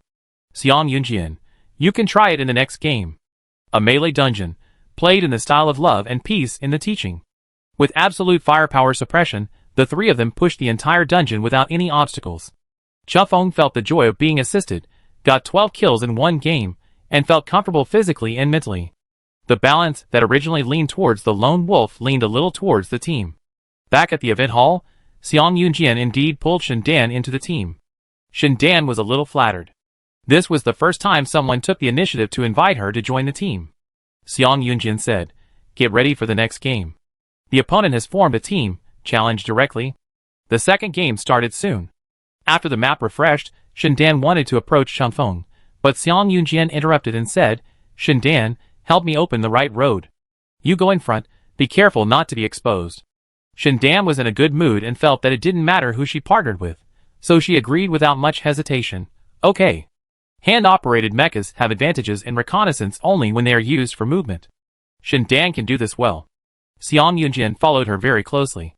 Every time Shindan wanted to run away, she would be suppressed by Xiang Yunjian and pressed on the reconnaissance bench, unable to move.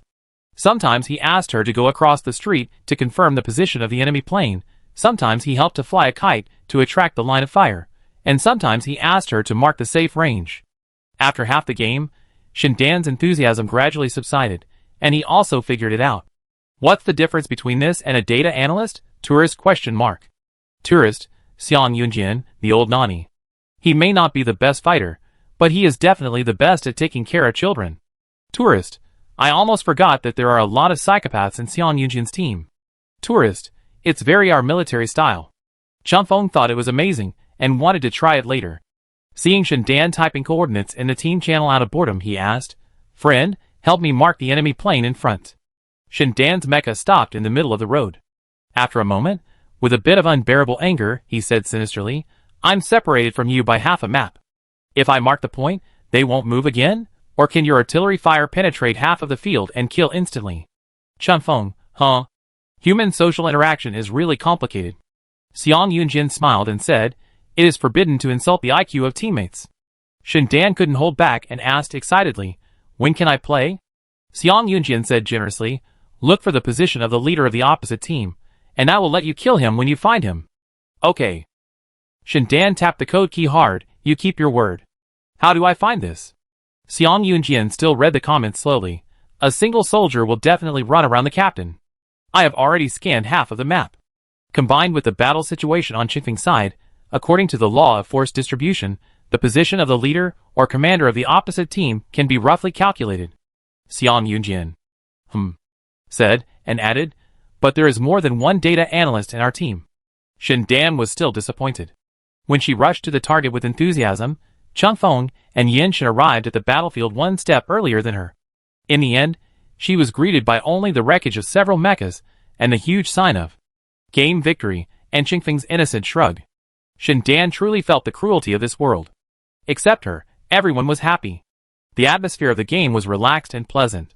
Although it was a one-sided situation, the style was very harmonious.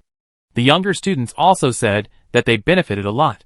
After playing 2 more games with them, Xiang Yunjin disbanded the team and said, "Let's go." The students were still reluctant to leave and wanted to keep him. When they looked at the time, they found that the simulation training was about to end. Xiang Yunjin sent a private message to Changfeng. "Xiang Yunjin, did you learn it?" "Yi Guicheng, no." "Yi Guicheng, you are so good at lying." Xiang Yunjin question mark. "Yi Guicheng, so amazing." Yinshen packed up his things and urged him to log off to eat. Xiang Yunjin frowned and said, "I now think that if a child grows crooked, it is not necessarily the parent's responsibility." Yinshen also thinks so. Changfeng is originally dark. Chapter 38. She is always one step ahead of others when she is on the move. When the freshmen gradually log off and want to talk to her about the philosophy of life, she has already jumped out of the teaching building. The instructor prepared for a long time to persuade her to revise her declaration, but suddenly changed his mind when he saw her. The defeated generals of the First Army dared to point at the stars and the moon. What's wrong with their top players in the United Nations University having lofty ambitions? The instructor took the exported training results and crossed the road into the living area. When I looked forward from my computer, I saw Xiang Yunjin, the best free worker at the United Nations. He was casually wearing a black short-sleeved shirt and walking slowly in slippers. What was noticeable was that he was holding a white little owl in his left hand. The instructor approached from behind and heard Xiang Yunjin ask with interest, "Do you have a baby bird complex?" The owl was strangled by him, and tried to flap its wings but failed. Its eyes were wide open, and its head was moving. Its piercing eyes looked very funny. It replied, "Robots don't have this function." The instructor always felt that this conversation was very familiar. "You are a bird now." Xiang Yunjin said, "You can do it now." The pronunciation of the little owl was a little bit unsmooth, which made all its taunts automatically have the effect of breaking defense. "Are you dreaming, sir?" Of course, ordinary intelligent robots should not have such a function. Xiang Yunjin lifted it up a little, lowered his eyes, and sneered, "I think you should be very familiar with the process of destroying robots." Little owl, "Excuse me, sir. My source code was written more than 100 years ago. There is no text about core destruction in the existing database. Do you recommend the 3 must-keep gold-spending dens, peeling apples without breaking the skin, correct pronunciation of Chinese or related content?" The instructor said in surprise, I don't know whether to complain about Xiang Yunjin's bad taste, which has gone beyond the scope of normal people. He even has to play tricks when encountering intelligent robots. It is better to praise the database of this reincarnation machine for being so obscure and novel. Xiang Yunjin sneered. He thought it was a good thing that this fighting robot was destroyed early, otherwise Changfeng might grow into a crooked tree. He was a little hesitant now, whether to return this little thing to Changfeng. When he reached the girls' dormitory building, Xiang Yunjin stopped, put the owl on the ground, and was about to kick it with his toes, when the white bird sprinted and flew towards freedom. Instructor, Classmate, it is illegal to put intelligent robots in the girls' dormitory. He put his hand on Xiang Yunjin's left shoulder. I will arrest you if you do this. Xiang Yunjin turned his head, pointed his thumb inward, and said, I will not train such a filial robot. Obviously this is Qingfeng's thing. Changfeng was lying on the bed watching the highlights of Sanyo's mecha competition last year. In the background sound of the artillery fire, there were a few more rhythmic knocks. She went over to open the door, but saw no one. When she looked out, her right foot was hit by something. She lowered her head, and saw the little owl that caused the accident was walking past her as if nothing had happened, entering the room, choosing a corner, and then sinking its butt into standby mode. Chunfeng took a breath, followed behind it, staring at it and studying it carefully. Seeing that it closed its eyes, and didn't say anything, he reached out and poked its head. Hello? When something like delusion suddenly became vivid one day, Chunfeng's existing language system was not enough to express such feelings. It could be ecstasy, or it could be other emotions mixed with the attack. Anyway, she had rarely felt similar in the past 18 years. If I had to describe it, it would probably be similar to fireworks blooming on a calm lake, with the sky and the water surface sprinkled with brilliant flames. This world, at least at a certain moment, had a kind of flawless beauty. Chunfeng lay on the ground, knocked on the other's head, and shouted louder, "Hey!" The little owl opened his eyes wide and replied, "Yes, I'm here. The radio equipment is complete, please speak." Chunfeng fell silent again, shaking his legs and fiddling with his wings. "I don't know what the feathers are made of, but they feel smooth and soft, making people want to touch them." On the way back, Xiang Yunjian edited 2 text messages. Xiang Yunjian, the instructions for use have been sent to your email, and the warranty method is also in it. You can take a look when you have time. Xiang Yunjian, the core is damaged and part of the data is lost. In addition, some operating programs that do not meet the Alliance standards have also been deleted. Xiang Yunjian, but its intelligence level is higher, and its learning ability is very strong. You can teach it if you need anything. Chunfeng didn't reply immediately. About half an hour later, he sent him a photo. In the photo, Chunfeng was crouching in the corner, and the little owl was standing on the bedside table. The man and the bird were face to face, looking in the direction of the camera, showing an awkward but polite smile, as if they were forced to work for the photo. Xiang Yunjian was amused and sent her an approving emoticon. The gathering place, the next morning, was still the playground. I don't know what they trained yesterday afternoon, but they looked very listless. Not only did they lack the energy and spirit of youth, but they also stood crookedly, unable to straighten their legs or backs, with empty eyes, like a group of monkeys who had lost hope in life and chose to degenerate. The instructor stood on the stands, smiling and waving at the people below, urging them, "Line up, hurry up." Everyone stood in 4 rows according to yesterday's positions. After reporting the number, Shindan raised his right hand and shouted, "Report, what do you have to win today to get a day off in the afternoon?" There is no such process. The instructor leaned against the railing and said regretfully, "I was reported and almost got punished. So everyone should be trained honestly today." He pointed at Shindan and Chunfeng on the left and right. "Reflect on yourselves." The light in Shindan's eyes disappeared. Holding the bandaged wrist, he was ready to withdraw from the training at any time due to injury. Chunfeng turned his head and thought, "What does it have to do with her? She is a law-abiding and good citizen." The monitor asked, "Instructor, what are the projects today?" The instructor thought for a moment and said with a grin, "It's a little more peaceful than yesterday." His young face was so unbelievable, it was almost written with the word fraud. The students even suspected that being an instructor at the United Nations University and speaking seriously was against the law. Otherwise, there would not be such a group of shameless guys. As if it was a sarcastic remark, some students had already gone through the process in advance and started to wail, "Ah!" The instructor patted the railing and scolded, "Save your energy, don't scream like a ghost." The student said bitterly, "Instructor, we really can't run anymore. When I woke up this morning, I thought I was going to die. Give us some breathing space." The instructor was skeptical. "Didn't you go to the infirmary?" Everyone shouted exaggeratedly, "There are too many people, and it's impossible to line up. I fainted after dinner." Okay. The instructor made a stop gesture. "Today's training has been booked by your professional course teacher. Data analysis is really peaceful." Everyone breathed a sigh of relief. The instructor took out a whistle, blew it, and pointed to the teaching building perfunctorily. "Turn left, go to the computer room. Walk in a neat line." The equipment for data analysis is relatively simple. Chunfeng logged into the backstage and downloaded the data. He found that the content was the simulation training of the individual soldier department yesterday. The instructor walked around the room with his hands behind his back, his eyes swept across the screens of various devices, and said in a calm voice, "Each person randomly draws a video and fills out the report form according to the requirements on the prompt. Students who don't know how to do it can also watch the teaching video. We have plenty of time today, take your time." Some students are worried that their high school knowledge is not enough to do a good analysis. The United Nations University has not officially started the cultural courses, but the professional test has been done 2 or 3 times. In just a few days, there is a huge gap between students. The progress is ridiculously fast. When I clicked on the report form, I found that the requirements for this test were not completely professional analysis, but more data sensitivity than technology. The heavy atmosphere was slightly relieved. If you want to rely on feeling analysis, then they can do it. Chunfeng looked through the database and didn't find any videos related to hand-operated mechas. It should be because no one is familiar with them, so they ruled them out in advance. She randomly picked a battle between 2 melee mechas Thunderstorm, took screenshots and filled in the data according to the tutorial.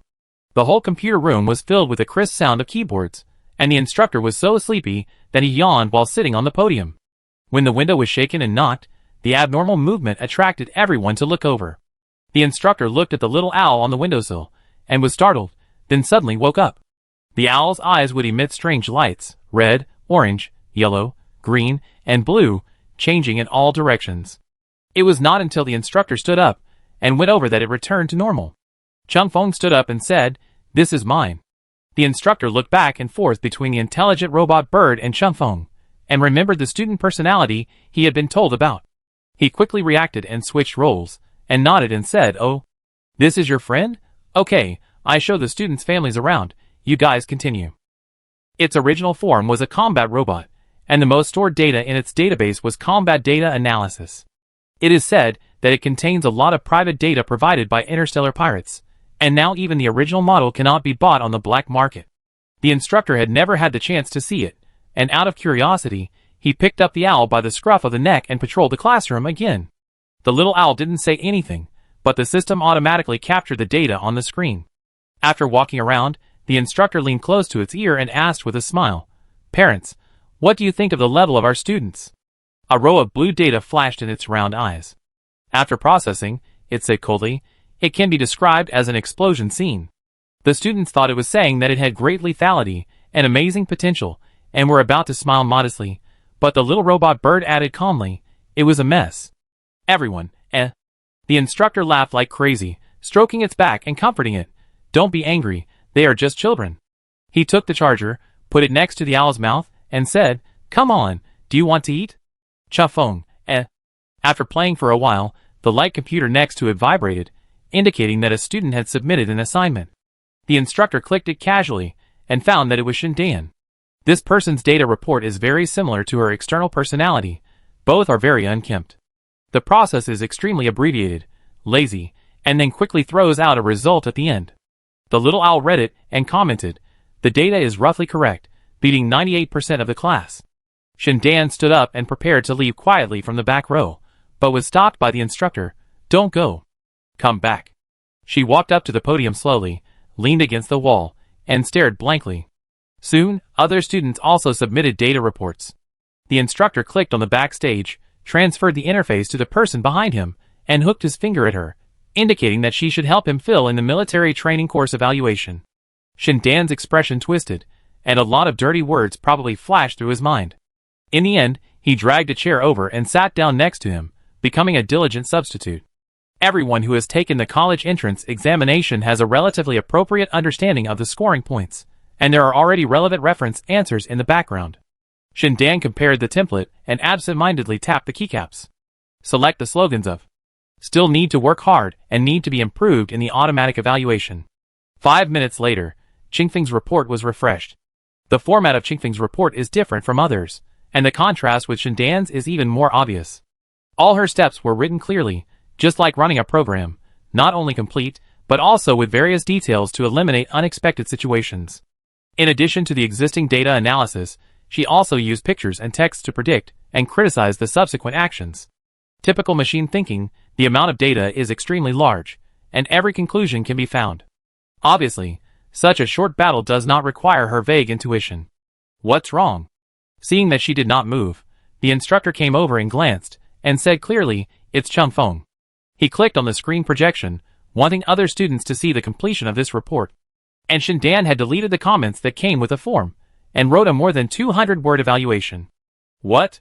Logical and meticulous, but unrestrained thinking, bold and far-sighted prediction, and extremely creative evaluation, and convincing basic analysis. And so on. If you let Changfeng blow herself, she can't write so many non-repetitive rainbow farts. When she was about to upgrade an ordinary mecha training into a century-long battle, the instructor couldn't bear it anymore and stopped her, saying, "That's enough, you can still write a whole paper for such a game, your own report doesn't even have as many words as this evaluation." Shindan typed the last punctuation mark, pressed the enter key hard, raised his head, and smiled at Changfeng. Everyone didn't react at first, thinking that Shindan's actions were inexplicable, but when she made a tactical signal gesture and agreed to act together next time, they suddenly realized it. Damn.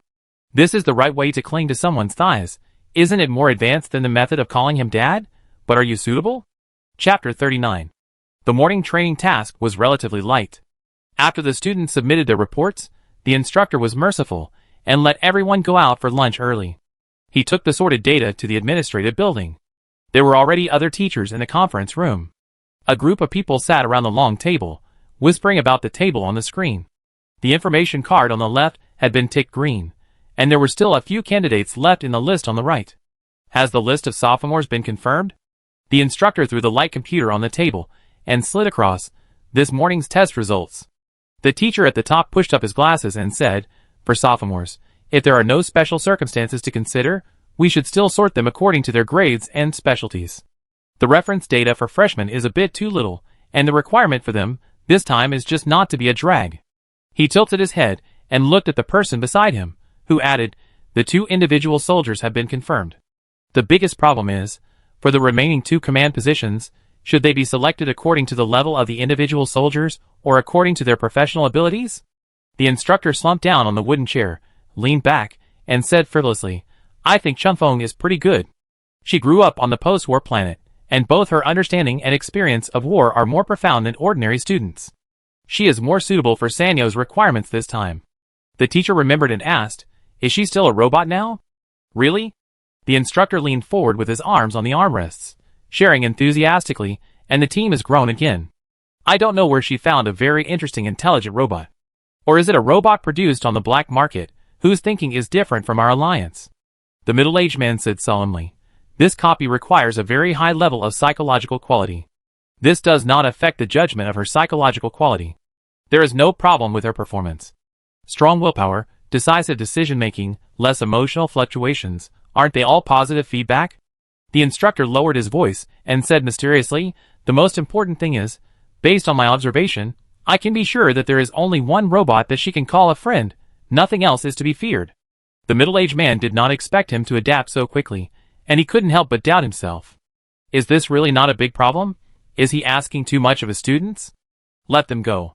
The instructor urged, let them go after they pass the physical fitness test. This opportunity is so rare, let's be fair. If the effect is not good, Sanyo may not develop the same type of copy in the future. Then it will be out of print. The middle-aged man hesitated for a moment, but compromised, then, wait until the military training is over.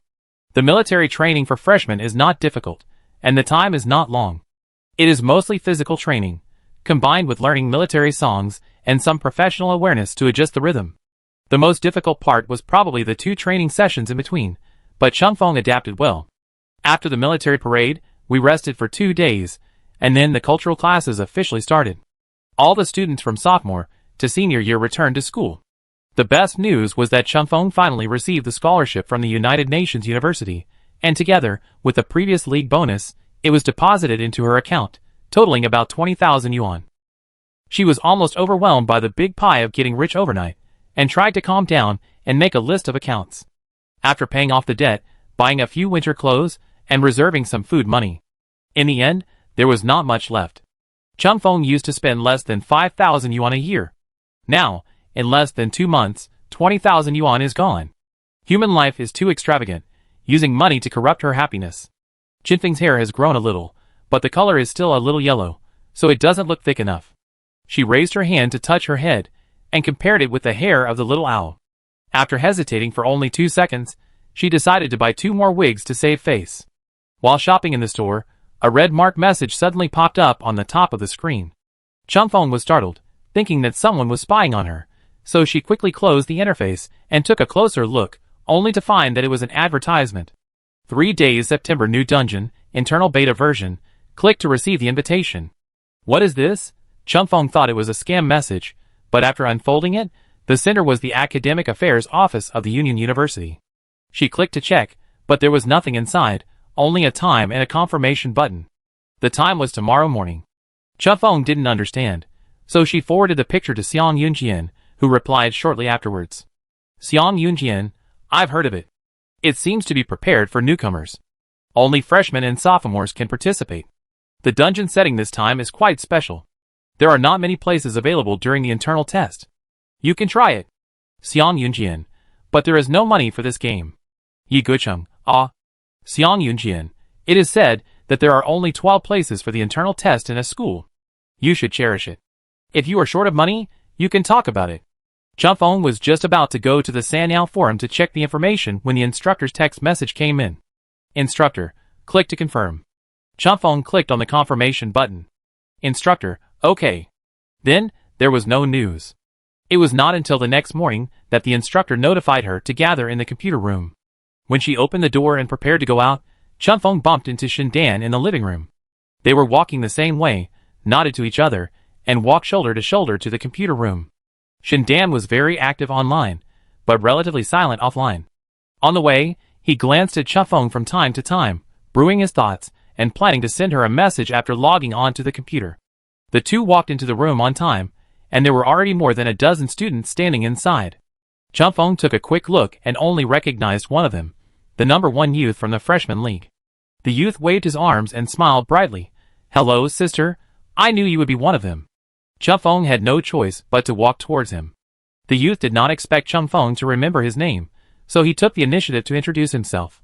I am Song Zheng, the Zheng of Wei Zheng. Shindan could not help but slowly said, Are you sure she knows who Wei Zheng is? Ah. The number 1 youth looked at Chingfeng's blank face, wrote it on his palm, and showed it to her, and said, It's this word. Chumfeng was looking down, and the 2 seniors beside him began to discuss in a low voice after examining him. 2 girls command? No way, the requirement is that there must be no less than 4 freshmen.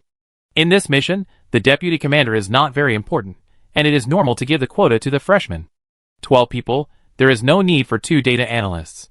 Sando's configuration requirements this time are too strange. In the past, all rescue missions of this kind were carried out by 1 person. Chumfeng moved his ears and narrowed his eyes dangerously. It was the first time someone told her in front of her that she was not important. Who was floating? Everyone is here. A deep voice interrupted the chatter of several people, and the person came in from the door with big strides. The instructor put one hand on his waist, drew a line on the ground, and signaled them to line up, and then announced, You know it all, Sanyao has added a team rescue copy this time, all using intelligent NPCs. In the previous league or battle copies, the focus was on scene design and force confrontation, and NPCs were only used as tools, without even the basic function of answering questions. The background of the dungeon may not be real, and the sense of immersion in the plot is not high. This time, Sanyao referred to the real data. Compared with the level of individual soldiers, what is more worrying is the mental pressure. After all, there are a lot of soldiers who can't stand the life on the front line. These freshmen who grew up in peacetime are just flowers in a greenhouse. I only know that this training is a rescue mission. Other than that, it is confidential information. You are required to survey and obtain it by yourself. He coughed to clear his throat and continued, Because it is a new dungeon, there are newcomers, and the old ones will lead the new ones, you know? You are a team now, don't let people laugh at you. A senior raised his hand and asked, Didn't you say that the internal test will not be live broadcasted? It will not be live broadcasted to the outside world, but it will be open to the public within the school. The research topic of the military academy today is your rescue operation. If you don't want to die in advance, perform well. In addition, if the internal test goes well, your video will be edited and made public. The instructor clapped his hands and said, Time is running out. Let's all get on the computer. Chumfeng selected a computer and logged in as required. The first interface after logging in was the backpack equipment. She copied it according to Song Jing's answer. It was probably hot weapons and medical supplies, as well as a set of explosion-proof equipment. After the assembly was completed, she officially logged in. The mission also popped up. Welcome to the Sanyao Full Simulation Copy, Emergency Rescue. Mission description. The enemy is about to evacuate the city. Your team received an emergency rescue request. The only remaining information is the codename Whale Fall. The signal sending coordinates seem to be the second hospital on the east side of the city. Chapter 40. The information is very scarce, and it is even hard to see the main point. What is the code name for Whale Fall? What is the purpose of the rescue? Where is the specific location? What is the time limit? It seems that none of these are available, so everyone has no direction and does not know how to arrange the next plan. The loading location of a group of people is near the block. After confirming the location with each other, they are not in a hurry to meet up for the time being. They hide in a safe place to sort out the existing information. Based on the position, the team is vaguely divided into two teams. 4 freshmen hid together. Song Jung subconsciously followed Chung Fong. The other soldier was his friend and chose to act with him. In this case, the commander should determine the first step. However, Shin Dan read the brief description over and over again, but couldn't make sense of it. He asked blankly, "What is this, Chung Fong?" Chung Fong was leaning out half of his body to observe the surrounding situation. There were few pedestrians on the street, and there might not be as many dead bodies on the ground. The air was filled with a dull dampness and an uncomfortable stench. I just don't know whether that smell comes from the gloom before the heavy rain or something else. Above the city, apart from a few fighter planes still circling, there was a layer of thick fog in the distance that blocked out light, making the sky dark. Chung Fong thought it should be evening, approaching night, and when he looked at the system time, he found that it was only about 9 o'clock in the morning. Everyone subconsciously followed her movements, glanced at the time, and then scanned the scene on the street. This time, Sanyo's copy was indeed very realistic, with the hideous wounds of the sacrificed masses and the despair and grief of the relatives of the deceased, all exposed nakedly. The intense mental oppression, because of the too real visual picture, hit their rationality with waves through the eyes. Song Jung only looked at it intently, and then hurriedly looked away. There was a burst of electric noise from the communicator. Due to the shielding equipment, each other's voices were not very clear. "Did you find anything over there?" Chung Fong said with a hint of meaning. "This place is a bit strange. The sky is gray." The senior was startled. "Have you never seen smog?" Chung Fong muttered. "It still stinks a bit." The other party said helplessly. "There's no need to be particular about this, right?" Chung Fong looked up and looked into the depths of the fog. "I think there must be some information at the scene that is related to this rescue mission. If there are no clues, let's go to the second hospital first. Don't pick on the word mission here." The senior covered his headphones and tried his best to maintain the calmness in his tone. "Let's meet up first. Gizzy will go over to support." 2 black armored vehicles drove over, braked suddenly, and stopped at the intersection, lowered the glass windows, urged Chung Fong and others to get in the car quickly, and then drove to the location of the second hospital one after another. The 2 seniors sitting with Chung Fong, one was a driver, and the other kept dialing the number left on the task panel. After 5 or 6 attempts failed, the senior sighed, put down the communicator, and gave up. "This way doesn't work. It seems that we can only rely on ourselves to guess what Whale Fall is." No one in the car said anything. The senior glanced back at the 2 data analysts, and his frown added a bit of sorrow. "I really don't understand what Sanyo's career configuration means. Stay alert, there may be an ambush on the road." The senior said sternly, "Are you here for a trip? Get your guns ready. Hey, I'm talking about you, Chung Fong, right? Stop looking." Chung Fong slowly retracted his gaze, stared at him for less than 2 seconds, and then looked out the window again. The senior was so angry that he wanted to curse, but Chung Fong spoke first. "Do you think this smog is wrong? It's spreading outwards, not like normal fog." Several people glanced outward. "I didn't pay much attention to it before, so it's hard to be sure. But the smell in the air is indeed getting stronger and stronger. There is the smell of blood, the smell of burning coke, and the stench of the sewer, mixed together to form an indescribable smell similar to death. Once you notice this, the discomfort index rises sharply." The senior student searched for a while, and took out a glass bottle from the storage compartment, and said in surprise, "Car fragrance." Song Jing's face changed drastically when he heard this, and he hurriedly stopped him. "Please, do you think the taste is not rich enough?" When the 2 were fighting, Chung Fong pulled the car window and shouted, "Wait a minute. Stop the car." The driver tilted his head. "What are you doing? It's dangerous around here." He slowed down the car, but did not stop. Chung Fong actually pushed the car door open and jumped out of the back seat. "Fuck."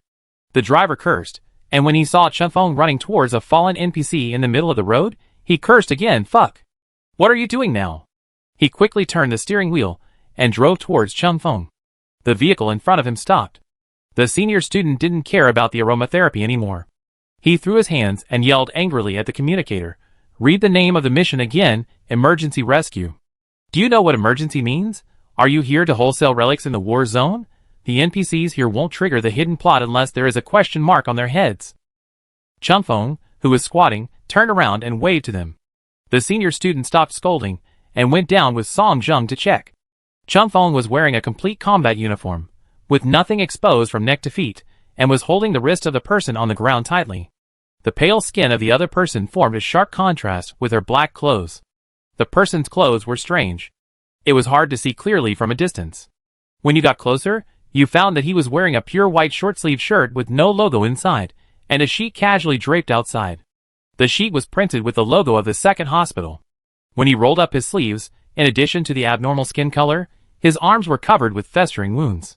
It has been a while since I saw the symptoms. The injured person is still alive, but has fainted. The warm breath sprayed on Chunfeng's hand, and it seemed to carry a dead breath. The senior had a hunch that something was wrong, so he took a step back and asked nervously, "What is this?" "An infected patient who escaped from the second hospital." "It looks like it." Chunfeng pointed to another immobile figure not far away, maybe more than one. It would be hard to convince people that critically ill patients with the same symptoms in close proximity did not escape from the same infectious department. The senior covered his mouth and nose and asked in a muffled voice, "Is it too late now?" Chunfeng asked with a smile, "What do you think?" The senior struggled for the last time. "Is anyone wearing a gas mask?" "No." Chunfeng said, "I followed your choice." Maybe it was a psychological suggestion. The senior suddenly felt his energy disappearing. On the other hand, Chunfeng was still checking the patient's injuries as if nothing had happened. She lifted the man's arm and looked around, analyzing. This person is not wearing a hospital gown. There are obvious signs of restraint on the wrists, waist, abdomen, and many parts of the body. I don't know much about it. Is there any professional who can help take a look? She made room for Song Jung to come over and check together. Song Jung was much more ordinary, and shook his head palely to refuse. "I'm not a professional either, I'm sorry, sister." Chunfeng regretted. Useless brothers. Shindan, who had been silent for a long time, suddenly spoke and said, "If it is based on a real case, if I am not wrong, if I make a bold guess." The senior interrupted, "Don't say ifs, just say it directly. The prototype of this copy should be a battle in the central area of A12. Shindan said, "Before retreating, the enemy dropped 2 bombs of biological and chemical warfare agents in the city. Of course this is illegal." Everyone looked up in unison. The layer of fog in the sky seemed to be a little thinner, and was gradually expanding outward. Chunfeng sneered. I said, "Haha." Several people didn't learn cultural history well, so they didn't know such obscure knowledge that was not on the test. The senior student asked anxiously, "Then what?" Shindan said, "Then are they all cured?" I understand. The senior student waved his hand vigorously.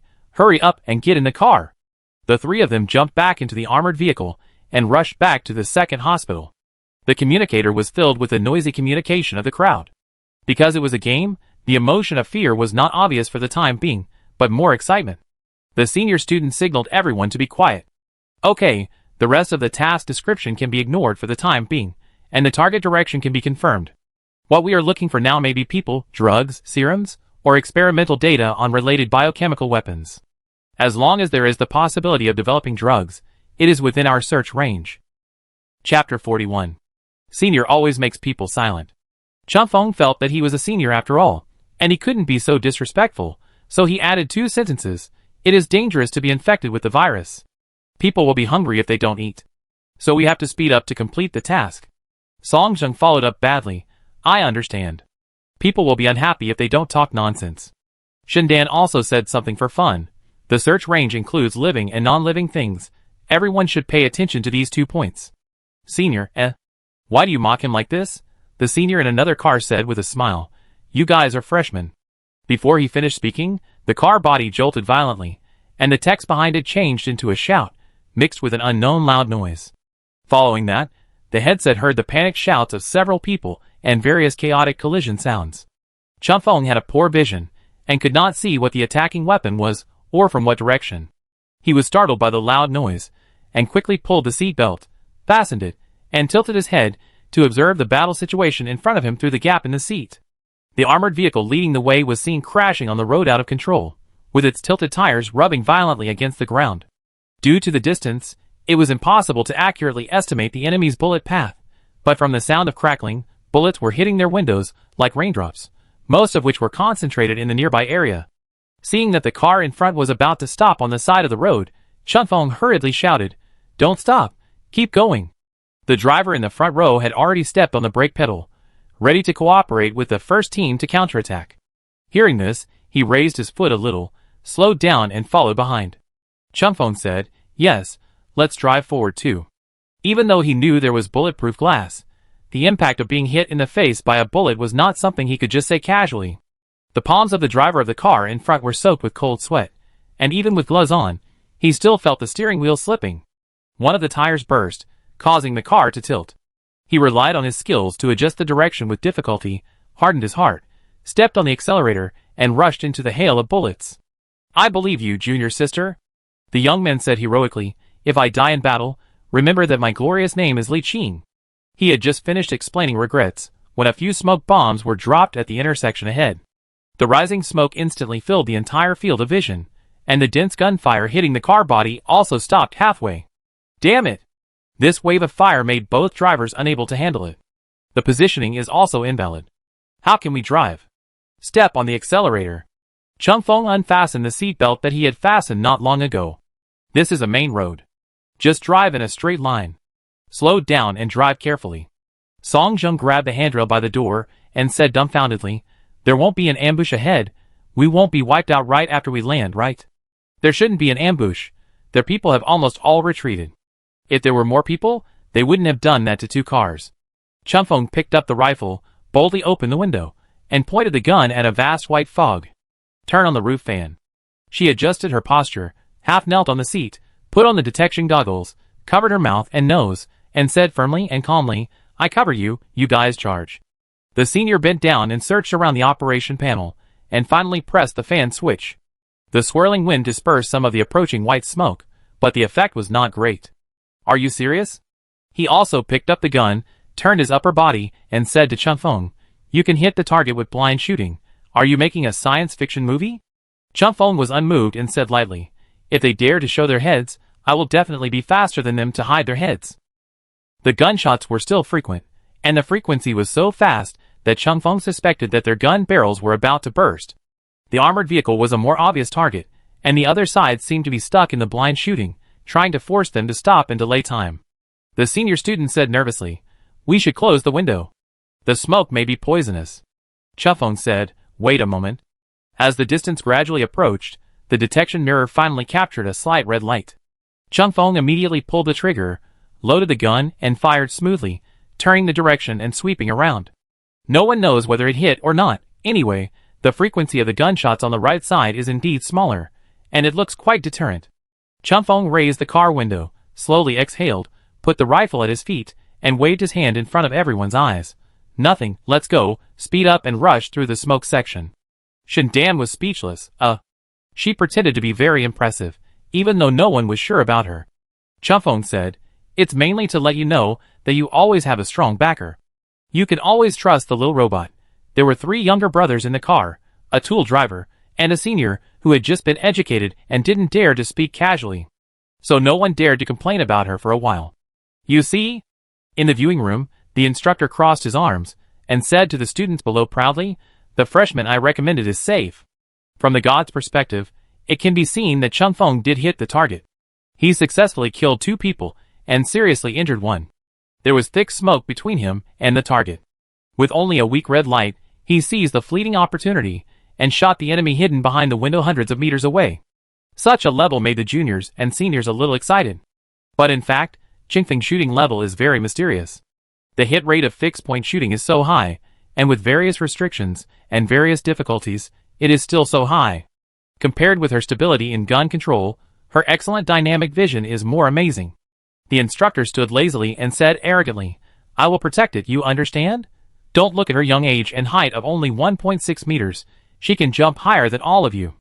Xiang Yunjian, who was sitting in the back row of the classroom, quietly wrote down this sentence. Chunfeng is 1.63 meters tall, and she shrunk 3 centimeters for no reason.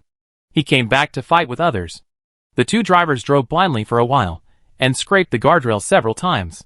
After groping for a while, we finally drove out of the smoke and could vaguely see the road ahead. The enemy troops also completely disappeared. There was no more gunshots that shook the eardrums in the air, but instead created a kind of incongruous silence. After the vision became clear, the scattered bricks and rubble on the street were revealed, and the street lights were dimly hanging in the dark sky. The surroundings were deserted like a deserted town. The nearby area had been bombed, and the residents and soldiers were all cleared out. As Chufeng said, there should be only a few scattered enemy soldiers left in the city, and the main force is basically evacuated. It would be safer to go deeper. Song Jung clapped and praised. Sister is really amazing. Chufeng adjusted the volume of the headphones, and said, the screams of the 1.8-meter tall men almost deafened my ears. Several people were embarrassed and didn't want to admit that their performance just now was their true level. Li Qing whispered to clarify, our average height is 1.85 meters. Qingfeng's anger was aroused by him. Is 1.85 meters great? Can you be particularly powerful when you cry? Hey you! Li Qing gripped the steering wheel tightly and said weakly, stop losing your temper, okay? We're almost at the hospital. Chufeng put aside past grudges and said, first, we need to confirm our leadership. Everyone nodded in agreement. You lead, you lead. Chufeng said, and continued, be careful, we're not sure if there are soldiers ambushing in their base. Since the search area is too wide, after rushing into the hospital, we will split up according to the current team. Shindan, you go to provide technical support to them, and communicate any intelligence in a timely manner. Shindan, oh. During the discussion, the speeding vehicles were approaching the target point. The hospital gate was blocked by iron nets. The armored vehicle drove along for a while, found the right position, and crashed in savagely. The two seniors played the best level of soul drivers. The body of the car shook wildly, and finally stopped smoothly in front of the steps of the emergency department. Several people suppressed the dizziness above, jumped down with guns, and peeked through the glass door. After confirming that no one was ambushing, Chufeng made a gesture, and the two groups staggered and rushed into the hospital to search. There were still NPCs in the hospital. The power was cut off, and the light inside was dim. A group of patients were huddled in the corner or behind the bench, looking at them with horror. Chapter 42. The sophomores were used to playing the 3-day dungeon, so they ignored the NPCs and walked towards the consultation desk. The 1.85-meter tall young men were carrying military bags and hot weapons. Just standing there was extremely oppressive, not to mention that they were walking aggressively. Although their clothes were embroidered with friendly army icons, passers-by still took the initiative to avoid them because they did not show their identities. However, standing in the empty hall, a group of young people really didn't know how to search.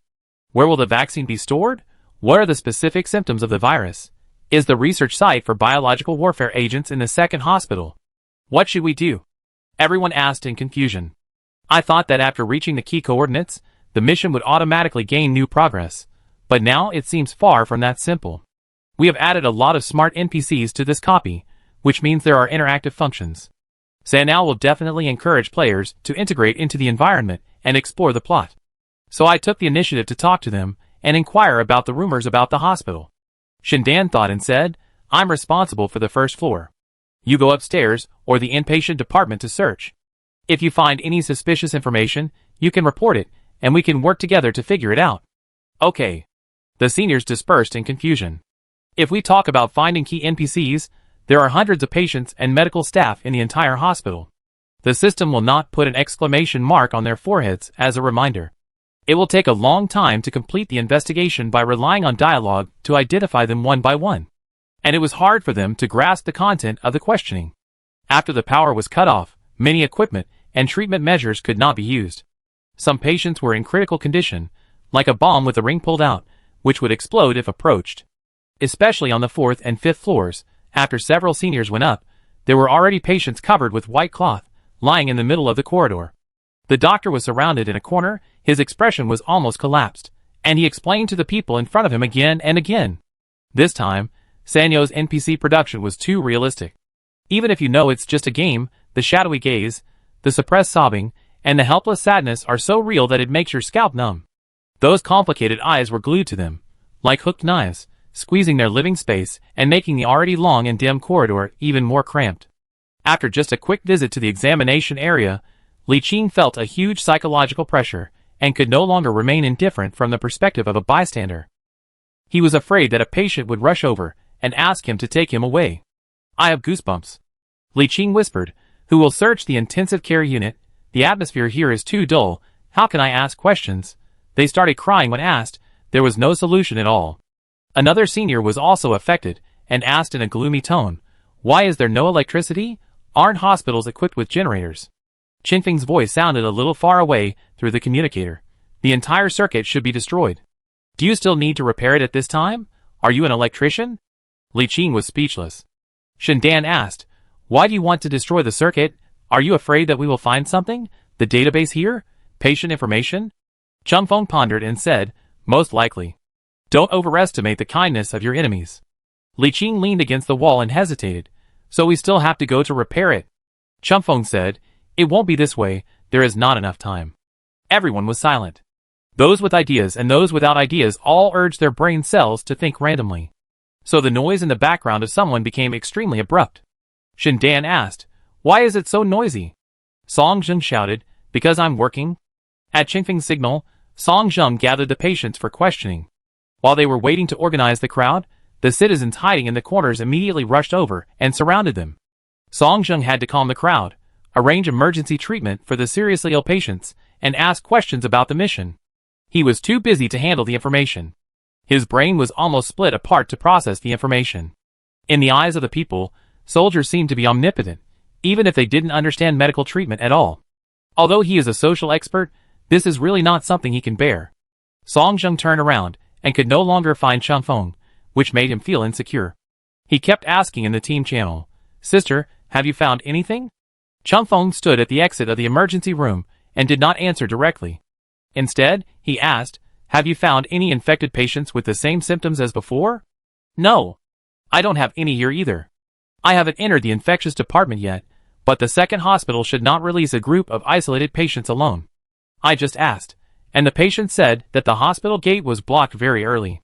There was a fierce fight outside before, and few people dared to go out. They came to take refuge. The patients we met on the road probably did not leave from here. Changfeng said thoughtfully, this is not right. Song Zheng asked, what do you mean? Changfeng looked around with a wandering gaze, but did not find any missing information points, and the current clues were not enough to support her inference. She didn't know how to phrase it. Intuition. Changfeng said, I suspect that the second hospital is not the key location of the mission. This intuition is not good news. After all, they only have this one coordinate point so far, and they have spent a lot of time in this place. Changfeng turned around and was about to go back. His peripheral vision passed by the corner of the wall. He took 2 steps and looked back in surprise. Next to the emerald green potted plants was a blue trash can, and between the trash can and the potted plants, there was an inconspicuous piece of white cardboard leaning against the wall. The object, in both color and size, almost blended into the surrounding scenery. Changfeng almost missed it because of the cover of the thick leaves of the green plants. Due to the blockade of the hospital and the power outage, the sanitation was not cleaned on time, and the garbage had not been cleared. Changfeng walked over quickly and turned it over to check. There was a complaint written in red on the front of the cardboard, which roughly said that her husband was declared dead after the operation, but the family had not seen the body yet, and the hospital directly contacted the funeral home for cremation, which was abnormal behavior. Therefore, the family members reasonably suspected that this was a medical accident and asked the hospital to issue a certification report. Such a thing was deliberately placed in this position, which clearly showed that it was an important clue. Changfeng raised the cardboard and asked loudly, what is this? Does anyone know? It's a medical dispute. An NPC raised his hand and said, then he was taken away by the security guards. There is still a medical dispute? Li Qing was surprised. It seems that the ecology of this hospital is quite complete. Song Zheng was so busy that he was dizzy and interrupted. What's wrong with the medical dispute? Sister, do you think there is a basement or something here? Should we change the direction of the investigation? Changfeng pursed his lips, felt his throat dry, swallowed hard, and then raised his voice and said, we may have really found the wrong place. The rescue target is not the second hospital. Everyone was frightened by her inexplicably serious tone and had an ominous premonition. Changfeng said, if we talk about infection, most of the people in the city are now exposed to the virus, but there are no obvious symptoms at present, which means that the speed of the disease should not be fast. Those patients, if nothing unexpected happened, were the first batch of infected people who were released from the Virus Research Institute. Their physical condition is very poor, and it is difficult for them to walk so far from the hospital. But they deliberately brought items related to the second hospital, probably to remind us. Chung Feng licked his lips, maliciously guessing this hospital has been infiltrated, and some staff secretly transported qualified patients to the Research Institute for secret experiments, so all kinds of information point to this location. The senior laughed dryly. No. No way. The enemy army that can release biological and chemical warfare agents seems to be able to do anything. A chilling horror crawled up from the back. While everyone was still thinking about the possibility of this logic, a striking prompt suddenly popped up on the main interface. Emergency rescue. Mission failed. Everyone was stunned. Fuck? It's over? It hasn't started yet? Is the difficulty of this dungeon going to be sky high? There's no prompt for such a short mission time limit? What happened? Sanyao, what are you doing? Qingfeng's face was ashen. The second prompt popped up immediately afterwards. The second round will start in 1 minute. Please pay attention to the file loading. Chapter 43. Chung Feng usually doesn't rely on intuition. However, when unreliable intuitions popped up one after another, she felt that this dungeon still had a long way to go. While waiting for the file to be loaded, Shindan gritted her teeth and blurted out word by word, "Mother, my life." Song Jung continued for her, "I hate losing the most." Chung Feng is the same, but... Then why do you still like to operate mechas so much? Shindan said righteously, "I'm comparing myself." That makes sense. That was indeed a duel between Crouching Dragon and Phoenix Youngster. The senior laughed twice, and the atmosphere eased a little. The 1-minute countdown ended, and the team logged in again. After the interface jumped, everyone appeared in the armored vehicle, parked at the entrance of the hospital. Chung Feng immediately confirmed the time. 9:41 in the morning. Their mission expired at around 12:20. In other words, they still had 2.5 hours of search time. So urgent. Song Jung opened the car door and said firmly, "I believe other schools will definitely not work. San now played too shady this time." When the instructor saw the team start the second round, his heart sank, and he didn't feel comfortable at the beginning at all. He walked around the classroom with his hands on his chest, and his aura became more and more gloomy, suppressing everyone to dare not speak. When he heard Song Jing's reminder, his eyebrows jumped slightly, as if he thought of something, and his expression brightened slightly. He took out his light brain and peeked from the perspective of other military academies from the backstage. As expected, all the teams were wiped out in this copy. The battles in the other military academies were even more tragic. No one knew what had happened. There were disagreements among many parties, and the team channel was arguing endlessly. After rereading the game, he was still at a loss, and stayed in the hospital to do useless searches. According to this trend, they will not only have a second round, but also a third round, a fourth round, and a round of rounds endlessly. He is fine, he is cured. The smile returned to the instructor's face. He found a few familiar names in the list at the bottom of the address book, quickly edited the text and clicked send. Oh, it's so difficult. Our students are not used to this kind of dungeon. We only found the virus lab after the second round. It's so annoying. I failed once. The message showed that it had been read, but the person on the other side ignored him. What a group of people with no tolerance. The instructor put away his laptop in a cold manner. Unlike him, he always enthusiastically shared every moment of the beautiful life with everyone. Jiang Linxia turned his head and whispered to the person next to him, "Sanao is so treacherous. This dungeon is not easy." When inviting students to conduct internal testing, Sanao clearly said, "This dungeon is moderately difficult." Moderately difficult? If it was really moderate, there would be no file loading function at all. Xiang Yunjin said, "Maybe for the data provider, the difficulty has been reduced and it is moderate." Jiang Linxia, The team members of the United Nations University were divided into two groups again. The younger brothers stayed by Qingfeng's side, waiting for her to think out the results. The sophomores rushed directly to the hospitalized medical staff for interrogation. "How can we find the location of the Virus Research Institute from here?" Shindan said thoughtfully. "After the power outage, all the information cannot be found. Judging from the failure of the task, our investigation method is likely wrong, so we wasted too much time and got nothing." Chung Feng nodded. "Maybe the power outage is a reminder from the system to us not to try to find a needle in a haystack and find loopholes in the hospital's huge database." However, everyone's eyes were still focused on the hospital. Li Qing said in the team channel, "No, these medical NPCs are unwilling to reveal information. No matter how they are threatened, they will only answer that I am just an ordinary doctor." Good guy, if they didn't say this, I would really think they were ordinary doctors. Come down. Chufeng turned and ran in another direction. We are all wrong. After all, the full-scale simulation is just a simulation. Compared with the various complicated information interferences in reality, it has greatly reduced the difficulty. Many things are hints in their very existence. Chufeng hadn't played games much, so he didn't have that kind of thinking and subconsciously ignored it. Go to the emergency department and find someone to get the permission to drive an ambulance. When Chufeng was full of confidence, he even spoke with a cool expression. You can search without connecting to the hospital's electricity, and the map navigation system of the ambulance is related to the location coordinates. Everyone suddenly realized. The senior punched his palm. Damn, why did you forget this? Song Zheng was sober. Senior, we didn't forget it. It just didn't exist in our minds.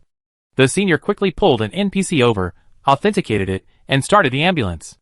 Chufeng took off his gloves slowly, huddled in the wide driver's seat, and called up the operation panel.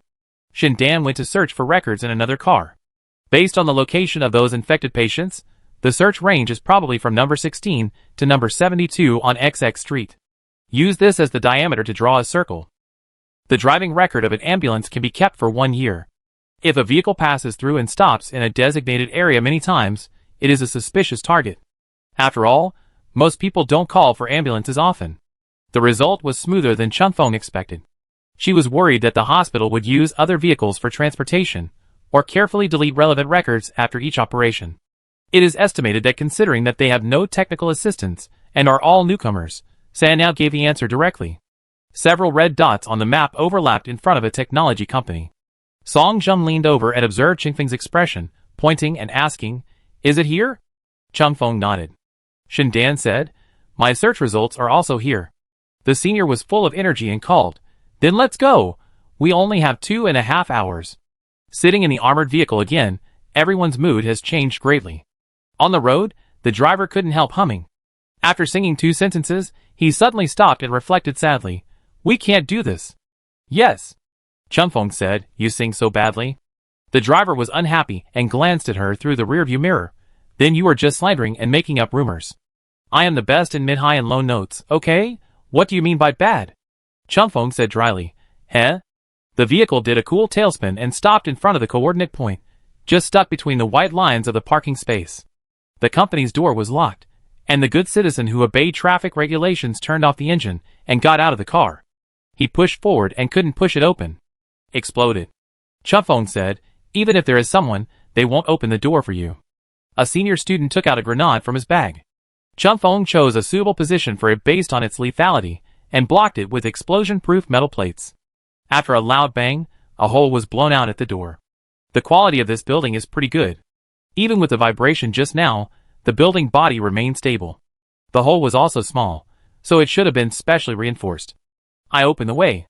The senior student took the initiative to go in with a gun. The room was pitch black, the curtains were closed, only a few faint lights were visible, and it was so quiet that no one was talking. He was alert for a while, but the detection mirror did not scan any danger.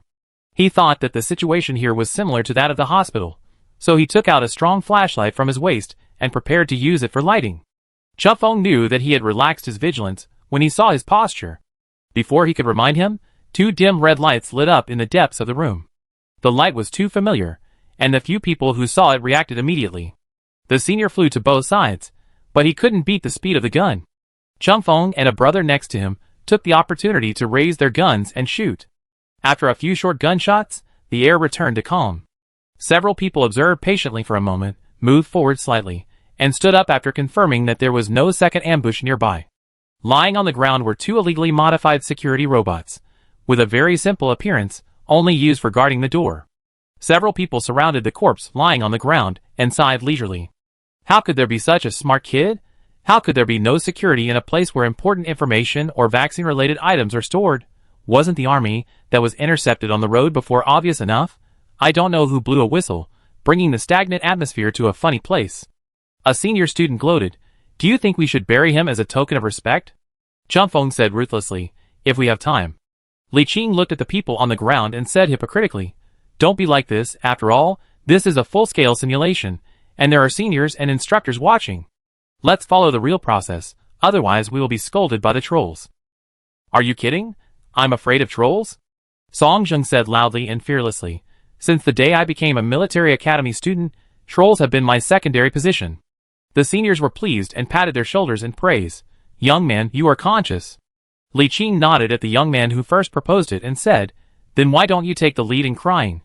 The young man thought for a while, but couldn't help laughing loudly. Ha ha ha, sorry, but I really can't cry. Although the seniors died in battle, I was already there, but I hadn't logged out yet.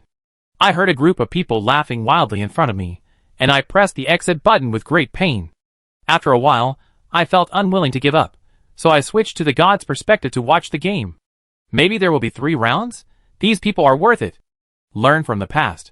Chunfeng raised his hand to salute in a standard way, and then turned around expressionlessly.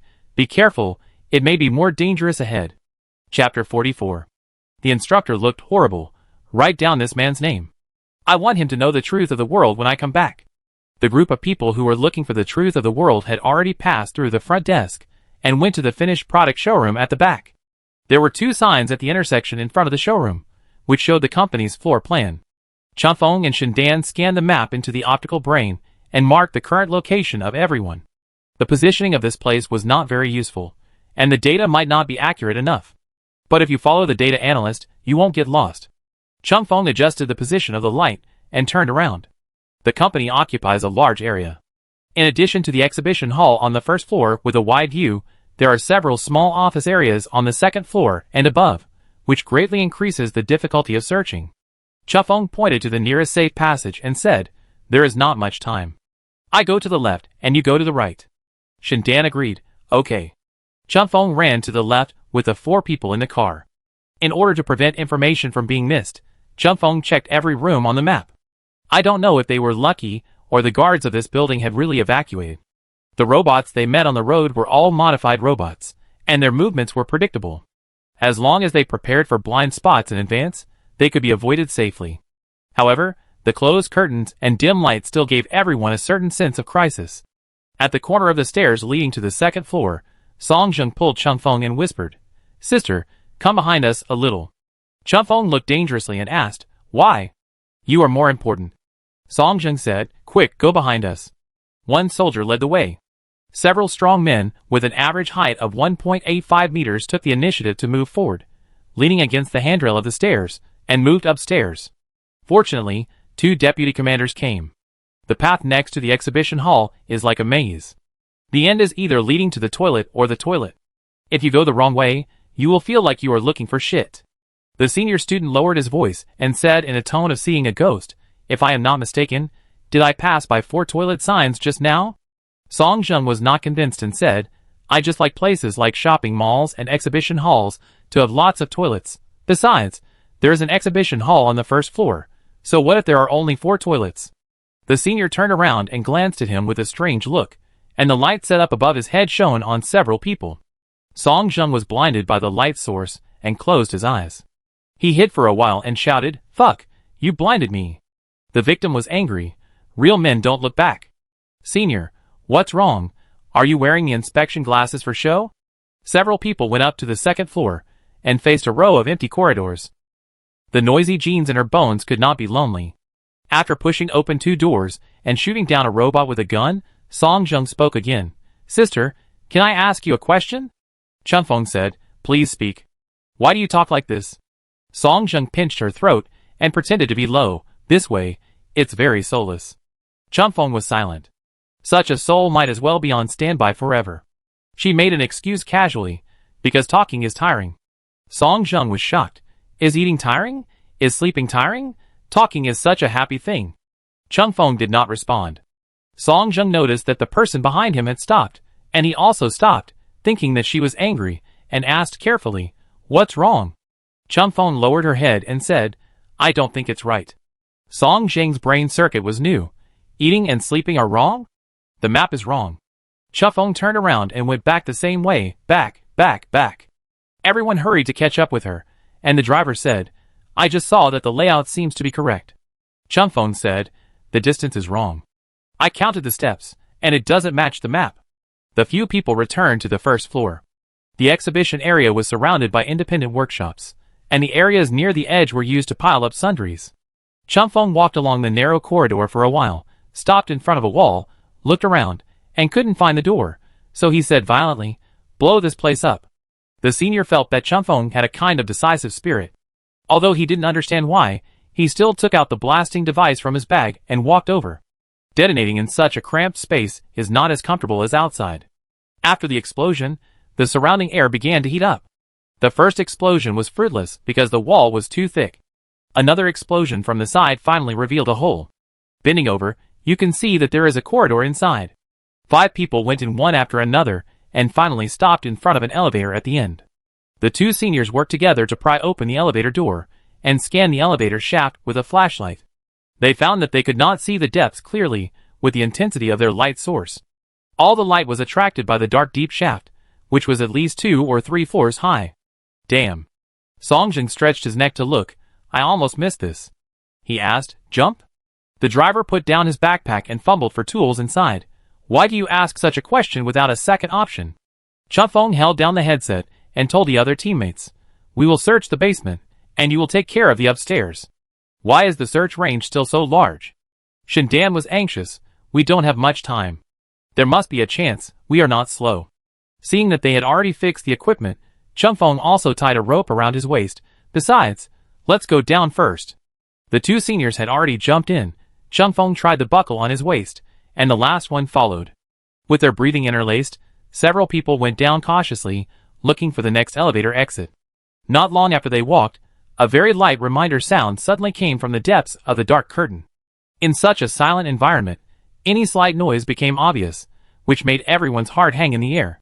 The driver walked in front, his feet on the wall, and felt the slight vibration transmitted by his feet. He suddenly looked down with wide eyes. Fuck. He cursed. The elevator seems to be starting. This elevator can still be powered. The darkness covered everyone's expressions, and even the breathing was almost inaudible for a while. The driver quickly fell down a distance, found the entrance to the next floor, and tensed his muscles to try to open the door. However, the metal door did not move at all, and he could not find a useful foothold while hanging in the air. The noise of the elevator starting up gradually seemed like the third round was coming. His voice was hoarse, and he said angrily, "This door is locked, it can't be opened." It was too late to find tools at this time. Either go up or blow up the door directly. The timing of the elevator starting up was too coincidental. The other party's people probably found them. It was hard to say whether they could find a chance to come down after going up. Songjum couldn't help it, and said word by word quickly, "Where is the directional blasting bomb? Our Sanyao father just updated the hot weapon MVP and take it out." The senior replied, "Put it at the bottom of the bag?" Songjung, "Ah." Chunfeng thought, how can such a life-saving thing be put at the bottom of the bag? Don't people in your alliance put bombs in their trouser pockets? She pulled out the explosive bomb from the small pocket on the side of the backpack, found the direction, and shouted down, "Get out of the way."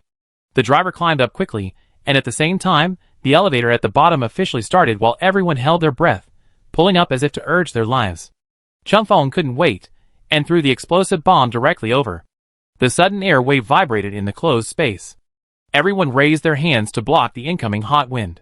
For a moment, they seemed to see the white light of reloading the file. The elevator car was also shaken left and right. With a harsh friction sound, it rubbed against the wall of the well for a distance. In the end, because the traction wire rope broke, the car tilted, and one corner was stuck in the pit created by the explosion, and it stopped. Fortunately, the impact range of the directional bomb was relatively small, and there were protective clothing to block it. After several people recovered, they were all safe.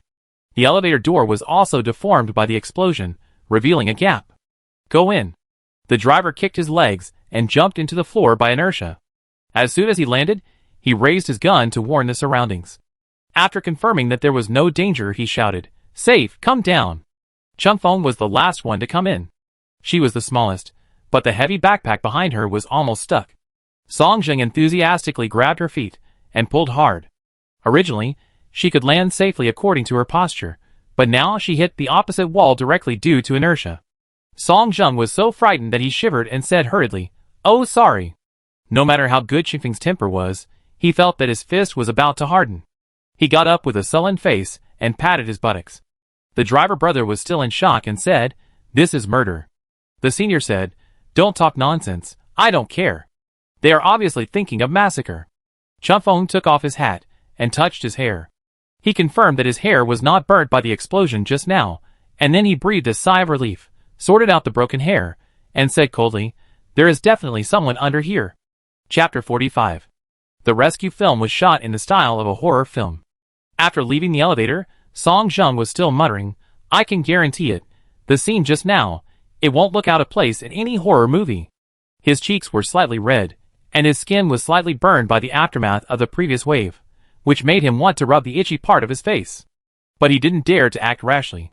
He held the gun tightly in his hand, and his eyes moved frequently to both sides. The layout here was completely different from that upstairs.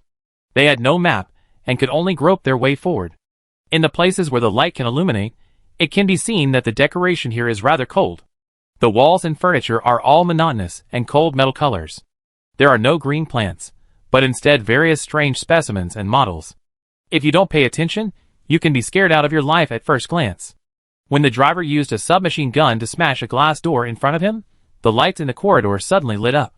The long-lost strong light fell from the top of the head, causing the heroes, who were concentrating, to tremble suddenly. Song Jing got goosebumps. "Damn, is it so effective?" Zhang Yi said in a daze. "Just shut up, the atmosphere is created for you." Song Jung cried out in grievance. "Sister, he is not friendly." Zhang Yi's nerves were almost broken to the extreme. He looked for clues in front of the wooden rack next to the gun, and said without raising his head, "I have a more cruel side." Chen Feng had no interest in the row of animal and plant specimens on the wooden rack, and peeked into the research room from the entrance of the corridor. Song Zheng and his brother were rummaging around in front of the desk, and they inexplicably felt that there might be important information in this place. Zhang Yi turned around and saw that everyone was standing in different positions, so he reminded them, "Everyone, guard the doors and don't just look for things. The people on the other side may be coming. If possible, it's best to leave someone alive so that we can interrogate him properly." Song Zheng responded obediently, "Hey." As soon as he finished speaking, the ceiling above Jing Yi's head suddenly broke open. He overcame the human instinct to look up, shrank his neck, and stepped back, but was still hit on the head. Zhang Yi half knelt on the ground, his whole body was dizzy, and he shook off the gravel on his body, and tried to get up quickly, but another nimble black shadow jumped down from the hole above, stepped on his spine, and fell down fiercely with his screams of pain. Everyone looked at him in horror. Song Zheng shouted and raised his gun to shoot, but the man had bent his waist and hid behind the desk, so he couldn't aim. Chen Feng was about to go over to support, and suddenly saw a black shadow in the direction of the laboratory, and immediately turned the muzzle of the gun and shot at the other party. The inner wall was made of unknown materials. Chen Feng fired a shot and heard a crisp impact sound. At the same time, she caught a fleeting faint firelight in her sight. She suddenly realized that the wall could inhumanely reflect bullets. Thousands of curse words flashed through her mind, but in reality, it was only a blink of an eye. In such a short and immeasurable time, the stray bullet grazed her side face and flew behind her. Chen Feng heard her heart beating violently, arched her back and bent her knees, but before she could accumulate strength, the person on the opposite side had already rushed in front of her, raised his foot, and kicked sideways, directly knocking the weapon in her hand away. The kick landed on Qingfeng's elbow. As she looked down, she saw the opponent's strong and firm leg muscles. The tight and full lines could not be covered even by the military pants. The enemy in ambush was almost twice as big as her. His fist could be as big as her head, and the shadow alone could completely cover her. She could not match such explosive power. When the pain of the simulator reached her mind, she had already fallen heavily to the ground due to inertia. Bang! After a loud bang, Qingfeng's world suddenly became extremely noisy. Song Zheng's angry roar, and the murderous intent of the blade breaking the wind rang in his ears like thunder. Chen Feng used his hands and feet to roll on the ground and avoid the frontal knife. His cheek was less than 5 centimeters away from the opponent's blade stabbed in the ground. Behind. Shoot! Don't hesitate. I don't know what the battle situation is outside. The sounds of guns and containers overturning rang out one after another, and the hasty rhythm revealed an incomparable chaos. Chen Feng didn't have time to think about it. She raised her hand and grabbed the wrist of the knife-wielding man, trying to remove his weapon. However, the opponent's overwhelming strength did not allow this possibility. Instead, he took Chen Feng and threw her against the wall like a sandbag. Chen Feng felt her blood surging, and even the air in her chest was squeezed out. Whether she opened her eyes or closed them, everything she saw was blank. Everyone who witnessed this scene thought she was going to die, and Qingfeng's limbs became soft and weak. Sanyo's level against the enemy's individual soldiers should be reduced, but no matter how much they are reduced, the enemy is a professional special forces soldier. In a direct power confrontation, Chun Feng, as a young girl who has just come of age, does not have any advantage. The camera swept to her face and gave her a close-up. She didn't say a word during the two heavy blows, but her facial features still revealed some uncontrollable pain. Her skin was pale, the blood color had faded, and her forehead was covered with cold sweat, and the blue veins protruded because of her clenched teeth. Further down, her eyelashes slightly drooped, but the shadow cast by them did not cover the fierceness and coldness in her eyes. The instructor took a breath, and thought inappropriately what the fighting robot had taught her. That kind of aggressiveness and unyieldingness seemed to be engraved in her bones. Like a wild wolf wandering in a bloody hunting ground, the closer it was to death, the more it struggled to bite the opponent. He couldn't bear to watch it anymore, but felt that it might not be over yet. In the desperate situation of life and death, Chun Feng suddenly exerted his strength, twisted his body, jumped on the spot, continued to hold the opponent's right arm tightly, and his legs tightly entangled his neck. The two fell to the ground together. The man hammered hard, but Chun Feng refused to let go. Faced with the most primitive will to survive, the NPC and the robot both burst out with wild cruelty. In the end, because the vitals were strangled, the NPC was the first to bid farewell to the second round. Chun Feng panted heavily, and when her heartbeat slowed down, she found that the movement outside had stopped. She tried to raise her head, and her head felt heavy, as if it was filled with lead. She stood up with one hand holding the wall, and looked at the mess of the battle on the ground. "How is it?" Chun Feng said in a heavy voice. "Report your numbers if you are still alive." Zheng Yi raised his hand. He still had one breath left, but he could no longer stand due to a severe waist injury. Song Zheng's brother sacrificed himself for the people and died heroically in the gunfight. The driver was shot in the arm. The black cloth could not clearly see the injury, but the dark red blood kept dripping and almost spilled all over the ground. Chun Feng went over to pick up the hat that fell in the middle of the fight and adjusted it with trembling fingers. The driver walked straight past her, stabbed the man on the ground twice, and then sat down to rest with peace of mind. So far, the only person with full HP and full mana at the scene is Song Zheng, the hope of the whole village. The driver pounded the ground twice and reminded, "Remember to finish off the enemy, junior sister. Have you seen the TV series? If this kind of result is not harvested, the coffin board will be so angry that it will violate the rules and become a spirit." Chun Feng didn't want to talk at this moment, and nodded perfunctorily. Zheng Yi grimaced in pain, lying on the cold floor to feel the misery of life, and said angrily, "I will write a complaint letter to Sanyao when I go back. The current pain setting is still a little too high. This will cause great harm to the pillars of the motherland." "Ah." Song Zheng wiped his face, and said tremblingly, "I thought this one was gone." Chun Feng pointed his thumb at himself and sneered, "As long as I can stand up, I won't accept the third round.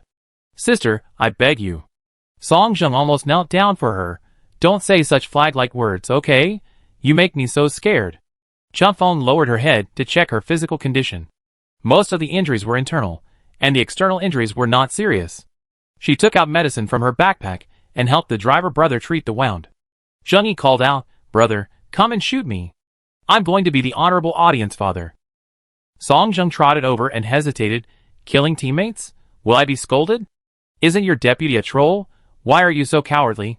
Zheng Yi said angrily, "If I had the ability to commit suicide, I would send this bullet to the enemy on the opposite side. The question is, do you think I can do it now?"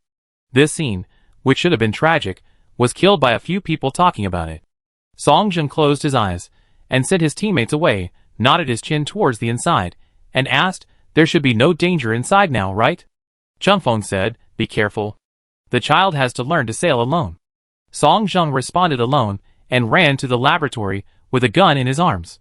Chun Feng sat shoulder to shoulder with the driver to discuss Sanyo's pain system. After 5 minutes of chatting, the gunshot wound on the driver's arm was still bleeding, and the insignificant scratch on Qingfeng's face had never healed.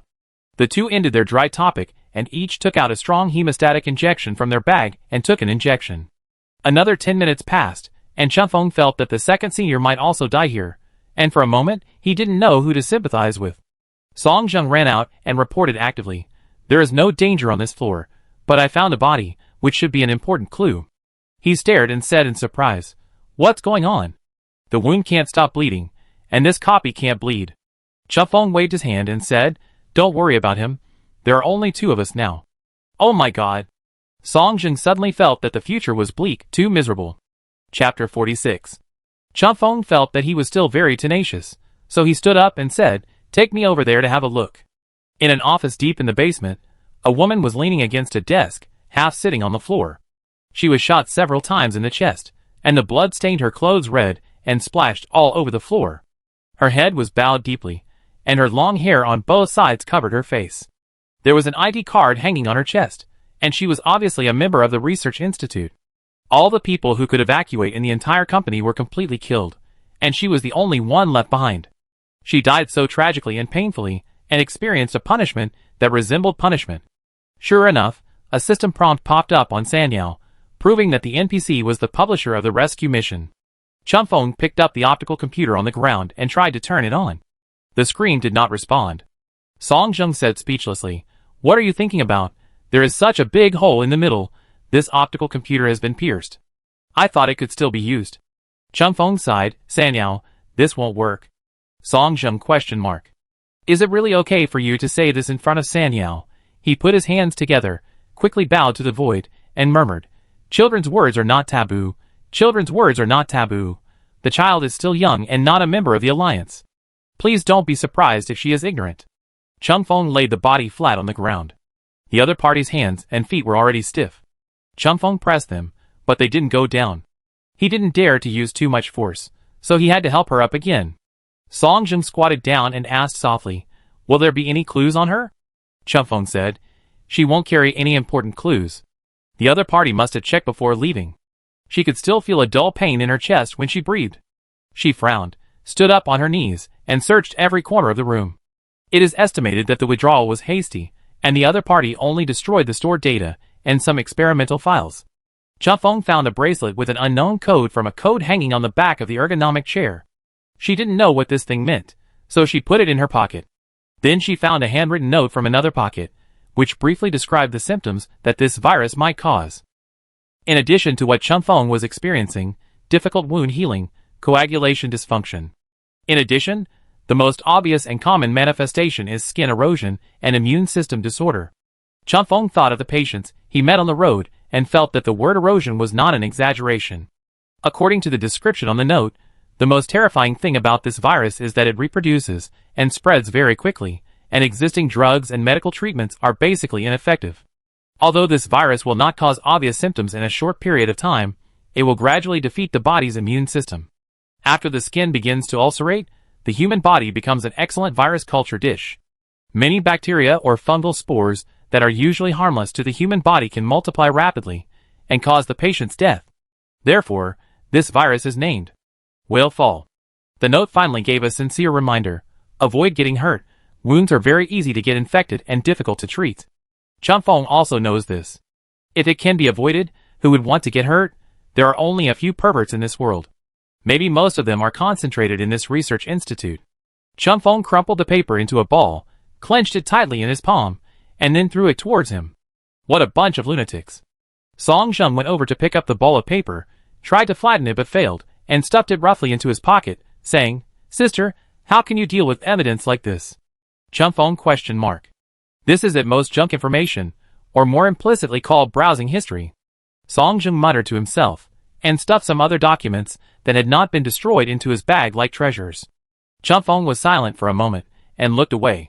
People like him, don't they know about data bloat? Data addiction is a defective product among robots. Chun Feng was about to remind Shindan about the virus situation. He pressed the switch on the headset with one hand. After the signal was connected, before he could speak, a very familiar roar came from the other side, as if the past was reappearing. "Replace, don't let them come out. Don't be afraid of the gun, the opponent is just looking for you to retreat and then press on step by step. At worst, it's a one-for-one exchange." Li Qin grabs their box. Shindan takes it on the right. Shindan noticed this and asked in a short voice, "What's wrong?" "Chun Feng, you guys fight first." Shindan and his team entered the third floor, but before they went deep, they ran into the enemy's evacuation troops. The sophomores cooperated well with each other, and with Chun Feng and his team screaming and howling, after they met, they quickly spread out their positions, found cover, and suppressed with fire. Shindan hid behind the crowd, occasionally looking inside, and after completing the map, he moved with the team members. They have a big box in their hands. Shindan said, the man behind the desk diagonally opposite. He wants to leave. Li Qing, make sure to seal the exit. Got it. Li Qing responded crisply. Seeing the shadow cast on the ground, he saw that the target had no intention of fighting and only moved cautiously towards the exit, and asked again, could there be a vaccine in the box? It's so precious. Another person asked, can that box be used to fight? Shindan judged the material of the suitcase and said, change to an air gun and fight. Li Qing shouted, ah, I didn't bring it. Shindan said, you can just shoot directly, but the momentum may not be enough, you should shoot more accurately. What you said? Li Qing said in a strategizing tone, if I can't shoot accurately, I can't join the team. He lowered his voice at the end, squinted one eye, and focused on the target in front of him. The target had moved to the edge of the bunker, and a corner of the hat was vaguely visible behind the white table. In a gap in the dense gunfire, he gathered his strength to sprint, tensed his muscles, and rushed towards the door. The figure was as fast as a shadow, leaning sideways and hunching his back, posing a difficult-to-aiming posture. Li Qing fired swiftly, hitting the opponent's thigh in a flash, and then fired another shot, the bullet accurately piercing the opponent's arm.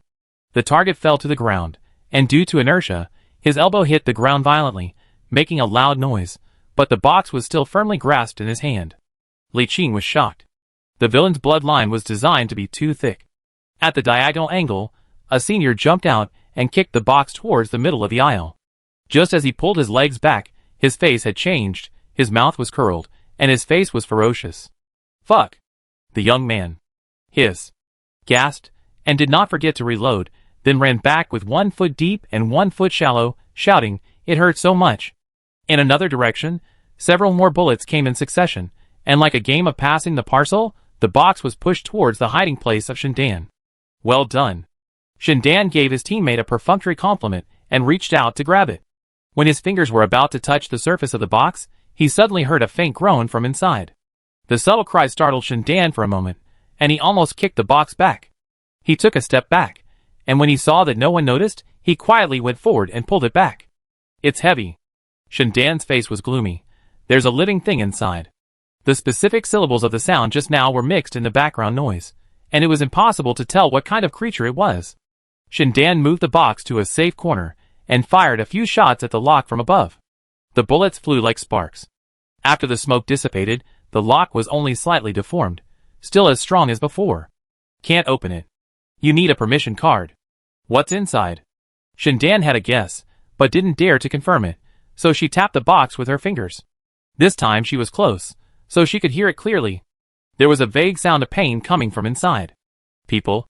Shindan's tone changed, and her eyelids, which were always half closed, lifted up, and she opened her eyes wide and said, there are people inside. Li Qing shouted in a low voice, they are really a group of perverts. The box was robbed by several people, and the people on the opposite side became obviously irritable, and even rushed out from the back regardless of danger. Shindan looked around, pushed the box into the space under the desk, and hid in it. The sophomore seized the opportunity, rushed out, and swept the people on the opposite side. They are not that strong. How come Chunfeng and his team lost so many people? Li Qing put away the submachine gun, put it on his shoulder, and said proudly, oh, the rice that the seniors have eaten for more than a year has not been eaten in vain. They are still a little stronger. Several people took out the permission card from the corpse, threw it to Shindan, and asked her to open the box. Shindan only swiped the card, unlocked the inner lock, and immediately stepped back. A hand pushed the box open from the inside, and with trepidation, slowly widened the gap. Shindan's eyebrows jumped slightly. Inside was a thin adult woman wearing a loose pure white short-sleeved shirt. Her clothes were the same as those of the patients they met on the road, and she was curled up and stuffed in the box. She noticed the light, her eyelids trembled slightly, and after trying hard to open her eyes, the first thing she saw in this world was a few black gun muzzles facing her. Can you get up? Although she didn't look threatening, Shindan still pointed the muzzle of his gun at the corner of the wall. Excuse me. Please cooperate with the inspection first. The woman looked dazed and her eyes were a little distracted. She might have maintained a posture for too long and couldn't move in a short time. Shindan stepped forward and pulled her arm to help her, patiently waiting for her to adapt. Seeing that she could stand on her own, he let go and carefully checked her body. There was nothing, only a bracelet and a patient gown. Shindan made a safe gesture, and the young men put down their guns. Who are you? I am an antibody? The woman licked her dry lips and said, I am an antibody, don't kill me. Chapter 47. The woman looked flustered. Her hands were shaking as she faced the scrutiny of the crowd. Her pronunciation was also a little strange, with pauses similar to stuttering, and she couldn't speak a short sentence smoothly. Shindan dragged a chair over with his foot and motioned her to sit down. He took out a bottle of water from the supplies and handed it to her. Probably because she had been locked up for a long time, the woman took the mineral water bottle and tilted her neck directly. Gulp. Drank half of it. Her pale face was also stained with an unhealthy red because of holding her breath. Shindan took the opportunity to scan her exposed skin several times, and indeed saw a lot of scars, and asked, What does antibody mean? Are you a cured patient? The woman avoided his eyes, and stammered something that no one could understand. Seeing that communication here was difficult, it would probably take some time. Li Qing nodded his chin to indicate, Let's go to the next room and leave someone for you. Shindan nodded, half leaned on the desk opposite the woman, and took out the light computer to ask. Name, age, height, place of origin. The woman screwed on the bottle cap and stood there in a daze. It took a long time for her to utter a few words. Are you going to interrogate me? Normal verification process. Shindan raised his eyes slightly and glanced over the light brain. We are on a mission and time is tight, so we are only conducting basic investigations. Please cooperate. The woman was in a state of full alert, as if any slight movement could provoke her fragile nerves. Shindan asked again, Are you a cured patient? The woman lowered her head and said softly yes. Shindan put down his hand hanging on the light brain, paused for 2 seconds, and slowly asked again, Do you have antibodies that can cure this new virus? The woman shuddered bleakly, and her breathing became heavier. Due to the tense muscles, the thin bones on her shoulders stood up slightly, and she shrank her neck, revealing her bony collarbone. Thinking seemed to be a difficult thing for her. She couldn't concentrate, and after a moment, she finally thought of an answer, raised her head, and looked straight over, met Shindan's gaze, and turned away quickly. Then the fear in her body became more intense, and she was shaking all over. Shindan swore that he had done nothing. The office area had become a mess after the melee just now. Overturned tables and chairs, broken glass, and paintings falling from the wall. All the decorations became old and broken in the dim light, just like the woman in front of her, whose spirit had been greatly damaged. You can answer honestly, and we will take you away. Shindan's words were not mixed with any emotions, and he kept calm and explained to her, This city has been released with biological and chemical warfare agents. We were not prepared when we came, and now everyone is infected. You can tell us the truth.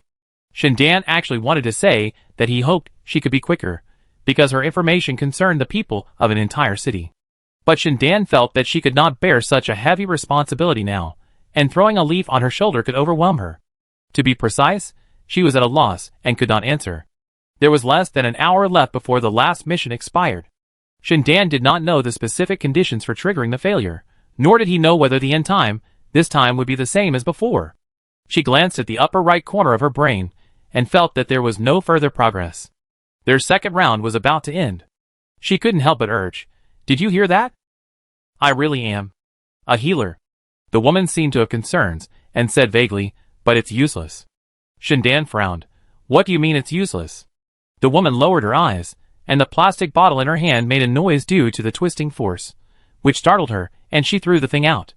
The bottle fell to the ground, rolled forward along the floor, and was finally hit by a corpse. Block it.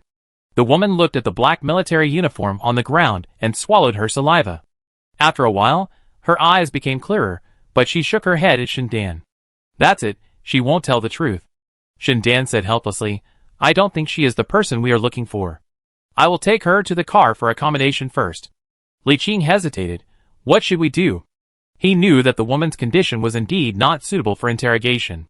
Besides, the inherent setting of NPCs cannot be solved by interrogation. We don't have time. Li Qing experienced the ups and downs of life and felt very frustrated. She is our only breakthrough. Chunfeng was calm and kindly corrected, Brother, if you can't break through, it's not a breakthrough, it's at most a distraction option. Li Qing was so anxious that he was going crazy. Hearing her leisurely tone, he was even more heartbroken and asked, Junior sister, do you have any new progress? No. Chunfeng said, the structure is complicated, there is too much information, and I have a companion who likes to pick up garbage. Song Jung said dissatisfiedly. What do you mean by picking up trash? Big brother, you have never played online games, so you don't understand. Many game clues are mixed in with the trash. This is called the malice of the system. This statement caused many people to echo, and they obviously hated this malice. After a while of noise, Qingfeng's very distinctive voice was inserted into the team channel again. We are going down to the second floor. She trotted down the stairs and said, I want to send you a research report pushed by Sanyao before I went to bed last night, the 10 major hazards of anxiety. For example, let a stupid person hypnotize himself to become even stupider. Seniors ?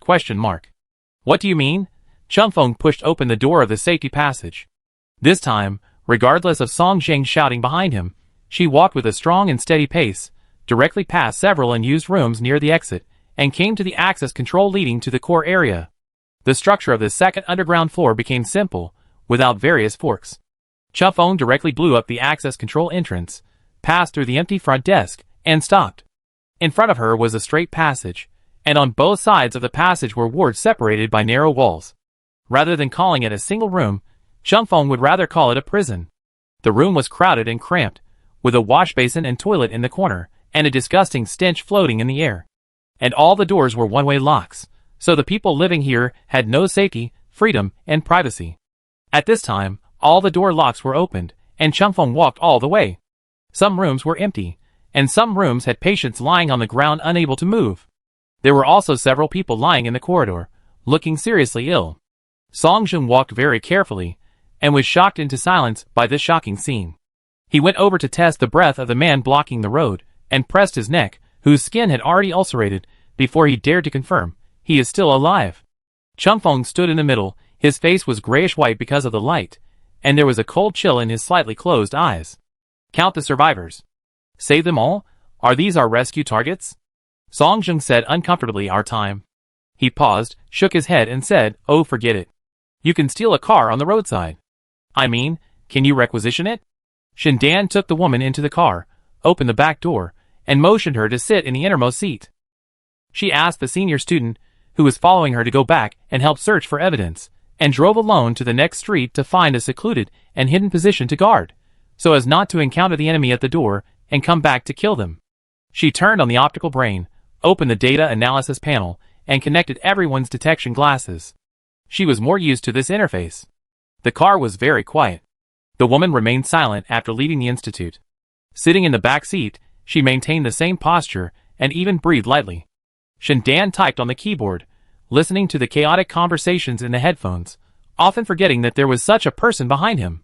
According to Qingfeng's request, the rescue search was suspended, and the survivors were arranged to evacuate. The bell rang at 12 noon, and the gray cloud pressing over the city finally dissipated. Shindan turned off the time reminder and glanced at the woman's situation through the rearview mirror. She approached the car window, bathing in the sunlight pouring through the glass, with a calm face, as if she was enjoying it and looking forward to it. Shindan couldn't help but look up at the sky. The broad dome returned to its former blueness, and everything seemed so ordinary. Humans cannot affect the high sky. Humans can only block their own sight. Shindan lowered his head and turned his attention back to the light computer screen. The woman suddenly said, we were just ordinary people. I just went to the hospital. Shindan said, I know. The woman forgot to blink, her eyes gradually turned red, and finally she shed tears uncontrollably. Crawling across the wrinkles on her face, she fell on the back of her scarred hands. She whispered softly, we have no way, we can't save many people. Shindan stopped and turned to look at her. In the quiet space, tears are silent. Shindan felt that she was very sad, a kind of sadness that he could not understand. After thinking about it, he didn't know how to comfort her. He could only borrow a sentence that the president of the United Nations University said at the opening ceremony, and said very simply, we are all trying to find the right path. The woman didn't even know where her own path was. At least their paths were different. Shindan saw that she had calmed down a lot and her face had relaxed. He felt that there should be more opportunities, so he asked for the fourth time, are you a cured patient? The woman moved slowly and rolled up her sleeves. There were scars on them that had ulcerated and scabbed, as well as some indistinguishable scars. Shindan felt his eyes stung, but he still resisted and didn't look away. There is a patient in the laboratory, and he is highly resistant to this virus. They extracted antibodies from him and injected them into the bodies of infected people. Generally, patients cannot bear the side effects and die. Those who survive will be cured by repeated infection to improve the drug resistance of the virus and promote the evolution of the virus. Beast. Shindan cursed politely and asked anxiously, "Who is he? Where is he?" The woman held her wrist with 5 fingers. Her fingertips were blue and white, as if she wanted to break her right hand. Shindan stretched out his upper body to stop her from self-harming. Their skins touched. One was warm, the other was cold. The woman raised her head and looked directly at Shindan for the first time. There was a layer of white film outside the black pupils, separating her from the world. "He is my son." She said this with great effort, but her voice was trembling. "He is my son." Shindan let go of her hand. Before evacuation, they wanted to take him with them, but a researcher let him go.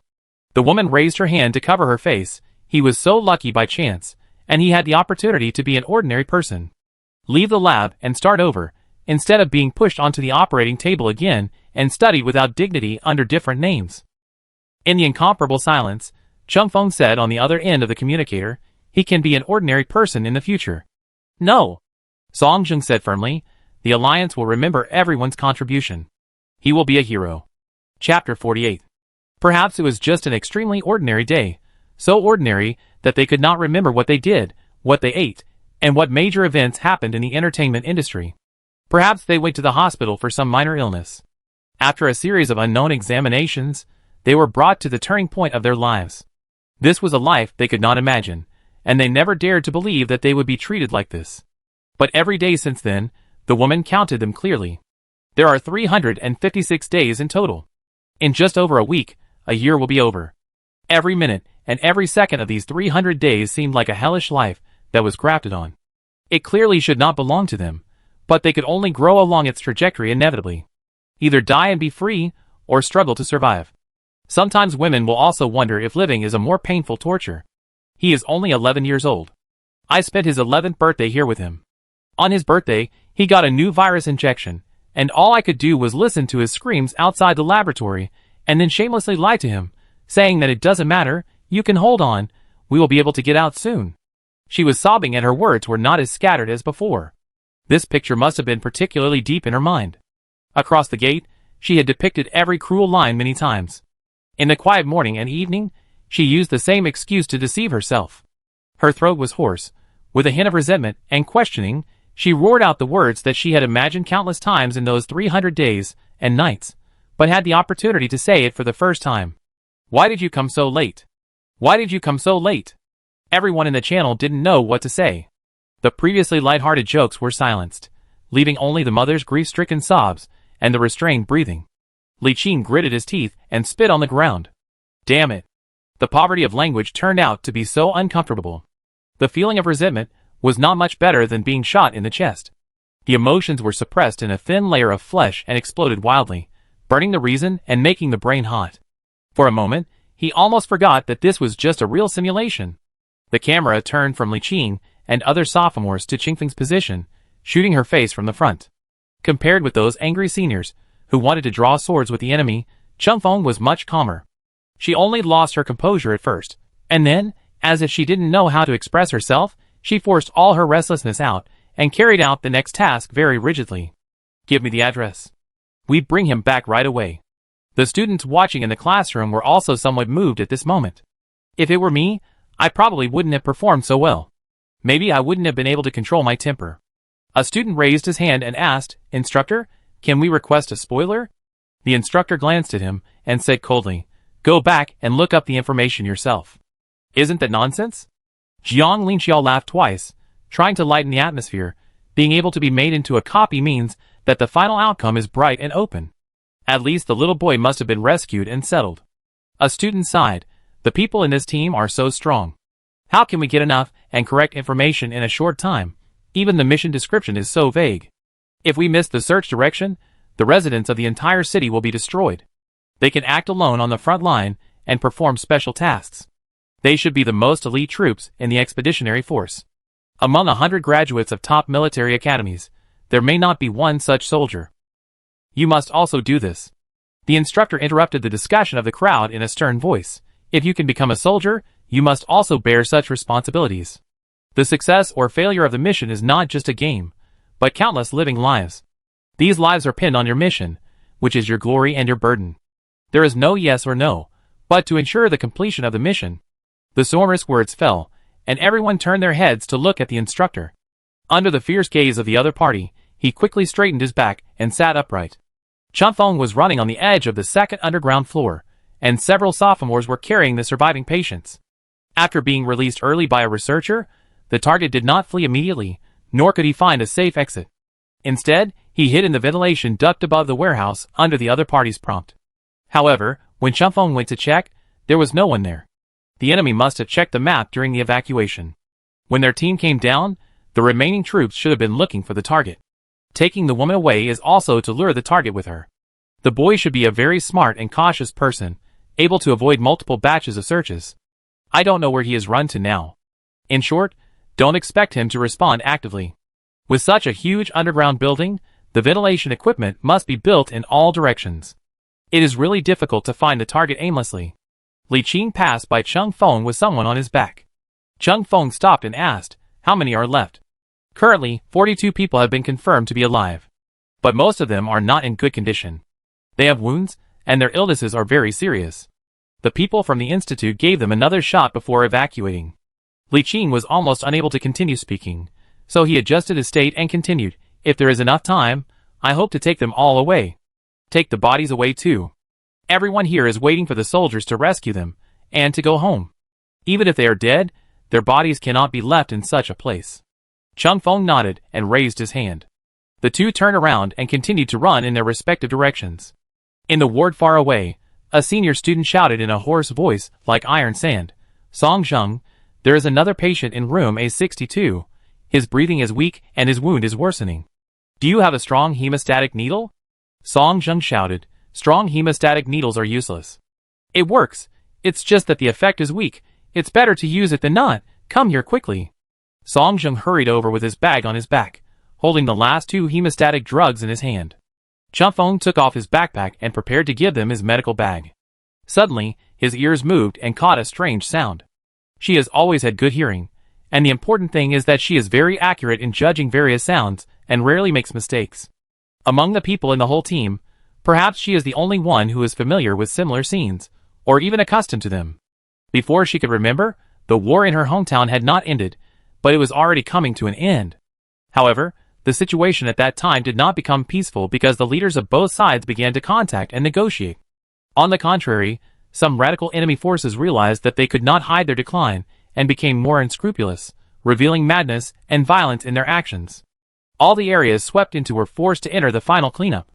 As long as you have experienced war, you have seen the real hell. All small sounds can be fatal. Chunfeng remembers it clearly. She rushed to the next room, found the entrance to the ventilation duct, dropped her bloated backpack, and jumped up using the table next to her. It was dark inside the duct, and Chunfeng relied on her sense of direction to crawl straight to the place where the voice had just come from. The lighting equipment above her head swayed in the narrow corridor, removing the wire mesh blocking the middle. Not long after crawling, the warm orange light illuminated a thin figure. The other party might be waiting for her, and did not flee after hearing the sound of her climbing up, but when Chunfeng was about to approach, he immediately stepped back, intending to keep a distance from her. Chunfeng saw this and said hurriedly, "Stop running, I won't go through." She took a half step back. Even though she was the smallest in the team, it was difficult for her to stretch in the narrow pipe. She could only half kneel and half lie to communicate with the person opposite in an uncomfortable posture. The 11-year-old boy was skinny, holding a device from nowhere tightly in his hands. It seemed that he could move freely in the ventilation duct with it. His hair was shaved, making his skin look even paler. The overly loose and empty clothes proved the torture he had suffered during this period. It was just that the distance was too far, so the face could not be seen clearly. Chunfeng adjusted the position of the light and projected it onto the tube wall on the side of the boy, and the soft light reflected and illuminated the other person's face. The boy turned his face away and moved back a little. Chunfeng was not very good at dealing with children, although the other person's eyes and expressions looked different from those of ordinary children, much more mature and stable, and much more indifferent. However, just a preface wasted 3 or 5 seconds of her time, which was enough for her to type the code and mark the key ambush points within her field of vision. "Your mother is here with us." Chunfeng bit his tongue, feeling something was wrong, took a breath, and said, "I don't mean to threaten you, I mean she was saved by us." The boy was silent, his dark eyes staring at Chunfeng empty, without moving or responding. Chunfeng was also silent, but after a while, he did not give up, and regrouped and said, "How do you feel now? Do you think I look like a bad guy?" Realizing that Chunfeng had found the target, all the sounds in the channel were muted. Song Zheng thought this sounded familiar, and made a small suggestion. "Sister, your voice sounds a little creepy. Is it my illusion?" Li Qing whispered and tactfully agreed. "It shouldn't be." Chunfeng ignored them, looked at the boy, and couldn't help but said, "Your hair is really short." Everyone held their breath. Chinfeng's tone was full of relief. "My hair was this short before." Everyone suddenly realized. "Are you looking for a common topic? The entry point is so strange." Chunfeng thought he was friendly and said, "But I've grown taller now. If you're so young, I think you can grow very long in a month." Shen Dan couldn't stand it anymore and slapped the steering wheel. "Please, someone take her down, otherwise the child will run away." Chunfeng was very dissatisfied and thought these people were interfering with his goal of getting close to her. Would it be better to let them up? Even if Song Zheng did a talk show on the spot, would this child be able to laugh? Chunfeng racked his brains to try to find a second topic. 1 year is not too short, but it is not too long either. The boy was already 10 years old when he was sent to the institute, and he had a relatively mature mind. He can communicate completely, and he should know what a normal society is like. Chunfeng considered and wanted to introduce his lost and recovered little robot to him, but the boy took the initiative to ask, "What are you doing?" "We are saving people." Chinfeng's tone became natural, although she rarely spoke and her pronunciation was a little slow. "We have to save your mother, and those people downstairs. Now it's just you, come here quickly." The boy's eyes dropped to her hands, his face was numb and heart-pounding. Chunfeng could guess what he was going to ask without saying it. Where to go? And then? The real answer would probably not satisfy him, so he didn't ask. Chunfeng pressed his ears, played the sound in the channel, and said, "Madam, your son is here, he is safe, and there is no obvious injury. Do you want to say a few words?" The woman cried and repeated over and over again, "Yu, mom is here." However, unlike her excitement, the boy did not have any emotional response. He seemed to be used to it, even frowned, a little resistant. Chunfeng turned off the speaker directly. Perhaps she realized her son's reaction. The woman's crying became softer, but the words that the air in her chest struggled to spit out were more desperate. "I am a failure, right? I have lied to him many times. What should I do? He will not believe me anymore." All unreal hopes, after being shattered again and again, became a more cruel punishment. It fell on both the boy and the woman. "She is not wrong," Chunfeng said. "We are wrong. We are late. I am sorry." The boy lowered his head, and his pupils reflected a ray of light, which added a little warmth to his cold features. Chunfeng felt that he needed a reason to convince himself to believe in them. But Chunfeng didn't know that even his mother was excluded by him, so what could he still insist on believing in? An 11-year-old boy. Chinfeng's pupils turned. In the corridor, the places outside the light were all dark, and the long and winding corridor might just go around in circles at the end. As her consciousness drifted away, Chunfeng suddenly thought of something and pointed at the boy and said, "Stay still, I get you something." She quickly retreated to the exit, picked up the bag she had just dropped, and pulled out a folded flag from the small grid on the side of the backpack. Every military backpack is one. Holding it in his hand, Chunfeng climbed up the ventilation duct again. This time, the boy was a little closer than before, and took advantage of her absence to quietly climb a short distance. Chunfeng pulled the corners of his mouth, revealing a not-so-bright smile, then bent his elbows, unfolded the flag of the Alliance, spread it on the ground, and stretched out his hands to him again. "Come here quickly. We are really here to take you home." The motherland is an extremely broad concept. It will definitely not be perfect, and there are all kinds of mistakes. In the beginning, it only represented the regional division and played a low-key role in daily life. Most of the time, it only represented where a person came from. But when in desperate situation, it symbolizes where a person can go. It is a journey home. It is the end of wandering. It is the last direction that a person without faith can stick to. The boy's lips were tight, the muscles on the side of his face trembled slightly, and for the first time, he showed a different look. A mist filled his eyes under the light. In front of him, there was Qingfeng's pale but powerful hand. Song Zheng carried the patient to the car, and on the way back, he realized that Chunfeng had been quiet for a long time and worriedly asked, "Why is there no movement? Sister, are you okay?" "Receive the target," Chunfeng said with relief, "prepare to evacuate." "Okay." Song Zheng lost his memory on the spot and flattered and boasted in a petty way, I knew that what you said made the most sense. Sister, there is no one you can't take down. The command style is fully reflected in you. Li Qing smiled and said, TSK, that's enough, run faster. Time is running out. Shindan drove the car closer to the institute, ready to meet up with a few people and evacuate together. Slowly driving to the intersection, the detection equipment of the military vehicle suddenly sounded an alarm, indicating that 2 armored vehicles were approaching not far away. She immediately accelerated and interrupted the conversation, interrupting the harmonious atmosphere between them. Hurry up! I found a team approaching the institute at the door. It should be the reinforcements from the opposite side. Li Qing, immediately take all the survivors to evacuate. The rest of you, help to delay time. How many patients are there in the underground now? You still dare to come? Fuck you. Li Qing was furious, but he still knew the priorities. He rushed to the driver's seat, stepped on the accelerator and said, I will evacuate first. Brothers, hold on for a while, and wait for me to come back to support. The vehicles carrying the patients have been transferred twice, and there are only the last 2 batches left. 2 seniors ran out of the gate carrying the patient on their backs, and put the rest of the people in Shindan's car. They didn't care about the crowds, and squeezed in everything they could, asking her to evacuate quickly. The headsets came with reports from several people. Song Zheng and I have 2 more here. They should be the last survivors. Come out immediately. Wait a minute, this patient is twitching. The companion let out a sigh of relief, picked up the gun behind him again, and said, Don't worry, I buy you some time. I'd be responsible for guarding the door. Shindan asked anxiously, Changfeng, where are Changfeng? Running. Changfeng said, Come out right away. Leaving the ventilation duct, Changfeng grabbed the boy's arm. When he touched his skin, he found that his body temperature was terribly low. No wonder his face was gray. Why are you cold? The boy said, I came out of the freezer. It's very dangerous up there. Changfeng didn't know what to say. He stammered and praised, You're so smart. The boy seemed to have some problem with his feet. He ran very slowly behind Changfeng, and his leg muscles were completely powerless. Changfeng carried the bag in front of her, then carried him behind her, and rushed towards the elevator shaft. There was no safe passage from the basement to the first floor. After the elevator was blown up, they could only rely on the original elevator shaft to get out.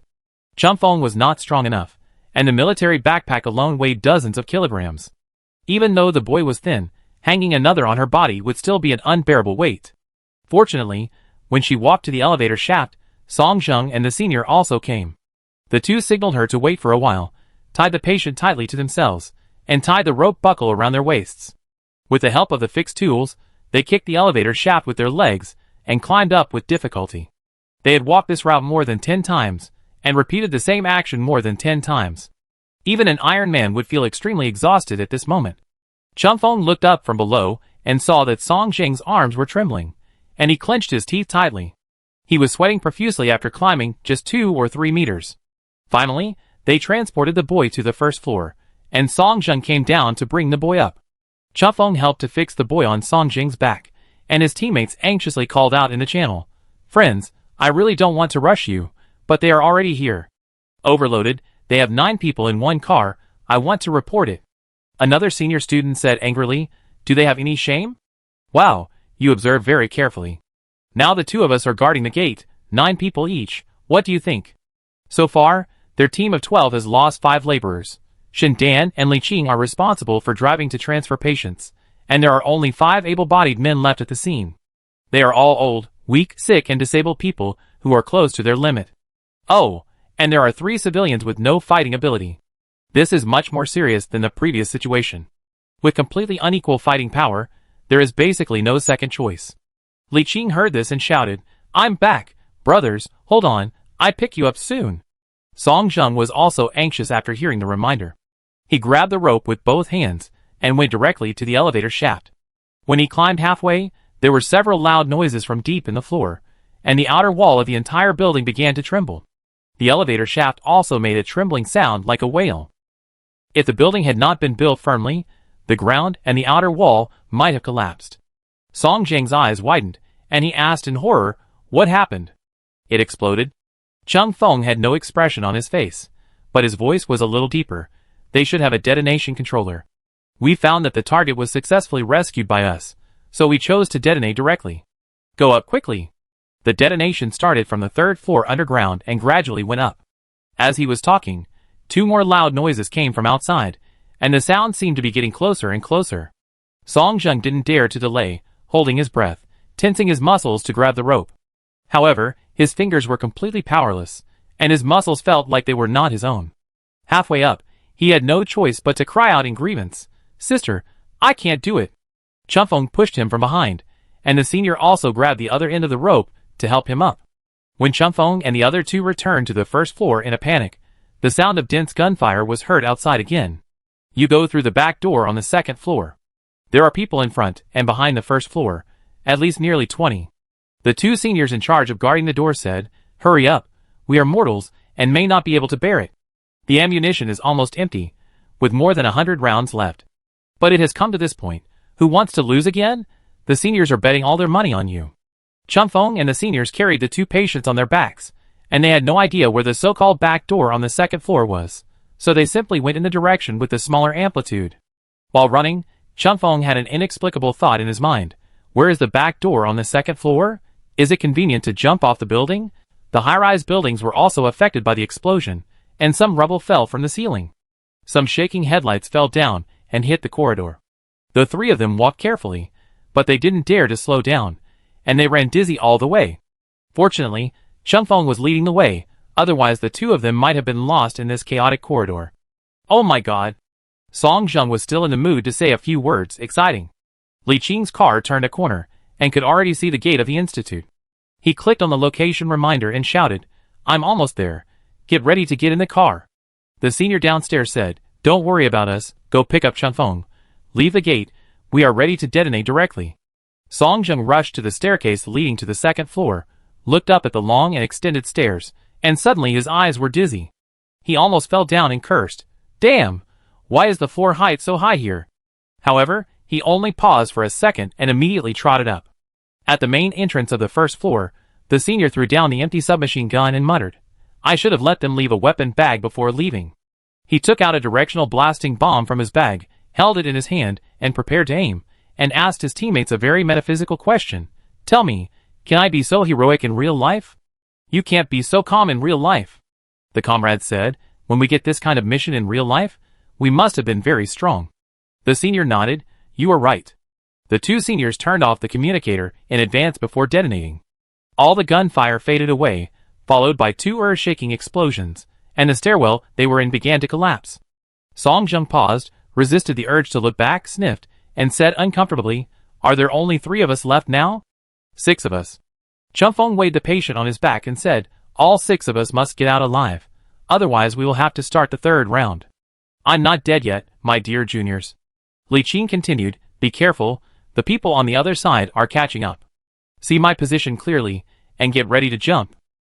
Qinfeng's physical strength is almost at the limit. The person she was carrying was an adult woman, who was like a mountain on her body. She was still mumbling to herself, saying something inaudible, which interfered with Qinfeng's judgment. After going up to the second floor, the ground in the middle also broke due to the collapse of the foundation. Chunfeng glanced at the map and confirmed Li Qing's location. The senior student, who was accompanying him, pointed in a direction and said, "The back door is there, and there is a direct staircase outside leading to the first floor."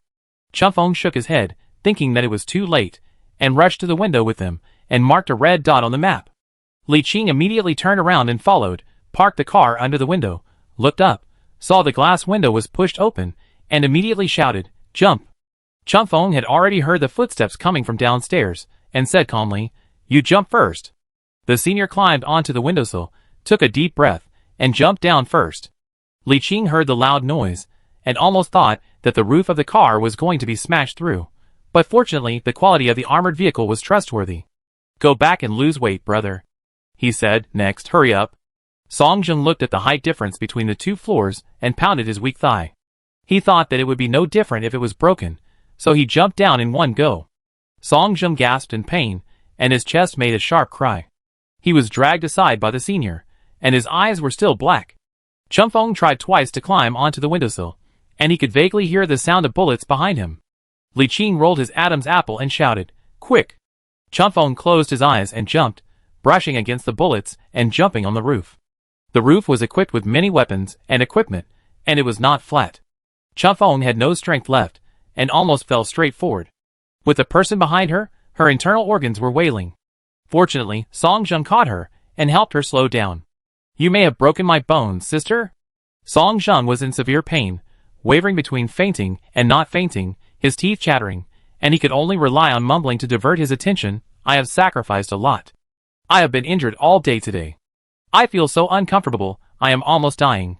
The bullets were fired from above, and Chunfeng and another senior student had already turned over and protected the survivors behind. The boy was held in Song Ying's arms.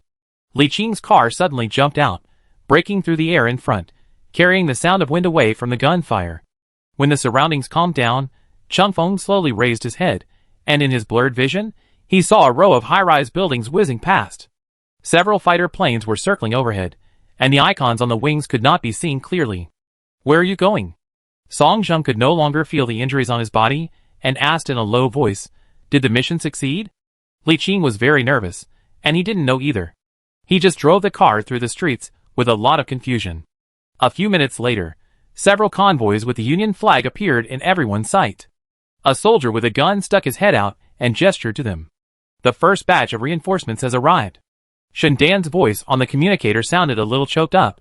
"I have successfully completed the support here." At the same time, a red prompt box popped up with San Yao's "Congratulations, rescue mission completed. Congratulations on passing the level." Chapter 49. The dungeon ended, but everyone was not ejected immediately. After the negative state disappeared, Song Jung jumped off the roof of the car with vigor and energy, and laughed wildly with his hands on his hips. Chunfeng sat on the roof for a while, and Shen Dan drove over to meet her. The surviving members of the team gathered together, and they insisted on pulling her down to take pictures. Chunfeng didn't really understand what was so good about taking pictures of a game. But he couldn't resist these naive young people, who were overwhelmed by victory, and half-heartedly took a photo with them in the middle. The officer who got off the car opposite stopped 1 meter away, crossed his arms, and looked at them lovingly. His face was full of a complex expression of wanting to say something but not being able to, trying to convince himself that they had just encountered an explosion and injured their brains, and needed tolerance and understanding. After taking a few photos, Li Qing looked down at Chunfeng, who was a head shorter than him. The muscles on his face were almost numb from laughing. This short guy didn't even give him a perfunctory response, so he rubbed his head and encouraged him. "Boss, smile for the brothers." Chunfeng perfunctorily pulled the corners of his mouth and put on a fake smile. Song Jung and Li Qing raised her hands from both sides and made a gesture to celebrate victory. He waited until everyone's face was filled with silliness before nodding with satisfaction. Chunfeng said, "I'm offline." These people really didn't care about her. They were busy selecting photos and just waved their hands casually.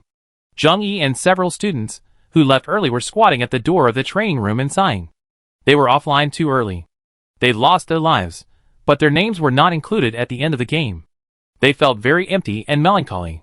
The team leader felt bad when he saw their zombie-like appearance, so he walked to the side and kept a distance.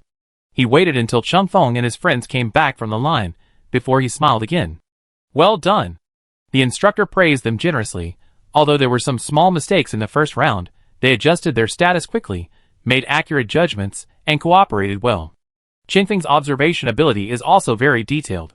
It is great that he successfully led the team in the right direction. The instructor can write an 800-word essay for you. This is definitely the highest compliment. Zheng Yi and his friends were very jealous. Chunfeng didn't really listen, and he noticed the little owl in his arms at the first time. The poor intelligent robot's hair was all pulled back, making it look like an exploded lion's head. As a fighting robot, although it is small in size, it is also a little irritable. Seeing that it could not escape the instructor's torture, it lowered its head and kept pecking at the opponent's arm. However, with a mechanical appearance setting suitable for young children, its resistance was no different from tickling. The instructor was still rubbing its soft fur with his big hands, not realizing that he had triggered the owl's self-defense program. Chunfeng took his friend over, held him in his arms, and smoothed his fur. Song Jung and his friends also logged out one after another, and the instructor turned to share his excitement with them. Song Jung took the water from the instructor, but he didn't feel flattered. His rationality was obviously gone, and he asked domineeringly, "Tell me, how many rounds did they succeed?" "Not yet." The instructor smiled and said, "Except for us, the coalition is the most successful at the moment, and they are almost at their 4th life. However, they didn't choose the right save point for this round. If they don't start over from the hospital, I estimate they will have to play 5 rounds. Everyone was so happy that they forgot how to write the word modest. Chunfeng asked, "What is the real storyline?" The instructor turned around and smiled a little less. The vaccine was successfully developed, but it was a bit too late. Some patients died from injuries, and some patients developed more serious sequelae. However, 90% of the citizens were successfully rescued. Chunfeng nodded thoughtfully. The instructor patted the backs of several students lovingly and said, "Go and have a rest.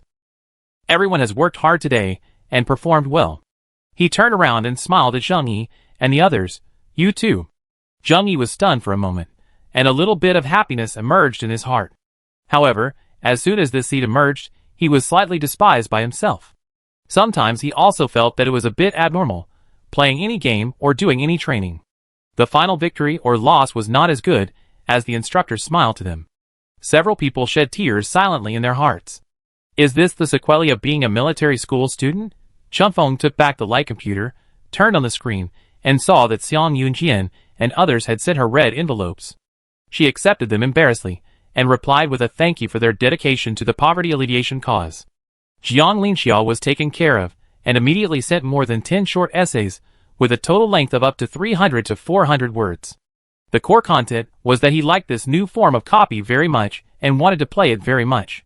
What does his liking have to do with Chunfeng? Xi and Kuang intercepted their photos, and sent them over.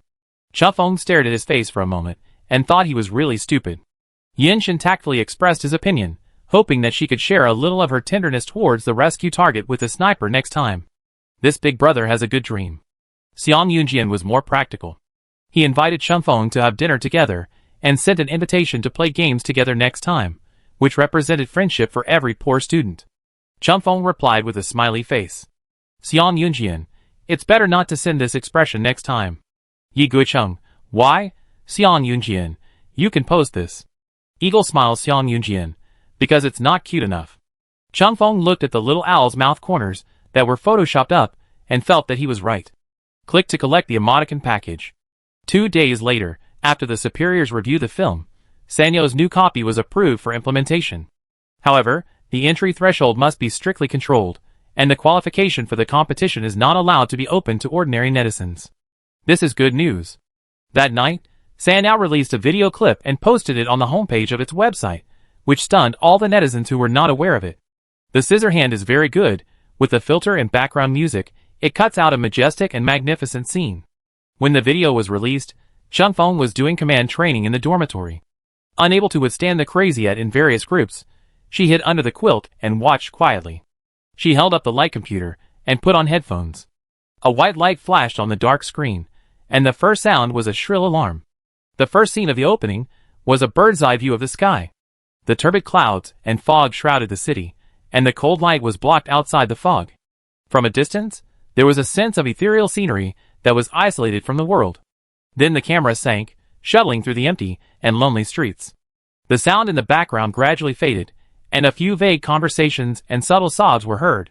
The sound was so quiet that it was hard to hear clearly. The camera kept moving, taking pictures of the abandoned buildings lying in the middle of the road, and the pedestrians coughing and falling on the roadside, and finally stopped at a pair of eyes leaning against the window, staring at the outside desolately. In the crowded carriage, the light was dim. The young man in military uniform said solemnly, "We can't fail again. We can't always hope for the next chance. There aren't that many chances waiting for us." The screen flickered, and a few close-ups were quickly scanned. In the corners of the hospital, there were confused and uneasy faces, and in the basement of the laboratory, the patients were numb or sad. And the hands that clenched the corner of the military uniform, the joints were white, and the muscles were shaking. In the background was the sonorous declaration of the young man, "Can we just leave them alone? It's not in the nature of the soldier to do such a thing. But what else can we do? Fight for your life." Then the rhythm suddenly accelerated, and infectious music sounded in the background, and the scene became passionate and tragic. Amid the flying bullets, the young men were under the siege of the enemy, with small scratches and blood stains on their faces and bodies. Or roaring angrily, "Get out! How can I let you step over my dead body for the second time?" Or chuckled calmly, "Goodbye, brothers." Then Chunfeng saw himself. She was thrown to the ground by the strong man, and stared at him defiantly. Without stopping for 2 seconds, the video immediately switched to the scene of other military school students and the trembling enemy. Chunfeng was not very satisfied. Why was there no shot of her counterattack in the editing? As the only school that ended the game in the second round, why was the United Nations University not the absolute center? Is this the respect that the MVP deserves? Chunfeng slowed down the playback speed and looked for his own shot. By the end of the entire video, Chunfeng appeared in a total of 4 close-up shots. In addition to the above clip where the scene was obviously deliberately shot in the dark, there are also highlights such as her running with the rescue target on her back, leaning against the wall in contemplation, and making a very philosophical revelation, which are even worth recording in a small notebook. The last scene at the end is the 5 surviving students of the United Nations University, standing in the gentle and seductive autumn breeze, holding up the flag of the Union, smiling simply and happily. I have to say that the last shot is much better than that of the students. Chunfeng thinks that his expression standing in the middle is very cool. There was limited oxygen in the quilt. After watching the whole video, Chunfeng felt a little breathless and her face was a little stuffy.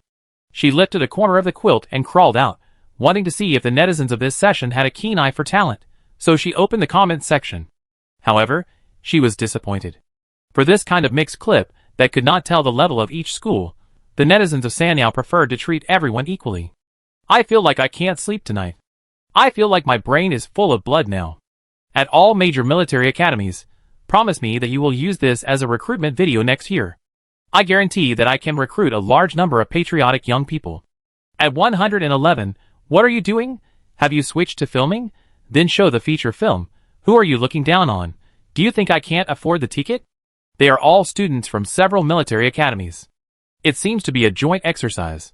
So when did you, Sanyao, open the dungeon without our knowledge? Why is there no live broadcast? Do you think this is reasonable? Where is the full review? Where are the results of the exercise? Why are you being so sneaky? Is it shameful? Is this the so-called uniform temptation? Stop tempting me. I can. Song Zheng also watched with great interest, and posted his thoughts in the group of their newly recruited team, but his focus was more novel. I just like to see them fail and brag. How can they say such awkward lines? They are obviously trying to steal the spotlight. Wait until the full video is released tomorrow, and netizens will know what a truly low-key king is. Who has the contact information of the other military academies? Can we create a group? We can chat together, ha ha ha. I promise I won't laugh too loudly. Chunfeng sent the eagle smile emoticon pack. Seeing her bubbling, Song Zheng's little brother's spirit rose again, and he praised her with that excited emotion. Sister, you are so handsome, it's not shown in the editing, damn it. But I can understand that if it is shot realistically, other people will have no shots. But sister, you are the best, my light stick will only have your name on it. Li Qing couldn't help but ask, you mean the cheering board? Song Jing's brother, another freshman, followed him out to flatter. Sister, fly with confidence, brother will always be with you. Shen Dan was not to be outdone, and forwarded the reply, +1. Several seniors were confused. Are all the freshmen this year like this? Is there any hope for the future of the United Nations? Qingfeng's lips only raised a little bit, and he came out to make a summary like a leader. No, everyone is excellent. Several followers responded shamelessly again. The senior student could no longer tolerate it. If you keep doing this, I will quit the group. It's been a while since the start of the school year. What strange compulsory courses have been added to the freshman year? Chunfeng ignored them, and watched the clip again.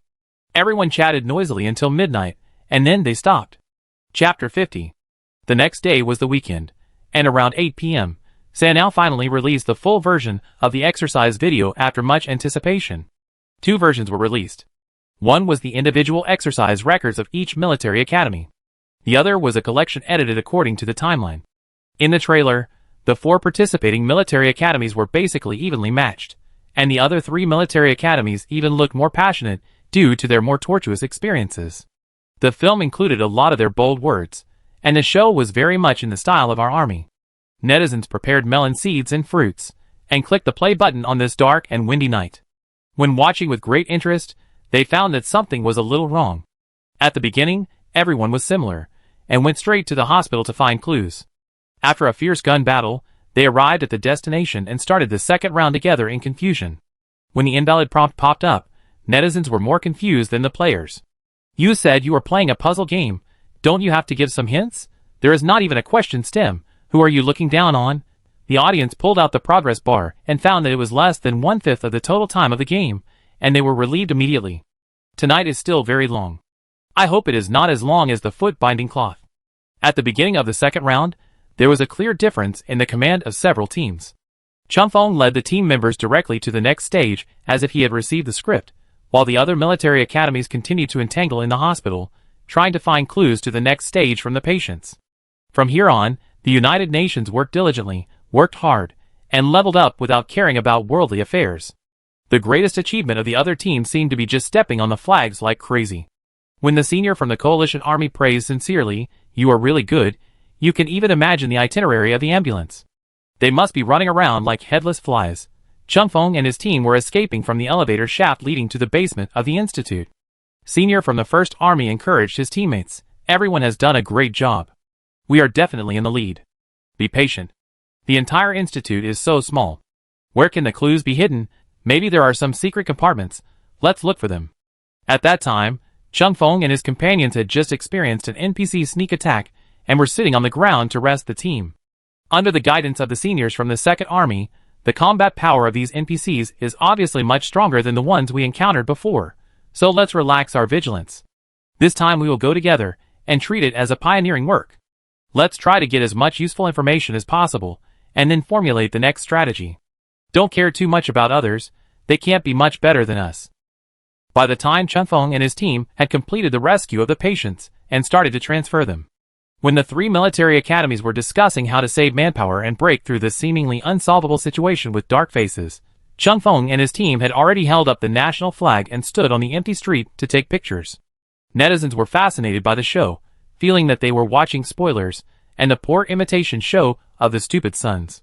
Each shot was 3 parts tragic and 7 parts funny.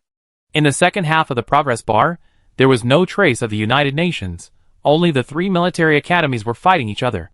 Seeing this, the fun of netizens is no longer in the challenge, but just want to see how badly the 3 military academies can fall. No wonder the screaming chicken combination.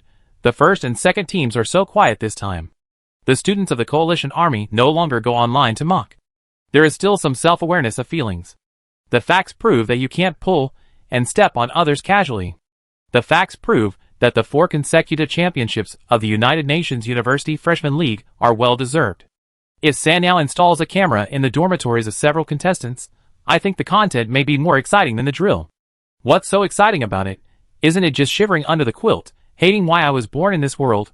In fact, it's very fast. The sophomores will graduate in less than 3 years. Only students from the United Nations University can enjoy the main film tonight. But Chunfeng didn't watch it. Compared to the expectations for the editing, the main film is too long. Chunfeng has reviewed it many times in her mind, and there is no need to repeat it again meaninglessly. But even if she doesn't watch it, a lot of people will send text explanations and video screenshots to her mailbox to tell her the real follow-up of this copy. After the United team successfully passed the level, Sanyao put the future of the story on the upper side of the screen, hoping to let netizens understand what kind of efforts were made behind this rescue mission that seemed to involve only 12 people. The number of enemy troops encircled and suppressed that year was far more than what they had experienced in the copy. In the end, 1 soldier was seriously injured and retired, and 2 retired early due to serious sequelae of the virus. All citizens in the city were isolated and staff were drawn to concentrate on care. The Alliance invested money at all costs, and summoned the most elite experts to develop vaccines. After more than a month of sleepless efforts, the vaccine was urgently launched and put into use. The rescue target, that is, the little boy, was officially resumed school the following year after a period of psychological intervention. Now he has officially joined the workforce. Chunfeng turned it off after reading it, and couldn't tell whether she was sighing or relieved, or both. This feeling was too complicated, and she couldn't read what she had learned for the time being. There is no second round in reality, and the duties of soldiers do not allow mistakes. But if the motherland is strong, the people will always have more than one backer. Chunfeng turned off the social software and watched the video of 2 classes on the school website to supplement the basics that she had not learned before. Her little owl didn't know what went wrong with the program. It squatted on the bedside table and turned its head left and right all night. Chunfeng was ready to go to bed, but it was still twitching, and even began to shine its eyes, flashing straight at Chunfeng. Chunfeng couldn't stand it, so he picked it up and patted it, and shook it, but it still couldn't be fixed. Such a metaphysical and easy-to-use repair method didn't work. It seems that the problem is very serious. Chunfeng solemnly took a video of it, and posted it online. Yigu Chung, video, it doesn't look very smart. What should I do? Netizens are using her comment area as a forum to discuss exercises with like-minded people. In less than 10 seconds, someone gave a solution. It's stuck or out of power. Restart or charge it, baby. But is your robot dumb? Why doesn't it give a voice prompt? Chunfeng quickly found the charging cable and plugged it in, and it really returned to normal. She breathed a sigh of relief, thinking that it was probably the stubbornness of the fighting robot. After all, it had always done this kind of behavior of looking for food by itself before. After repairing the little owl, Chunfeng lay on the bed and read the comments again. Wow, it looks so cute, I want to buy one too. Yi Guicheng replied, is it expensive? It is quite expensive. Is this a gift from the Union University for your admission? Yi Guicheng replied, it was crowdfunded by Xiang Yunjian and others. Netizens were shocked and directly pushed this comment to the top of the hot comments. Who are you talking about? Are you talking about Xiang Yunjian's crazy team? Straight men can also have true feelings. Straight men can also have true love. Friends, things have changed. Incredible. Straight men can actually behave like human beings? I think there must be a conspiracy behind this. Is it the kind of crowdfunding where you put a gun to their heads? I vaguely remember that last time a straight man said to a teammate who asked him for a gift, I'd burn it for you. Is paper okay? Seeing that the topic was getting more and more off topic, Chunfeng skipped this one and checked the comments below. Boss, tell me, how to recharge? I also want to be a distinguished VIP customer of Sanyao. Did you accidentally find a membership upgrade method that Sanyao has not announced for many years? I know that this is a martial arts secret for modern people to get rich. Yi Guicheng replied, not true. Miss, I am single, 1.72 meters tall, I can be soft and and I don't need to be responsible. Do you think I can do it? Yi Guicheng replied, it should be possible, right? I am only 1.65 meters tall, and there should be no height limit for the United Nations. But if you are a boy, I don't recommend it. You can't breathe fresh air standing with them. Boys in the United Nations University have bad breath, Chunfeng said. Write it down. You can't be 1.65 meters tall unless you wear height-increasing insoles. Inside information, the instructor of the United Nations University personally confirmed that Chunfeng is only 1.6 meters tall. Chunfeng deleted their comments angrily. This is a complete rumor, and in front of the victim, so arrogant. Baby, why do you have two names? Yi Guicheng replied, everyone should have one. It's just that my nickname is nicer, so I keep using it. Unlike you, who are called Debao, Gosheng, and Guaiduzi. I feel sorry for you. Stay away from those idiots in the military academy, I beg you. Chunfeng also thinks they are stupid. I heard that the new version of the manual operation technical reform will be fully implemented in November. What do you think? Beautiful lady, reply to me, are you mainly taking the command route? Do you want to follow the manual operation technical reform? Chunfeng didn't understand it, and had skipped it, but later she found that several people were mentioning the word technical reform. So she looked it up online to find out what it was. Compared with sensor mecha, the advantages and disadvantages of manual mecha are particularly obvious. The most impressive flexibility of manual mecha is the core of mecha operation. With the innovation of Alliance mecha technology, the body structure may change greatly, including the arsenal will be greatly replaced, and some codes will be revised accordingly. Although the mecha data provided by Sanyao is far inferior to the actual performance of the Alliance's first-line mecha, in order to screen out truly qualified students, a certain degree of structural innovation will be carried out based on the data provided by the Alliance military, and students, who can adapt quickly will be selected. Every time there is a technical change, it is a life and death line for students in the hand operation department. It's okay for freshmen, who are not proficient in learning, so the worst thing is to start from scratch. It becomes extremely difficult for senior students to reverse the code input that is almost engraved in their instincts. Every time, a group of students change departments because of this. The manual operation major is therefore jokingly called the high-risk major in the United Nations. However, the frequency of technical changes is not high. Generally, it is once every 5 to 10 years, or even longer. The scope of the last technical change was not large, with only a few turns and modifications. Chunfeng had already noticed it, and could barely avoid it with a little attention. And this time, according to the rumors circulating on the internet, the technical change is not very optimistic. From the model to the arsenal, defense to attack power, all aspects have been upgraded. It is suspected that an insider broke the news and advised the freshmen to turn back from the sea of suffering. Chunfeng inexplicably learned of very negative information, turned off the light brain in a sullen manner, and decided to go to sleep.